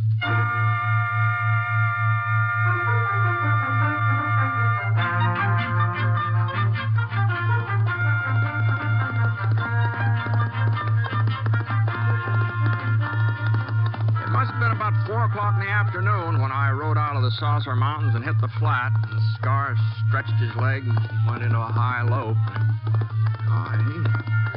He seemed real anxious to get across the 8 miles of prairie between the hills and Clay City. Oh, easy, boy. Easy now. Hey, what's your rush? I don't know. Maybe he was hungry, and maybe he was thirsty, or maybe... Oh, no. No, it couldn't be that. Why, it was over 6 months since our last visit at Clay City. Scar couldn't still be remembering the filly from the livery stable, not after all that time, no. Besides, horses don't have memories, at least not as good as... Now, you just slow down, boy. Now, quit. Well, wasn't anything I could do except just keep a tight rein on him, I guess. That sure was spurring Scar along. Whatever it was important. At least it was to him. Well, we'd covered about half the distance to town when I noticed a couple of dark specks, maybe a mile or so ahead of us. And the way they were shaped and the way they were barely moving, well, they just about had to be pack burros. But it wasn't until we'd almost caught up that I spotted Hiram. And he was beating one of those burros with a cottonwood switch and giving us such a cuss that he didn't even hear us riding up toward him. Easy, Scar. Right, you easy now. rat-haired desert canary. You start traveling, I'll set fire to you. And I'm not fooling. I'm warning you. I'll give you such a burning that you won't be able to... Oh, Hiram. Where'd you come? Oh, Britt. Britt, for a second there, you kind of startled me. I didn't know you was on my tail. The burros been acting up, Hiram? Oh, they're just being themselves, Britt. Oh. That's the trouble, they're just being themselves. Yeah, I sure know what you mean. Where you heading, Clay City? That's right. I heard you was riding herd for the Circle G. Last time I was in getting some supplies, you told me. You going to town on business? No, the ranch gave me a day off, tomorrow being 4th of July. 4th of July? Well, I'll be cussed. 4th of July. I've been out on the hills so long I lost all track of time. I didn't even know what month it was. Not for certain. So you're going to do a little celebrating, huh? Well, I just thought Come to think of it, I got me something to celebrate, too. And it's more than just Independence Day, Britt. It's a darn sight more. Is that so? Oh, yes. If these critters don't stop balking, it'll be Christmas before we ever get to Clay City. All right, Pierre, come on, start moving. Come on. Yeah, that's it. Now, you too, Yvette. Both of you, come on. Hey, what was that you called them, Hiram? What's that? Well, it sounded like Pierre. Oh, sure. Yeah, that's their name, Pierre and Yvette. Oh, no. Well, what's the matter? They're perfectly respectable names. I seen a show once in Denver called the Paris Review. That was the title of it, from Paris, France. And there was a couple of dancers. Well, sir, if they didn't put on a jig. I'm telling you, Britt, it sure was something. The fella, he just picked up this girl and he threw her every which way. I thought she was going to land right in my lap. Oh, you did? Yes, that's the truth, every word. And this here girl danced with him. She kept coming back for more, like she enjoyed being used for a lasso. Yes, Pierre and Yvette. That's what they was called. It was on a sign out in front of the Tabor Grand Opera House. Those names always kind of stuck with me. So when I bought these burrs, well... You know bears, they ain't very particular about what you call them. No. Now, you just keep moving, Pierre. Come on, keep moving. That's That's quite a load you're carrying there, Hiram. It sure is. Well, I guess I'll ride on. Maybe see you in town, huh? Hold up a minute, Britt. Ain't you going to ask me what's in them bags? Well, no, I just figured it wasn't any of my business. Well, I'm going to tell you anyhow. Uh-huh. If I don't tell somebody, I'll bust. Besides, I know I can trust you. Yeah, rope here. Whoa there. Britt, I've struck it. I've made a strike the like of which I never even dreamed of. Oh? Easy, Scar. Now, you see this here sack right here? Yeah. This one right here? If it don't assay out to over $1,000... $1,000? That ain't the half of it. There's plenty more where this come from. Well, that sure sounds good. It is good. Well, I just bet the vein I find delivers more gold in a year than they ever took out of California. Is that so? Well, you sure are entitled to a strike, Hiram. You've been prospecting for quite a spell. I sure have. 45 years, but Yeah. 45 years. Come winter. But I ain't got no regrets. Not now, I ain't. I told them in Clay City. I told them all there was gold in the Saucer Mountains. Oh, I could smell it. Just the way my birds sniff water. But they wouldn't listen, no. They said old Hiram was touched, that I'd never find nothing but yellow-colored rocks. Yeah. Well, start singing a different song now. Oh, you're sure it's gold you found? Oh, you think I don't know it when I see it? You mark my words. Old Hiram has turned up the real thing. Of course, you mustn't let the news out. Oh. Not until after I get my assay report and file my claim. Oh, sure. But I just wish there was some other assay office around here. What's that? Well, that Enoch Wilson, he wouldn't know a gold nugget from a tea kettle. And what's more, I don't trust him. I don't trust him a bit. Well, now, Hiram, you know... Some of the samples I brought him in before looked mighty good to me, but not to Enoch. I don't think he even tested him. Just let him try to say that this batch is worth it. Yeah, just let him try to say that. I don't know what's the matter with Scar. He sure is restless. Well, then you go on ahead, Britt. Just go on ahead. Well, I guess I might as well. Easy, boy. Easy. I hope everything works out the way you expect, Hiram. Don't you worry yourself about that. Nice run into you. Mutual, Britt, mutual. All righty, Britt. Come on. You can't eat that cactus. Get your nose out of there. I'll give you a taste of something worse than that spice.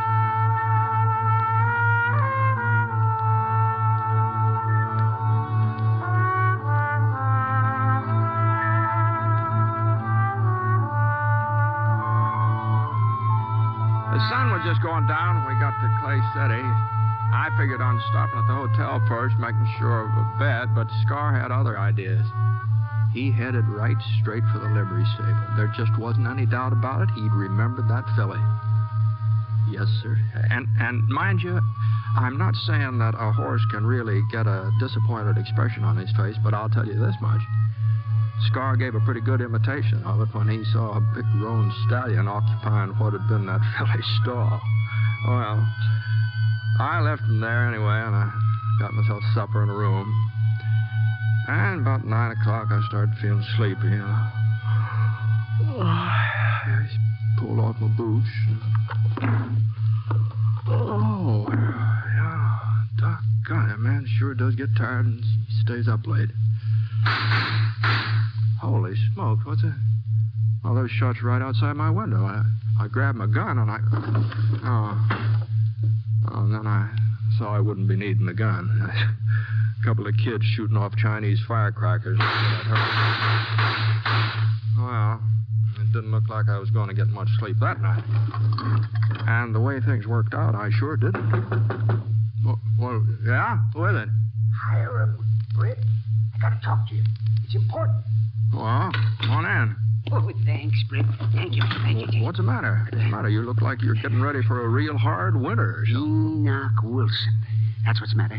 Remember, Britt, I told you I didn't trust him? Do you remember that one? Yeah. Yes, well, I got me some proof. What's in carnation? No, it's just some firecrackers, Hiram. And Enoch, he says you haven't found gold. No. He ain't said nothing one way or the other. But by the time I got the burrs into town tonight, it was almost 7 o'clock. Enoch was just closing up the assay office. Uh-huh. Well, I give him them sacks of gold, you see, and I said I wanted a report as soon as possible. And you know what he told me? I can't say as I do, no. Friday. He says I couldn't have no word before late Friday. Why, Britt, that's 2 days off. Well, tomorrow being a holiday. Well, that's the excuse he tried to hand me to. Oh, that lying skunk. You know, the 4th of July is a pretty important occasion. Well, that don't give him the right to tell me a whole pack of lies, does it? No. Well, of course it doesn't. No. Anyhow, I had to leave my gold with him. I didn't have no choice. So I got me a bowl of Irish beef stew over at the O'Brien's Cafe, and then I went back to see about the burros. And that's when I noticed the light in Enoch's office. Oh? So naturally, I was kind of suspicious, so I snuck up and I peeked through the window. You know what I saw, Britt? I haven't the faintest idea. He was sitting at the desk, Enoch himself, getting ready to do some assaying.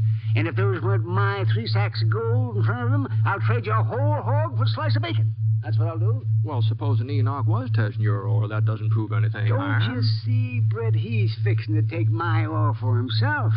And once he makes up his mind how valuable it is, he'll do a little substituting. And I'll wind up with 3 bags of rocks when I come in to see him on Friday. Oh, no. Probably aims to find out where I got it, too. Oh, yes. File the claim himself. No, now that doesn't sound very likely. Then why did he say it'd be Friday before he'd know anything?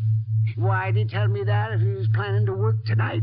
Well, if you're so upset about it, you should have just come right straight out and asked him. I'm going to ask you, Britt. That's just what I'm going to do. I'm going to ask you, but I want you there when I confront him. Me? Enoch's already lied to me once today, but if you're with me, if he sees you're my friend, yeah, maybe he'll think twice before he tries anything funny. Huh? Maybe I'll get a decent assay for a change. Well, I'm afraid I don't understand where I come in. Enoch knows you, don't he? Knows that you're the 6-shooter? Well, we've met up a couple of times. Yes, well, come on then, but let's get over there while we can catch him red-handed. Wait a minute, now, hold on. Britt, you know how much this strike means to me. You ain't gonna let anybody swindle me out of it. No. Well, then hurry up. We ain't got all night. All right. Just give me a chance to tuck in my shirt tail.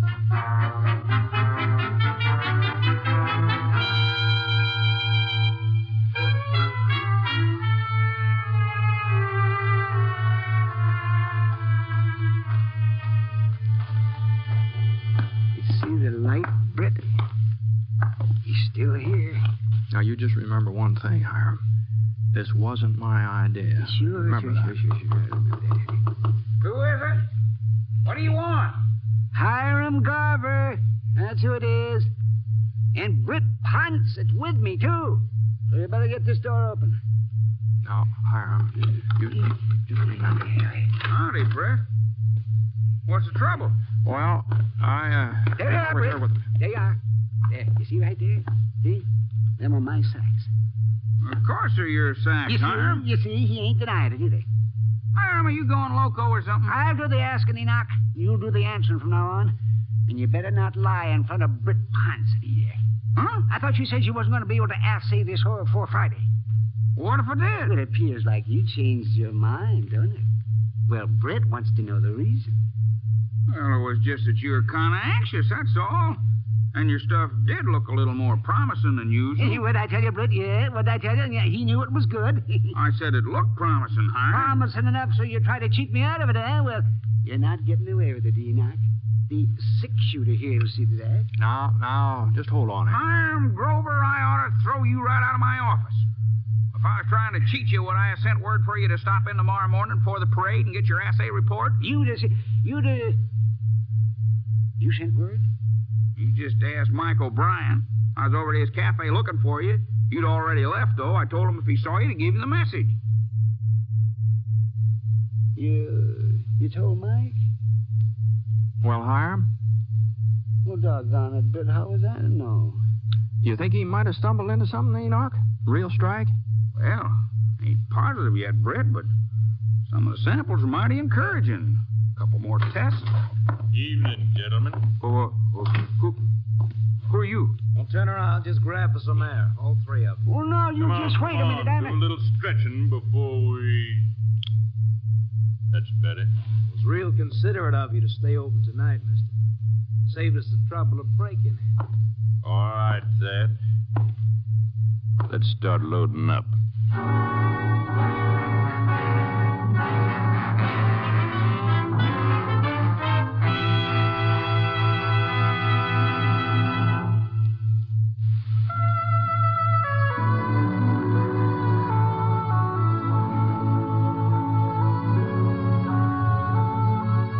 Now, Act 2 of The Six-Shooter, starring James Stewart as Britt Ponset.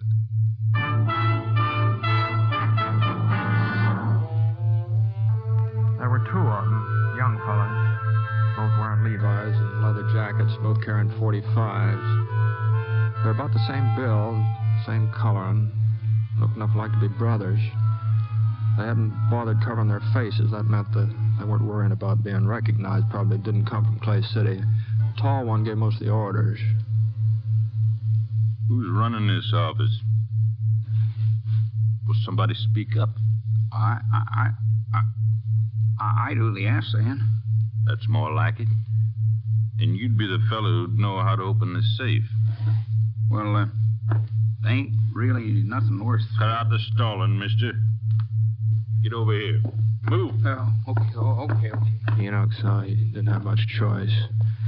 So he bent down in front of the cast iron safe. He started fiddling with the dial. The other outlaw, the short one, he was standing beside the desk. He reached out his free hand. He picked up one of Hiram's ore sacks. I hear something, Len. Feels pretty heavy, too. You let that alone, mister. All right, take it easy. That there all belongs to me. You ain't got no right to it. Guess you don't hear so good. I told you to take it easy. You think you can bully me just because you're holding a 45? No, Hiram. Yeah, you've got another thing coming, young fella. I spent most of my life hunting that gold, and you ain't gonna walk in here and swipe it. You just let it be your... The next thing I knew, Hiram gave a leap forward. I tried to stop him, but it was too late. For a second, he just kept on moving. A step or two. Then his legs buckled, and he grabbed the edge of the desk. But his fingers couldn't hold the grip. Both the outlaws were staring at Hiram. They weren't watching me. Get down, Enoch. My bullet hit the short one in the arm. The gun flew halfway across the office. And the other one spun around and knocked over the kerosene lamp. I got off a second shot.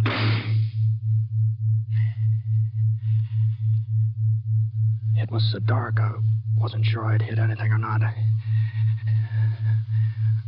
For a couple of minutes, there wasn't a sound.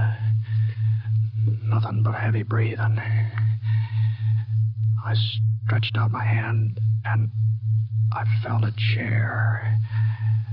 I waited a second, and then I gave it a good hard push.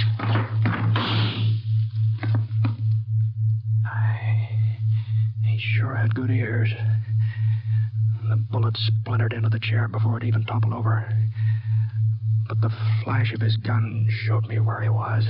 Crouched right behind the safe, out of range. I edged over to the right.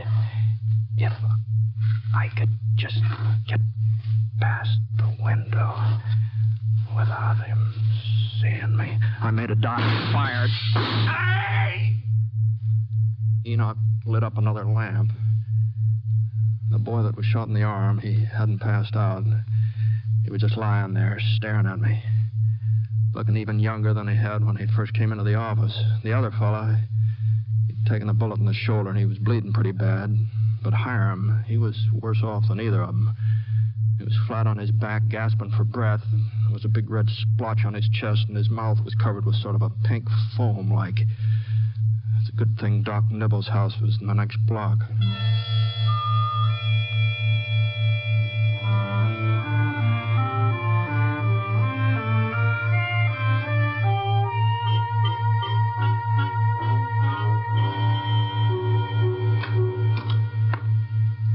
Well, Doc? Oh.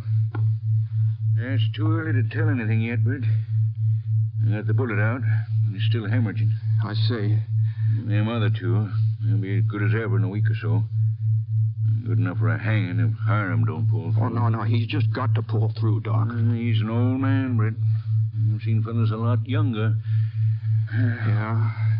Well, you better get yourself some rest. It's almost 4 a.m. Well, I thought maybe No, there's nothing you can do here. Ain't a chance of him coming to before morning. I was standing right beside him when it happened. I could have drawn, maybe, and then... Maybe then you'd both be shut up. But I'll see you in the morning, Britt. I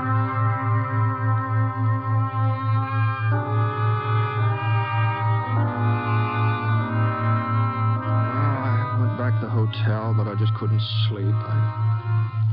About 6:30, I gave up trying. I figured it was too soon to find out how Hiram was doing, so I went for a little walk around town. I wasn't very hungry, but as long as Mike's Cafe was open, I thought I just might as well stop in for a cup of coffee. And I was just going through the door when Enoch Wilson came up running. Britt. Yeah? Good morning, Enoch. I was hoping I'd run into you. Stopped by the hotel, but they said you was out. Yeah, I was sort of looking the town over. I just left Hiram. Oh, well, he's not... No. It sure don't look good. Oh? Doc Nibble says he's got a good, strong constitution for a man his age. He'd have a pretty fair chance. But Hiram just don't seem to have any fight left in him. Ain't even trying to live. Well, has he come to? Yeah, about an hour ago. I happened to be there. You see, I went back to the office after that gunfight last night and finished up Hiram's assay. Oh? Well, I thought maybe if it turned out to be something good, well, I wanted Hiram to know about it before he... Oh, yeah. Well, that was mighty thoughtful of you, Enoch. Yeah, and it is good, Britt. A real strike. Well, didn't you tell Hiram? Oh, sure. But it didn't seem to make no difference to him. He just nodded and sort of dozed off like he didn't even care. Is that so? Doc don't understand it neither. You'd think, if anything, it'd make him want to live. Knowing he found gold sure turned the trick. Yeah, you sure would. Maybe he figures I'm lying to him because he's so bad off. Uh-huh. Well, I guess it could be that. Yeah. So we thought, Doc and me, we thought, maybe if he was to hear it from you, well... Oh, sure, Enoch. I'll go right over there, sure.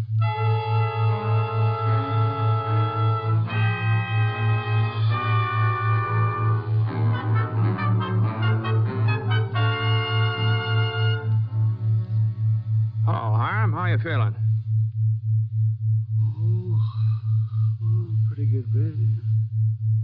Pretty good. Oh, well, the doc says you're going to be all right real soon, too. Yes. Sure. Of course, you've got to help him along some, you know. He can't cure you single-handed, you know. Oh, don't It don't matter, Brett. Just don't matter. Oh, now, what are you talking about, Hiram? Well, I figured you'd be jumping up and down, fighting your way out of bed when you heard the news. Mean about the gold? Sure. Enoch said he told you. Yes. He told me. Well, you believe him, don't you, Hiram? Well, I shouldn't have believed him. I knew it was the real thing when I first found it. I knew it was real. Still, maybe that was the sign. The sign? What? That my life's over. Well, 45 years I spent looking for that yellow stuff. Well, now I finally found it. I ain't got no reason to go on looking, no reason at all. I found it. I'm awful tired, Britt. I'm awful tired. But you're going to be a rich man, Hiram. Well, I wasn't hunting gold because it's making me rich, Britt. Or maybe when I was younger that was the reason. But lately, these past few years, I just wanted to prove to folks that I knew what I was talking about. So that I wasn't touched like they thought. No, of course you are. Those ore samples prove it, Britt, so it ain't gonna be too hard to die. Ain't gonna be hard at all. I've done what I set out to do, so I reckon I'm luckier than most men. Well, that's one way of looking at it, I guess. Yeah, it just goes to show you things work out for the best, Britt. For the best. Yeah. Well, maybe Enoch did the right thing after all, so... What's that? Oh, nothing, Hiram, nothing. Now, you better get some rest. You started to say something about Enoch. Did I? Yes, finish it up, Britt. What was that you were going to say? What I was going to say? Well, now, you're a pretty sick man, Hiram. I wouldn't want to get you all upset. Upset? What are you driving at, Britt? Well, you're weak and feeble, and it wasn't my idea, of course. Well, you don't mean that Enoch was lying to me, that ore wasn't full of gold? Now, I didn't say that. I know Enoch Wilson couldn't be trusted, so it ain't true about my strike. Now, so they figured I was going to die, didn't they? Then they'd all have the laugh on me. Well, I ain't going to be that obliging. I'll get well if it kills me. And I'll find gold, too, right out there in those mountains where I always said I'd find it. Oh, they think they're going to soft-soap me into kicking the bucket, don't they? Oh, they do. Well, Britt, you just tell them different. I'd be glad to, Hiram. I sure would be glad to.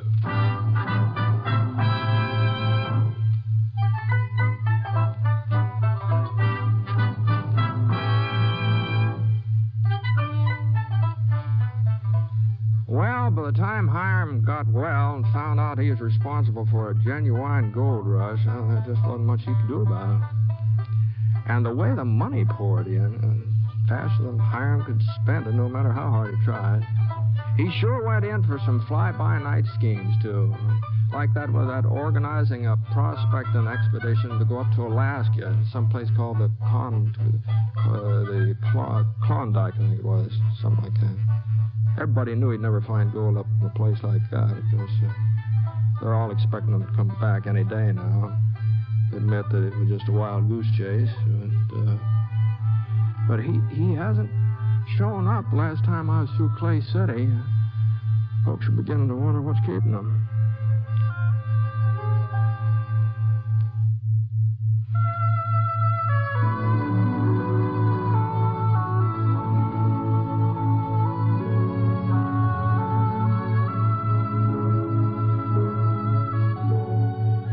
The Six Shooter is a transcribed NBC Radio Network production in association with Review Productions. It is based on a character created by Frank Burt and is written by him. Mr. Stewart may soon be seen in the Universal International picture, The Glenn Miller Story.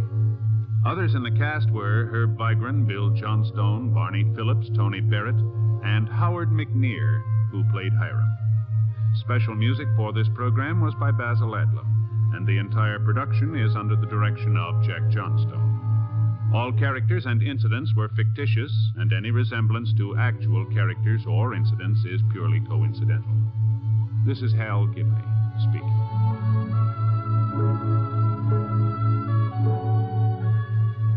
This is the NBC Radio Network. James Stewart as the six-shooter.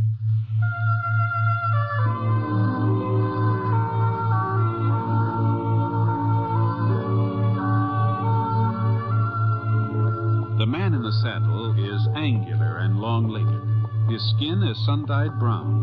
The gun in his holster is gray steel and rainbow mother of pearl, its handle unmarked. People call them both the six-shooter. The NBC Radio Network presents James Stewart as the six-shooter, a transcribed series of radio dramas based on the life of Britt Ponset, the Texas plainsman who wandered through the western territories, leaving behind a trail of still-remembered legends.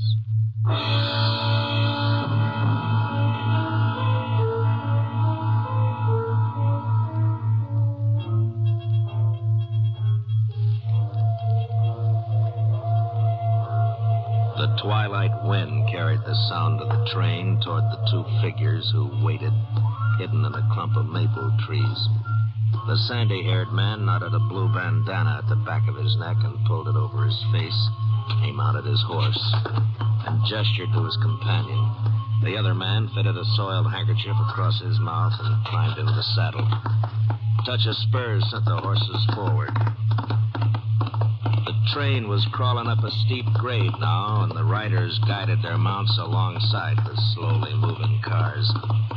And then they lifted their boots out of the stirrups and swung themselves up onto a small platform behind the tender. A flicker of lamplight glinted on their revolvers as they opened the door to a passenger coach and stepped inside.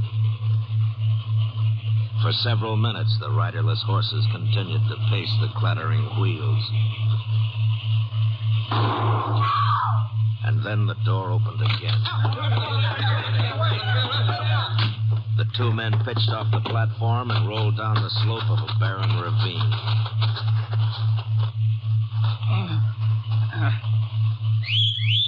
And in response to the whistle, the horses trotted up to him.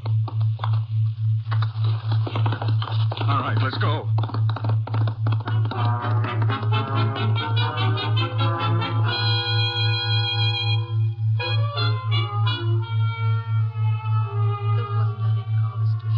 Sheriff.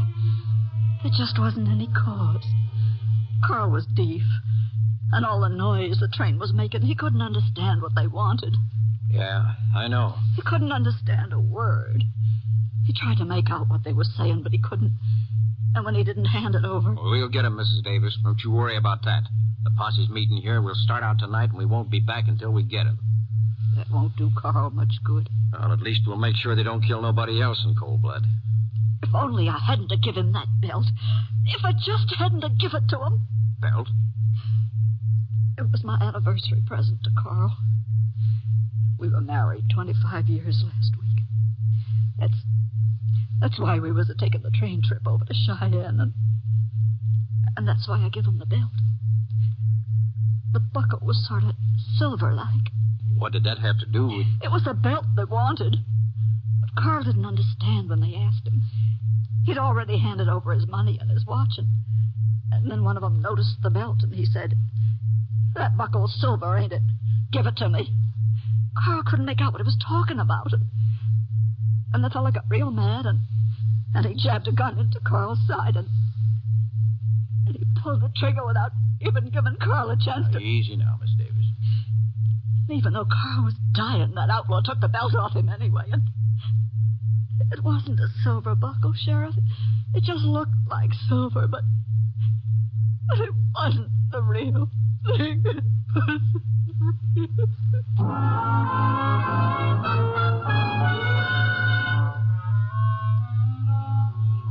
I sure must have been sleeping sound, or I'd have heard him ride up. Of course, they're probably being as quiet as they could under the circumstances, but I usually wake up when I'm out in the range and somebody's prowling around my neighborhood. Well, Scar, he heard him. He let me know it. Why, what's the matter, boy? Is there something? It still wasn't dawn, but there was enough light so that I could see the barrel of a .45 and a firm-mouthed fellow standing over me pointing the gun at my head. Howdy. What's your name, mister, and what are you doing out here? Well, I was sleeping. Don't get funny. We want straight answers and we want them quick. Are you two of you, huh? At least two. Oh? We're waiting, mister. My name's Ponset. Britt Ponset. That's right. And as for what I'm doing out here, well, this is a free range. A man's got a right to cross over it and stop off once in a while and take a snooze if he takes a mind to it. You trying to claim you're the six-shooter? I'm not claiming anything. You asked my name, I told you. How do we know you ain't lying? How do we know that's who you are? I guess you don't, unless you're willing to take my word for it. Let's see your gun, mister. How's that? I've heard folks tell about the gun Britt Ponset carries. Oh? No, don't touch it. I can see it plain enough. What do you think, kid? I guess he's Ponset, all right. Leastways, that six-shooter sure fits the description. Oh? Besides, it didn't seem very likely he'd be one of the fellas we're looking for. Huh? Well, there's two of them, and he's out here all alone. Oh. Of course, they could have split up, but fellas on the run ain't apt to do that. Yes, sir. Well, we're sorry if we woke you. Mm-hmm. I was getting up time anyway. Just who is it you boys are looking for? A couple of outlaws held up the Cheyenne train last night about 4 miles east of Black Ledge. Oh, is that so? Yeah, there was some shooting, too. One of the passengers. We're out hunting the bandits. And my name's Kit Springer. This is my brother, Lex. Oh, yeah. Pleased to meet you. You fellas all alone? Oh, no. There's a posse. A little way back. Sheriff's leading them. But he thinks the robbers headed for Patch Canyon, so he's taking the posse there. We don't see it that way. You don't, huh? We figure them outlaws will try to get through Miller Pass. If they can make it, they'll be in the clear. Well, that sounds reasonable. You, ain't seen nobody tonight? No, I can't say I have. Reckon we figured wrong, then. They'd have to come by here on their way to the pass. This is the only trail, ain't it? Yeah, that's right. But not seeing them doesn't guarantee they weren't around. Huh? The way I was sawing wood, they could have stumbled right over my bedroll without me knowing it. Well, I guess even if our hunch was right, we couldn't find them now. Why's that? We don't know the route from here on. We ain't never been through the pass ourselves. Say, you ain't traveling in that direction by any chance? Yeah. As a matter of fact, I am. I'm riding over to the Jefferson Ranch on the south slope. Well, that's great. Looks like we struck it lucky for once, Lex. What do you mean, kid? Well, maybe Ponset wouldn't mind us riding along with him, seeing as how he knows the way. And if we did run into them bandits, it'd be 3 of us to take care of them. Yeah, sure. Well, I'd be mighty glad to have some company, but it seems to me like you're letting yourselves in for a pretty long trip, just on a hunch. It's over a day from here through the pass, and there's no certainty the fellows you're after have even taken this trail, you know. Oh, I guess we can spare the time. There's a $1,500 reward being offered. $1,500? Oh, wow. If the posse does catch him, the money will be split 40 ways to breakfast. We won't be losing out on much. But if we run into him ourselves, well, you see what I mean. Sure. That is, if you ain't got no objections. No. Like I said, I'd welcome a little company. I'll fix us some chow, and then... we already had breakfast. Yeah. Mm-hmm. Well, how about a cup of coffee, anyway? Well, that's mighty kind of you, but maybe we ought to get started. In case them outlaws did get past you during the night, we wouldn't want them to pile up too much of a lead on us. We could stop for food later. You boys sure are anxious. $1,500 is a lot of money. Well, that's true enough. Okay, I guess I can hold off a couple hours. Get the horses, Lex. Yeah, sure. Can I give you a hand with that bedroll? No. I'll manage. Yes, sir. It was real lucky us bumping into you. How's that? I mean, you knowing this trail and all. Otherwise, we'd have had to turn back. You fellas may be off on a wild goose chase, you know. No, I just don't think so. Somehow I've got the doggonedest feeling we're headed right. Well, as soon as I get Scars saddled up, we'll start finding out. Easy, boy. Easy now.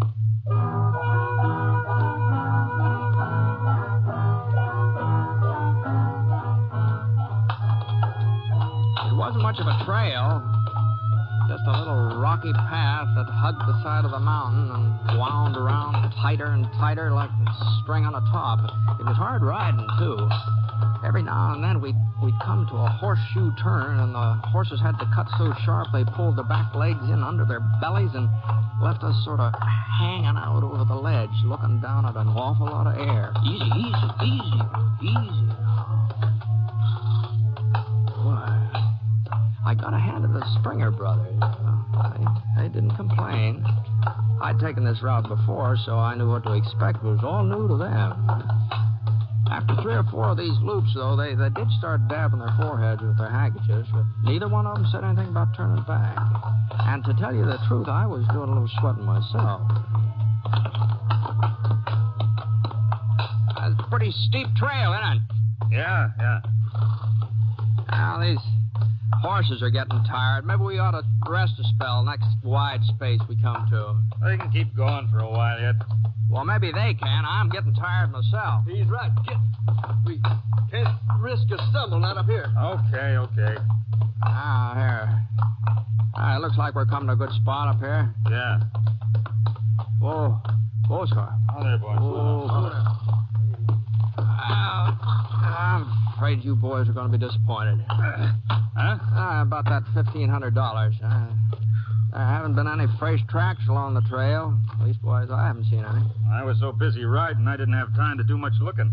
Well, if somebody was just ahead of us, you'd think we'd spot a sign of them here and there. Well, maybe somehow we got ahead of them. Well, in that case, there wouldn't be much point you fellas going on, would there? Well, we've come this far. We might as well go the rest of the way. All right, it's up to you. Sure is hot. Yeah, I reckon I won't be wanting that coffee after all. I'll tell you one thing, I'm getting rid of this jacket. Yeah, that's a good idea. Yeah. I'd say, that belt there, that mighty fancy belt you're wearing there, Kit. Huh? I don't think I've ever seen a buckle like that before. Silver, isn't it? Yeah, it's silver. Yeah, it's real pretty. Too bad you got it all spotted up like that. Spotted? Yeah, that looks like a sort of blood you got on there. Oh. Why, I cut my hand the other day. Must have been when it happened. I didn't realize I'd smeared up my belt, though. Doggone it. Probably have a heck of a time getting the leather clean again. Yeah, blood stains are apt to be sort of permanent. Yeah. It's a shame, nice new belt like that.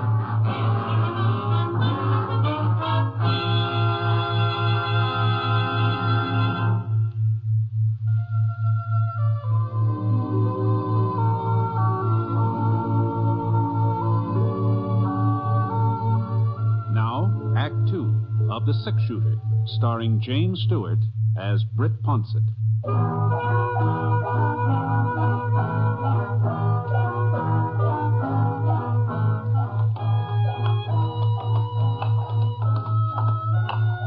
As soon as the horses were rested, we started off again. But the higher we got, the harder it was for the animals to keep moving. The air was thinner now. You noticed it every time you took in a gulp. And the trail seemed even fainter than before. Oh, a couple of times we missed it completely and just went off on a tangent. And then we had to swing around and try to pick up where we'd gone wrong. I'll never catch up with them at this rate. No, I wouldn't worry about it, Kit. What do you mean? I still haven't seen any fresh tracks. Looks to me like nobody's been through here since last rain. If you'd keep your eyes on the trail instead of looking for horseshoe marks, we might not get lost so often. Easy, Kid. I told you boys you were letting yourselves in for something. Yeah, you told us. Well, come on, let's see if we can make up some time. I sure couldn't help notice, but the longer we rode, the less friendly Kit Springer got. I sort of put it down to the fact that he must have been sort of worn out. We weren't taking any pleasure, John, that was for sure. I couldn't blame him for being a little down with the mouth. But there was one thing that sort of troubled me about this fella. Something he said kept pecking at the back of my brain. Oh, I cut my hand the other day. That must have been when it happened. I didn't realize I'd smeared my belt. I shifted around and glanced back over my shoulder. Kit had one hand on the saddle horn and the other was gripping the reins. The cut must have been all healed up by now. Leastways, he didn't seem to have any trouble with it. And a cut deep enough to spot his belt that way, it must have taken several days to get well. Funny, he'd never noticed the blood on his belt before I mentioned it to him. Well, one thing was certain, Kit Springer sure couldn't be much of a dude. The sun finally went down and we made camp for the night. We managed to find a pretty good-sized level spot right above the trail. Lex had built a fire. I cooked up a mess of beans and some pan bread.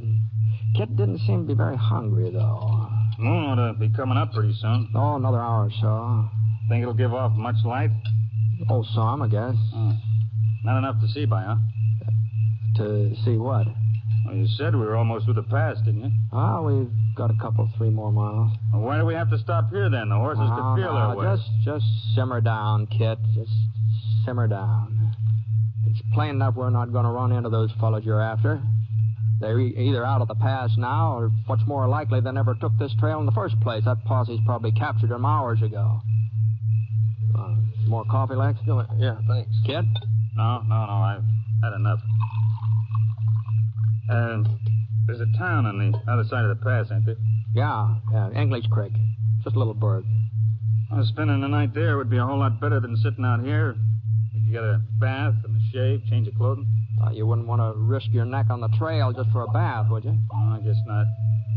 But I ain't very comfortable wearing the same breeches and shirt day after day. That's so. I didn't figure you for the particular type. Well, you figured wrong, Mr. Ponset. Kit's a real fancy Dan. Oh, that's so. Yeah, you ought to see him on Saturday night when he starts off for town. Looks like a real riverboat gambler. That's what he looks like. Well, there's nothing the matter with a man just because he tries to keep himself presentable, is there? No, nothing at all. Well, reckon we might as well turn in. All right, you fellas go ahead. I'll bank the fire. You know, it's funny you never used this trail before. What's so funny about it? Well, seeing as how you live in Black Ledge. We never said we lived there. No, I guess you didn't. Come to think of it, but, well, since you were part of Sheriff's posse, I sort of jumped at the conclusion. We were just passing through on our way to Beaver Junction. We heard about the train robbery. Seemed like the sheriff needed all the help he could get, so we volunteered. Not to mention the reward, of course. Not to mention the reward. Hey, by the way, who is the sheriff of Black Ledge now? What difference does it make? Well, I'm just curious, that's all. Oh, I don't remember his name. Wasn't time for any formal introductions. Folks just call him Sheriff. Oh, yeah, I see. Big fella, is he? With a mustache?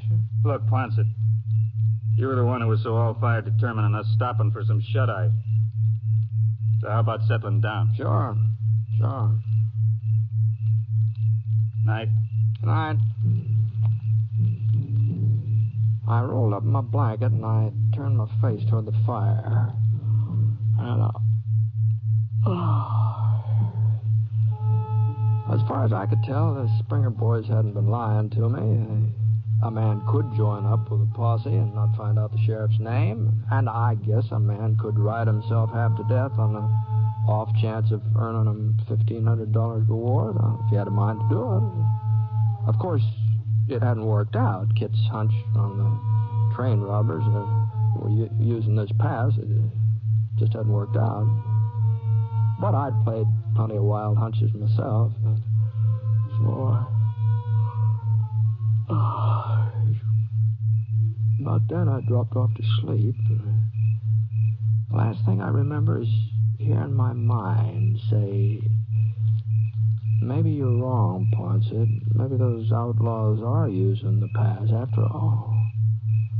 It just kept echoing through my head. Maybe you're wrong, Ponset. Well, it must have been 6, 7 hours later when At first, I wasn't sure what it was that woke me up. One of the horses, maybe. I started to drift off again. Lex. Shh. What's the matter? It's almost dawn. You gotta start moving. What about Ponset? Are you awake? I don't think so. Britt? I don't know what it was that kept me from answering back, but I just laid there, hardly breathing, not moving, not even opening my eyes. Guess he's still asleep. Yeah.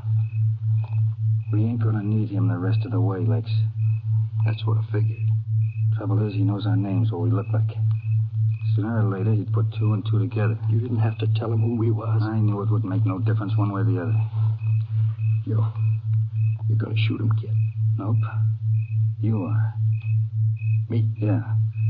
I'm already wanted for a couple of killings, Lex. But they're only after you for robbery.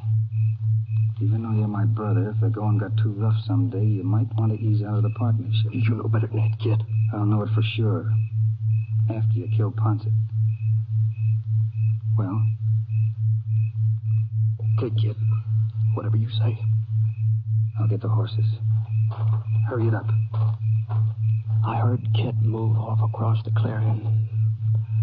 For a minute, that's all I heard. Then Lex started moving, too. I lifted my eyelids just a hair, and I saw him through the lashes. He pulled his revolver out of the holster. My gun belt was lying right beside me, and I inched my left hand toward it real slow so he wouldn't notice. I felt my fingers slide across a couple of stones, but the gun was still a little space beyond. I hadn't touched it yet. Lex was standing right over me now. I wasn't going to have much more time. If I didn't get a grip on that gun the next second or two, I spun over as he fired. But the bullet had seared my shoulder. It dug into my chest. My right hand jerked up and I let fire. First I thought I'd missed him. I saw his fingers start to squeeze off another shot, but he never finished pulling the trigger. His whole body was shaking like an aspen tree, and he just tilted forward. I slid out of the way as he fell. I hadn't had time to feel the pain before now, but it started tearing through me so bad I almost let out a yell. One shot ought to have been enough to... Lex! Just hold it there, Kit. Britt, what? Seems you were right about the train bandits using this trail to... The words wouldn't come out. And everything started blurring in front of my eyes, and I could barely keep from dropping my gun. It was getting light now. Kit could see how bad I was shot. He whipped his revolver up from his side. The sound kind of jerked me back to my senses, and I managed to pull the trigger. I knew my aim wouldn't be so good, but it was good enough to send Kit diving back of a rock for cover. There was a tree stump not more than a couple feet away, and I managed to roll myself behind it. I know you're hurt, Ponset. You can't hold out much longer. I sure wasn't in any way to argue with him.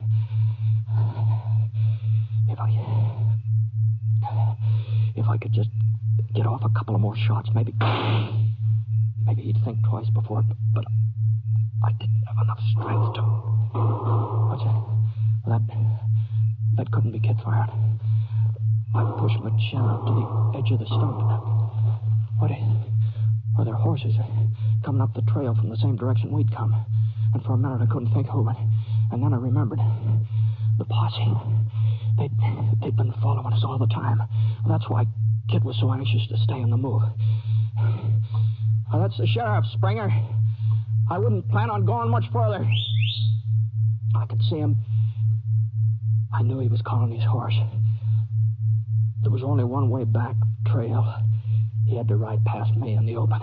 I propped myself up against the side of his stump, and I shifted my gun to my left hand. And for a minute, I thought the trigger was stuck, and then I...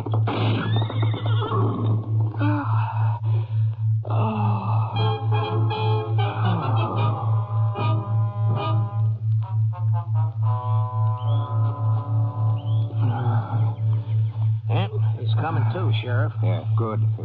How you feeling, Britt? What? Doc? Well, Doc Easton, what the Sam hell are you doing out here? Well, there's no law saying a doctor can't go along with a posse, is there? No. Well, for my sake, it's a good thing you did. Well, what about Kid Springer? Did you catch up with him, Sheriff? You saved us the trouble, Britt. Why, I couldn't have done that. He must have got away. That last shot of mine, that was a mile wide. Well, maybe you didn't exactly hit him, but you sure scared the daylights out of his horse.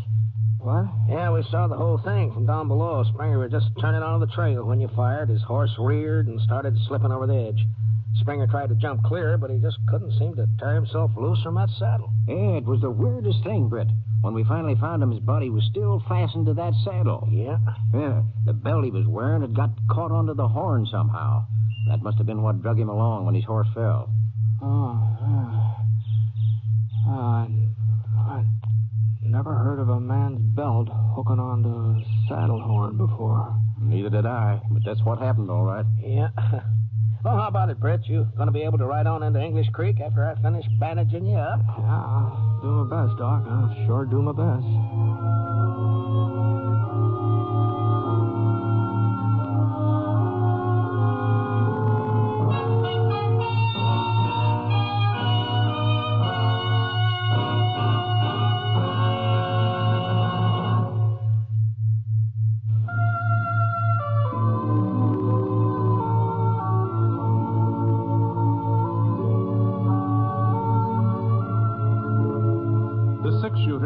Transcribed NBC Radio Network production in association with Review Productions. It is based on a character created by Frank Burt and is written by him. Mr. Stewart may soon be seen in the Universal International picture The Glenn Miller Story.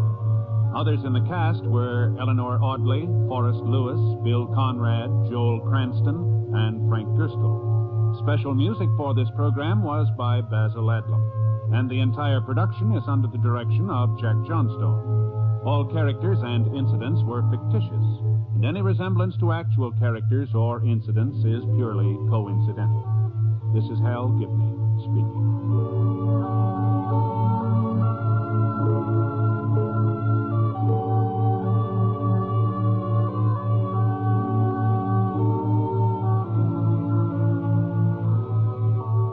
Spend 30 minutes with Sunday at Home next on the NBC Radio Network. James Stewart as the six-shooter.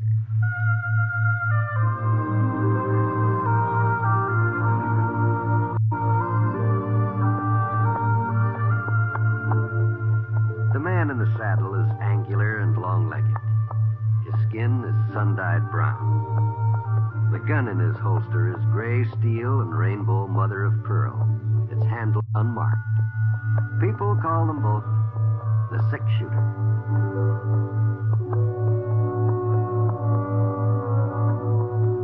The NBC Radio Network presents James Stewart as the Six-Shooter, a transcribed series of radio dramas based on the life of Britt Ponset, the Texas plainsman who wandered through the Western Territories, leaving behind a trail of still-remembered legends.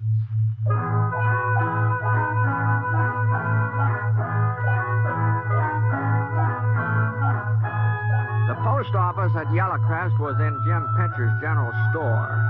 It was just a piece of planking and some wooden cubby holes over the one side between the soda cracker barrel and the jugs of apple cider.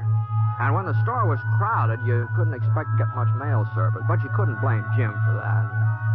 It's just like he said, he made his profit on selling groceries and staples, and the post office was just sort of a convenience for the folks in town. Well, anyway, I'd been out on the range about 3-4 months, so I thought maybe a letter might be turning up. Not that I was expecting to hear from anybody in particular, but, it was about my time to get some mail. I usually receive about 3 letters a year. Oh, 4, maybe some years. But that's not counting the catalogs either. That's just a letter. Nope, I'm sorry, Britt. I just ain't got a thing for you. Well, I thought I might as well make sure while I was in town. Sure. I'm real glad you dropped by. How are things with the Foster outfit? First rate, Jim. First rate. Well, maybe by the time the roundup's over, I'll have some mail for you. Deliveries are usually a little heavier then. Why, one day last September, I got in 6 letters. No. It's the truth, so help me. 6 letters. And it was all for the people right here in Yellow Crest.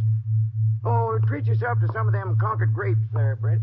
They're real sweet and juicy. Oh, thanks, Jim. Much obliged. Oh,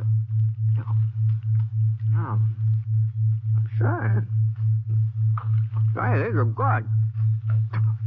Yeah, they're the best I've seen in a long time. Oh, well, ladies are fixing preserves. That's why my wife's always... Well, she's already on about it. Oh. The woman who just come in was tall, kind of gray-haired, deep frown wrinkles in her forehead, and big blue saucer eyes. They had black circles all around her.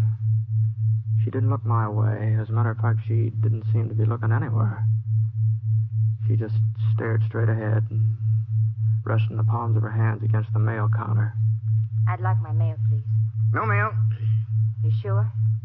No mail, I said. Well, there must be something by now. Maybe you didn't look... Say, Britt, did I show you the new supply of holsters I got in? Come on over here where you can get a good look at them.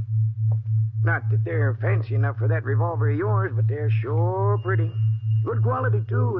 Hey, just what's going on here, Jim? Well, that lady who was in here, you treated her like she had the plague or something. You mean you didn't recognize her, Britt? No. I can't say they're dead. Helen Bricker. Strad Bricker's girl. Helen Bricker? Why, that's not... Guess we ought to be calling her Mrs. Billy Stark, right? Yeah. Well, excuse me, Jim. I want to see if I can catch up with her. Thanks for the grape. Now, wait a minute, Britt. The folks in Yellowcrest don't like the ID.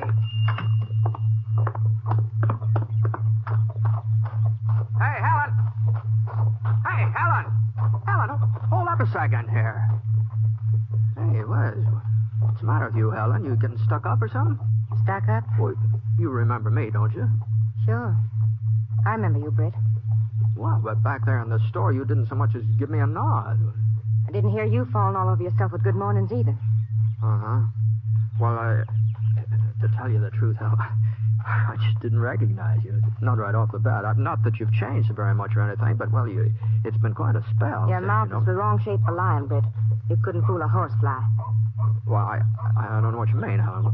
So I haven't changed, have I? Gray hairs, wrinkles so deep you can feel the bones behind them. Yeah, well, maybe your hair's sort of lightened up here and there, but that doesn't... Britt, mean that... I'm an old woman. I was 27 last April, but I'm an old woman. Oh, now, Helen. Well, here's my buckboard. Goodbye, Britt. Thanks for speaking to me. Thanks for speaking to... What the Sam Hill do you mean, Helen? Hadn't you heard? The good citizens of Yellow Crest don't waste their words on Billy Stark's wife. They're not going to like the idea of you walking down the street with me, neither. Oh, now you're doing a little exaggerating, Helen. Am I? Well, where are you living now? Cabin out the end of town by South Creek. The one my father built when I was a girl, remember? Oh, sure. By the way, how is Strad? I don't know. I haven't seen him since I come to Yellow Crest last month. Oh? He sent word I could have the cabin. Nobody's living there anyhow. But I wasn't to come near our house or try to get in touch with him. Not for as long as I live. Get up there, Jim.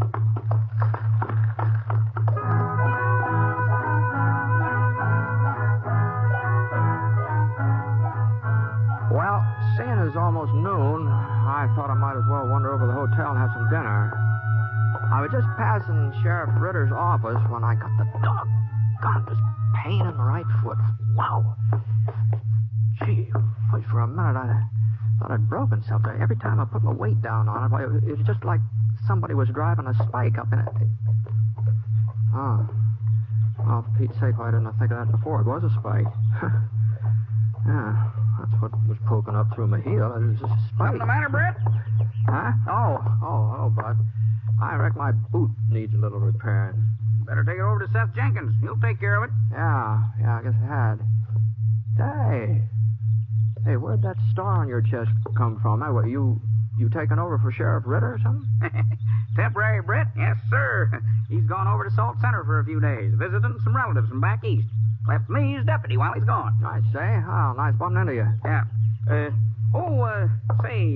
Britt. Yeah? Wasn't you just talking to Helen Bricker over by the general store? Oh, yeah, that's right.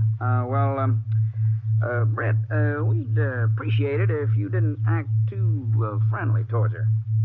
Oh? She shouldn't have come back here in the first place. She must have known how the town feel about it. Mm-hmm. Because of her being married to... Why, sure, Britt. You don't blame us, do you? I know she was young when she run off with him, and he hadn't turned into an out-and-out killer yet, but she didn't have to stick with him, did she?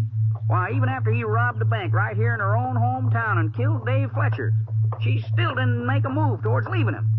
Leastways, they was together when the marshal captured him a couple of months later. Well, I did hear about Star being arrested, but I didn't get too many of the details. Yeah, it was over at Junction City. They'd been living there on and off, using another name, of course, and pretending to be real respectable. Is that so? Yeah, but somebody tipped off Marshal Shaw, one of Billy's own boys, probably. And the marshal took him without firing a shot. He's up at Fort Bryan now, and if you ask me, she ought to be there, too, waiting to be hung right along with him. Well, when's the hanging supposed to take place? This week sometime. The day ain't certain. Leastways, we ain't had word from Fort Bryan yet. I see. Doggone it, Britt. Dave Fletcher was a fine man. Why, if it hadn't been for him and his bank, like as not, there wouldn't even be a town here. Yeah, that's true enough. Every time I see Helen riding around with her head up in the air, it just galls me. Why, even her own father won't have nothing to do with her. A gal like that married to a fellow who's murdered 10, 12 men, maybe. Nobody knows how many for sure. And yet she'd come back here as big as life, as if she owned the place, not asking anybody's buy or leave. Well, Yellow Crest's her hometown, you know. I guess she's got a right to stay here if she wants to. There's not much anybody can do about that. Maybe there ain't. Maybe there is. Uh-huh. Hey, what? Look at that. Who in the thunder stirring up all that dust? He sure must be in a hurry. Look at him. Yeah, look. Oh, looks like Tim Slater. Well, if it is, he's just back from Fort Bryan. Yeah, it's Tim, all right. Tim, what's the news? They're stringing him up tonight, Buck. Official. Well, what time? 11 o'clock. It was already testing the gallows when I left. Well, there you are. Yeah. Well, I guess I'd better see to having this boot fixed. So long, Buck.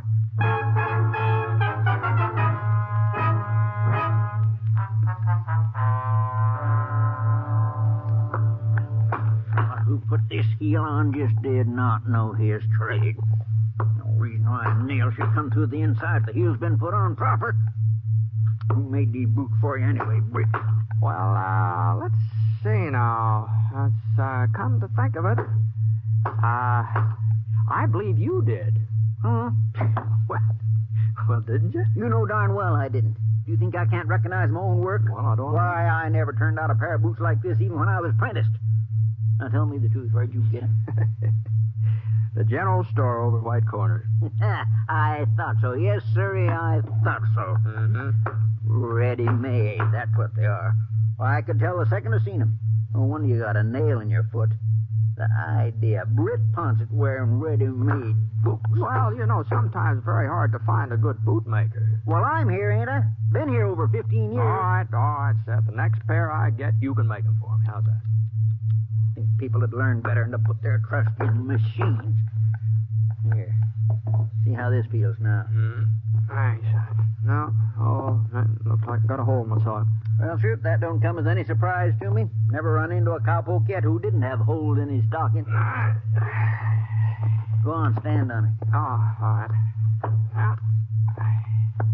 Jump up and down. What do you mean? Go ahead, jump up and down. All right. Don't feel a thing, do you? No, not a thing. Took a human being to get that heel on right, not no machine. You're right, Seth. You're right. All right. Oh, that's fine. What do I owe you? Yeah. I ought to charge you double for having to work on ready-mades, but since you give me your word you'll order your next pair from me, why, I'll stick to my regular price. 10 cents. Oh, it's more than worth it. Here you are. Thank you. Yeah, gonna be quite a doings tonight, I reckon. How's that? Tim Slater come by with the news just before you dropped in. You mean about Billy Stark? Yeah. We're meeting at Buck Thompson's house, but I don't suppose you'll want to get mixed up in it, Britt. Mixed up in what, sir? Why, running that wife of Billy's out of town? You knew about it, didn't you? Tim said he seen you talking to Buck. Yeah, I was talking to him, all right. Well, didn't he tell you how we're going to show Helen Bricker, Helen Stark, that she ain't exactly welcome to stay in Yellowcrest? No, I guess he didn't think I'd be interested. We've been waiting until we were sure about that hanging. Figured we'd get rid of one Stark while the state's getting rid of the other one. Mm-hmm. Helen isn't going to be very easy to convince. Burning that cabin where she's staying ought to do the trick. What? I reckon she won't have much choice after that. And seeing as how her own father won't let her live with him, I imagine she might have a little trouble finding somebody else to take her in. Yeah. Yeah. Uh-huh. Well, thanks for fixing my boots, Seth. Feel just like new.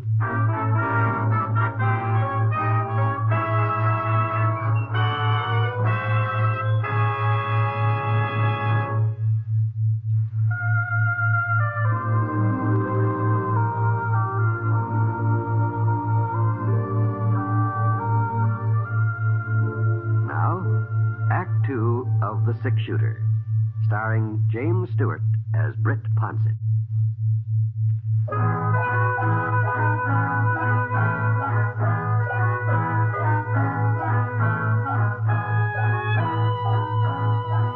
It was about 4 o'clock in the afternoon when I got out to Strad Bricker's house. There's a big, comfortable 2-story place on 2nd Street. Green shutters. Front porch painted kind of gray shade. The 2 white cast iron deer standing out in the front lawn, one a little smaller than the other. Yes? Oh, hello, Britt. Oh, Strad? Yeah, mind if I come in? No, of course not. Strad was a big man. A couple inches over 6 feet. Must have weighed, 230, I suppose. None of it was fat, either. His hair was white as snow. And a thick brush mustache fell down over his upper lip. He didn't look old, though, not for his years. Not unless you happened to get a glimpse of his eyes. And they were sort of dull and faded. They didn't jump all around the room the way they did the last time I saw him. I heard you were in Yellowcrest, Britt. Jim Pincher was telling me down at the store. Yeah, I stopped by to see if there's any mail. Sit down. Thanks. Oh, you're looking well, Strad. Real well. I stay about the same. What can I do for you, Britt? I ran into Helen this morning. She sure has changed a lot, hasn't she, Strad? Not so. You haven't seen her yourself? No. Uh-huh. Well, it seems kind of funny, you both living in the same town. Britt, if you've come to try and fix things up between us, you're wasting your time. Oh, no. No. It's none of my business. I know that. I told her he was no good before she married him, I told her. But she knew more than anybody else. She wouldn't listen to me. Well, I guess sometimes it's pretty hard to see a person's faults when you're in love with them. That ain't my concern. Oh, it must be pretty hard on Helen. Everybody blaming her for what her husband did, not even willing to give her the time of day when they meet her on the street. If she don't like it, she's free to leave. No, she wasn't complaining, Strad. I don't think I ever heard a Bricker complain my whole life. She ain't a Bricker. She's Billy Stark's wife. Well, anyway, about her leaving town, it may be that she won't have much choice about the matter.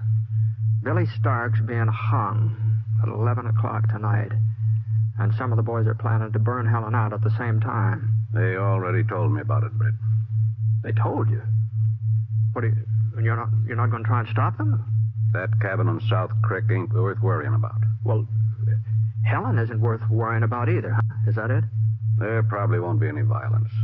If there is, it's the sheriff's job to prevent it. Oh, now, Sheriff Ritter's out of town. You know that. If he was here, he wouldn't let those fellows get near that cabin. He's left a deputy. Buck Thompson's one of the gang that's fixing to do the burning. She don't belong to Yellowcrest. This ain't her home. Not anymore. Let her go someplace else. If she needs money, all she has to do is send word to me. Oh, she'd never take money from you, Strad. Then let her say she was wrong.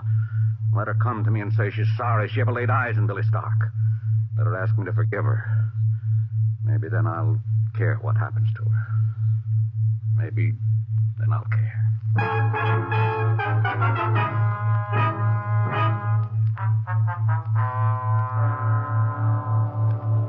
You're wasting your time, Britt. No matter what anybody says, no matter what they try to do, I'm not leaving Yellow Crest. With Sheriff Ritter away, there's no lawman here to protect you, Helen. I can protect myself. It's after 10, Britt. You better get out before they come. Well, all right. Britt, Huh? don't worry about me. I'll be all right.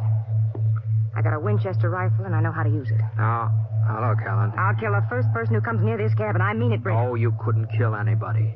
Couldn't I? I'm Billy Stark's wife, remember? I remember. Sure, I remember.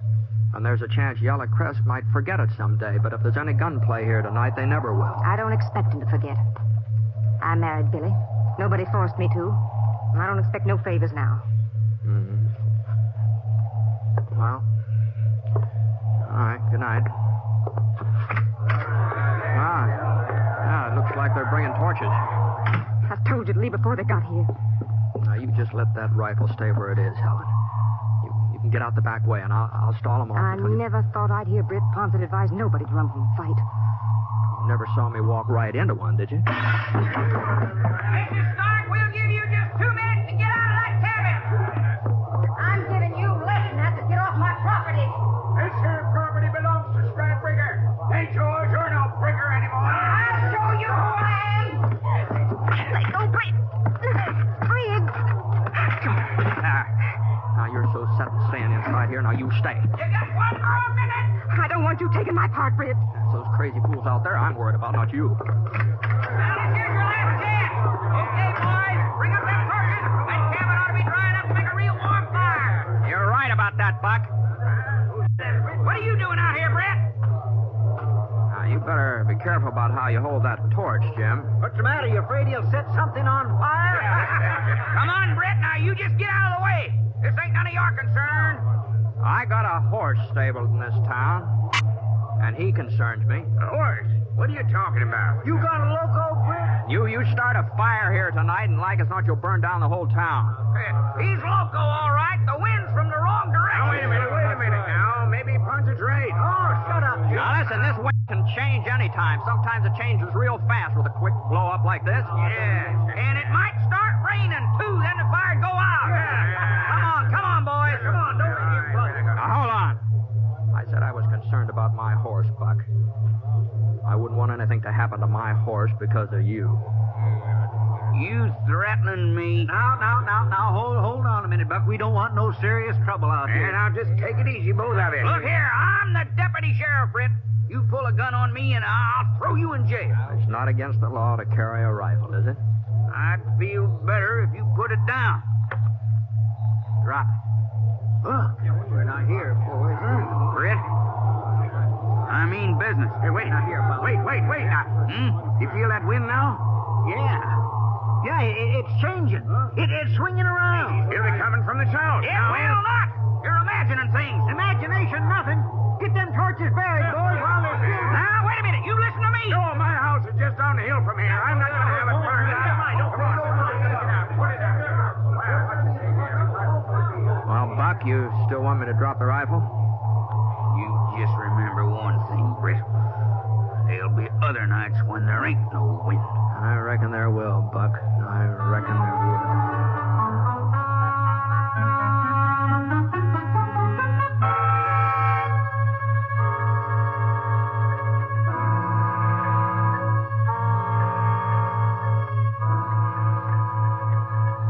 Well, you'll have to get this window fixed, Helen. New painted glass and some putty. That's about all you'll need. It don't matter, Britt. Fixing it's probably a waste of time anyhow. Oh? I heard what Buck said about there being other nights. He was right. Oh, I don't know. You can get folks all worked up about something once, maybe, but they usually come around to their senses before they go off half-cocked again. Besides, when Sheriff Ritter gets back to town, he'll keep things under control. The hands of the clock had touched 11. 11 o'clock meant that Billy Stark, well, Well, that's the time they'd set. I didn't know what Helen would do, how she'd take it. But I sure didn't expect her to get a kind of a relaxed expression on her face. Why, she looked almost like she was relieved to know that it was over.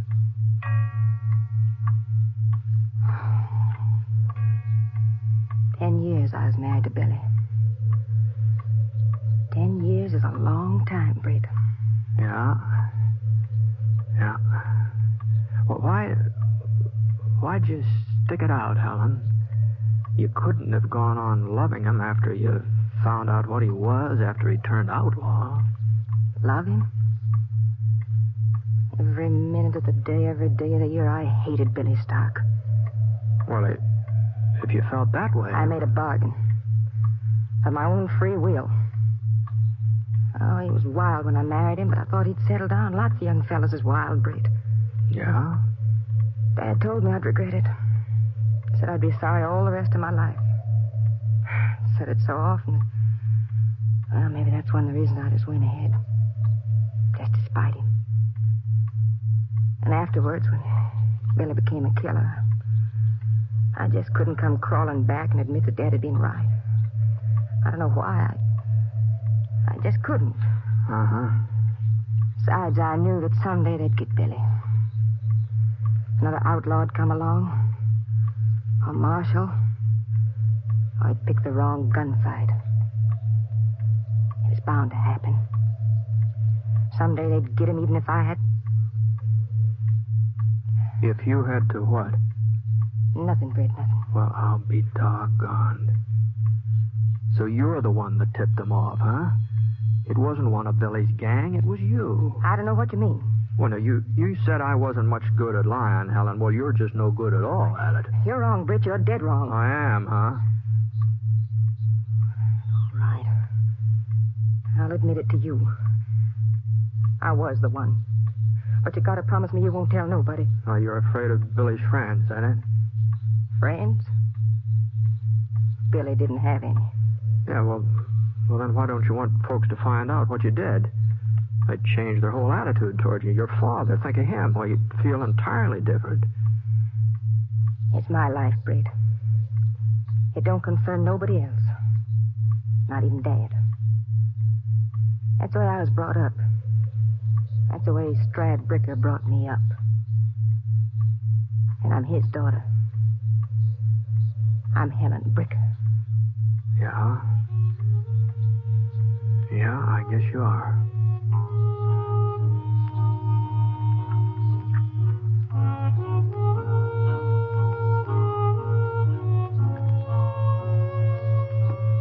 Well, I haven't been back to Yellowcrest, not for, 5-6 months. So I don't know whether Helen is still living out in that cabin, still holding to herself, or whether the folks have kind of softened to her by now. Of course, it's possible that somebody told them about her and Billy, about what she did to have them captured and so on, but I haven't mentioned it, but, it's pretty hard to keep a secret like that. Anyway, like I said, I don't know what's happened to Helen Bricker. Not for sure.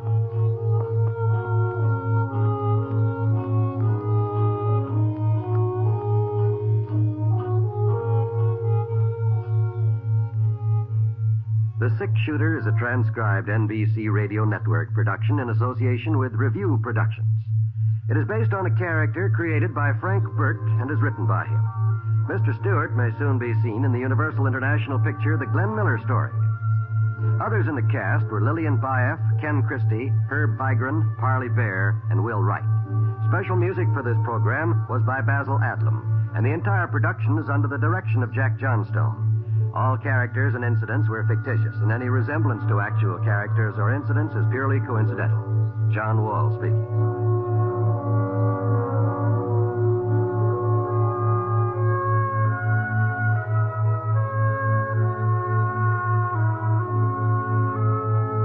Tonight, hear Sunday at Home on the NBC Radio Network.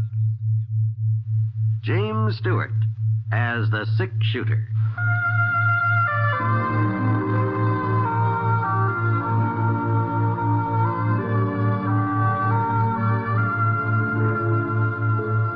man in the saddle is angular and long-legged.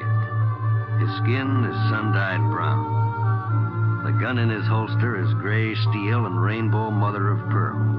Its handle unmarked. People call them both the six-shooter.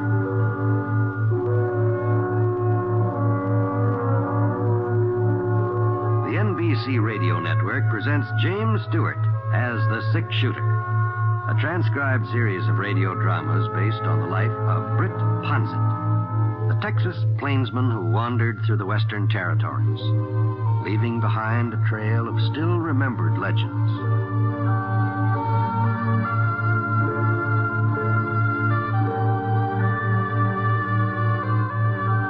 It had snowed during the night, a thick, wet snow that bowed the pine trees and banked over the pink boulders, turning them white. I found myself lying under a good, heavy 6 inches of it when I woke up. Gee whiz. Old Scar, he looked like a white-whiskered burro over there, standing beside what was left of the campfire, trying to shake himself dry. All right, take it easy, boy. Just wait till I get the fire started again. The wood I'd gathered up the night before was pretty wet, so I got a hand axe out of my pack and I headed over toward a little hill about a quarter of a mile away. Since the wind had been from the north, I figured some of the brush on the far side might still be drying up for burning. Yeah. It wasn't very easy climbing. A couple of times I went in and way over my knees. But the snow was already beginning to melt fast, even though the sun hadn't splashed into the sky yet. And that meant we'd be able to start off in an hour or so. By then, the stuff would be thinned down to mostly mud and water. I hit the crest of the hill and looked around. The south side sliced away at a good sharp angle, and the ground was fairly dry. I spotted a couple of dead oak saplings lying on the ground about 10 feet below me. Seemed likely they'd catch fire without too much trouble. I was kind of surprised to find oaks growing at this altitude. Even so, I thought, there's some bothering Scar. Probably a jackrabbit or squirrel or something. They sure was making a lot of racket. Wasn't like him to get upset unless it... Well, that wasn't a jackrabbit. That was a whole lot more than that. I dropped my axe and I climbed back to the top of the hill as fast as I could climb. The sun was inching over the rim of Spooner Range, and at first the reflection off the snow blinded me. When I got my eyes focused, I saw the fella standing beside Scar, trying to cinch the saddle onto his back. Hey, you! Hey, let that horse alone! He looked up, and for a minute he just stood there as though he didn't know exactly what to do next. Then he jerked the leather tight and he put his foot in the stirrup. Scar wasn't being very helpful, but it didn't keep the fellow from mounting up. I knew I couldn't make it through the snow before they rode off, and I sure didn't like the idea of chancing a shot, not with Scar rearing the way he was. But I didn't have much choice. My first shot was wide, maybe 5-6 feet, and Scar was taking the spur and sort of starting to move in spite of himself. And another minute or two, they'd be out of range. Yeah, that was a little close, but not close enough. Bullet must have caught the fella high on the leg. He twisted around, tried to get a hold of the pommel, but his fingers slipped off, and I saw him slide into the snow. I couldn't see whether he had a gun or not, but I found out soon enough. I dived behind a clump of pine. There was a clearing between us, and he was using a boulder for cover. A little spray of snow told me I'd chipped the rock right in front of him. I waited for him to answer my fire, but there wasn't a sound from that side. Maybe he was just waiting, too, hoping I'd get anxious and come out in the open. Well, I wasn't going to be that obliging. He still didn't answer. I reloaded my gun and I edged over to the right.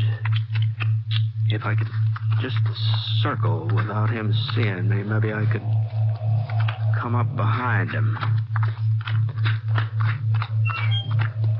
About 20 minutes later, I managed to skirt around the clearing. He was up front of me now, just a couple of boulders away. Got up on my haunches and I charged. Then I saw why I'd been so quiet. He was sprawled out face down on the snow, staining it red. It wasn't just his leg that was doing the bleeding either. There was a bullet hole in the small of his back, and the piece of cloth fastened over it had come loose. His gun was lying beside him, within easy reach. I picked it up. There was still one bullet that hadn't been fired. He started coming to, and I eased him over on his side, and his eyes kind of half opened, and it's just like his lids were too heavy for him to rise all the way. I've stole a lot of things in my time, but I ain't never been a horse thief before. All right, you better take it easy. What's the difference? I'm not gonna pull out of this anyhow. I guess I'm lucky. Dying here's a whole lot better than being caught. I always said they'd never hang me. All their rewards, wanted posters, just wasted time. I told them they'd never hang Ace Tressler. Tressler? You heard of me, ain't you? Yeah, I've heard of you. Everybody's heard of Ace Tressler. One way or another.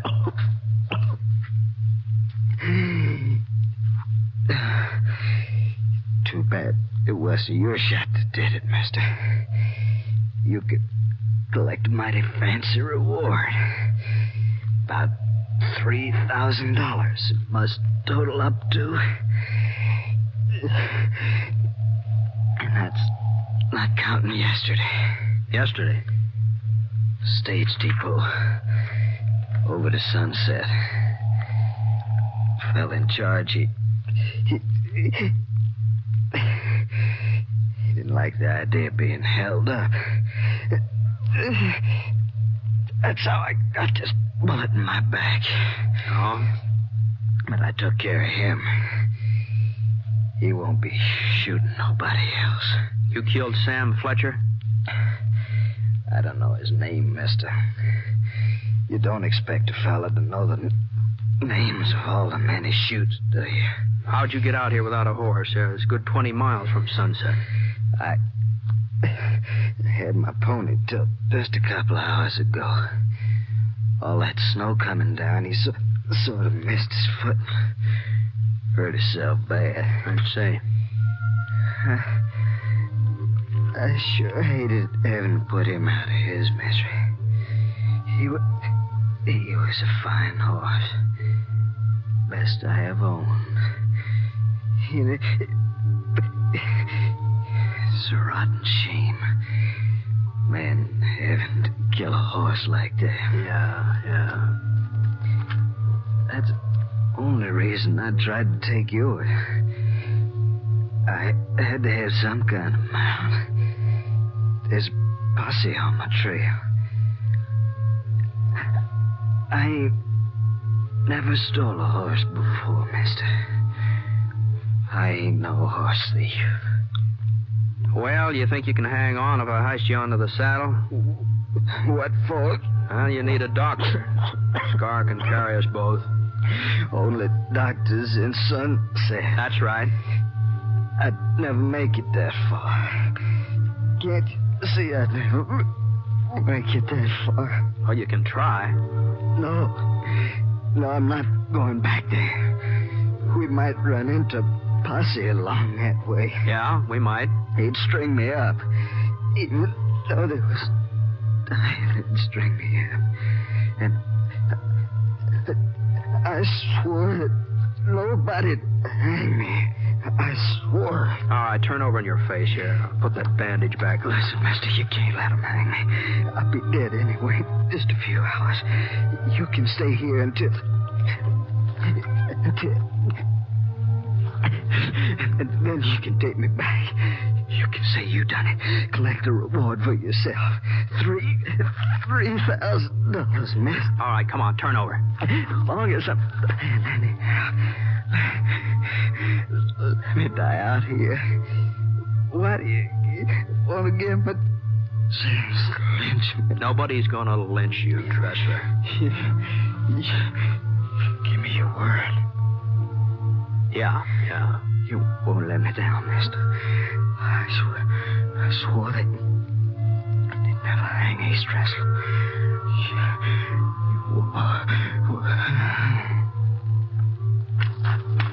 He passed out again, but he was still alive, still hanging on by a thread. I managed to get a couple of makeshift bandages fastened onto him. The bleeding seemed to have let up a little.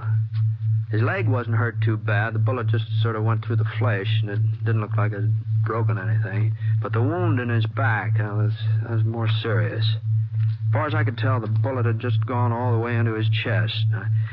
I picked him up, and I laid him across Scar's back. Then I looped a rope around his body and tried to fix it so that he wouldn't slide around too much. It wasn't going to be a very comfortable ride, but as long as he was unconscious, I wouldn't know it. All right, let's go, boy. Come on. We weren't able to make very good time with Scar carrying both of us through all that slush. It was almost 2 hours later before we came to the main Sunset Trail. And just as we turned on, I spotted the posse. At least what I figured was the posse. 5 men loping along toward us from the east. Doc Prince headed the procession. He was the local dentist. And I recognized Ty Barstow and Frosty Ender right behind them. 2 boys bringing up the rear. I didn't look familiar. They'd probably moved into Sunset since the last time I was there. Whoa, boy. Whoa, boy. Well, howdy, Britt. Hello, Doc. Well, boys, what'd I tell you? I said he was Britt Ponset. Yeah, that's right. Easy, girl. Easy. I'm pleased to meet you, Mr. Ponset. I'm Cliff Lawson, and this here's Hard North. How are you? Hi. Yes, I recognize you the minute you come into sight. I said, there's a 6-shooter, I said. And I guess there's nothing the matter with my eyes. Appears like you're carrying quite a load, Britt. What happened? It's Art Tressler. Huh? Tressler? No. Well, I'll be doggone. Let's see here. Yes, it's him, all right. Leastways, it sure looks like them pictures on the posters. Well, if that don't take their cake... This neighborhood's getting to be a real outlaw's haven, I reckon. Well, maybe they'll change their mind about hanging around after they find out what happened today. Yeah, we've done a pretty good job of taking in the welcome mat. Pretty good. If you ask me, we set a record. With Ponset's help, of course. Oh, you boys didn't need any help from me. You would have found Tressler yourselves before very long. Well, what are you talking about, Britt? We didn't have the faintest idea he was in these parts. I'm sure we were already on our way back to town. You mean you weren't looking for him? Of course not. Well, what are you doing out here, then? I thought you were a posse. We are a posse, but we were hunting George Revitt. Rabbit? Yeah, you remember him, don't you? Robbed Phil Jeffers' general store a couple of years back. Almost killed old man Jeffers. Yeah, I remember. Well, sir, he broke out of jail a week ago. The one over to Polk City, and what do you think he did? He headed straight for Sunset, and he tried to pull another robbery. Yeah, only this time he did kill Sam Fletcher while he was at it. Now, just hold on a minute here, boys. Now, you're trying to tell me that you're looking for George Revitt, and that you think he's responsible for the robbery at the stage depot last night. Think? We know it, Britt. Of course we do. But we ain't looking for him anymore. We found him. What? Yeah, just a couple hours ago. Hiding in a cabin over by Walnut Creek. That's right, and he won't be pulling no more holdups, neither. We saw to that. No, boys. Now, you better let me explain this, Britt. He might think we was kind of hasty this morning. It isn't as if we didn't give Revitt a trial. A trial? Well, there was no doubt about his being guilty, Britt. And seeing as how there's no judge in Sunset, and we'd have to wait till next spring for a formal hanging, well, we sort of speeded things up a mite. You didn't string him up yourself. Well, not very high up, just a couple of feet off the ground. Now, boys, wait just a minute now. Now, Britt, there's no point in your looking so all-fired serious. There's nothing anybody can do about it now. Well, that's true enough, Doc. Yeah, there's nothing anybody can do.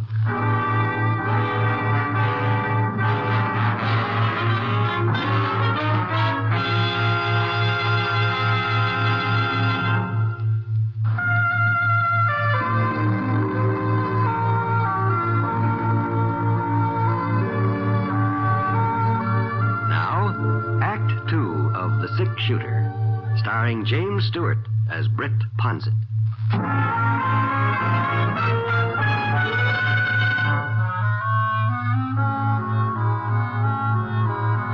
Well, I just didn't know what to say. Hayes Tressler hadn't been lying when he told me about robbing the depot and shooting Sam Fletcher. A man doesn't confess to something like that when he thinks he's ready to cash in, no.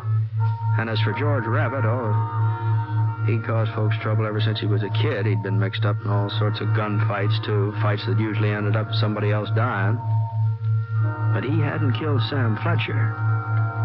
That's one thing he hadn't done.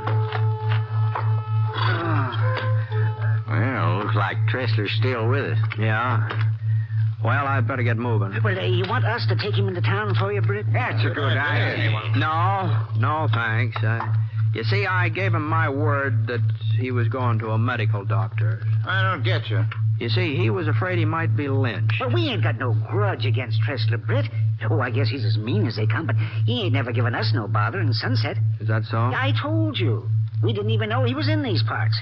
I guess you should have known it, Doc. Huh? He's the man who shot Sam Fletcher. What's that? Oh, I know what you're up to, Britt. You're just joshing us. You're trying to make us feel like we've done something wrong and take care of George Rabbit. Yeah. Well, all I'm saying is that Tressler told me he held up the stage depot last night and he killed the fellow in charge. You ain't serious. I'm about as serious as I can be. Oh, but, Britt, that don't make sense. Why, it had to be Rabbit.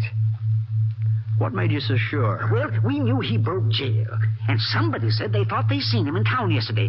Now, let me see who. Oh, it was Johnny Silks, I think. Yeah, and we picked up his trail not far from the depot. Well, he led right to that cabin on Walnut Creek where we found him. He admit the robbery and the shooting? Well, you don't expect a man to admit a thing like that when he knows there's a rope waiting for him. Yeah. Well, I'll see you. Oh, no, wait. Now, hold on now, Britt. You're wrong about this. Why, you just gotta be wrong. You think I'm lying, Doc? No, of course not, Britt, but everything pointed to Rabbit. Well, maybe Tressler was just making that up, what he told you. Well, how did he find out about the robbery, then? Well, Now, Britt, you know we wouldn't have done anything if we weren't certain in our own minds that we were right. Why, you know that. It's possible we made a mistake. Well, I'm not saying that we did, but it is possible. No? Even if we did, Rabbit deserved hanging.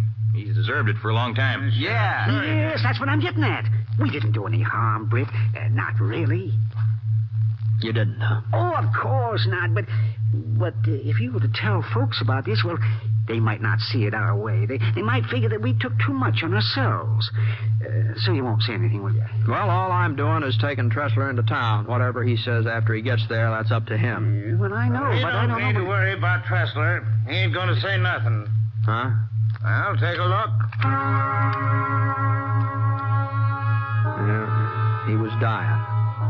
Wasn't any doubt about that. I cut the rope that was holding him on the scar's back and carried him over to a dry space just off the trail. And just before I could put him down, he gave a little shudder, and I felt the life ease out of his body. Well, he'd been right about one thing. Nobody would ever hang Ace Tressler. Guess that saves you a trip into Sunset, eh, Britt? Well, I was heading for there anyway, Frosty. Oh? As long as I've come this far, I might as well go the rest of the way. Well, I don't... Now, look here, Britt. Ace is dead. Yeah? Well, then don't you see that there's nobody to say whether he was the one who killed Sam Fletcher or not? Nobody but Britt. That's right. Now, suppose we did go off half-cocked. Suppose we were kind of hasty with Rabbit. Well, we're sorry about it, but there's nothing we can do for him now. It seems you told me that before. Well, it's the truth, ain't it? Sure. Well, then what would you gain by getting us into hot water? Letting people know that we kind of overstepped the mark? Is that what you call it? Overstepping the mark? Well, it'd be different if Rabbit was innocent. Well, somehow I got the idea that he was. Well, yes, of this robbery, maybe, but, he... I had a brother, Ponset. He'd be alive today if it wasn't for George Rabbit. Mm-hmm.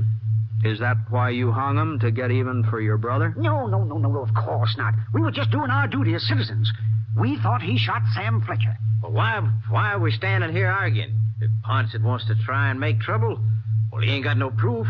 It's his word against ours. That's right. Cliff's right. We can even say that Rabbit confessed. Why, everybody at Sunset will believe us. Well, then I don't see what you're so worried about. Why, we ain't worried, Britt. Not really, of course we're not. I know you pretty well. We've been friends a long time. Why, you're not going to go out of your way to stir up a hornet's nest? No, I'm sure of that. Well, I ain't so sure. Just a minute, Ponset. You're not leaving here yet. Now, Frosty. And, boys, it's about time we start using our heads.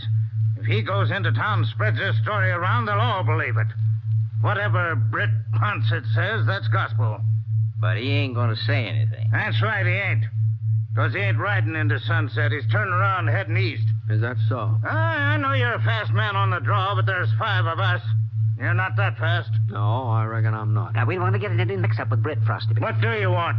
People to start saying we murdered George Rabbit? Murdered? Well, that ain't what we done at all. His family might not agree with you, Cliff, if they found out the truth about that holdup last night. And he's got a brother, too. Well, maybe there's something in what Frosty says, but we can't stop Britt. Now, if he takes it upon himself... We stopped Rabbit, didn't we? Frosty? Put that gun away. Sure, I'll put it away. After I'm sure that Ponset's riding east. And I'm warning you, Britt. You ever breathe a word about what Tressler told you? I don't like being ordered around, Frosty. Then just keep away from Sunset. Now move. I said... Well, I held my ground. I knew Frosty Ender pretty well. I knew he wouldn't shoot. His business with Rabbit had pushed him into deep water, but not that deep. I watched his jaw muscles tighten up, and I saw a little bead of sweat begin to gather between his eyes, and for a minute nobody said anything. And then Ty Barstow shoved forward. I told you to put it away, Frosty. Wasn't what we already done today bad enough? You want to kill somebody else? We done nothing wrong. Get that through your skull, Ty. Rabbit deserved to hang, and we hung him. What about Britt? Suppose he deserves being shot? No, not unless he asks for it. That gun you're holding just proves how wrong we were this morning. If we'd been right, you wouldn't need it. Shut up. If we'd been right, we wouldn't be standing here feeling ashamed. Even you feel ashamed. That's why you don't want nobody to hear about it. That's why you're threatening Britt. Yeah, and I'll make good on that threat, too. No, you won't. Because we're going into Sunset and tell him what happened. We're going to take our medicine. You gone loco? And it ain't just because Rabbit didn't kill Sam Fletcher, even if he had. Well, he still wouldn't have been right. Oh, I reckon we wouldn't have found out so quick, but we'd have found out sooner or later. You know what's the matter with you, Ty? You're yellow. You got a streak a yard wide down your back. You were just as anxious to string up Rabbit as the rest of us. Things didn't turn out the way you figured. Yeah, it's true enough. Yellow, that's what you are, clear through. You've got the gun, Frosty. You can stop me if you want to. Doc, you coming along? Yeah. Cliff, Harv. Okay. Sure. Hey, you crazy fools. We didn't do nothing wrong. What's the matter with you? Hey, why can't you see that? Frosty kept on yelling until they were almost out of sight. Then he turned and shook his head like he couldn't figure out what had happened. I picked up Tressler's body and I laid it across Scar's back. And Frosty swung around and stared at me. If it hadn't been for you, folks would have said we'd done fine. Nobody would have known about Tressler. Why'd you have to meet up with him today? Why? Because it snowed last night and his pony stumbled and he needed another horse. That ain't no reason. No, maybe not, Frosty. Maybe not. You coming into town? Yeah. Let's go.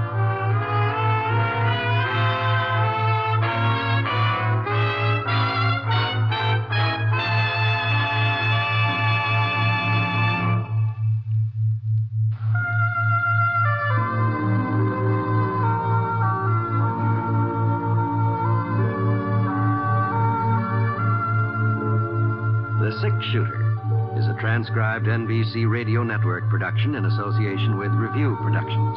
It is based on a character created by Frank Burt and is written by him. Mr. Stewart may currently be seen in the Universal International picture The Glenn Miller Story. Others in the cast were Robert Griffin, Harry Bartell, Lamont Johnson, Howard McNear, and Forrest Lewis. Special music for this program was by Basil Adlam. The entire production is under the direction of Jack Johnstone. All characters and incidents were fictitious, and any resemblance to actual characters or incidents is purely coincidental. Oh, by the way, you'll be interested in knowing that the six-shooter has been chosen for broadcast to our men overseas through the facilities of the Armed Forces Radio Services. This is John Wall speaking.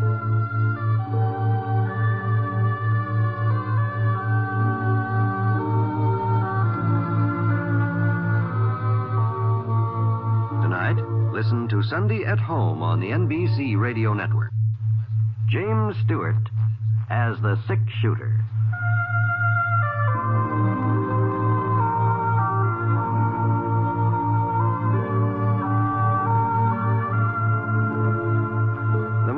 Saddle is angular and long-legged.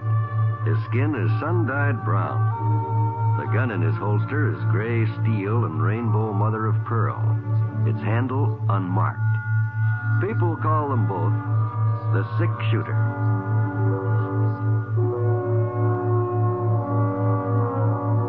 The NBC Radio Network presents James Stewart as the six-shooter, a transcribed series of radio dramas based on the life of Britt Ponset, the Texas plainsman who wandered through the Western Territories, leaving behind a trail of still remembered legends.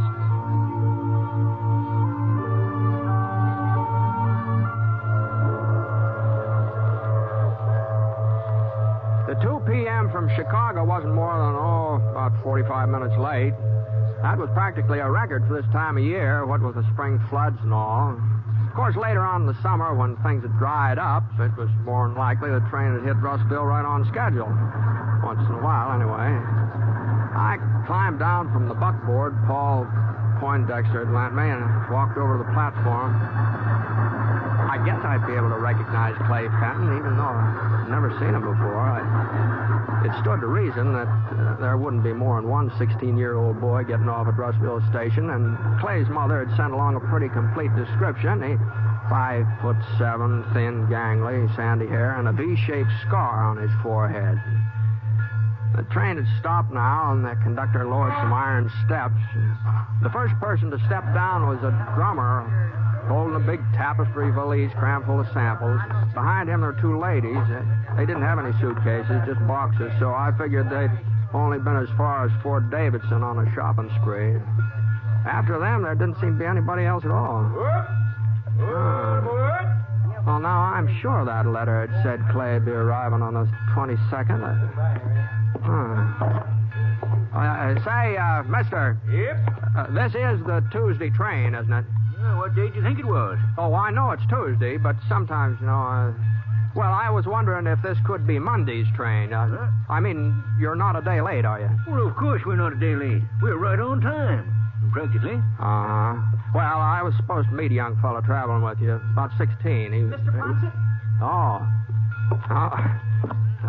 Clay? Yes, sir. Yeah, I didn't see you get off. I was riding in the last car. It took me a couple of minutes to get my things together. This the fellow you were looking for, mister? That's right. Thanks very much. Buckboard's right over here, Clay. Here, let me give you a hand of that suitcase. Oh, it's not very heavy. I can manage.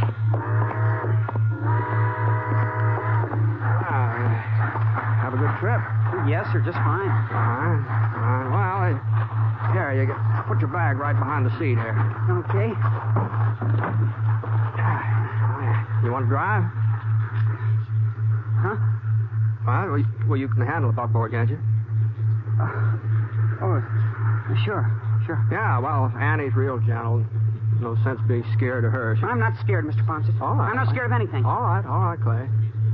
It's just that I don't know the way to the ranch, so maybe you'd better... Yeah, I didn't think of that. Well, come on, hop aboard. All right, you all settled? Yes, sir. All right, Annie, come on. Let's go. Come on, Annie. Come on.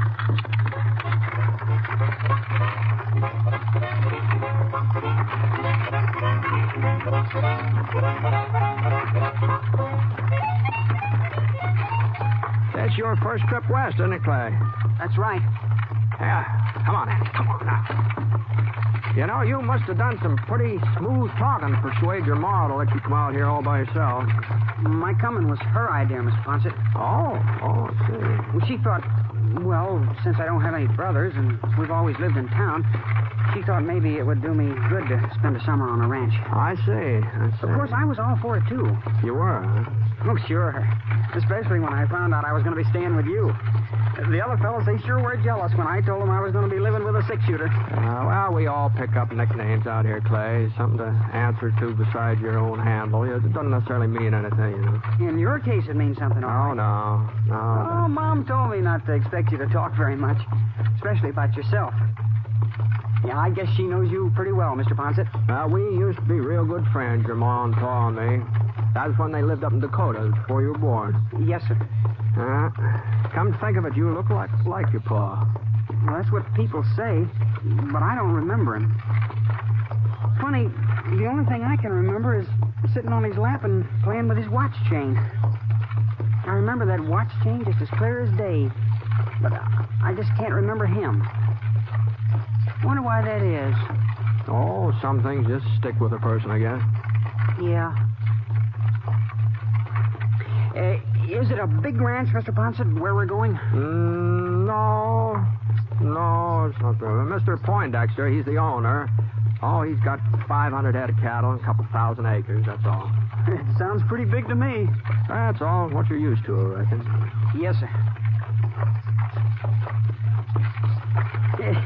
It sure was nice of Mr. Poindexter to let me move in with you. Oh, he was real pleased at the prospect of having an extra hand for the summer. There sure has been more than enough work for the three of us already. You mean there's only 3 people on the ranch? Well, there's 4 now, counting you. Oh, I thought there'd be a whole lot more than that. I thought there'd be 10 or 15 cowboys and a cook and some men to look after the horses and... Well, Saul Poindexter, he does the cooking himself, and Jeff takes care of the horses. Jeff? That's Mr. Poindexter's son, yeah. He must be about your age, Clay. Maybe a year or 2 older. Not as tall, though. Oh. Jeff will show you the ropes. He knows all about ranching. Oh? Oh, I expect there's plenty of things you can show him, too, about city life. I mean. Yes, sir. I expect so. Yeah, you'll probably have a real good time getting acquainted. Well, here's where we turn off. Easy on it. Easy enough.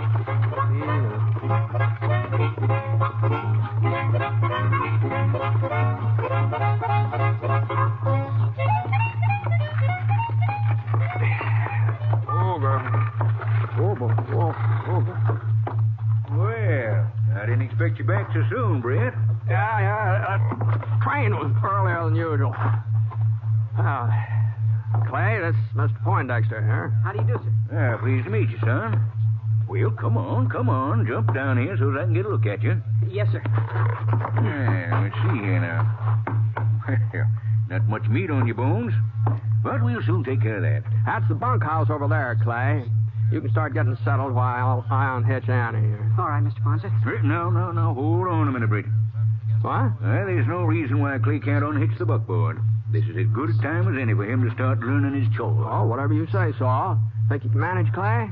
I guess so. Jeff will give you a hand. Jeff! Where in thunder are you? In the barn, Pa. Well, get out here. I'm fixing that trailer you busted yesterday. I don't care what you're doing. I say get out here. You think I'm hollering just to exercise my lungs? Okay. Keep your shirt on. Fine way for a son to talk to his father. Just see that you don't follow his example, Clay. No, sir, I won't. Yeah, well, what's all the ruckus about? Oh, hi, Britt. Yeah? It's Clay Fenton, Jeff. Oh, howdy. Hello. I want you to help Clay unhitch the buckboard. In those duds? I've got some other clothes in my suitcase. Like mine? Well, not exactly. Feels like we'll have to take Clay into town and fix him up with some Levi's and boots. Yeah, maybe we better. Well, if you don't mind getting them fancy pants all messed up. Yeah, I don't mind. Come on, Annie. Easy. Clay, I'll put your suitcase in the bunkhouse. Thanks, Mr. Ponset. Yeah. Seems like kind of the quiet type, Britt. Well, this is all pretty new to him, so... Yeah, well, he get used to it. Jeff will see to that. Yeah, guess he will. Well, I better start fixing supper. I thought maybe we'd have Johnny cake tonight. How's that sound to you? Sounds fine. Sounds fine, Saul.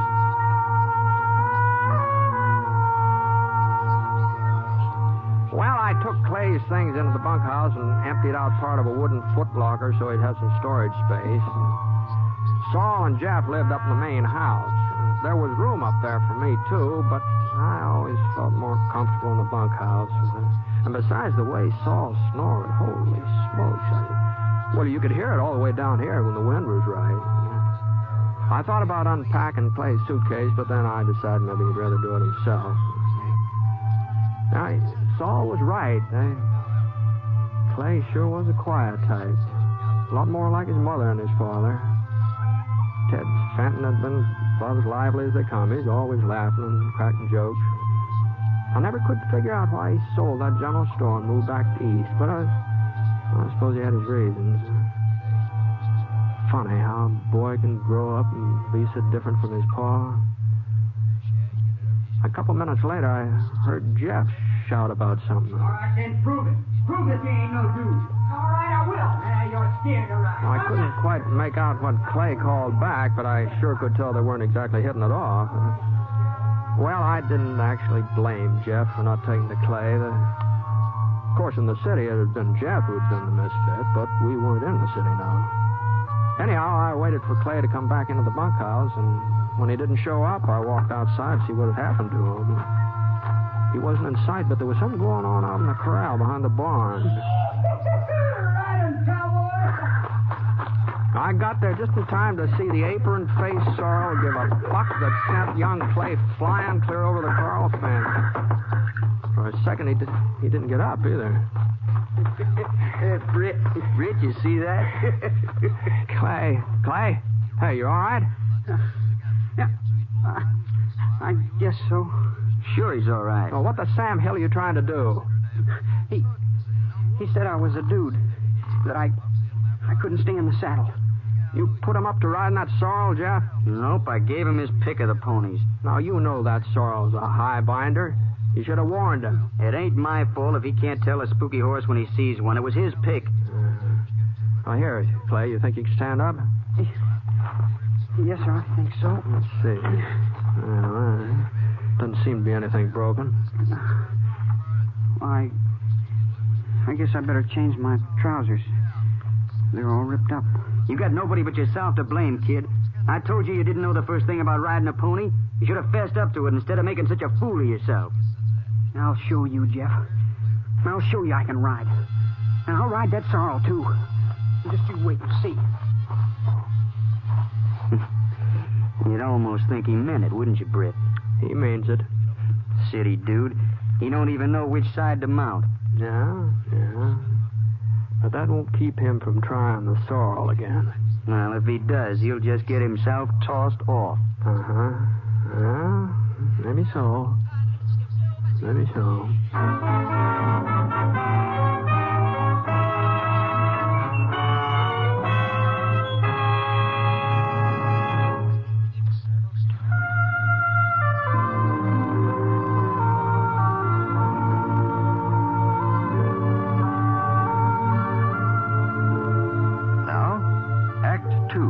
The Six-Shooter, starring James Stewart as Britt Ponset.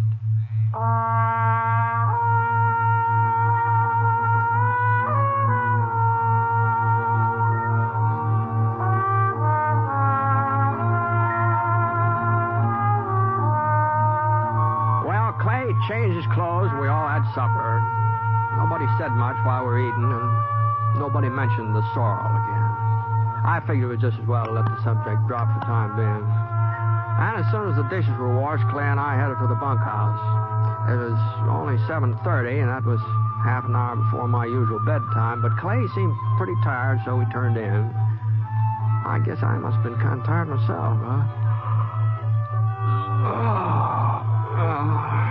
Anyway, the first thing I knew, I dropped off.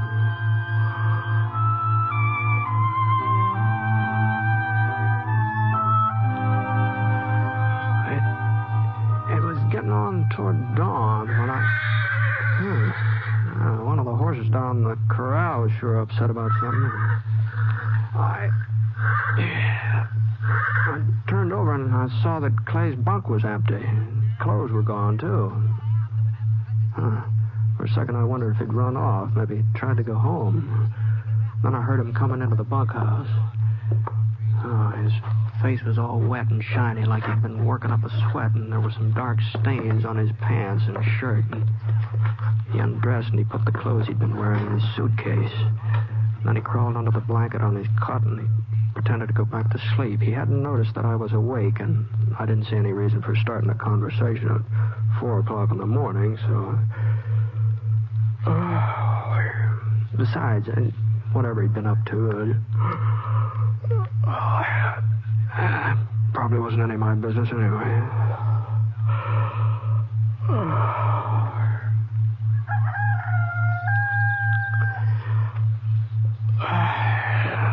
Must have been a good hour later. I woke up again.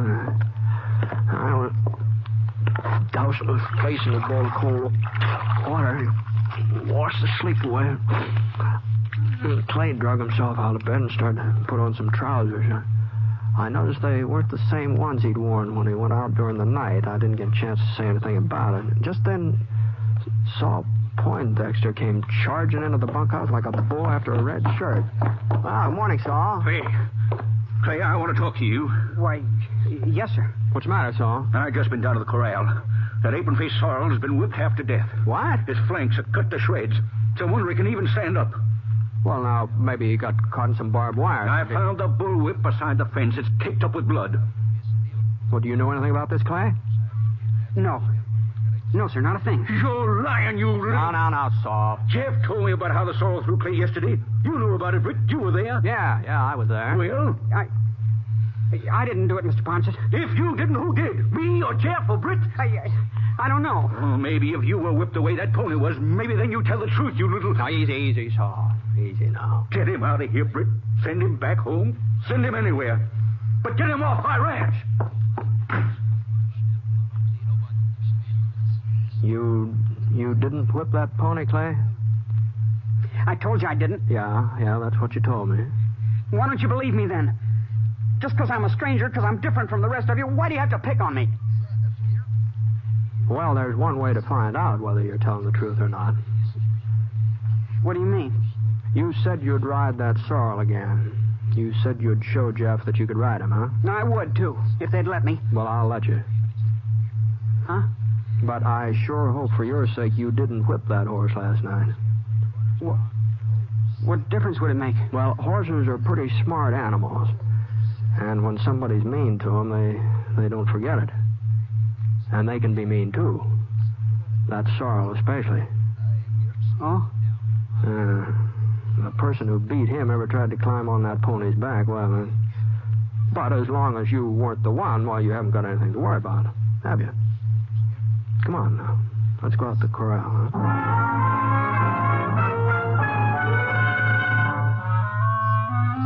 I told Jeff to saddle up the sorrel and bring him into the yard, and Clay stood beside me, his eyes pushed wide open, staring at that stable door. He didn't move a muscle until Jeff led the pony toward us. I could see the cuts on the animal's flanks, and he walked with a sore, unsteady gait. About 6 feet away, he stopped and flared his nostrils, and a little shiver jarred Clay's body. Then the sorrel let out a snort and reared. Clay caught his breath, and the pony sprang forward, almost tearing the reins out of Jeff's hands. No! Clay darted out of the way as fast as his legs could carry him. He ducked under the fence and kept running. Well, you satisfied, Britt? You believe he done it? I was pretty certain of it all along, so... Well, then why'd we have to go through all this rigmarole? At least he won't have any reason to go on lying from now on. That's something. I sure wish I could figure out what got into him last night. He's mean. That's what got into him. Mean, clean through. Well, kids aren't usually mean to animals, so... Your friend Clay Fenton is. Take another look at my pony there, if there's any doubt in your mind.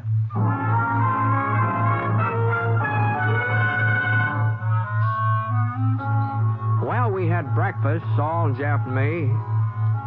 Then we did the morning chores. I hoped that Clay would come back of his own accord and face up to what he'd done, but by 10 o'clock, it looked like somebody'd have to go after him, so I saddled up Scar and started off. It wasn't very hard to follow Clay's tracks across the prairie, and about 30 minutes later, I caught up with him. He'd stopped to rest in the shade of a chalk boulder, and he'd been too tired to stay awake. Whoa, Scar. Whoa. Whoa, boy. Easy.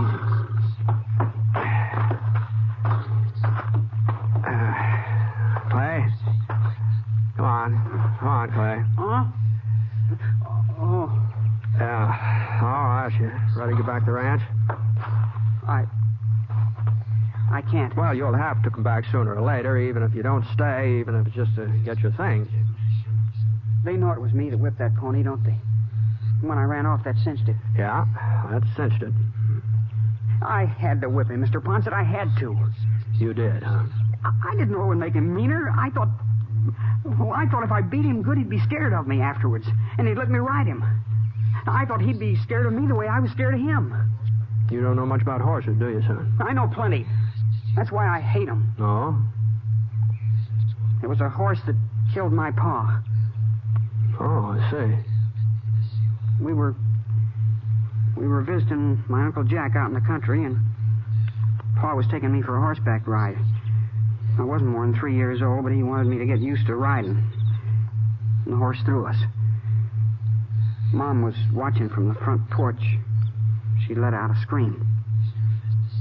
I told you it was funny what you remember from the time when you were a kid. Yeah? Well, I remember hearing Mom scream. I guess maybe it was the first time I ever heard her sound frightened. I guess that's why I remember. Mm-hmm. Well, afterwards, after that day, I had this mark on my forehead. I must have hit against a rock. And Pa was dead. I've been scared of horses ever since. I've always hated them. Yeah.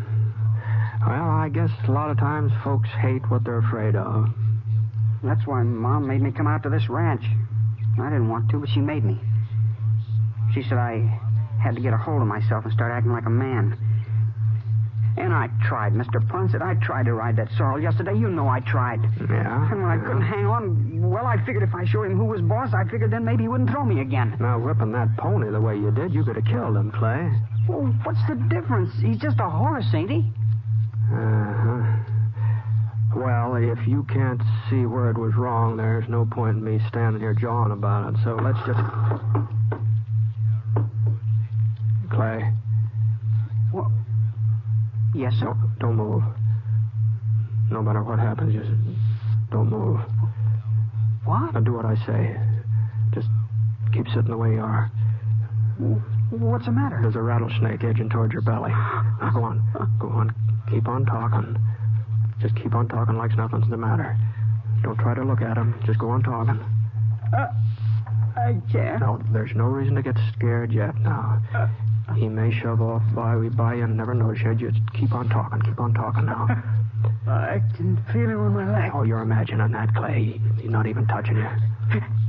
Can't you kill him, Mr. Ponset? If he starts to strike, maybe I can get off a shot.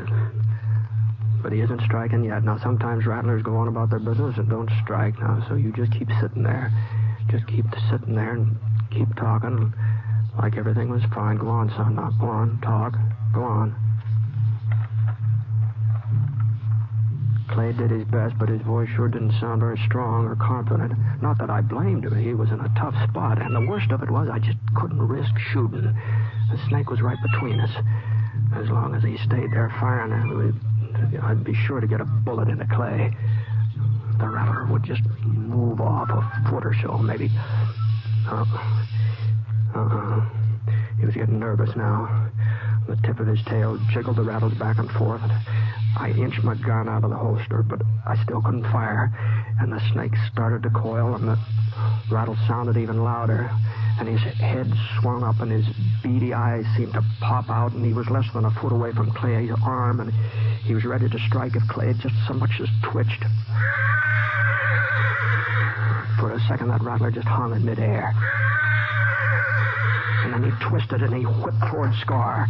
And Scar reared, got out of the way. I could get off a shot now, but I didn't have to. Scar's hooves were saving me the trouble. They came down again and again and again until the rattler's body was half buried in the ground. And then Scar backed off, and the snake gave a flip of his tail, but the rattlers were broken. And there wasn't any sound.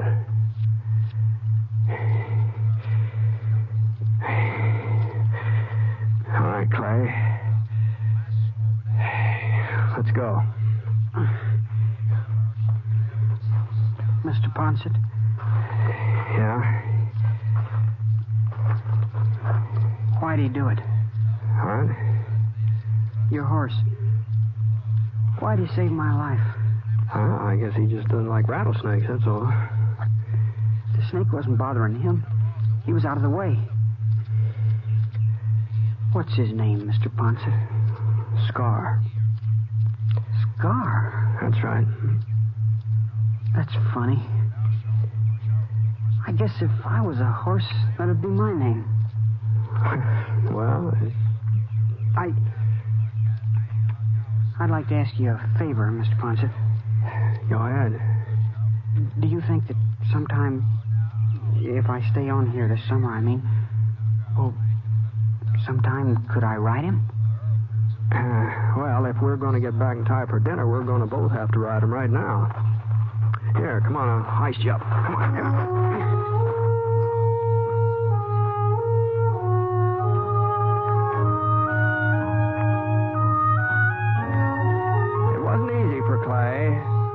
Few weeks, especially since Saul Poindexter said if Clay was going to stay on, he'd have to look after that Sorrel.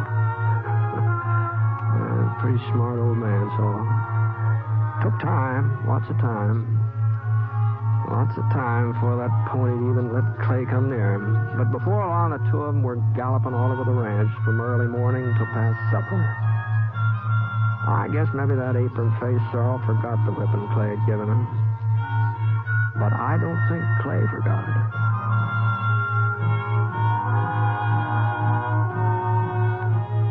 The Six Shooter is a transcribed NBC Radio Network production in association with Review Productions. It is based on a character created by Frank Burt and is written by him. Mr. Stewart may soon be seen in the Universal International picture The Glenn Miller Story. Others in the cast were Bill Johnstone, Bert Holland, and Sam Edwards, who played the part of Clay Fenton.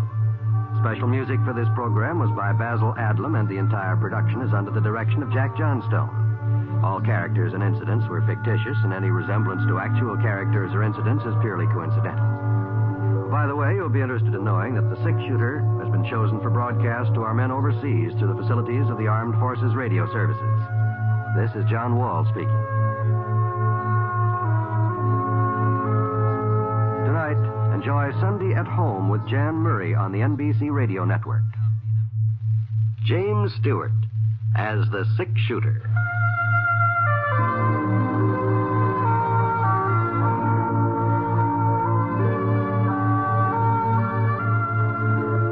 The man in the saddle is angular and long-legged.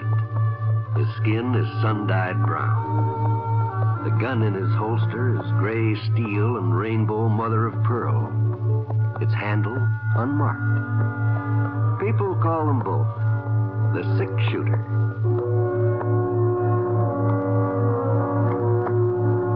The NBC Radio Network presents James Stewart as the Six Shooter, a transcribed series of radio dramas based on the life of Britt Ponset, the Texas plainsman who wandered through the Western Territories, leaving behind a trail of still-remembered legends.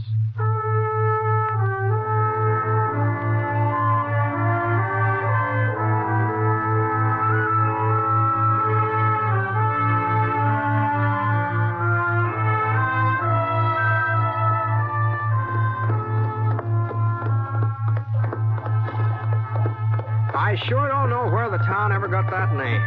Quiet City. Every time I came through it, it was anything but quiet. In the old days, the Apaches were always stirring up trouble. After the Indians were moved onto the reservation, there was still plenty of excitement. There was shooting practically every weekend. At least that's how it was when I was here last. Of course, that was, about 4 or 5 years ago, I guess. And now the town did seem sort of different at first glance. Anyhow, there were 20 or 30 new houses along the side of the creek there. The main street was a good 4 blocks longer than when I remembered it. Quiet City sure was growing up. There couldn't be any doubt about that.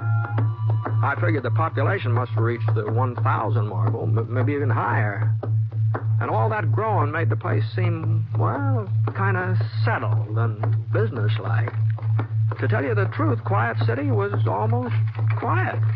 Anyhow, I headed Scar over to the hitching rail in front of the sheriff's office and pulled up. Whoa, boy. Whoa, Scar. Whoa.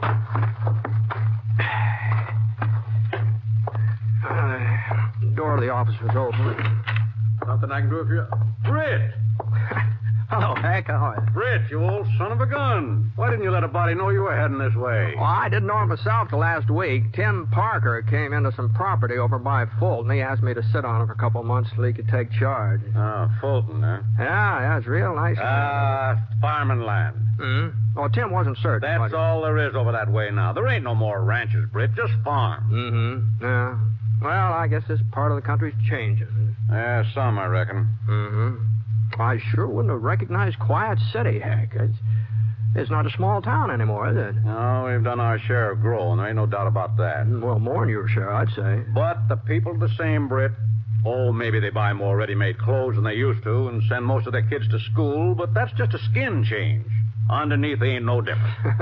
Yeah, it's still giving you trouble, huh? No, I've got them under a tight rein most of the time, but if I was to turn them loose, well, we'd be right back to where we was 20 years ago. Oh, I don't know about that. Well, I do.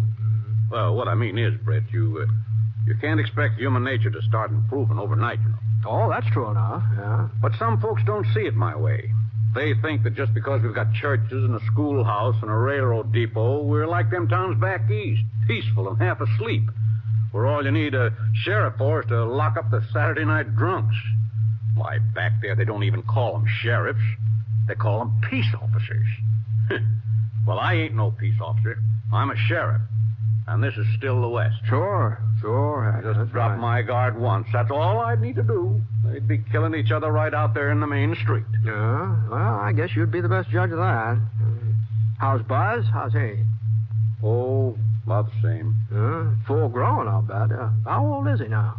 20 last birthday. No. Yeah, he's a big fellow, too. 6'3". Oh, well, taller than you are, huh? An inch or so. Uh-huh. You made him a deputy yet? What are you talking about?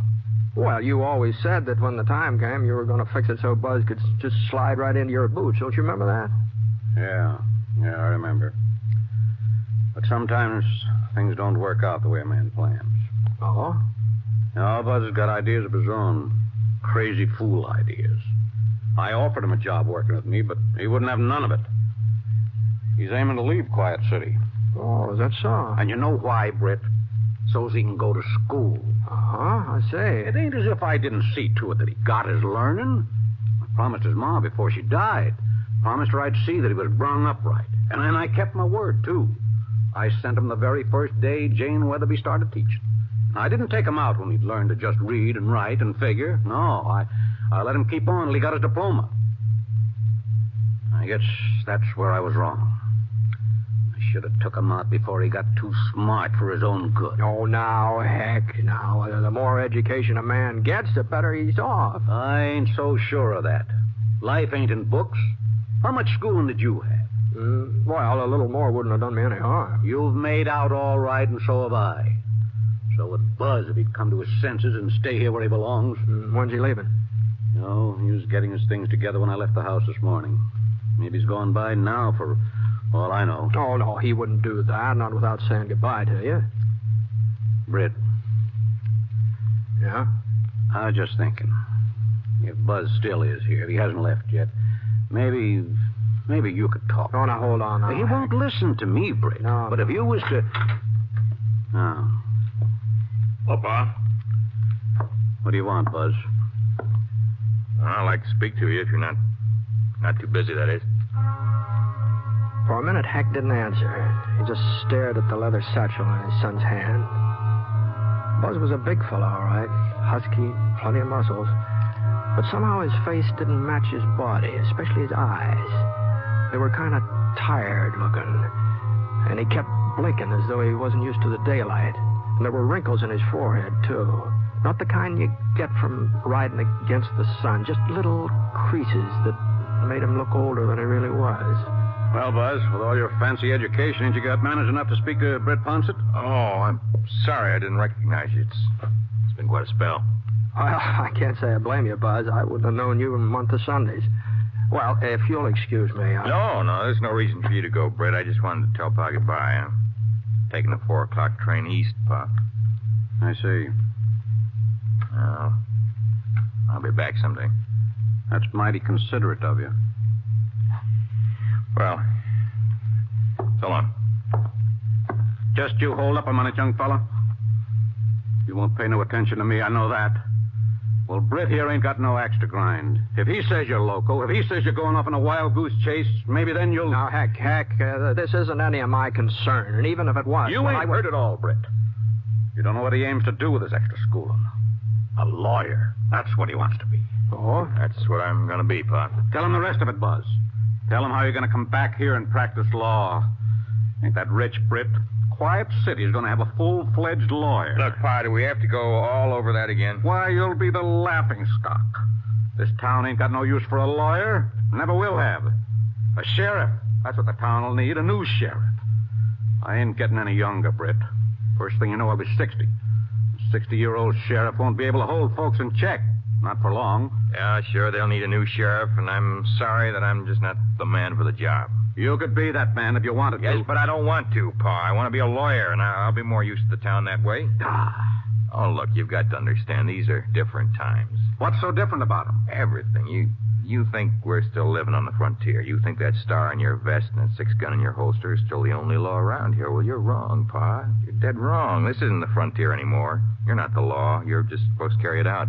Ain't that what I've been doing all these years? Pa, look, I'm not saying that your way isn't what the town needed once, but your job is done. You can't expect me to take up where you left off. I'm not you, Pa. This isn't the same town it was. These people aren't the same ones who settled here 20 years ago. Britt. You see what I mean, Britt? Well, maybe he's right, eh? You think everything's changed, too? Well, some things, anyway. Well, what about folks themselves, deep down inside? They're still the same. Some of them are decent and law-abiding, and others as mean as the devil and always will be. You just won't believe the town's civilized now, will you? You'll see how civilized it is when the chips are down. You'll see, Mr. Lawyer. Well, looks like we just don't agree, Pa, and we never will, so... It's nice seeing you again, Britt. Yeah, good seeing you, Buzz. So long, Pa. Good luck. Hey, Buzz, your old man there? Yeah, he's here, Doc. Tell him to get out to James Martin's place. There's been a shooting. Pipe Clamper done it. Folks say that James is hurt bad. Now tell your pa to get right out there. Okay, Doc, I tell him. There you are. That's how much Quiet City has changed, Buzz. Folks still shooting each other, still taking the law in their own hands. Sure are civilized, ain't they? I'll go with you, Pa. What for? So as you can advise Pipe Clamper of his lawful rights when I arrest him? Get out of my way, Buzz. I've got work to do. Ain't been a shooting, Britt, for over 2 years, huh? Well, I reckon there's been one today. Yep. Looks like Pa was right. All my talk about this town growing up, it's just what it was, talk. Maybe so. Well, I better get over to Jace Norton's and see if Pa needs help. He's not as young as he used to be if he tries to take Pipe Clamper alone. Well, do you think he'd let you help him, even if he needed it? No, I guess he wouldn't. But somebody... Britt? No, he wouldn't appreciate me interfering in his business either. Well, now, if you just happen to be riding out east of town, sort of stopped off... East, huh? Yeah. The Norton Ranch is right next to old Miss Bradley's place. Oh, is that so? Mm-hmm. That's so, huh? Well, that's quite a coincidence. Oh? Yes. As a matter of fact, I was figuring on dropping in on Mattie Bradley before I left town. Maybe have supper with her if she invited me. It's getting on toward supper now. Oh, you don't say? Time sure does fly, doesn't it? I had no idea that late.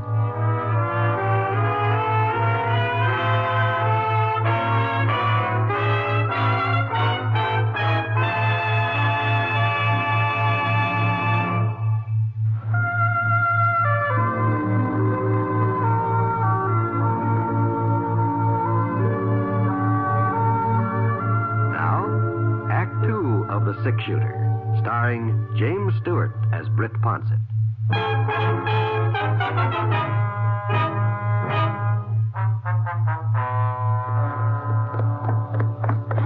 Hack was standing on the front porch of Jace Norton's house when I rode in the yard, and there was a woman sitting on a rocking chair talking to him.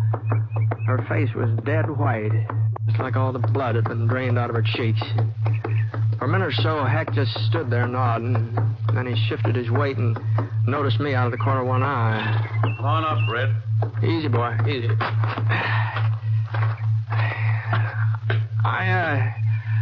I was just on my way over to Miss Bradley's. I thought... This is Britt Ponset, Mrs. Norton.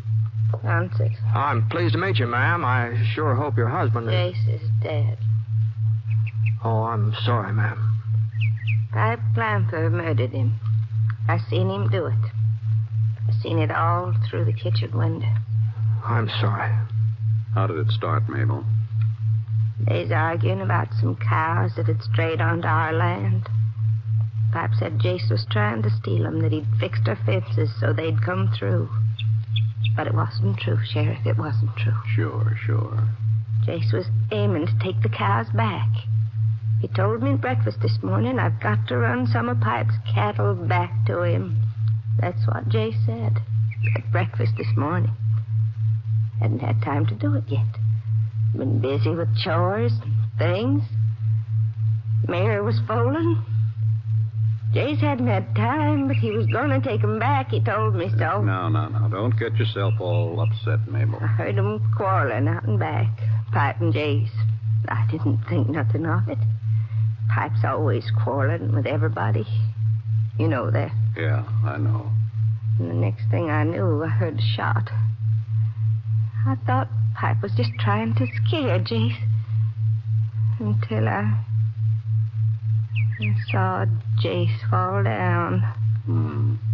Pipe right off toward his own place? No. Toward the canyon. Over that way. I remember asking myself, why is Pipe heading toward the canyon? His ranch is the other way. It just hadn't dawned on me yet. What he'd done, that he was running away. Yes. Well, it's turning chilly. You better go inside now, Mabel. Yeah?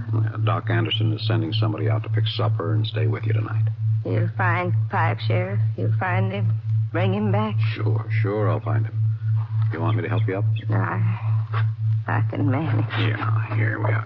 That's there.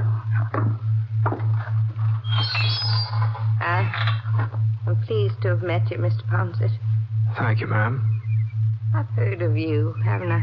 He's the six-shooter, Mabel. Six-shooter? Mm-hmm. Oh, of course, that's why. I'm glad you're here, Mr. Ponset. I'm glad you're going with the sheriff. I wouldn't want Pipe to kill somebody else, even if he wasn't punished for what he did to Jace. I wouldn't want there to be another killing. I'm glad you're going with the sheriff. Well, looks like I've got me a deputy after all. Well, Buzz was willing to come. Heck, he wanted to. I'd rather have you, Britt. Let's go.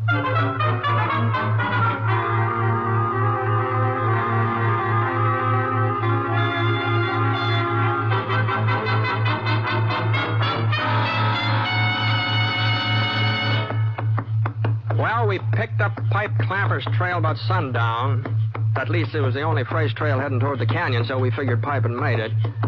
The next couple of hours was pretty dark, so we had to move slow, keeping our eyes glued to the ground. Then along about 8 o'clock, the moon came out, and we could make better time. We were in the canyon now. The way the hoof marks were spaced, we could tell that Pipe's horse was getting tired. Pipe had to be forced to ride a little easier. Looks like we might be gaining on him, Britt. Yeah. Any place around here he could hole up? An old trading post about a mile ahead. Been deserted since the Indians moved south. He could be there. Britt. Yeah? Maybe you think it's funny I wanted you to go along with me tonight, but... Oh, it's not that I couldn't bring Pipe Clamper in alone, but there's more to it than that. It's when we get back to town. That's when I'll need you. Oh?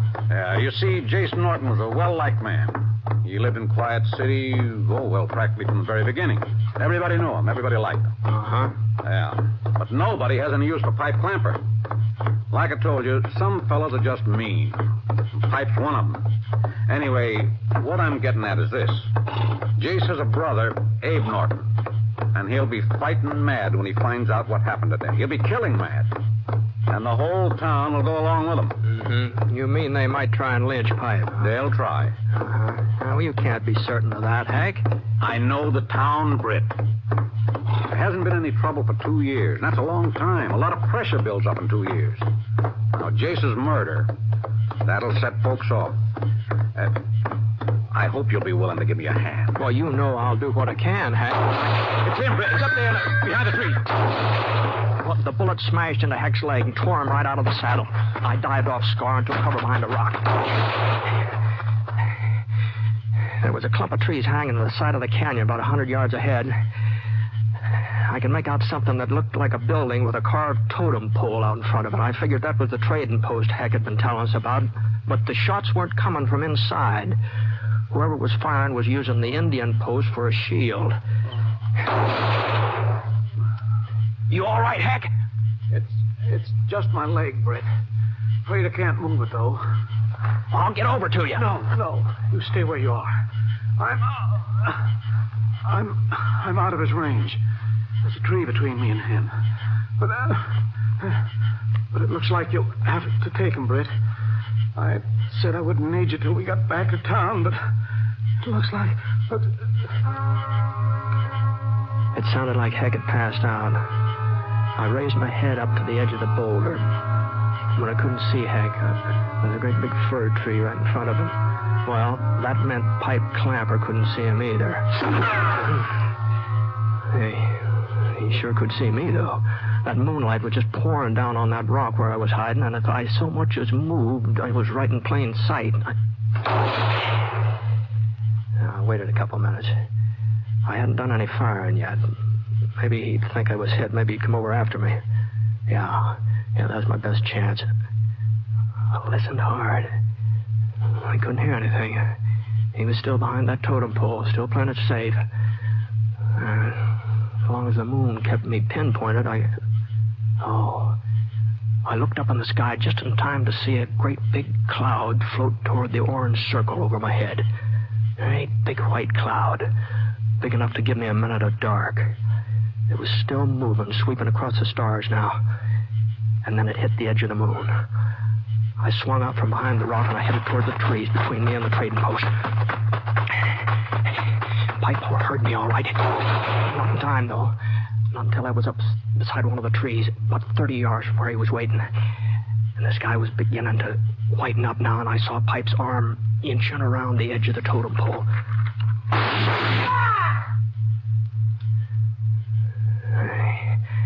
I knew a slug in his arm wasn't going to be enough. I pushed up on my haunches and I ran forward. He raised his gun, ready to get off another shot. I twisted to one side and let fire. His shot was close, but he missed me. Well, I hadn't done much better. I crawled along, keeping myself as flat as I could, moving real slow. Not more than a foot every 2 or 3 minutes, straining my ears, trying to hear him breathe. He was only about 10 feet away now. And there weren't any more trees between us, just open space. I pressed my belly down into the dirt. My gun just poking up just an inch or so. Just enough so that... And then I saw his gun. A little beam of moonlight bounced off the barrel. And I saw the shadow of his head easing across the ground beside that totem pole. Drop it, Pipe. Now get in your feet. He stood up. His face came into the moonlight, and he took a step forward. And then his left hand jerked out toward me. My bullet hit his shoulder and spun him around, and he crashed into the totem pole. And for a second, I thought it was going to topple over with him, but it held firm.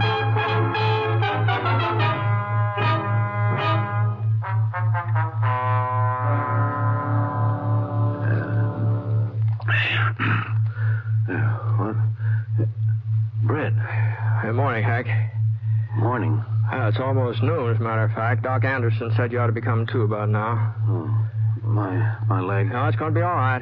It'll be all right. Doc says for you just not to fuss about it. It'll be all right. Thanks for bringing me home, Britt. I don't know how you managed, but... Oh, Pa. How you feeling? Fine, Buzz. Just first rate. I see you didn't leave town. Nope, didn't leave. And I guess maybe what Pipe done wasn't all of the bad. Not if it brung you to your senses. Something, anyhow. You killed him, huh, Britt? No. He's kind of worse for wear, but he'll be patched up in time for a trial. Well, where is he? The doc's looking after him. You mean he ain't in jail? You mean nobody's guarding but Doc Anderson? Well, we weren't very worried about him running off. That ain't what I'm talking about. Britt, I told you what had happened. I told you what Jace Norton's brother would do. Oh, that. Well, you see, Heck, Abe Norton's already been around. He's gone back to his ranch now. Gone back? Mm-hmm. Well, you see, folks just wouldn't pay any attention to him. Sure, they all feel real bad about Jace, like you said they would, and they all think that Pipe deserves a hanging, but they're pretty convinced that's what the judge will give him. The judge? But that don't make sense. Well, that's the truth, Cora. Everybody's satisfied that there'll be a fair trial and that Pipe will get what's coming to him. Why, in the old days, they wouldn't have stood still not for 5 minutes. Mm-hmm. Well, I guess these aren't the old days. Then Buzz was right? That talk about Quiet City being civilized? Don't fret yourself about it now, Pa. Oh, it just don't seem possible. This ain't the same town. These folks ain't the same. What happened to him, Britt? Oh, I don't know. I guess maybe a town grows up just like a person, Hank. And I guess maybe you had something to do with it, too. Me? Mm-hmm. You see, somebody taught him to respect the law and to try to live up to it. And if it wasn't you, I sure don't know who it was.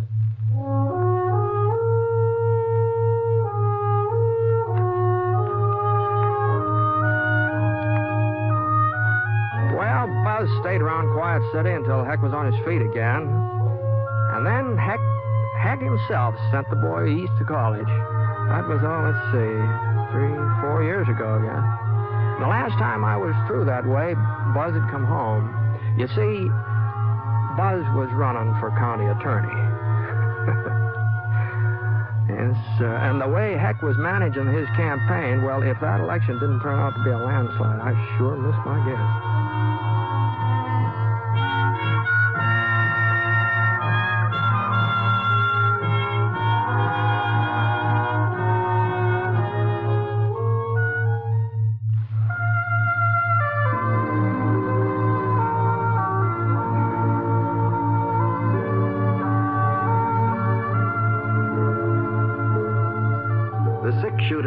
Transcribed NBC Radio Network production in association with Review Productions. It is based on a character created by Frank Burt and is written by him. Mr. Stewart may currently be seen in the Universal International picture The Glenn Miller Story. Others in the cast were Virginia Gregg, Robert Griffin, Lamont Johnson, and Will Wright. Special music for this program was by Basil Adlam, and the entire production is under the direction of Jack Johnstone. All characters and incidents were fictitious, and any resemblance to actual characters or incidents is purely coincidental. Oh, by the way, you'll be interested in knowing that the six-shooter has been chosen for broadcast to our men overseas through the facilities of the Armed Forces Radio Services. This is John Wall speaking.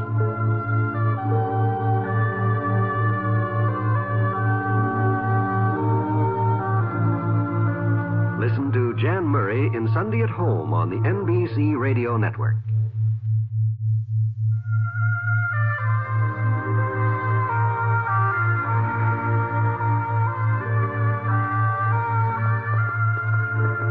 The man in the saddle is angular and long-legged. His skin is sun-dyed brown. The gun in his holster is gray steel and rainbow mother of pearl. Its handle, unmarked. People call them both the six-shooter.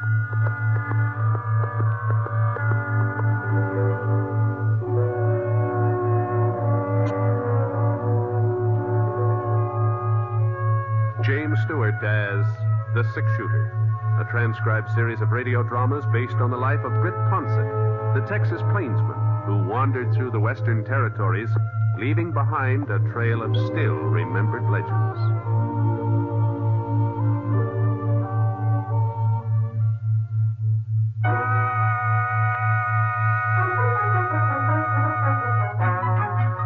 Tower Rock sure was spruced up. Flags on almost every building, the big banners stretched all the way across Main Street, all the way from the roof of the hotel to the top of the Wickford Bank. Franklin County Fair, that's what it said. Prizes, rodeo, free barbecue, Saturday, August 20th, come one, come all. Well, tomorrow would be the 20th. I'd come to town a day earlier and be sure of getting a room. Good thing it did, too. Only one left was on the second floor. The livery stable side of the hotel at that. I put my clean shirt in the dresser drawer and headed downstairs. The clock in the lobby said 3:15. Well, that meant I had time to sort of give Tower Rock the once-over before supper.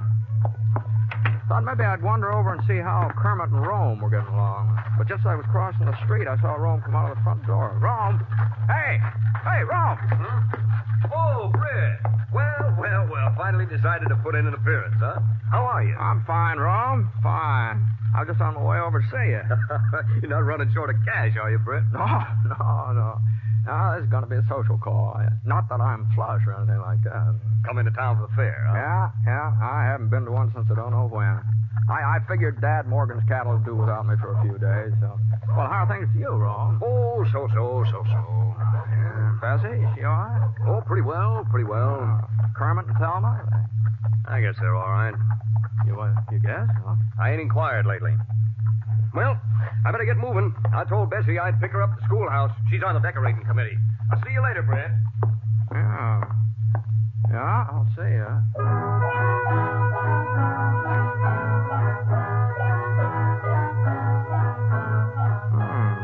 I sure couldn't figure out what was the matter with Rome. Well, he froze up when I mentioned Kermit. They'd always been more like kin than in-laws. Folks said it sure was lucky for the Wickford girls to marry two fellows who got along so well, especially after Jess Wickford died and left the bank to both his daughters, 50-50. He left it. Kermit and Rome had turned into first-class bankers, too. The Wickford Bank probably is worth about twice as much now than it was when Jess had run it. Well, hello, Britt. Where'd you come from? Oh, Kermit. Oh, I was just thinking about you. About me? Yeah, well, I ran into Rome a minute ago. I suppose he was shooting off his mouth again. What? Well, no. Well, just don't believe everything you hear, Britt. There's two sides to every story. Remember that. Sure, Kermit. Well, I got to be running along. Thelma's at the schoolhouse waiting for me to fetch her home. Well, you could have saved yourself a trip. Huh? Well, that's where Rome was heading to get Bessie. He could have picked her up, Thelma, at the same time. Well, you don't think they'd ride in the same buggy, do you? Huh? Well, I'll probably see you at the fair tomorrow. Come on. Yeah, sure. So long.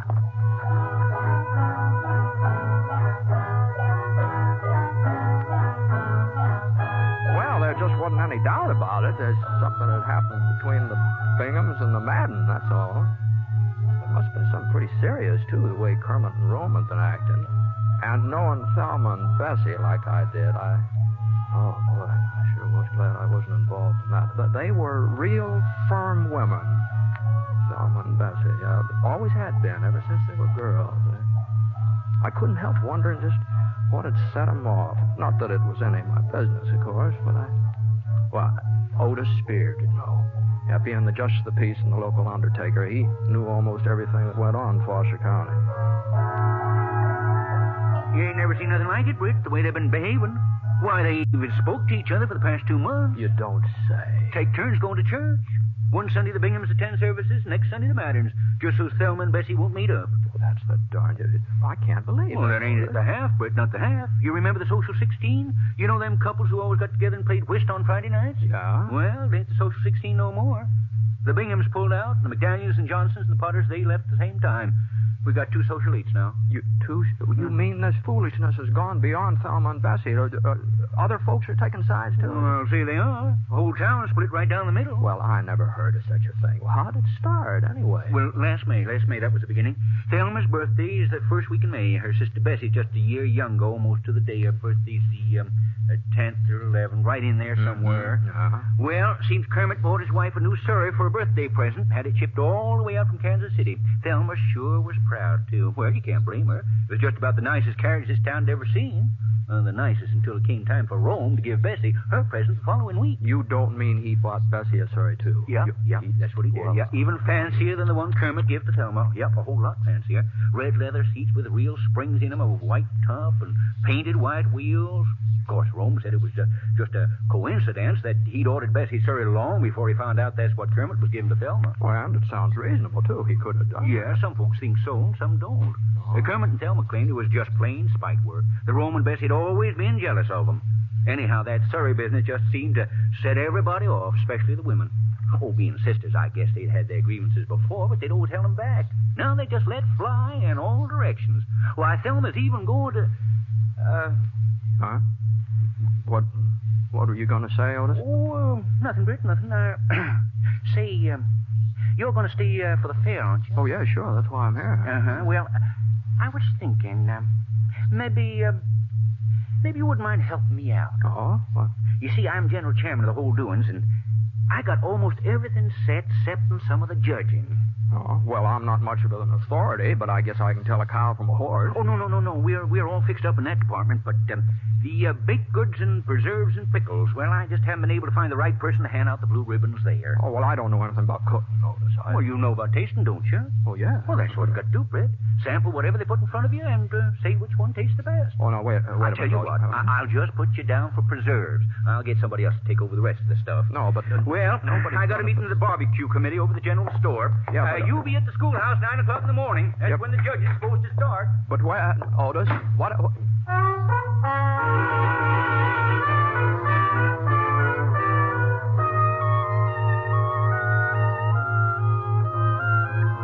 The idea of me giving out blue ribbons for preserves, I couldn't tell peach from grape if it wasn't for the color. Well, there wasn't any sense of me standing here in the funeral parlor worrying about it. So I went back to the hotel to fix up for supper. Yeah? Who is it? Bessie Madden, Britt. Well, just a second. Well, won't you come in, Bessie? Why, thanks. Hey. Well, you're looking well. Oh, so are you, Britt. So are you. My goodness, I don't think I've ever seen you look better. No, now, Bessie. Well, now, what I come by for was to pick you up and take you over to our house for supper. You don't have no other plans, do you? No. I was just going to eat here at the hotel. Oh, you don't think we'd let you eat at the hotel, Britt? Why, you're one of our closest friends, always have been. Well, I don't know why Rome didn't invite you when you met up this afternoon. Guess he just took it for granted that you'd know I'd be expecting you. We're having fried chicken, hot biscuits, some of my strawberry preserves. You do like chicken, don't you, Britt? Oh, sure. Well, what are we waiting for? I've got my Surrey outside, and I'd be glad... Well, excuse me, Bessie. Of course, Britt, of course. Britt! Well, I just heard that you were in Tower Rock, and I wanted to tell you Kermit and I are expecting you for supper. Now, I won't take no for an... Oh, I thought you were alone. Didn't mean to interrupt anything. You're a little late, Thelma. Britt's having supper with Rome and me. Might have expected you'd pull a stunt like this, Bessie Madden. Trying to bribe him, huh? Bribe ladies. And I suppose you didn't ask him to supper yourself? This is one time you can't lie out of it, Thelma. I heard you with my own voice. There's no reason I shouldn't ask him. Britt's a friend of mine. A friend of yours? You've never put yourself out for him before, not once in your whole life. Bessie. And since when were you so interested in his welfare? Thelma. The minute you found out he was going to be judging the preserves tomorrow, that's when. Preserves? As if I had any cause to try and influence him. My strawberry preserves have won first prize at every county fair for the last 10 years. Yes, but I've never entered against you before. I let you win. But this time it's going to be different. You're just making a fool of yourself, Thelma. You couldn't cook up a strawberry preserve if your life depended on it. I've got Mama's recipe, too, and don't you forget it. Now, hold on. Now, just hold on here now. Now, I want to get this straight. Now, both of you have entered your strawberry preserves in the fair tomorrow. I've entered my preserves. Can't speak for her. No, mine'll be there, too. Don't you worry about that. And I'm supposed to judge between them. Is that it? Otis Spears said you'd agreed to do it. That's right. Well, Britt? Just wait till I get my hands on Otis Spears.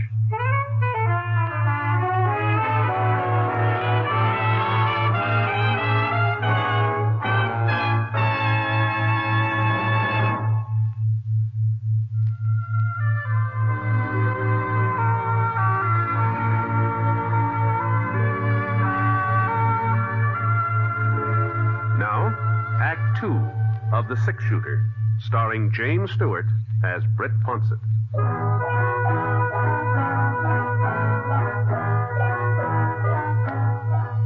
Well, I told Thelma and Bessie that I couldn't have supper with either one of them. Matter of fact, I kind of plain lost my appetite, I guess. It did take me a while to get rid of them, though. They both of them kept lagging behind, wanting to get the last word in. But finally they went home. Well, Otis Spears wasn't at the funeral parlor, so I went over to Widow Berkeley's boarding house where he lived and waited for him. It was after 9 o'clock before he showed up. Miss Berkeley had already gone to bed, and I heard the front door open. I saw him head for the hall steps. Just hold on, Otis. Huh? Oh, Britt. Well, what are you doing here? I just wanted you to know that I won't be judging any preserves tomorrow. What? You heard me, Otis. But Britt, you promised you'd do it. I didn't promise any such kind of a thing. And I don't appreciate your trying to get me in the middle of this feud between Thelma Bingham and Bessie Madden either. Oh, you found out, huh? I sure did. Well, they were over to see me, both of them. I never heard such a hen squabble in my whole life. Well, I told you this thing between them was serious. Well, there were a few things you didn't tell me, like the fact that they're both entering strawberry preserves at the doings tomorrow. Well, now, Britt, you don't understand it. I understand, all right. You didn't want to tackle the job of judging those preserves yourself, so you shifted on me. I understand, all right. I couldn't judge them, Britt. Don't you see? Whichever way I was to choose, I'd make enemies of half the folks in town. My burying business would drop off 50%. Now, Otis. Yeah, but you're an impartial judge, Britt. You ain't taking no sides in this fracas yet. And what's more, I don't intend to, either. Well, of course, that's the way you feel. If you want Thelma and Bessie to go on feuding, and you won't do nothing to stop it. Well, I sure don't see how my judging their preserves would have anything to do with ending their fight. It's this way, Britt. You're the six-shooter. Everybody in Tower Rock likes you and respects you, and they all know you ain't got no axe to grind in this affair, so whatever decision you handed down, they'd have to accept it. Both Thelma and Bessie. Oh, maybe they would, maybe they would. Oh, they would, all right. Now, what I'm getting at is this, Britt. Folks have forgotten about the two Surreys by now. The argument's going way past that. And these here preserves have just about become the crux of the matter. You see, Bessie's always been known for making the best strawberry preserves in the whole county. They're her chief claim to fame, you might say. Why, she's even took blue ribbons at the state fair. Oh, that's so. And nobody's even thought of entering against her, not for years and years. Not until this year. Yeah, right. Uh-huh. Now, if Thelma's preserve should be judged better than Bessie's, well, that'll mean Thelma's beat her on her own ground. Bessie wouldn't have a leg to stand on. She'd just have to admit that Thelma won out, and, well, that might settle the trouble between them. Uh-huh. You think that'd be best, Otis, for Thelma's preserves to win? Well, not necessarily. You see, if Bessie should take the blue ribbon again, well, that'll sort of show everybody that she's still top dog. In the preserve line, anyway. And folks who've been supporting Thelma might swing over to Bessie's side. And that might settle everything, too. Mm-hmm. The way you've got it figured out, it wouldn't matter who wins. Either way, the fight would be over, is that it? That's right. That's it, exactly. Well... Of course, it's possible that Thelma's taking first prize might just make Bessie madder than ever and sort of add fuel to the fire. And it's possible that if Bessie was to win again, well, vice versa. Vice versa, yeah. I'd say it's more than possible. I'd say it's likely. Oh, now, Britt, you mustn't look on the dark side. I'm absolutely certain that if you make the right decision tomorrow, you'll end this whole thing once and for all. Thelma and Bessie will go back to being fond of each other, and Tower Rock can have a little peace and quiet for a change. I see. And just what is the right decision, Otis? Why, that's easy, Britt. It is, Well, sure. All you have to do is give the blue ribbon to whichever one made the best tasting preserves. You don't think we're running a crooked county fair, do you?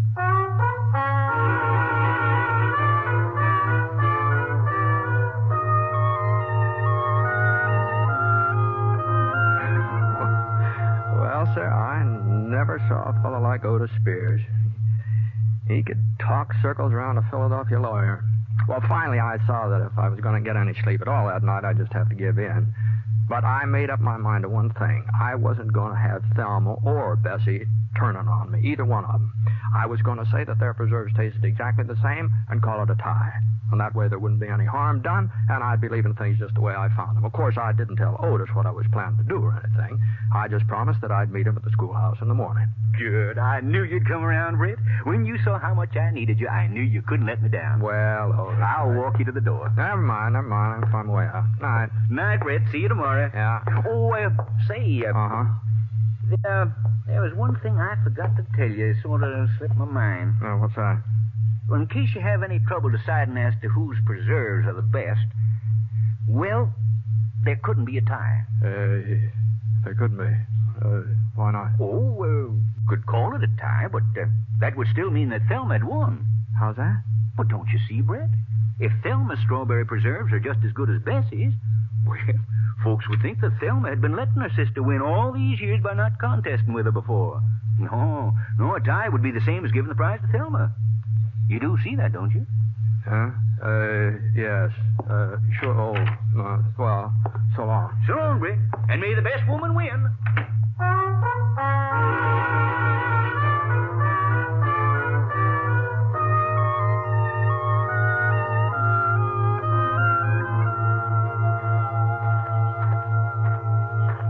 Britt. Britt. Oh, hello, Kermit. You're up pretty late, aren't you? Yeah, I've been looking for you. For me? Oh. Yeah, well, Britt, I think this quarrel between Thelma and Bessie and between Rome and me and all the rest of it, well, I think it's gone entirely too far. You do? Well, I'm glad to hear you say so. But if Bessie and Rome won't come to their senses, well, they've just got to be taught a lesson. And maybe Thelma's right. Maybe the fair tomorrow is the place to do it. What? Well, at least everybody will be there to see Bessie when she gets her comeuppance. That is, if Thelma's strawberry preserves... Well, what I'm getting at is this. Now, Thelma's just got to win, Britt. If she don't, my life will just be miserable. And Thelma's got a real knack for making me miserable.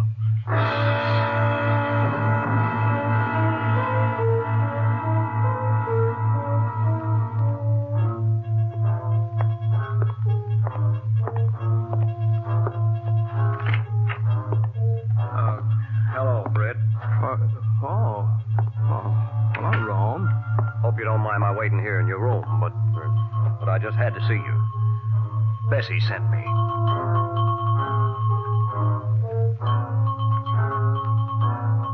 Well, it was the same thing over again from Rome, except that he was a little more forceful than Kermit. After he'd gone, I tried to get some sleep. But all night long, I just kept dreaming about strawberry preserves. Jars and jars of strawberry preserves. Well, anyway, I finally woke up. It was after 7 o'clock, nearly 3 hours after my usual getting up time. Somehow I didn't feel very rested either. I got dressed and I stopped off at Gravy Gibson's Cafe for some breakfast. Not that I could eat very much. Then I started off in the direction of the schoolhouse. The judging was already underway when I got there. And second prize goes to Mrs. Hal Spidle for her devil's food cake. Honorable mention to Mrs. Johnny Seal for her chocolate lair. Honorable mention to Miss Addie Simpson for her sponge. Let's see, the next item is, preserve. I don't see, there he is. All right, right up here, Britt. Right up here. There he is. Excuse me, beg your pardon. Yeah. Well, folks, I guess you all know Britt Ponset. Well, Britt has been kind enough to volunteer his services in judging the preserve. Now, let's see, I believe there are, only 2 entries. Well, yeah, that's right, 2. They're both strawberry. Yeah, quite a coincidence. Yes. Well, the first entry is submitted by Mrs. Bessie Madden. Bessie Madden. And the second entry comes from Mrs. Thelma Bingham. Yes, sir. Now, I'll just unscrew the caps on these jars. Hey, goodness gracious. Miss Madden doesn't know her own... there we are. You can just use a spoon there on the table, Britt. It's clean. All right, if you're ready. Here's the first jar. Mrs. Bessie Madden. Thanks, Otis. Hey, Britt, be careful.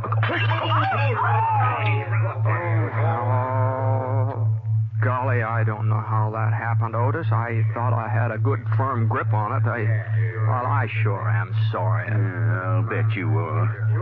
Yeah. Well, folks, seems we had a little accident up here.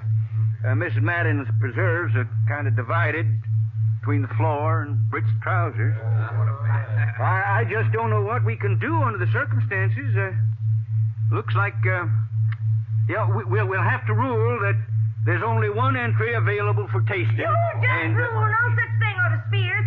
I've got another jar of my preserves right out in the hall. Oh, another jar? Bring them along, figuring there might be a slip-up somewhere. I'll be right back. Well, that was sure far-sighted of Bessie, wasn't it, folks? Well, while we're waiting, Britt can go ahead and taste Mrs. Bingham's jar. Here you are, Britt. I'll hold it for you. Just spoon right in. Well,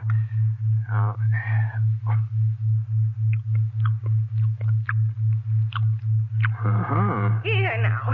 And I'd appreciate it if you'd see that nothing happens to this one, Otis. Don't worry, Bessie. Don't you worry. There. That one come off a little easier. All right, Britt. These are Mrs. Madden's. Go right ahead. Well,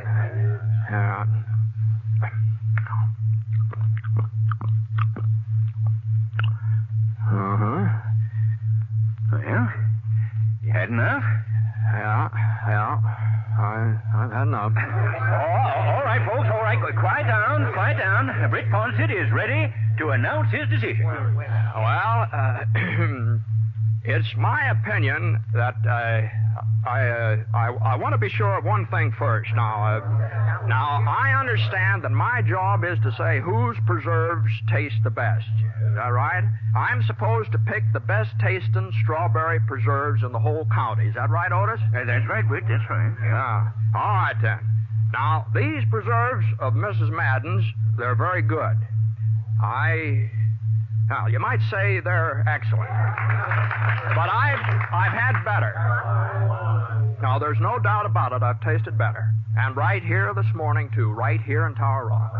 Now, Mrs. Bingham's preserves here.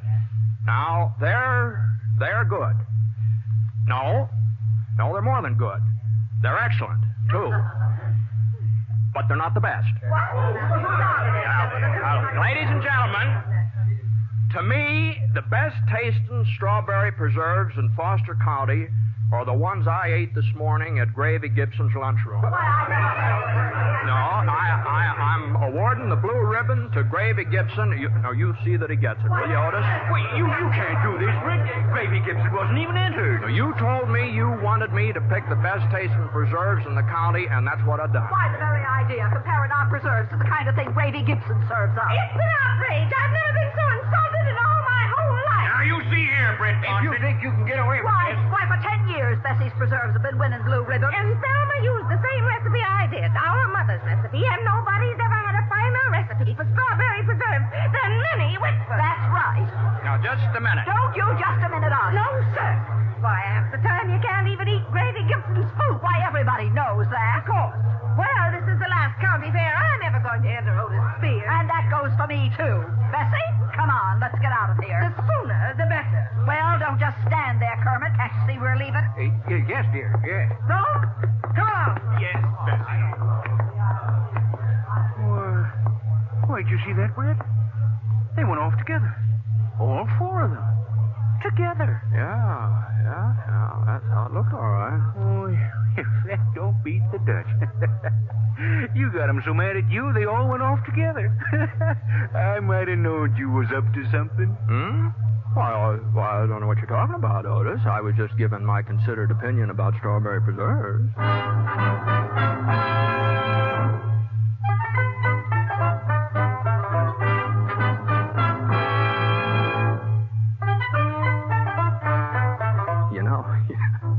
The funny thing about it was it's true what I said. The preserves I'd had in my breakfast toast over Gravy Gibson's did taste better than Thelma's or Bessie's. Of course, the fact of the matter was, I really couldn't taste their preserves at all. I just burned the daylights out of my tongue drinking Gravy's coffee. Oh, couldn't taste a thing afterwards. Boy, that was miserable coffee if I ever. The Gravy sure is a terrible cook.